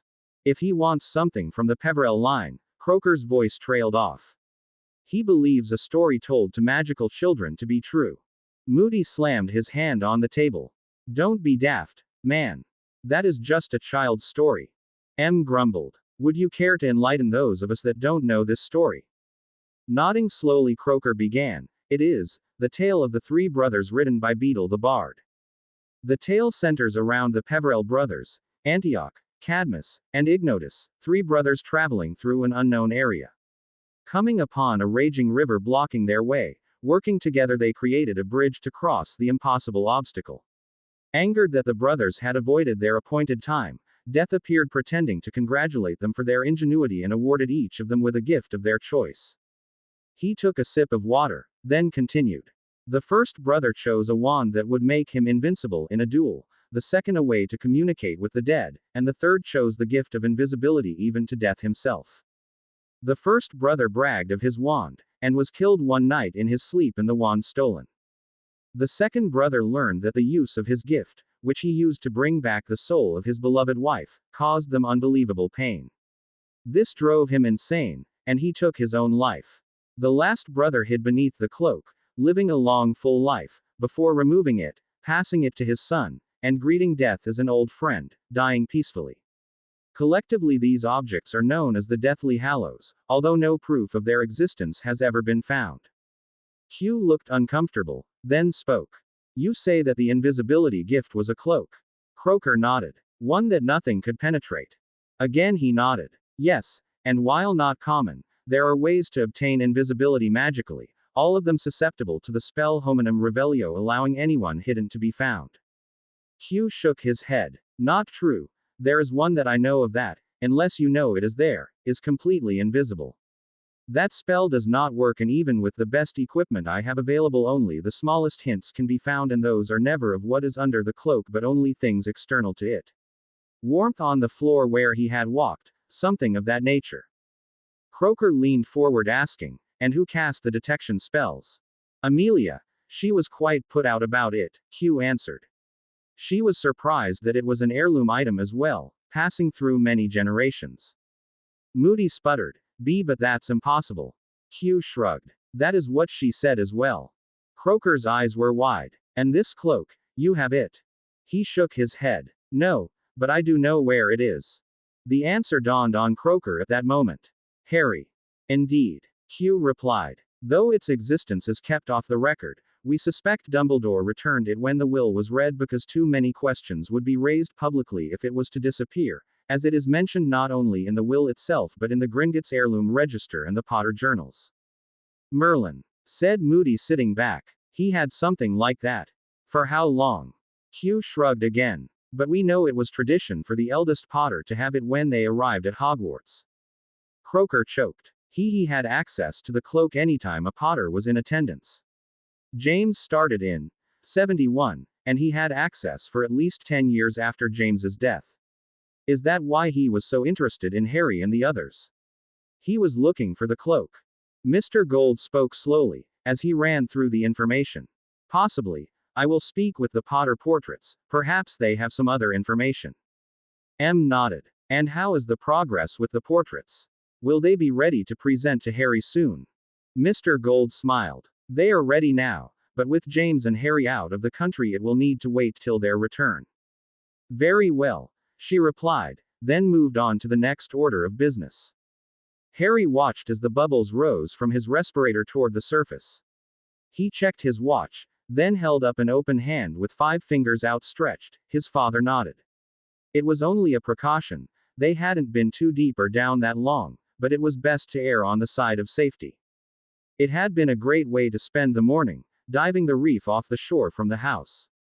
It was too bad none of the others had earned their scuba certification, though Sirius had mentioned using something called gillyweed instead, but they hadn't brought any. It had been peaceful, quiet, and stunningly beautiful. He didn't think the pictures he had taken would do it justice, but still it had been a great deal of fun. As he continued to float, his mind drifted.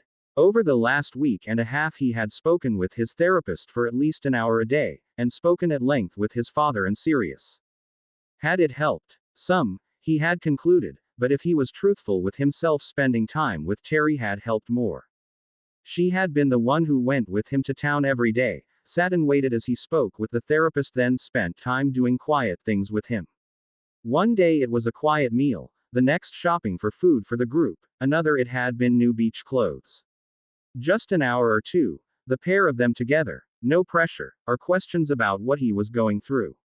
For those few hours he was just Harry, a son out for the day with his mother. Something he would not soon forget. A tap on his shoulder brought him out of his musing and his eyes to those of his father, who gave him a thumbs up and pointed toward the surface. He glanced at his watch, then gave back a thumbs up in return. They could head up, if they took it easy. James helped pull Harry's tanks back into the boat. Harry, you looked lost in thought down there. Something bothering you? Harry mentally sighed. More questions. Just thinking. James helped him aboard. Anything I can help with? Harry shook his head. No, I was thinking about the time I've spent with Mum while we've been here. It's been nice. James smiled. That had been what they had hoped for. Good. I'm glad you have enjoyed it. James finished stowing the gear and began to get settled. Christmas is in 2 days. Are you ready? Harry nodded. Yeah, I think so. I even found something fun for Sirius. James smiled as he gunned the engine. Let's get back. Lunch will be ready when we get there. Hermione smiled at the man at the door as he handed her the package as she signed for it. Who would be sending me a package? She thought. Everyone will be here tomorrow. She walked through the house toward the kitchen, her parents joining her. So does it say who it's from? Her mother asked. She shook her head. No. She used a kitchen knife to open it. But there is a note inside. She unfolded it and began to read. It's from Harry. He says he won't be back in time for Boxing Day. He is spending time with his parents, but he wanted me to have my Christmas present as well as. She laid the note down and opened the box. Inside was another package wrapped in bright paper lying on top of black cloth. Laying the package aside, she pulled out an amazingly soft set of robes. They were dark black and glittered slightly, kind of like silk. "Oh my," she said in a breathless voice. Her mother picked up the note as her daughter examined the robes. She read out loud, "Your family, so you may need these at some point, just in case. They are robes to be worn in case you are called on as a member of the Potter or Black family to make a formal appearance." She smiled at her husband as she continued, "The only way that would happen is if 1. You were called in front of the Wizengamot and accused of a crime, or 2. Sirius or I are not available for some form of public function, and we'll try not to do that to you, as you are a recognized member of either house." She chuckled as she started reading the next section. "Now the bad news. Now that you are the ward of 2 houses, so, you need to be well versed in how they do things. As such, you have been enrolled in Madame Marta's this summer. I know that it may grate against some of your beliefs, but it is important that you are prepared for the position you now hold." Hermione's face crinkled up, but as she thought about it, she would be spending the summer with her friends. She knew most of the girls would be there. It could be fun, and she would get to learn more about how wizarding society worked. She refolded the robes and set them carefully back into the box. She then picked up the beautifully wrapped Christmas gift. "I'm going to put this with the others. I'll open it first, before the others are here, just in case it is something magical, but I want to wait and open it on Christmas." Her voice trailed off as she turned and walked toward the living room. Christmas morning came quickly for the family gathered on the island, and as far as James was concerned, it was the perfect white Christmas, white sand beaches, and Father Christmas in Bermuda shorts. He watched as the kids unwrapped their presents, smiles wide. When he had first bought this place, not long after the demise of the previous owner, he had only thought to destroy it, for Terry's sake, and he did. But something about the place seemed to call to him, so he had this house built. He didn't ever expect to live here. It was in hopes that, well, maybe someday Terry would see it and somehow put those demons to rest. Little did he realize that it would lead to this, a family, and become a home, so quickly, something he had not wanted since Tracis' death, and all of it because of Harry. A hand came to rest gently on his shoulder, and looking up he found Terry's smiling face as she watched the scene in front of them. After all these years, she was still as beautiful as the day he had met her. She was strong, brave, intelligent, as well as compassionate. In all the years he had traveled the world, he had met women that equaled her in one area or another, sometimes more than one, but never had all of them been in one person as they were in her. She had given him not only a son, that as strange as his upbringing had been they had done together, but also a daughter that she had raised on her own and who had become an amazing woman. Now they were all together, here in the home he had built. It was more than he could have ever asked for, more than he ever thought he would have, given his profession. He smiled up at her as she glanced down at him. He only had one question: "Will you marry me?" he asked quietly. She sat straight, stunned. Had he just asked her that?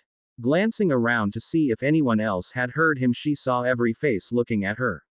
Her gaze moved back to James and she nodded slowly, a nearly imperceptible yes escaping her lips, as she was pulled down into a kiss.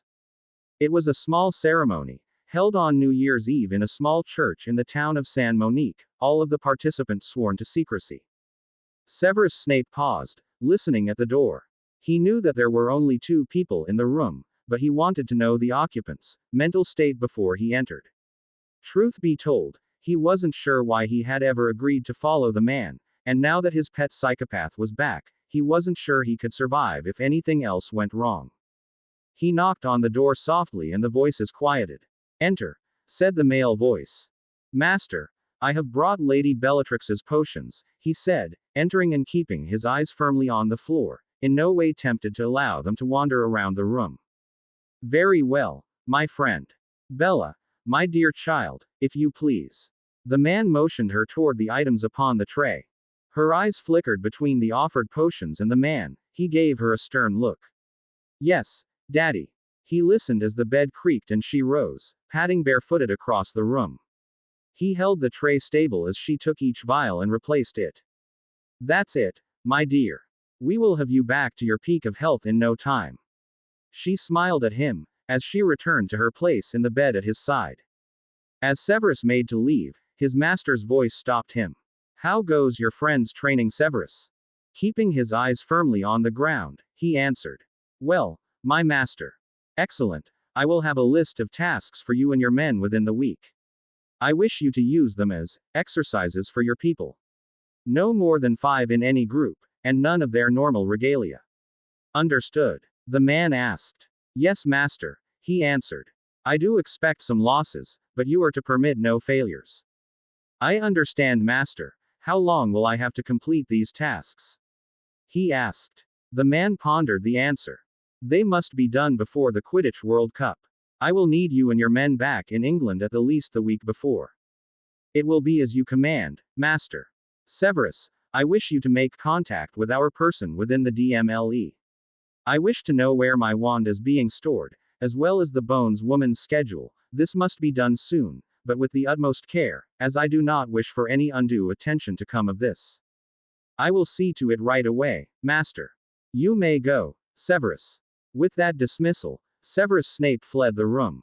As much as Harry enjoyed his Christmas in a tropical paradise, it felt right to feel the biting cold in the air and feel the crunch of fresh snow under his feet this time of year. He had been back in the UK 2 days, and so far he had spent the majority of his time being caught up on the new changes to the Department of Mysteries, or as it was now being called Michigan 13, including reading the dossiers of each of the new members that had been recruited from both the mundane and the magical sides. This afternoon, however, had been something completely different. He walked slowly down Diagon Alley, lost in thought as evening approached. What he had learned during the visit to Gringotts had been jarring. His parents had been friends, but never anything more.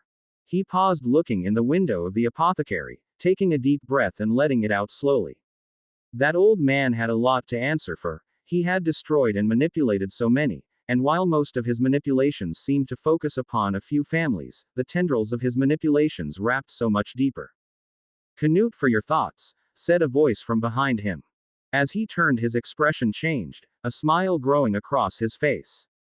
Daphne. Tracy. It's good to see you. I hope you both had a pleasant Yule.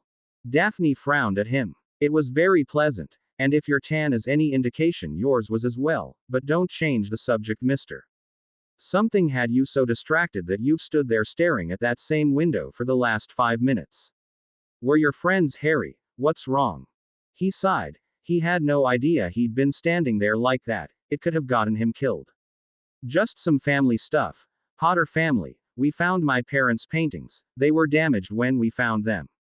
A look of sadness came over both of the girls. Oh, Harry, said Tracy, taking his hand.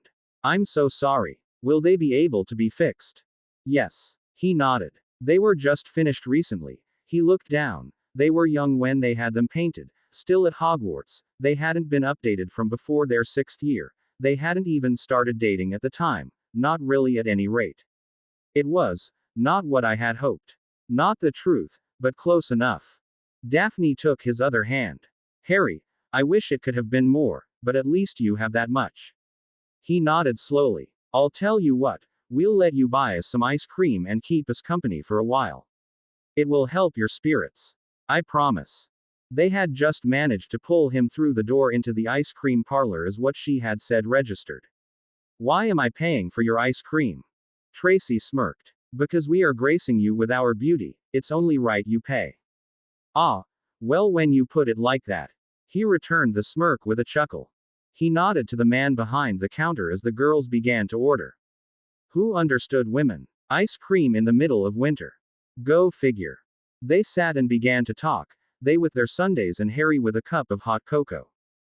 Thank yous for gifts were exchanged, as were stories about the holiday, when Harry felt something. It started in the pit of his stomach and began to bubble up from within him. His fingertips began to feel cold and he glanced toward the window. The alley outside was empty, but his eyes grew wide as he watched frost begin to make patterns in the glass as it began to spread in wide fingers across them. One word tumbled from his lips, Dementor. Both of the girls' heads snapped toward the front of the store to watch as a cloaked figure seemed to flow through the front door, skeletal fingers pointing forward as it did so. They shrieked in panic, half jumping, half falling from their stools as they scurried on their haunches away from the approaching creature. Sweat began to form on Harry's brow. He stumbled as he staggered to his feet. His fingers fumbling as he freed his wand from its sheath, he moved between the creature and the now cowering girls. He tried to center himself the best he could as he forced his magic through the wand. E expecto patronum, he cried, as a fine white mist formed into a dome shape in front of him. It wasn't going to work. He dropped to his knees as he kept it up. He could feel the thing as it pressed against the dome, which gave and shrank under the creature's touch. He glanced behind him, and Daphne's eyes were wide stretched with terror, as she looked past him. He was going to fail them. The owner of the parlor emerged from the back of the store, backing away from what Harry could only imagine was another Dementor. The man was white with fear. When he bumped into the counter, he turned and began to run. Harry cursed as he dropped the spell and tackled the man to the ground to keep him from running headlong into the other creature. Rolling away from the man, Harry brought his wand to bear again. He didn't know if he had another one in him. Where were the oars? Flashed through his mind as his eyes locked on his target. He took a deep breath. Every good memory he had failed him. Nothing seemed powerful enough to help him power the spell. He'd tried everything. Suddenly something occurred to him. Why was he limiting it to one memory? A smile crept across his lips as his eyes closed. He let the memories flow. His amazing family, ranging from his now married parents, to the goblin he called uncle, as well as his fabulous friends, and everything that they were creating together. His eyes sprang open. Expecto patronum. Light exploded from the tip of his wand, expanding to fill the shop with a blinding white light. A roar shook the ground and shattered glass all around him as his spirit animal, a great cougar, formed and charged toward the first Dementor. In a flash it impacted the creature, throwing it back the way it had come. Bounding away, it sprang toward its next target. Moments later it was over. All that remained the evening chill and scattered broken glass. The cougar strode back into the room, circling them slowly, protectively. As it nudged each girl softly with its nose, color seemed to return to them. It then made its way back to Harry, and as he reached out to touch it, a feeling of peace settled on him. He smiled at the cat, grateful. "Thank you, my friend." With a small nuzzle to Harry's face, it dissipated. Harry sat down heavily, and leaned back against the wall. His head snapped to the right when he heard a scraping sound, his wand springing up ready to defend. He lowered his wand when he saw it was the girls. Daphne and Tracy looked at him with pleading eyes. When he nodded, they crawled up next to him, one on each side. That is the way they were still sitting 10 minutes later when the oars arrived. Amelia Bones tried to be as level-headed as possible. It didn't serve any purpose to let your anger cloud your judgment. However, in this instance she would make an exception. "I want answers," she said forcefully as she stomped her way down the alley. "I want to know why they were even here in the first place." The man she had been yelling at nodded and hurried away. Her attention turned to the next man in line. "I want a search. Every shop. Every room. Find any victims. Make sure they get help." He acknowledged the order and scurried off. She stopped in the middle of the alley, looking up and down its length. They had been lucky in a sense. If the murder of the two handlers had been any earlier, the alley would still have been filled with shoppers. As it was, few businesses had still been open at the time: restaurants, pubs, the Cauldron, Gringotts, and more than a few less than reputable places in Knockturn Alley. The problem was most of these stores had their owners living over them, and they would all need to be checked, just to be sure no victims were missed. It was going to be a long night. Sighing, she began to walk toward Fortescue's ice cream parlor, her feet crunching on the shattered window glass. If it hadn't been for some paperwork, she and Sirius would have been here this evening. Florine and his wife Angie were old friends of her family, and they had a standing dinner every month. It also helped her keep an ear out about the happenings in the alley. It was stunning what people will talk about standing in line. She was almost hesitant to approach the store, not wanting to see what might lie inside, what might have been the fate of her friends.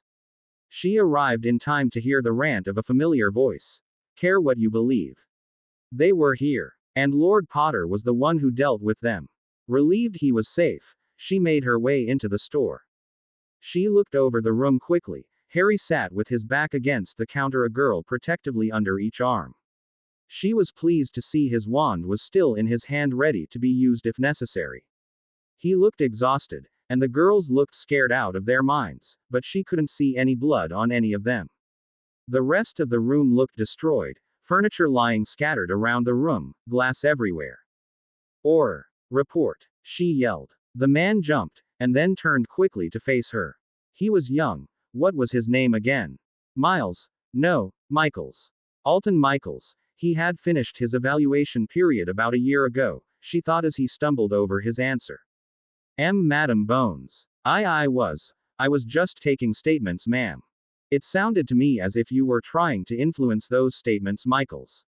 She walked toward him, her steel gray eyes boring into him. Your job is to take their statements. Once that is done, investigators will decide how to proceed. Have you completed the new courses we have for investigators? If you have, I haven't seen the paperwork as of yet. She growled. No, ma'am, he replied, uncertain. Then why, pray tell, are you arguing with Mr. Fortescue about his statement? She asked. His eyes moved from his boss to the young man sitting on the floor. He wants me to believe that that boy cast the Patronus charm. That's impossible. I can't cast that charm. It's too difficult for someone still in Hogwarts. He said with conviction, fully believing it was impossible. She let him finish his tirade, then spoke very quietly, yet with an authority that could not be missed. That boy, she stressed the word, is Lord Harry James Potter, head of the most ancient and most noble Potters, as well as the scion of the Black family. The young Auror's eyes came back to face hers. That alone should have you making sure that you are following procedures to the letter. Let alone that this was an attack on our most important economic and shopping area. You will apologize to Mr. Fortescue, as well as Lord Potter immediately. Then go join the search crew. And if I so much as see your name on a single statement that has been taken tonight, I will have your badge so fast that you won't know what happened. Do you understand? The young Auror nodded, gave his apologies quickly, then left.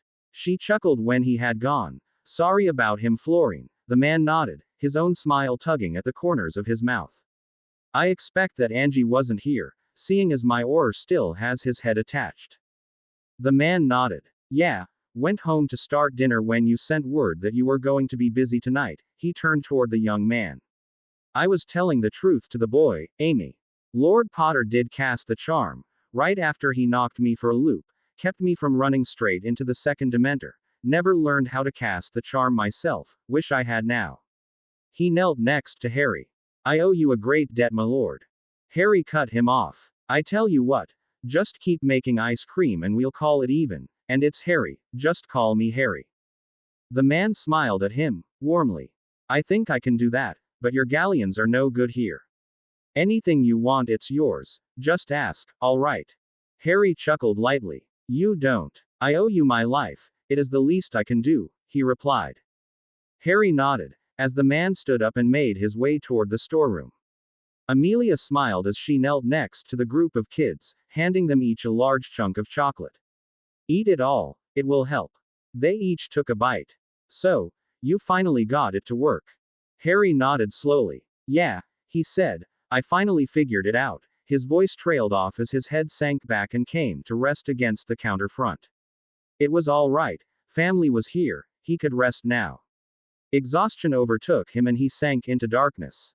When they boarded the train, 2 days later, bound back for Hogwarts, the attack on Diagon Alley was the topic of conversation between many of the families on the platform as well as the students boarding. When Harry had woken from magical exhaustion, he had read both the account in the Daily Prophet as well as the full account as gathered by Amelia's people. Someone had killed the handlers for 2 of the Dementors that were acting as guards just outside the alley and set the pair loose.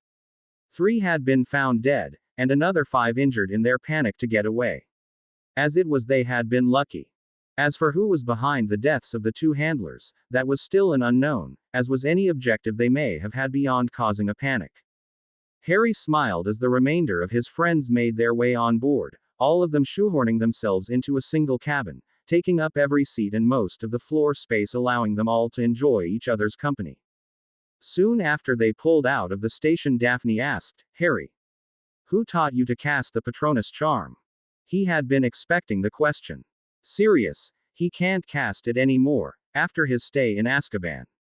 After my run-in with them when Sully and Alex found me, I wrote him and asked if there was something I could do to protect myself. Part of the time I was with him discussing family matters when he came to Hogwarts, he taught me how. I never got it to work. Not completely. I could only make a shield mist. I guess I had an epiphany that night. Daphne nodded. I want to learn it, Harry. Can you teach it to me? She asked. The others nodded. After that attack, they could see the value in being able to use it, if only as a precaution. He looked around the room.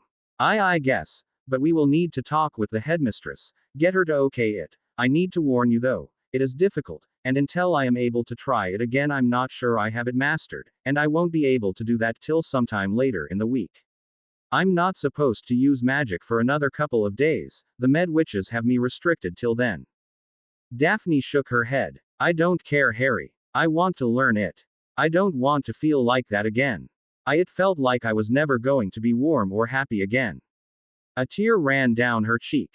He nodded. All right, then we'll talk to the headmistress as soon as we can, and we'll add that to our exercises. The rest of the ride was spent quietly, talking of more pleasant things than the encounter with Dementors. William Arthur Weasley, to most known as Bill, had spent the first Christmas at home with his family since the year he graduated from Hogwarts. Now he remembered why that was. It wasn't that he disliked his family, in fact he loved them all very much. Nor was it his father's habit of tinkering in the small shed with any of a number of Muggle treasures he had collected over the years, or even his overbearing mother with her unbelievable need to try to introduce him to a nice girl for him to settle down with, or his twin brothers with their constant pranks. No, it all came down to two things. The first was the noise. The burrow, as his home was called, was in a word, loud. Even though he loved both the house itself, from its ramshackle "how does it stay standing" design to the ghoul that lived in the attic, and his family, it was just too much. With him, 4 of his 5 brothers, Charlie couldn't make it home from the Dragon Preserve, something about a nesting female he was in charge of, his sister, the little Hellion, and his parents. There was not a place to be had that was quiet or peaceful.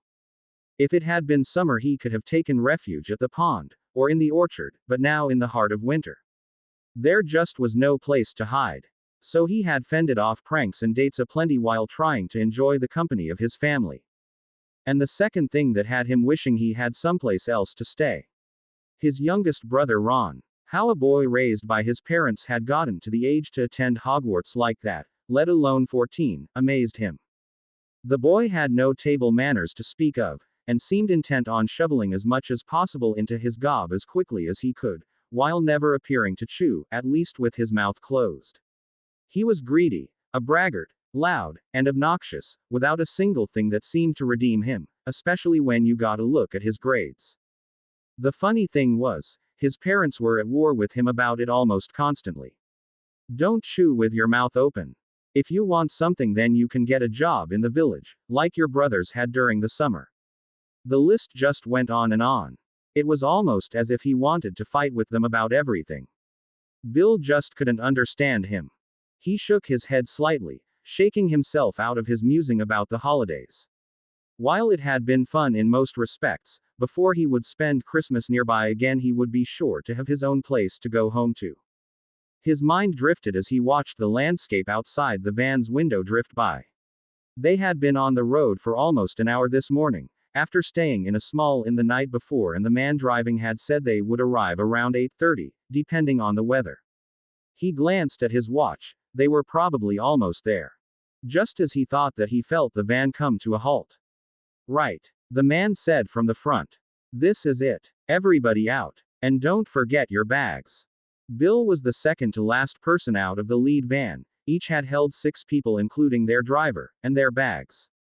He zipped the coat he had been given, along with his other gear, by Croker 2 days before, and slipped on his new gloves as well as a knit cap over his now very short red hair. That had made him almost regret joining the Unspeakables. The cutting of his hair, that is, he had started to grow his hair out the moment he graduated, and now his hair was shorter than it had ever been in his entire life. Not only that, they had taken his wand, dragonhide boots and coat, even his dragon fang earring. His only consolation was, other than a couple of beards and the two women, everyone else was in the same boat. He looked at each one of the group again, but still none of them looked familiar. 3 of the men, who seemed to know each other, stayed together standing next to the rear of the lead van waiting for their turn to unload their bags. He thought the 2 women had traveled together to the inn, they had at the very least arrived together as he had noticed while he ate dinner last night. The last 4 he had seen in a group on the train the day before, and they were laughing and drinking together at the pub he had thought about eating at before settling on the inn because it was quieter, as well as to save a little of the muggle money he had been given to travel with. He flipped up his collar just before he took his turn to lift his black bag out of the back of the vehicle. When he turned around, he saw the trio of men turn theirs around and slip their arms through a pair of straps, adjusting them so the bag rested on their backs. The group of 4 men followed suit, so he did likewise. Bill was stepping toward the group when an odd 4-wheeled vehicle, with a popping engine, made its way up the hill. The man on its back brought it to a halt and stepped off like it was a small horse.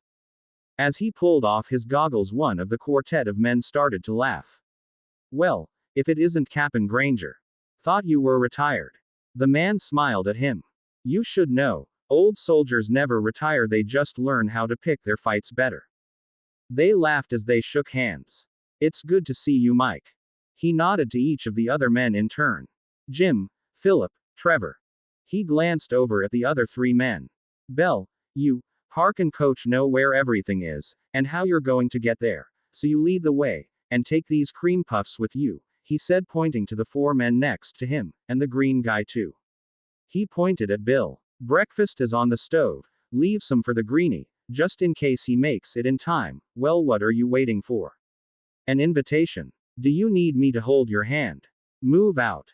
David Granger watched as the almost complete squad began to jog toward Skyfall, just 2 more, but they were having problems filling one of those slots while the other was completing a rotation with an Israeli unit, cross-training with their IDF's Israeli Defense Force, Sayeret Matkal, Special Forces, and wouldn't be available for another 3 months. He turned to the 2 women. "Welcome to Skyfall. Unfortunately, at the moment our group is kind of lacking on training areas, so I am afraid you are going to need to put up with bunking with my little band of idiots.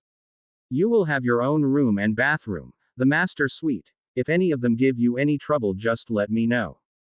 Both of them nodded. "All right then. Grab your stuff and head out." The 2 women looked at each other, then back at David in confusion. He smiled evilly. "Didn't they tell you? You may not be operations, but if necessary, everybody is going to be ready to fight. And that starts with PT, physical training, just like them. So get a move on," he yelled. When they finished their evening meal, David looked at each new member of Michigan 13 receiving smiles in return from 4 of the group. As for the 3 he had been training, he could tell they had become lax over the holiday and were paying for it now, while the last 3 could barely lift their forks to feed themselves, though Weasley looked somewhat better off. "All right, now is the time to tell you a little bit more about how this is going to work." He passed out a folder to each person. "These are your new orders. As of this moment, you are all members of Michigan 13. A joint task force between the Crown's armed forces and the Unspeakables. I trust you each read the file that was provided after you signed on for this job." Each person nodded. "Good. You 8, he indicated the men, are going to become our first Special Operations Unit, or SU. Each of you was chosen for your specific skills. The unit will be made up of 5 2-man buddy teams. Mike Waters and Ted Bell are command. Mike, you're lead. Ted, it's your job to learn from him, he's one of the best in the business. Philip Carmichaels and Jason Park, special weapons. Both of you are highly versatile and I plan on making use of it. Jim Morgan and Robert Close, breaching and close combat, you'll be point most of the time. And finally, Trevor Lawson and William Weasley, demolitions and security. Cap. Mike looked around at the group. "We seem to be missing 2 members." David nodded. "You're going to need to make do for now. Your 9th member is unavailable at the moment, and the 10th has yet to be selected. Due to circumstances that you will be briefed about during Section 1 of your training, we don't have the luxury of time to wait for them." The man didn't look happy, but nodded. He gave them a moment to get a good look at each other, then continued. "Now, I don't want you magic types to get all bent out of shape that I am placing your buddy in charge of your two-man teams. That's not what I am doing. He waited till he had their attention back after that statement. What I am doing is placing you under their command for this section of your training. Each of these men have been active operators for a number of years, all have had combat experience, use this chance to learn from them. They know small group tactics, urban combat, and guerrilla warfare, both how to use it and how to fight against it. As for you knuckleheads, he said looking at each soldier in turn, it's up to you to learn how to integrate their magic in combat. But for the next week get them back physically, to where they were before the halls. Trevor, you're just going to need to work at getting him up to snuff as fast as possible.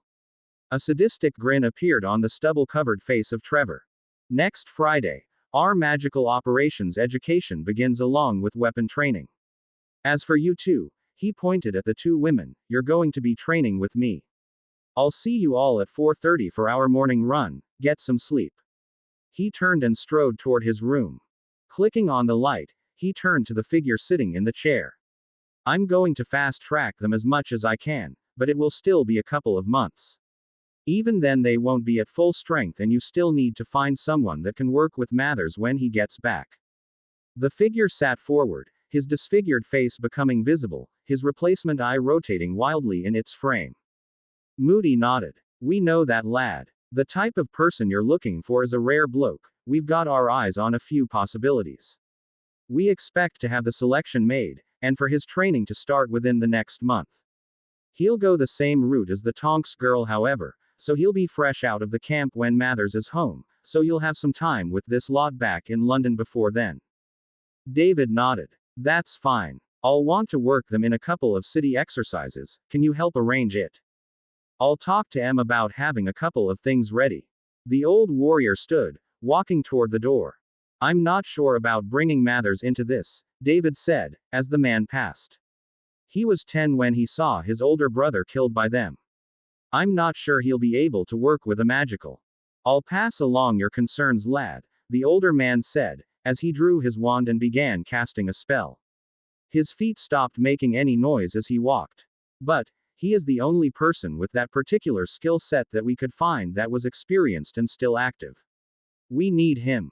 Dave nodded again, as the man cast another spell and faded from view. He watched, still amazed, as the door opened and closed silently. An enraged scream cut through the night. That fool, waking the other two occupants of the home. Albus Dumbledore crumpled the newspaper in his hands, as he spoke to an empty room. Not only did he ignore my instructions, but he almost cost me the boy. He took several deep breaths, to regain control. Moving to the door, he yanked it open, yelling, Severus. I have need of you. Slamming the door he returned to the small settee, and poured himself a cup of tea. He had just finished adding his lemo and sugar when a knock at the door drew his attention. Enter, he said with aggravation plain in his voice. The black-haired man stepped into the room. Master, you wished something of me? He asked, nervously. The old man's eyes drifted up from his cup to meet Snape's. What were my instructions when contacting your man within the DMLE? He asked, ice filling his voice. Snape swallowed. He was to pass us any information about Madame Bones's schedule, as well as the location of your wand, and to do so with the utmost discretion, but take no action. The old man nodded. And yet this has happened. He flung the paper at the man.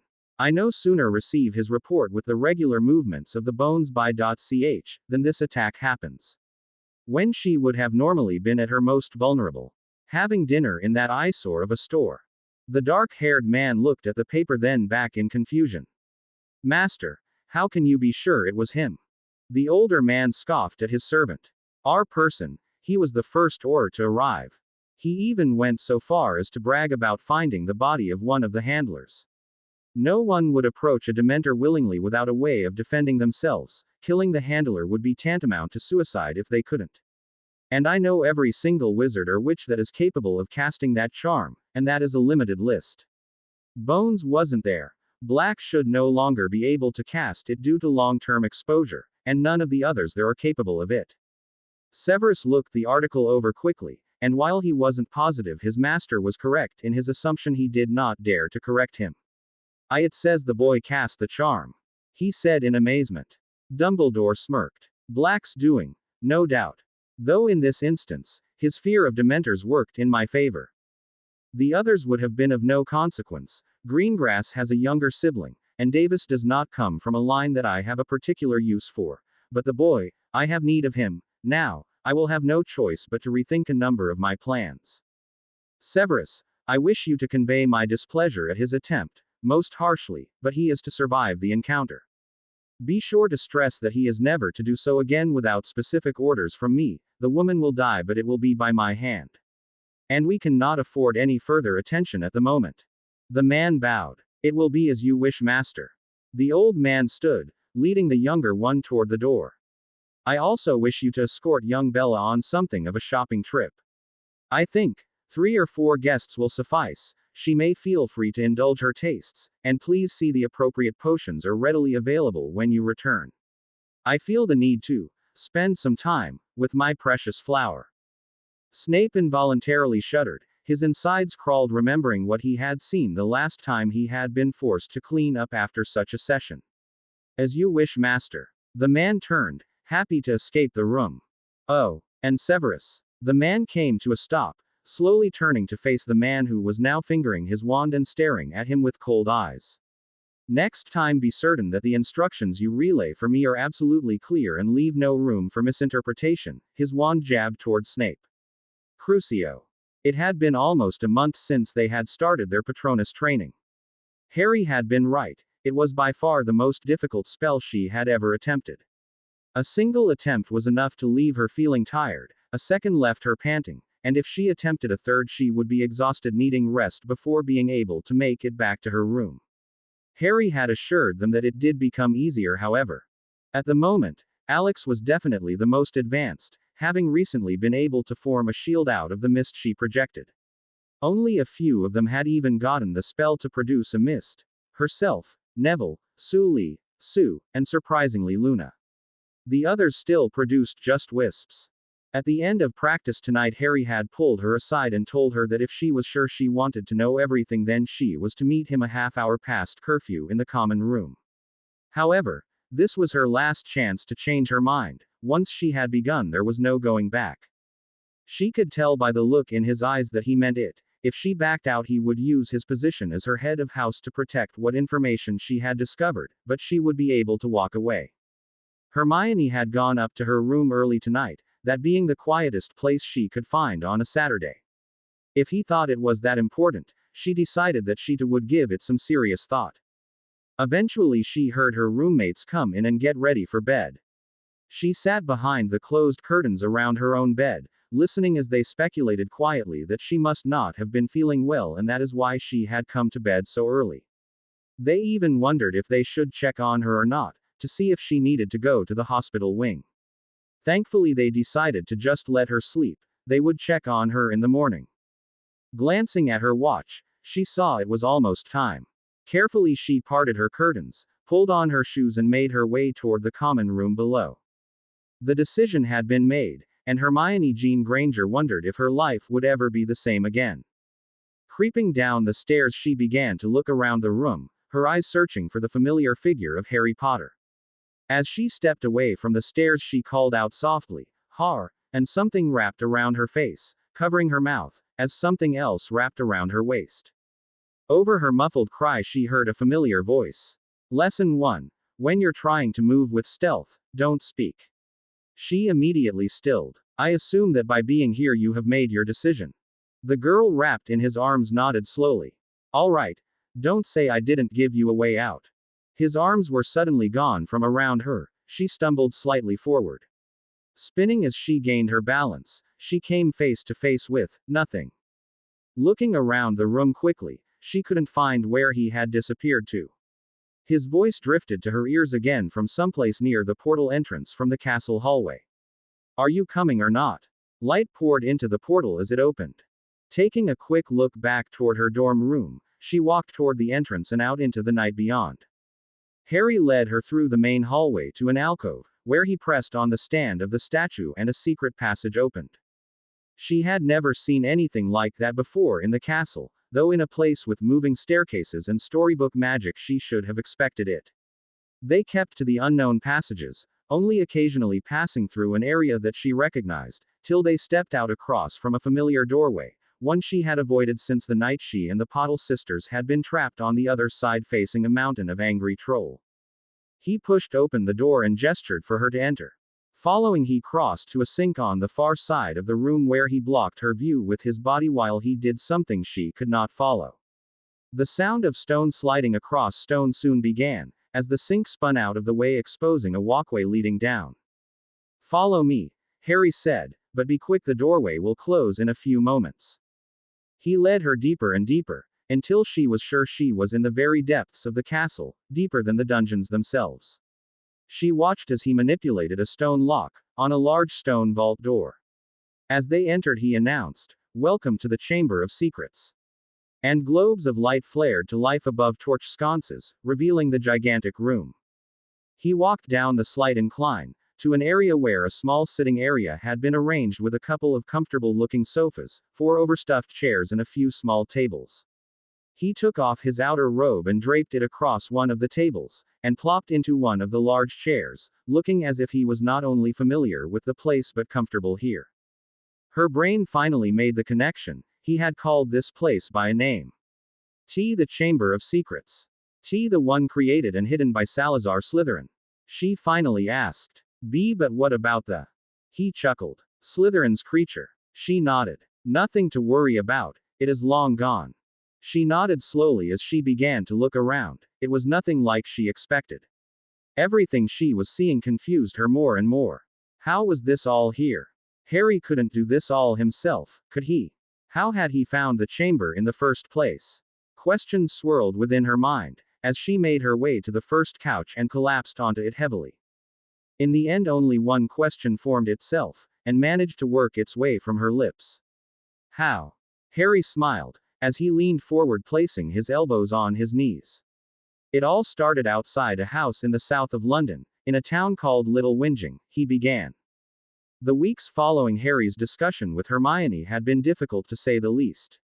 While she was never unpleasant, never missed a study or training session, nor seemed angry, she rarely spoke with him directly, and there was a distinct air of tension lying between them. So much so that the others often asked if there was something they could do to help. For Hermione's part, it had been difficult for her to hear, and she voiced her opinion that it was wrong that not only Harry's father but their government as well should use him like that. The idea that one of the most important people in her life had been raised and used as a tool or a weapon incensed her. Her angry rant had begun a row that had lasted the remainder of the night. Harry saw it from the only point of view he knew, his own. What would it have been like for him to arrive here without the training or support he had had? Quarelmort would have killed them all that night. Or how about that damn snake? It could have killed dozens. If not more. Or how about the attack at King's Cross? That would have seen her entire family killed. Meanwhile, Hermione was ranting about the injustice of how he had been raised, never knowing a single place as home, never being able to set down roots of any kind, never having friends or being able to have his family around him or be a child.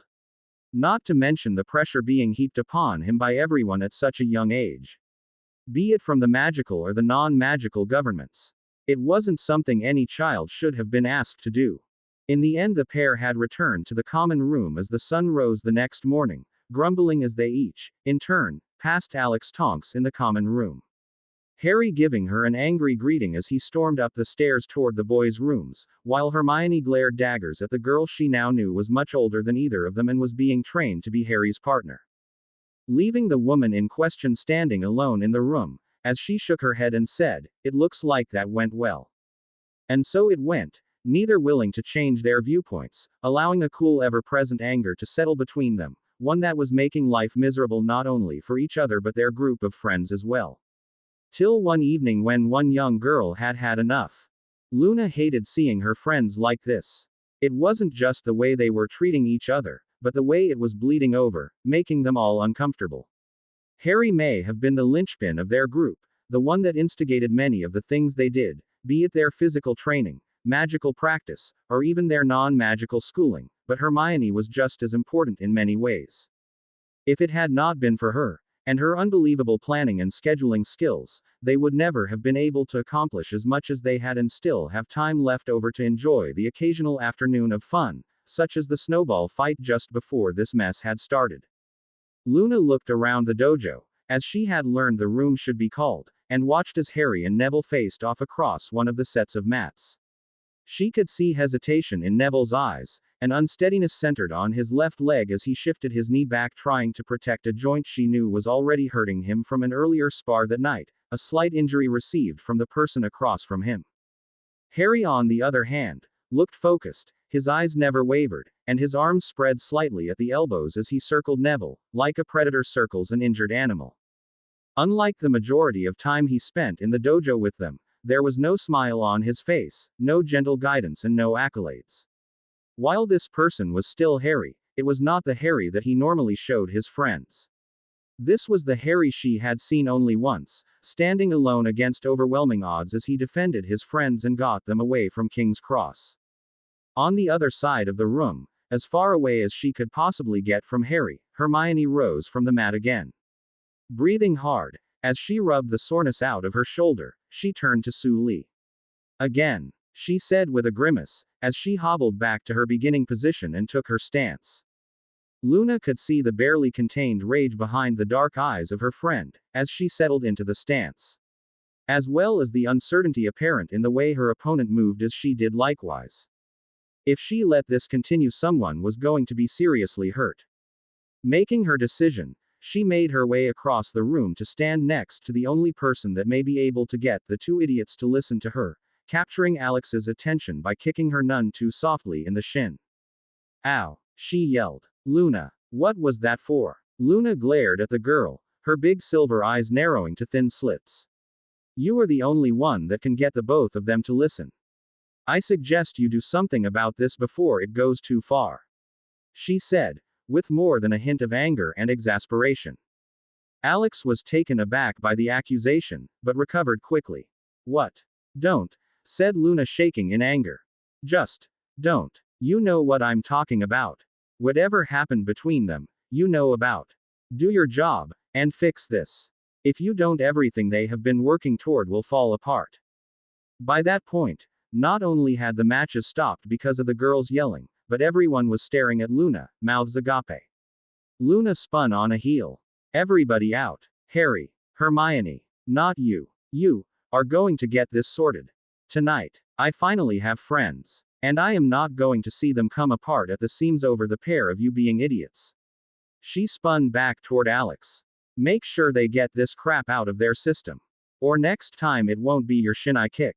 Got it? Alex nodded. She turned back, glaring at the rest of the group as they filed out of the room. Finally, she addressed the last pair in the room. I don't know what this is about, and I don't care, but you will find a way to get past it. Understood. The pair glanced at each other, then back at the petite blonde, and then nodded. Good. She made her way through the door, slamming it behind her.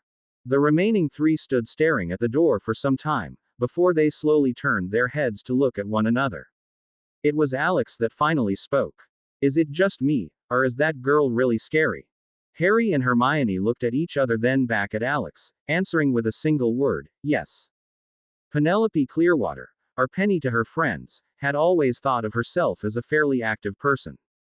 She walked almost everywhere, played tennis most weekends with her mother, and even had a small workout she did while listening to the Wizarding Wireless in the evenings. However, what she had been going through here, this was something on an entirely different level. She sighed as she shifted in her chair, trying her best to find a position so she could massage her calf without drawing too much attention to herself in the process. It wasn't like she was a competitive person, well, not much anyway. You couldn't be a Ravenclaw and not have some small amount of a competitive nature, but that was academics, and this wasn't.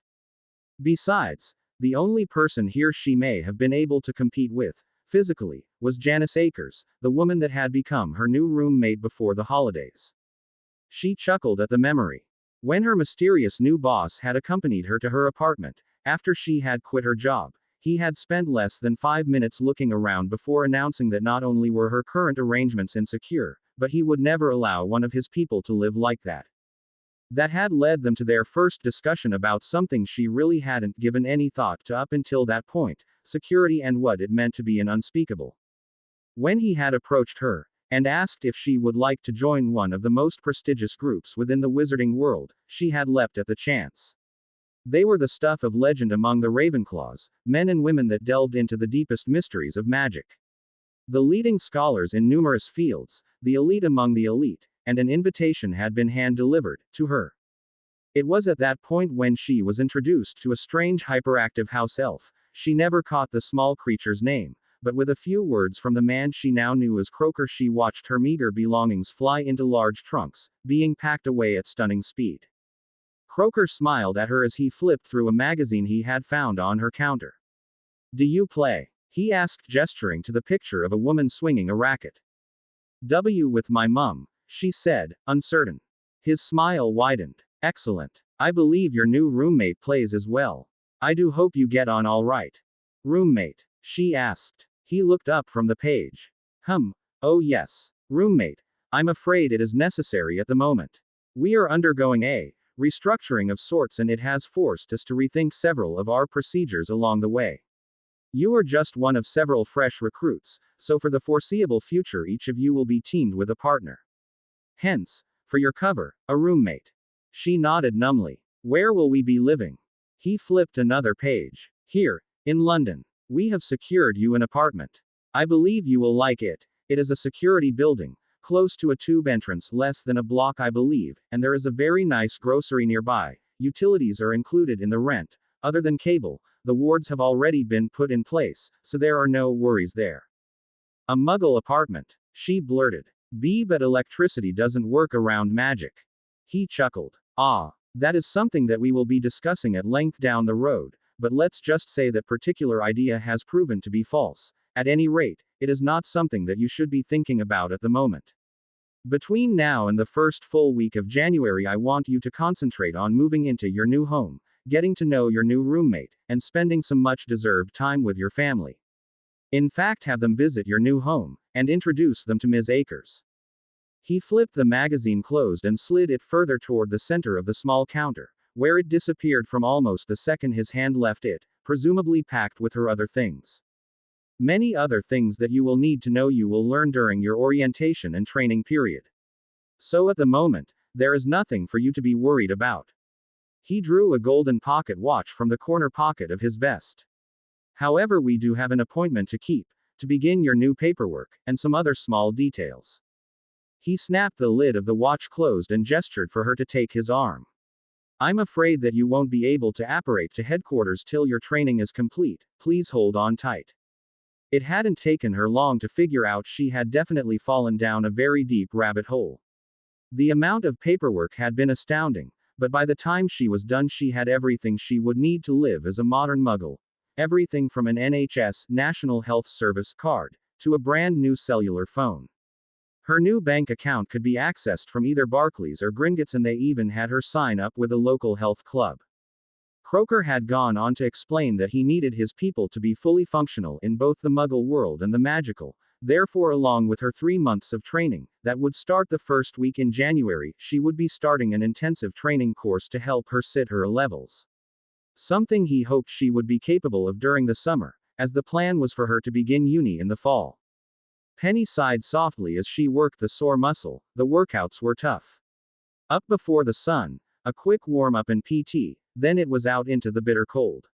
No matter the weather, snow or shine, they ran. They, Janice and herself, had started with 1.6 kilometers and were now up to just over 8 kilometers.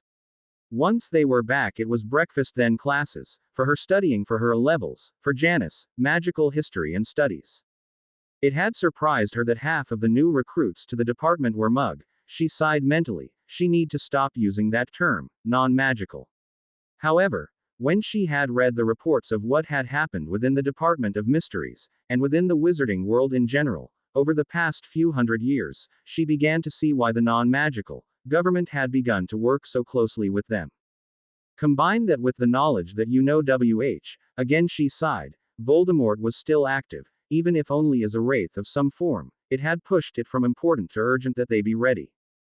Her brows furrowed. Still, something had to have set this cooperation in motion, but exactly what that was, they still had not said. Janice sat down next to her, placing a hot cup of tea in front of her. Leg hurt? She asked. Penny nodded. I must have twisted something.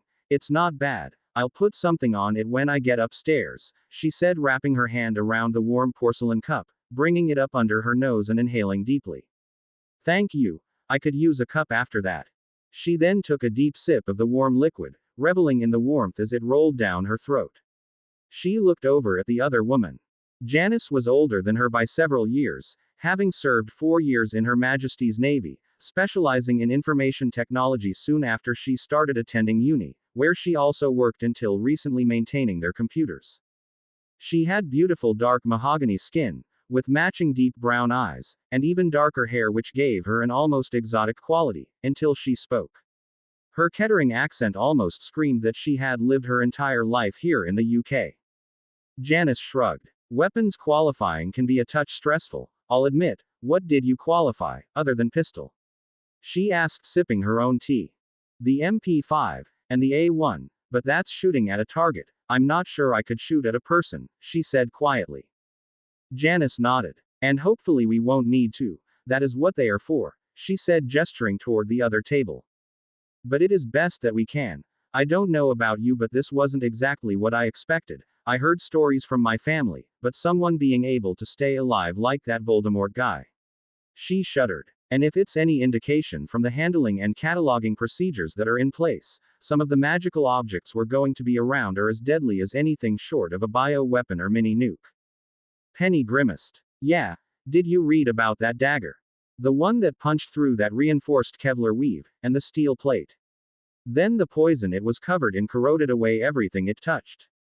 Janice nodded. That is the type of thing I'm talking about. It took the hazardous materials team 4 hours till they were sure the residue left on the ground wasn't still dangerous. Then there are those necklaces that can turn back time. Some of this stuff is just crazy.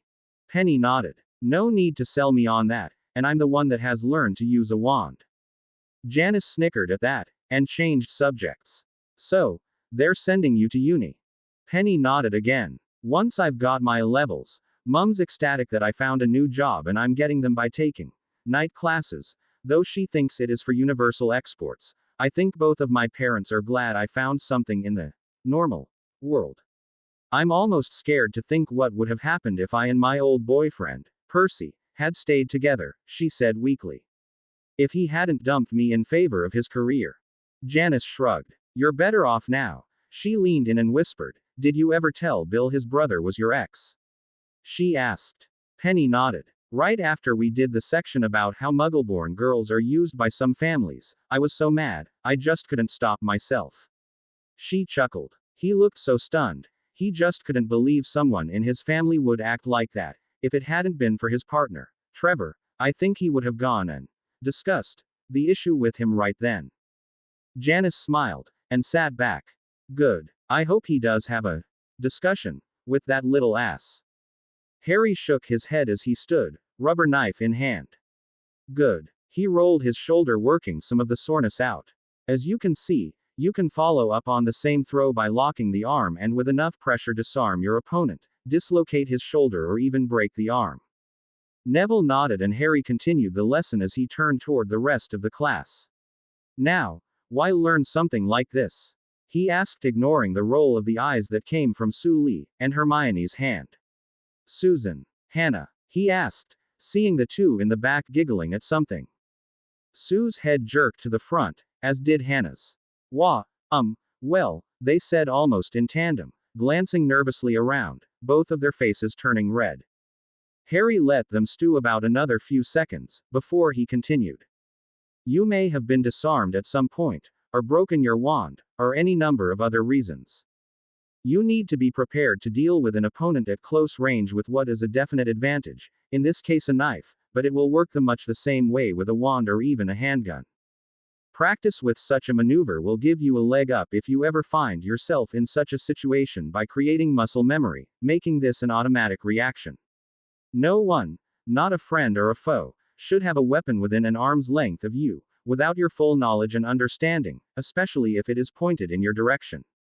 All right, break into pairs. I want 10 throws each, then do your cool downs. That is it for tonight, he said, waving them toward the mats. Harry walked over to the row of chairs at the edge of the room and sat next to the diminutive professor that served as their advisor. Professor, Harry acknowledged as he sat and took a sip of water from one of the bottles. Mr. Potter, Phileas Flitwick said as he watched the young man closely. Mr. Potter, how long have you studied martial arts? He asked. Harry shrugged. As long as I remember. I think I was 4. Sully was about the same age when she started.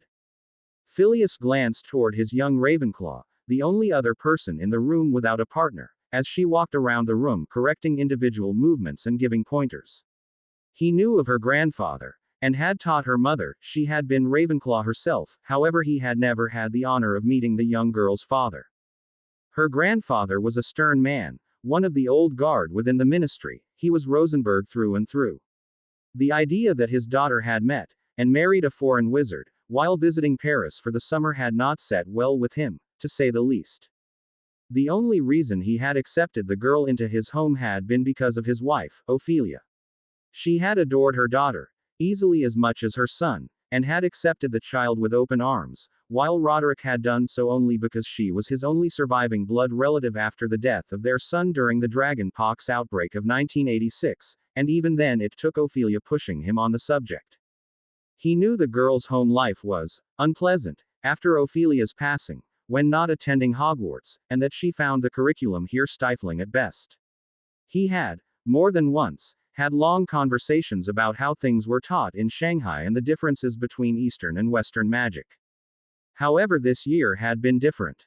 With the changes at the school as well as her joining this group, she had blossomed, especially within the walls of this classroom. Becoming Harry's right hand and second set of eyes, a smile he had rarely seen graced her face more easily and more often than he had ever expected. You are a talented teacher, Mr. Potter, said the small man. Between this and your ability to teach the Patronus charm, I may be out of a job soon. He chuckled. Harry followed suit with a light chuckle.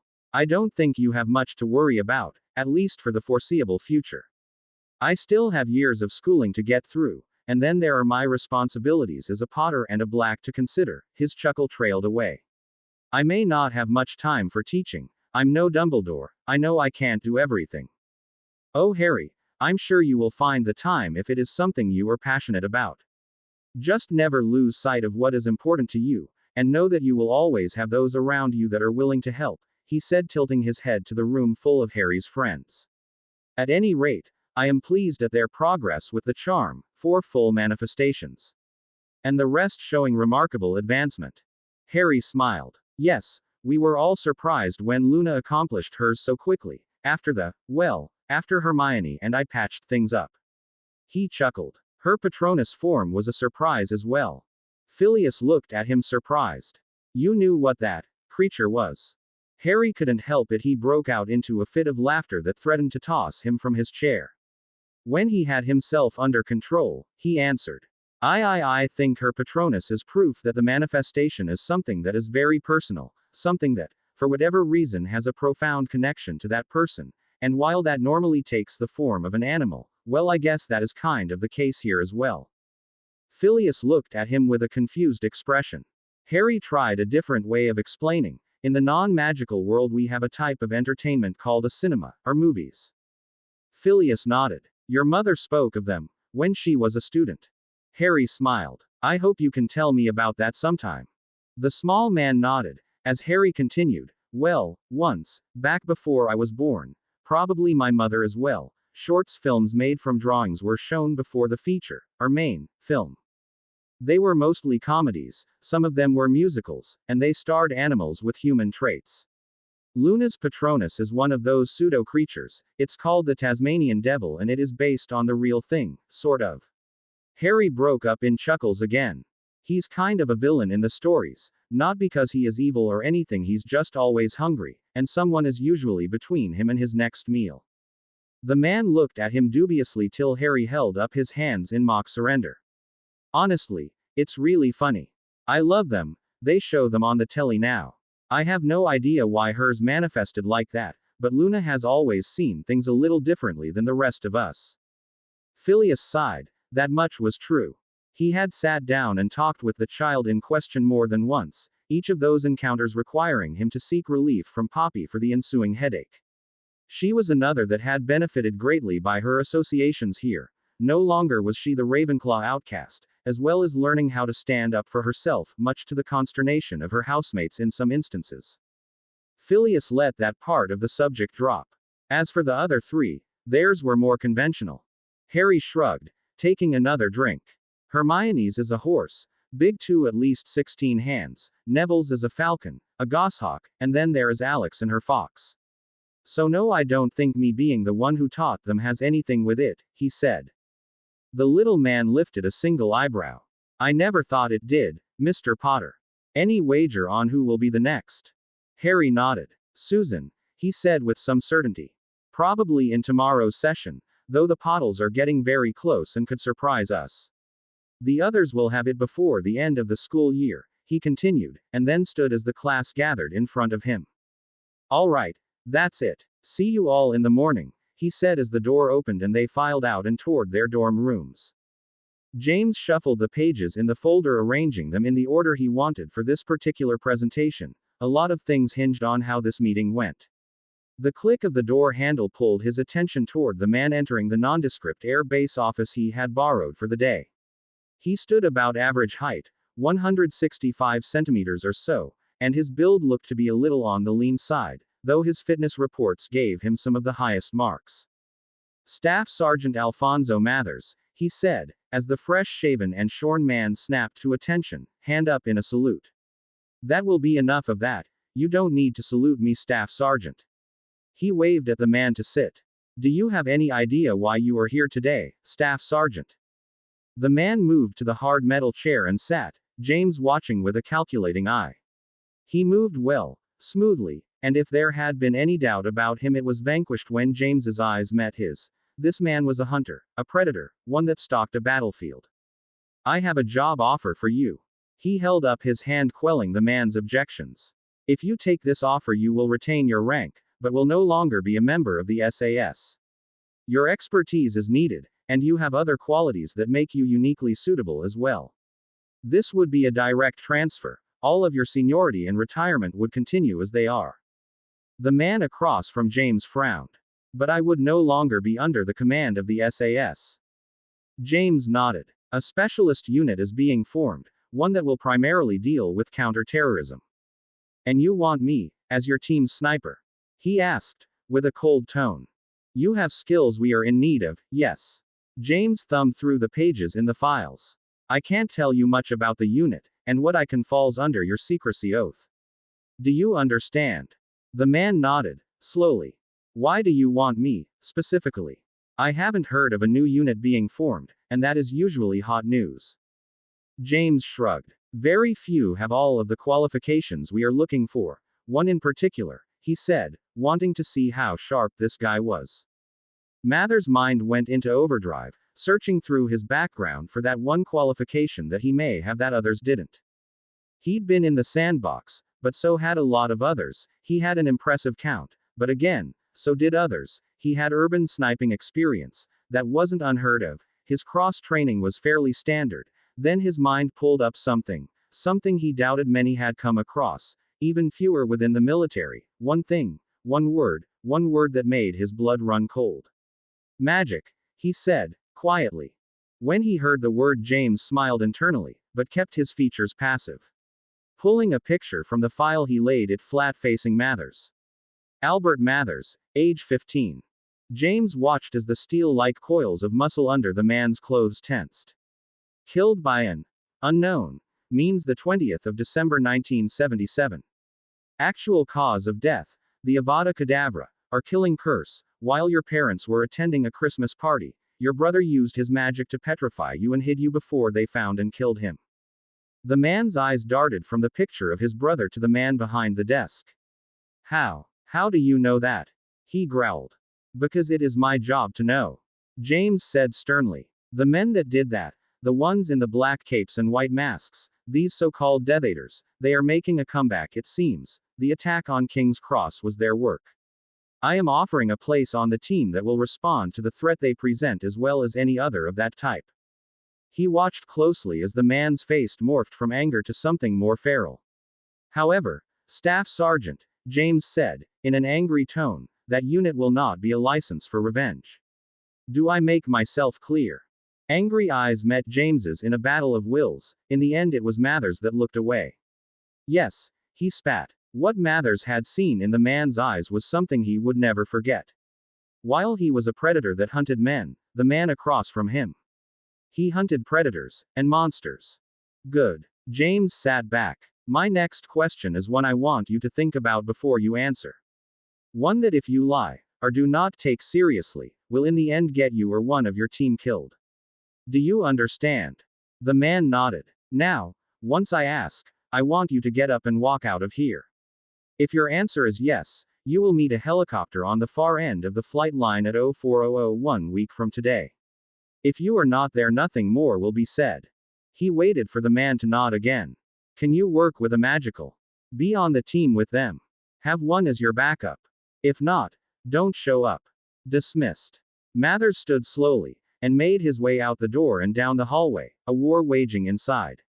Could he work with one of them? He didn't have a clue. Anya smiled as she looked out the window. Such a beautiful country. She had never had the chance to consider such before, but now. Now she had sufficient time to do many things, not for her country or for the mission, but for herself. But unfortunately, her personal time would need to wait, at least until the end of business today. Today was to be a novel experience, her first day on a new job. She checked her new shorter hair for the 5th time this morning, then quickly went through the contents of her purse, making sure everything was prepared for the day. The most important of which was her new cover identity, Anna Markova, born in New York, Brighton Beach, recently moved south for the warmer climate. It was simple, and Brighton Beach had a large Russian community, so the likelihood of meeting someone from there that would have issue with her story was relatively small. Felix had arranged a house for her within walking distance of the beach, and a suitable vehicle for someone fairly well off. She even had a private pool. As for work, she was now what was known as a data analyst, an apt description, as she was to look over intelligence reports gathered by both Copper and Felix, from a field operative's perspective, as well as go up against the occasional team in an infiltration exercise, something she was happy to do since it would keep her motivated to stay in shape. She glanced at the mirror once more and stepped out the door, turning to lock it behind her, watching the small red LED light on the far side of the room hidden in her stereo equipment blink 3 times, telling her the alarm system was armed. Next she headed for her new, white 1993 Mercedes SL 500 two-door convertible. She had insisted on the convertible, it was Florida after all. Sliding into the seat, she smiled. For the first time since Sergei was killed, she felt at peace. It was something she believed she could get used to. She shifted the car into gear and pulled away from the drive, all the while enjoying the morning sun. Felix looked at the government issue clock on the wall of his government issue office, and wondered how in the hell these things kept happening to him. And how they always seemed to hinge around that limey bastard. Oh, don't get him wrong, James was one of his best friends. But that Brit bastard had brought more trouble to his door than a bag full of wet cats. Over the years they had butted heads, fought each other on occasion, and together hunted tyrants and madmen, but this pile of crap had made him wish he had never picked up the phone that night, or at least already turned in his retirement paperwork like he had been threatening to do for the last 10 years. Now he had a whole new set of variables and people to deal with. Copper wanting his people trained, a fucking Russian super agent setting up house in Miami with his blessing, no less, and worst of all, now he was on the goddamn speed dial of the fucking president, again. God almighty. When he had taken this fucking job, it was to keep from being pulled into the crazy shit time and time again. Now here he was, back in it up to his neck. He sighed, and rubbed his eyes, laying his glasses to the side. The president, of all the unbelievable crap he had seen, to think the president wanted him to sit in on a meeting about magic. Good God. And this briefing report that had been done by his staff, these people were capable of some scary shit. But the potential, oh my God, the potential of these people. And to think even with all his years in the intelligence game he had not heard so much as a whisper of these people, or of their magic. Evidently few did, and those in the know were sworn to secrecy. Did he resent being pulled into this pile of dog crap? Hell yes. But he wouldn't miss the challenge it meant for the world. He picked up his glasses again, cleaned the lenses, put them back on and began to read again. He had 4 days left before he was to meet with the president and his magical staff in the Oval Office. Harry sat on the floor of the compartment and looking around at his friends, sighed quietly. They needed to think about a new seating arrangement soon. It had been fine for a while, but now, with their ever-growing number and sizes, it was getting a little ridiculous for them all to cram into one compartment. Neville looked particularly uncomfortable, as he had sprouted not only up but had also grown quite wide through the shoulders. The only space open in the entire cabin was directly in front of the doorway, for the width of the door and perhaps a foot deep, just enough for someone to open and step in. This had been done for safety's sake, just in case those damn Dementors were allowed back on board on their way home. If it did happen, those that had proven themselves in the presence of a boggart, it was the best they had and been obtained by Professor Flitwick, and changed to the Dementor form due to it now being Daphne's fear, would exit in teams of 2 and move down the length of the train, handing out chocolate, as that was something they all doubted would occur to the Ministry's people, to the others on board in the wake of their passing. In truth, it had been a quiet year at Hogwarts, despite the Dementors, especially since the majority of the issues with those creatures had not happened upon school grounds. It had been a pleasant change. Harry turned his thoughts towards the other passengers in the room. So, what has everyone got planned for the summer? He asked. Susan spoke up first. This is our first summer with Madame Marta for all the girls, except for Luna and Alex. Hermione, you said you're going to attend, right? She asked the bushy-headed girl. Hermione smiled. Yes, I'll be attending. My lord in training here, and his godfather think it best I know how to function in his stead if necessary, she said, elbowing Harry in his side. Hey, he rubbed his side. You know you'll love it. Think of all the new things you'll learn. And I guarantee it will be more fun than the way I have to learn some of this stuff. There is just so much time Sirius can keep from doing some form of stupid prank. Neville nodded. Or, as much as I love her, spend hours on end being grilled by my grandmom. It hasn't been fun at all, and I'm alone for it. Hermione harumphed. True, I guess. At least I'll know most of the people there, even if I'm the only Muggleborn. Luna chuckled. I'll be going next year, I expect, though it would be more fun with my friends. Ginny looked down, and spoke quietly. I'd be with you, Luna, but my family can't afford it, especially not after finding out the scholarship program for Hogwarts has been cancelled by the Ministry. We are going to need to save every Canute to make sure Ron, the twins and I can finish. Parvati sighed. No offense, Jin, but I can't see Ron making it much past his owls, if that. He just doesn't seem to want to learn. Even Seamus, Dean and Lavender join us occasionally and work to keep their grades up to acceptable levels, but Ron, he just doesn't seem interested. The young redhead sighed. I know, all he wants to do is talk about Quidditch or play chess. Mum and Da are going to be furious when his grades arrive. Anyway, what about you, Harry? Any plans? She asked, wanting to move the subject away from her family. She had only recently started joining them, on Luna's insistence, and was still a little awestruck at how readily she had been accepted. Harry shrugged, and shook his head slightly, bringing his thoughts back from where they had wandered after hearing the scholarships to Hogwarts had been cancelled, something he would be looking into. At the moment I'm not sure, though I expect we will be doing some traveling over the summer. What that entails at the moment I'm not sure, but I'll be back in time for the Quidditch World Cup. Who all is going? There was a show of hands all around, including Ginny, as her father had obtained free passes due to his work at the Ministry. Then we'll all need to figure out a place to meet at the venue. Even if we don't all sit together, that doesn't mean we can't meet beforehand and do a walkabout. It should be something to see, he said with a grin. Any ideas? Sirius said he got us one of the cabins, and Hermione, Luna, Sue and Alex will be staying with us. Sue nodded. I'll be with the Abbotts, but Auntie got us one as well. Neville smiled. Then that is 3. Gran wasn't keen on going, but I pointed out some of the political connections and she conceded. She insisted on additional security, however, hence the cabin for just the two of us, as well as several hit wizards. She isn't taking any chances with Lestrange still on the loose. Harry nodded. As well she shouldn't. Better safe than sorry. Daphne harumphed. Tracy will be with me, and my sister. Our family has a spot reserved but couldn't get a cabin.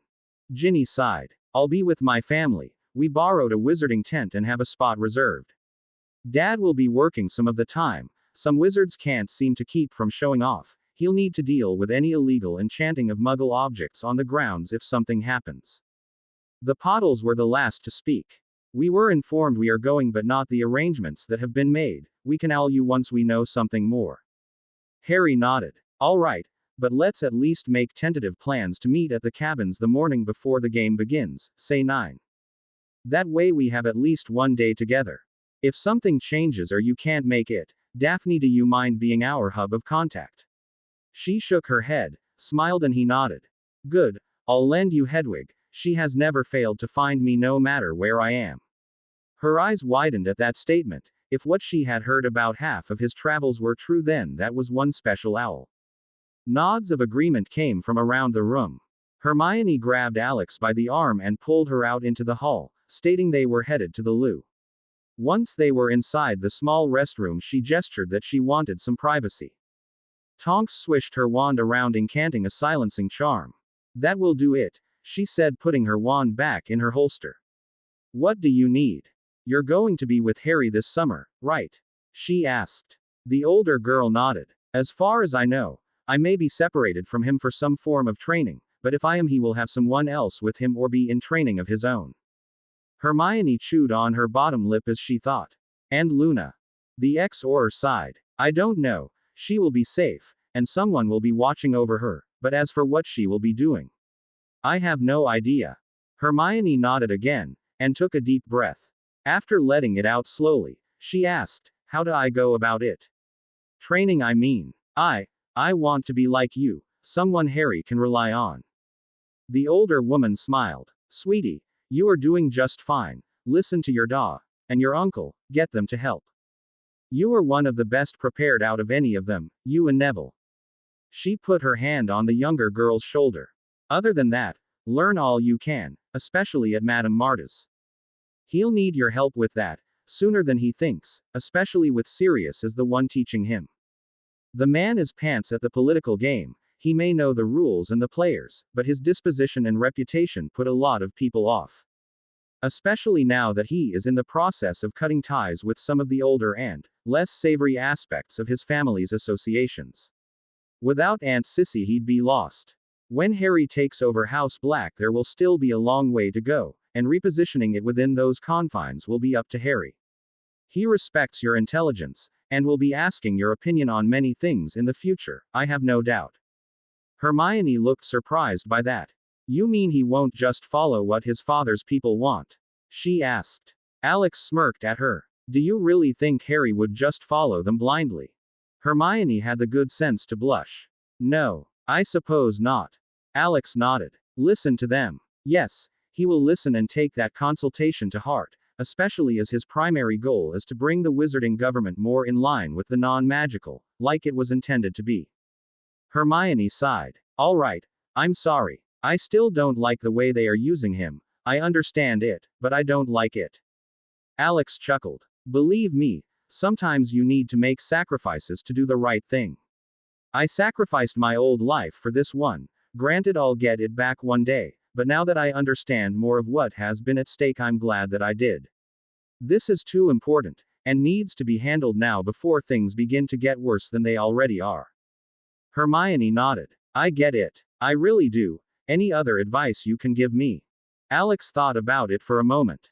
You need to be sure to control your temper at Madame Marta's. She held up her hand, stalling the girl's retort. Just like that, you need to control your impulsive nature. There will be many other girls there as well, and some of them don't like you very much already, like the Parkinson girl. They will try to goad you into things. You cannot respond to them, not like you would normally at any rate. You need to learn how to react within Wizarding Society rules as quickly as possible, because any faux pas, or anything else you may do for that matter, will reflect directly on Harry and Sirius. Understand? Hermione slumped. This is going to be harder than it looks. It is a huge step back from everything I was taught growing up. Alex nodded. I know. You just need to be wary of it. Ask Madame Marta for help. Send an owl as soon as you get home and explain your concerns to her. Just be polite and she should be willing to help. She's nice. While I never went through the courses officially, due to our family being blasted from the Black family tapestry, my mother and she were friends, so she helped me when I reached your age, just in case I ended up needing it. She helped Harry's mother as well, when she was preparing to become Lady Potter. Hermione nodded. I'll do that. Thanks. She reached for the door. Watch out for him, please. Alex's smile returned. I wouldn't be doing my job if I didn't. A wraith made its way down the alleyway, moving quickly from deep shadow to deep shadow, a small burlap bag clutched close to its chest. Tonight had been a good night. Tonight's haul would see him through for the next few days until he saw another chance. When the wraith made it to the edge of the shadows leading into the alley, it removed the dark cloak and slipped it into the bag as Byron Saunders stepped into the light for the first time today. He didn't like the way he had to make his living. He had never wanted to be a thief, but after he had left Hogwarts there had been little choice. Evidently he had been indiscreet at some point and his father had learned of it, leading to him being cast out. Not of the family, at least not yet, as it could lead to a scandal, but he had had all financial support withdrawn as well as being barred from the family homes. So the effect was much the same. Originally he had thought to find employment someplace, but a well-placed word by his father here or there had ended that idea quickly, as everyone that had at one time greeted him warmly now ignored him. It was at that point he had been forced to venture into Muggle London. It had taken some time, but after a few weeks he began to understand how the world outside worked. That had taken some trial and error on his part, especially learning how the Muggles' currency worked. Finding a place that offered food in exchange for some work had allowed him enough time to work things through. He spent the majority of his time listening to those around him, and ended up learning a great deal. Including places that asked few questions about what a person brought in to sell, especially if it was precious metals or stones. Those would prove invaluable later on. He made his way upstairs to the small room he rented by the week, unlocked the door and stepped inside. His shoulders slumped, as he felt the tension of the night release and the fatigue began to catch up with him.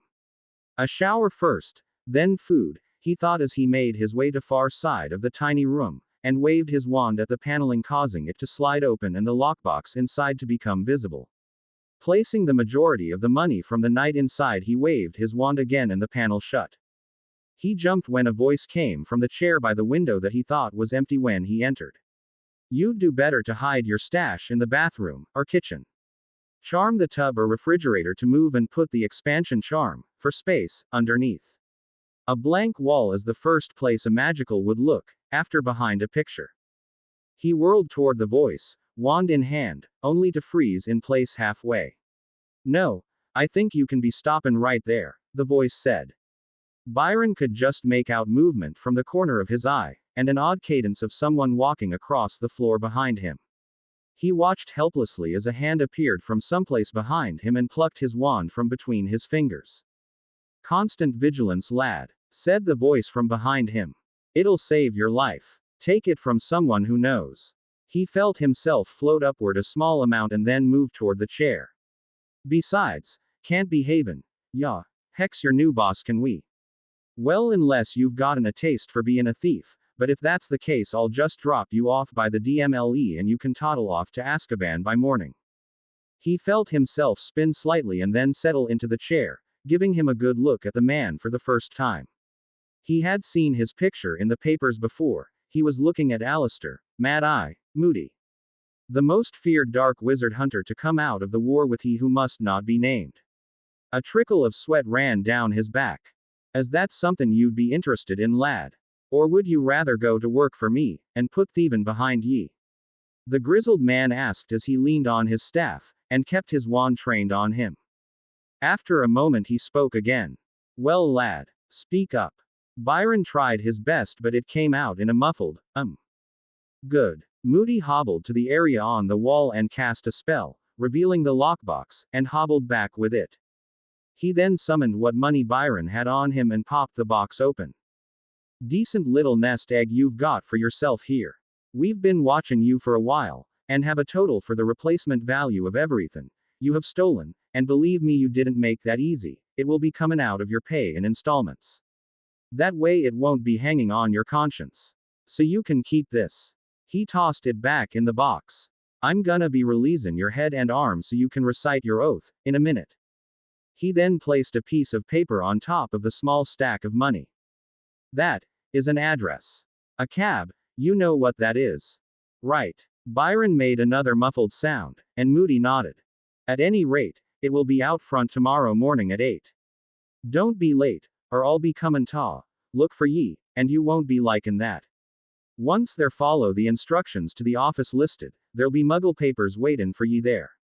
Follow the person's instructions, and ye'll be on your way to startin' trainin'. Do your best, and stay out of trouble." He then administered the oath and began making his way toward the door. Halfway across the room he turned to face Byron again. "You probably won't like it much, but you need to understand the way you are now are useless to us, and this will be the fastest way to get you to where we need you to be.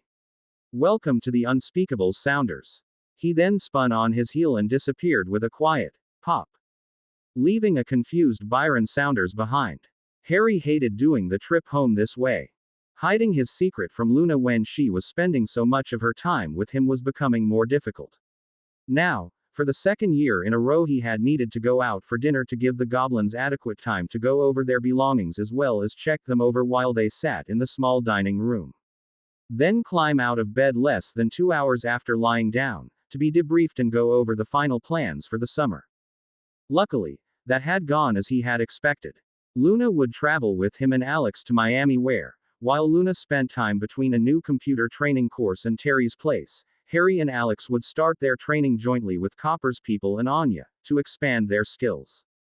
After a month, Alex would go to New York and meet up with an old friend of his father's and train under her for the next month, while he spent some time with his family and traveling for a couple of weeks. Then he would fly to his grandfather's and spend time learning more about his business. Then finally home and meet up again back in London for the World Cup.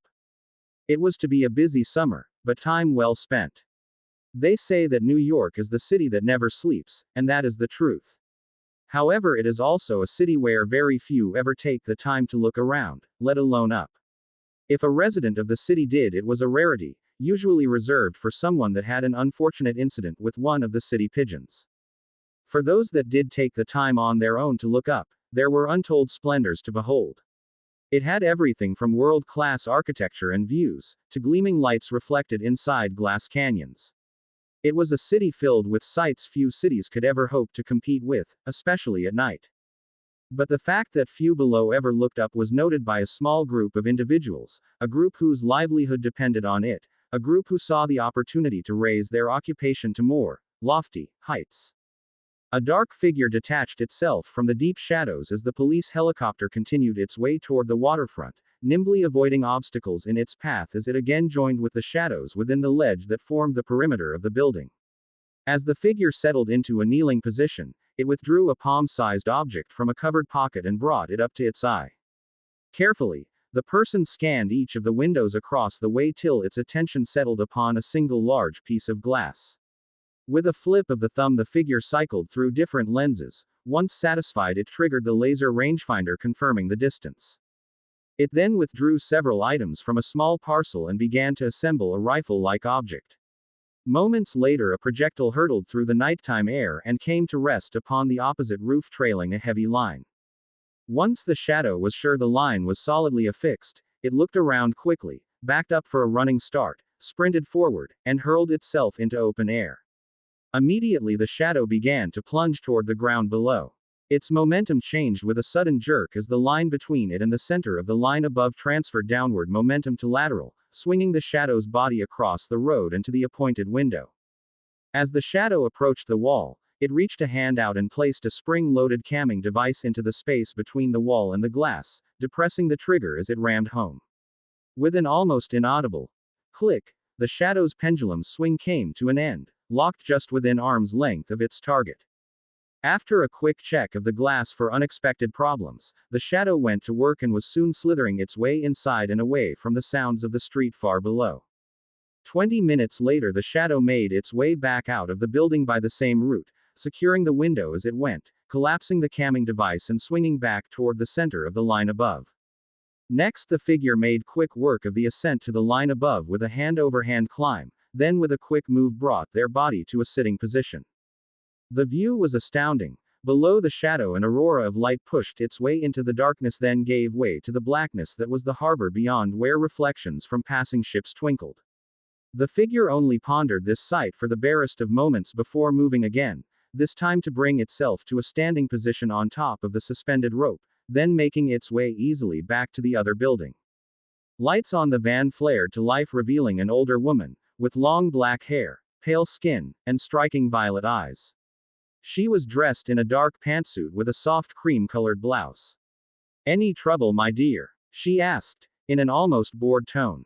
After slamming the sliding door shut, the shadow reached up and pulled off its mask. The woman beneath was young and beautiful. Her skin sported a healthy tan and her dark eyes were bright and alert. "None, miss." She then presented the woman with a box she withdrew from one of her jumpsuit's many pockets. "Excellent." The elder woman took the box and opened it, gently. "I do enjoy a true Napoleon brandy, and my friend Wilson has such fine taste," she said, smiling at the bottle lying on the velvet inside. "Did you leave my card?" "Yes, miss. Just as you said, inside his private office safe," the younger woman replied. "Very good, Alex. You have done well in such a short amount of time." The woman paused, her eyes locking on the younger woman's. "You could stay on here, you know.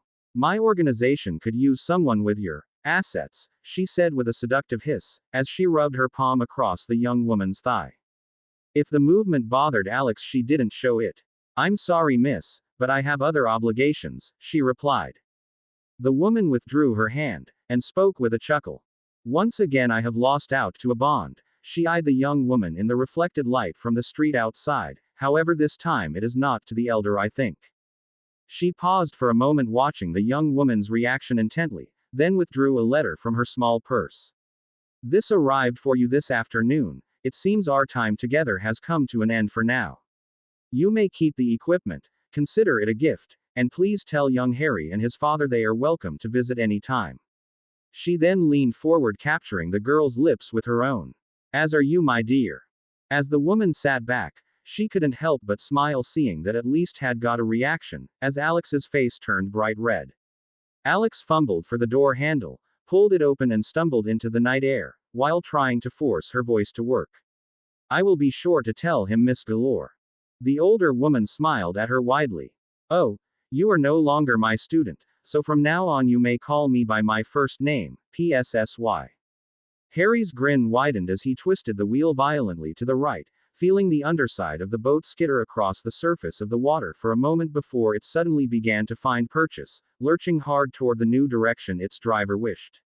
If Harry had not been braced for it, he may well have been tossed out of the powerful speed boat, but as it was, he only slid a small distance in the seat till he was up against the side panel. "Good," said a voice next to him. "Did you feel the difference in the way the hull reacts compared to the V-bottom?" it yelled. Harry nodded, and yelled back, "It slid before the turn." "Exactly," James yelled, his grin as wide as his son's. "It's not as much as an airboat, but not as likely to dig in and flip over as the V."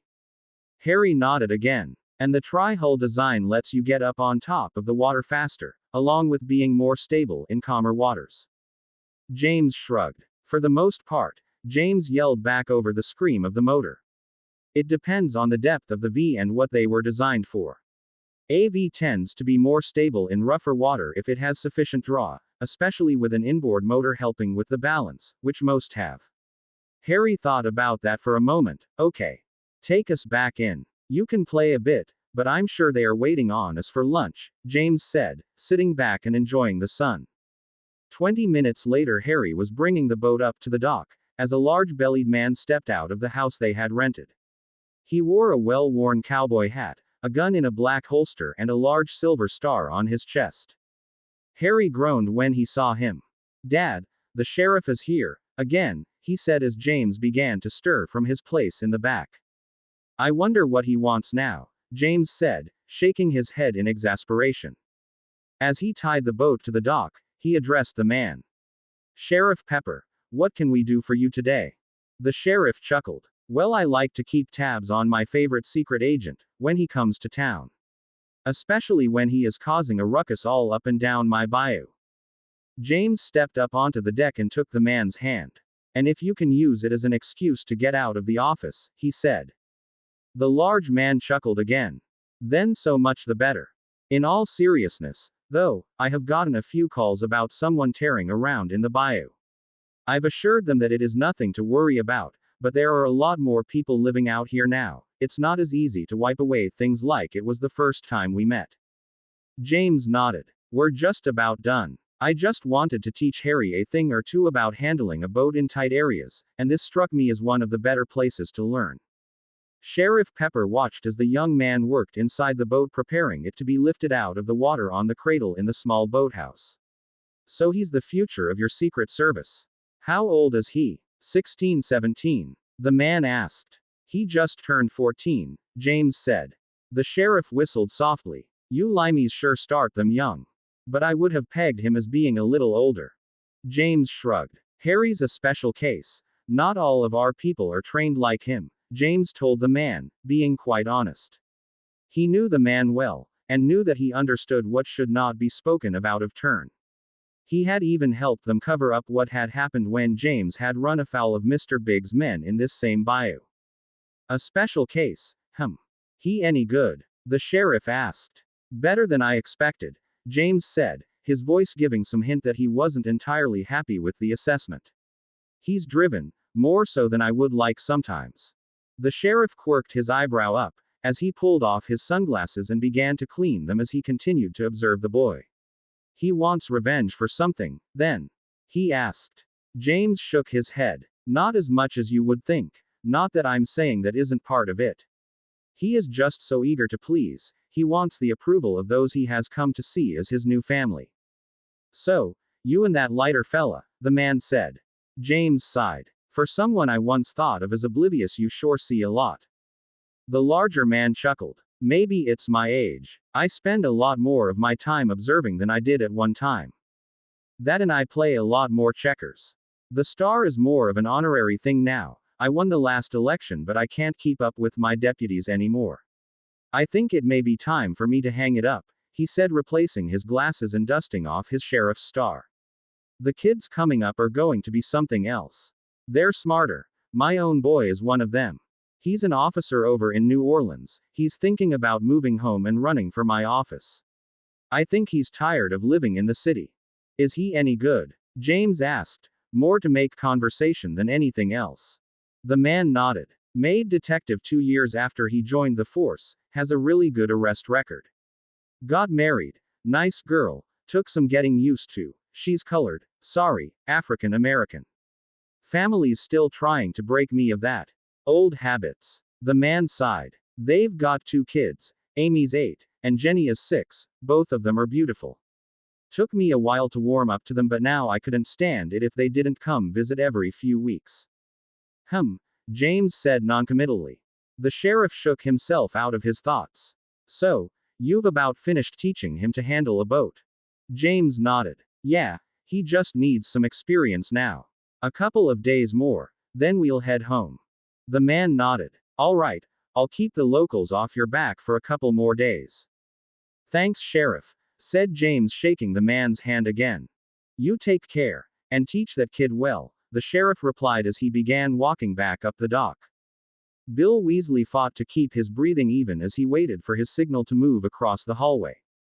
It had only been about 3 weeks since the last member of their team, Byron Saunders, had joined them. Thankfully, it had been an easier integration than the one before him. There had only been 2 fistfights so far this time. Mathers had been a surprise to say the least. It had been evident from the first moment he set foot at Skyfall that he was going to be trouble, and boy had they been right. Mathers walked through the door with a massive chip on his shoulder, angry at everyone. It had taken almost 2 months before things had come to a head, and instead of a fist fight, a knife and a wand had become involved. After that, something new had been introduced to them all: boxing.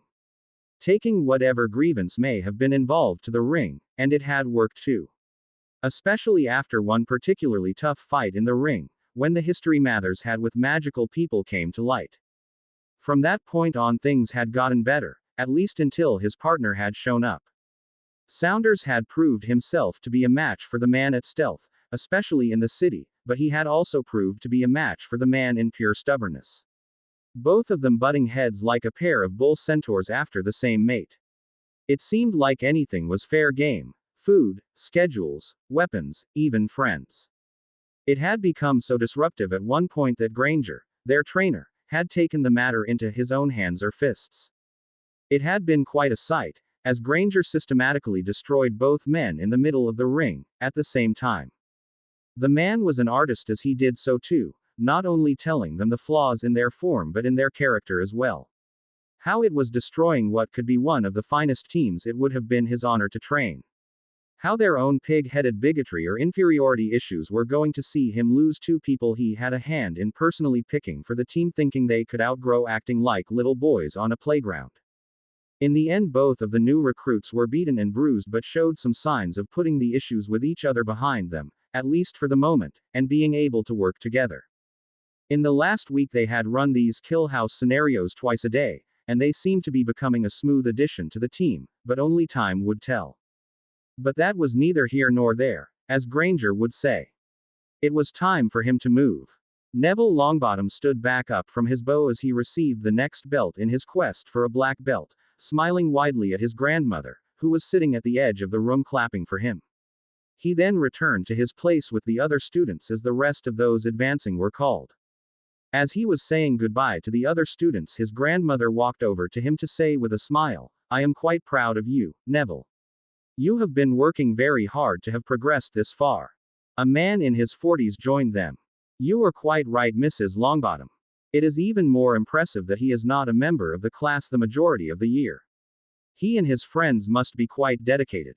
"Thank you, Sensei," said Neville. "I've told you before, Neville, outside of class you can call me Mr. Tanner, or Bill if you prefer." Neville nodded, but didn't say anything. "I was quite pleased with his progress over the school year. The fact that he was ready for a progression test was a pleasant surprise.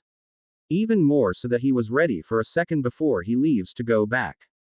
Neville blushed slightly. "We exercise together every morning except Sunday, practice 3 nights a week, and have spars on Saturdays."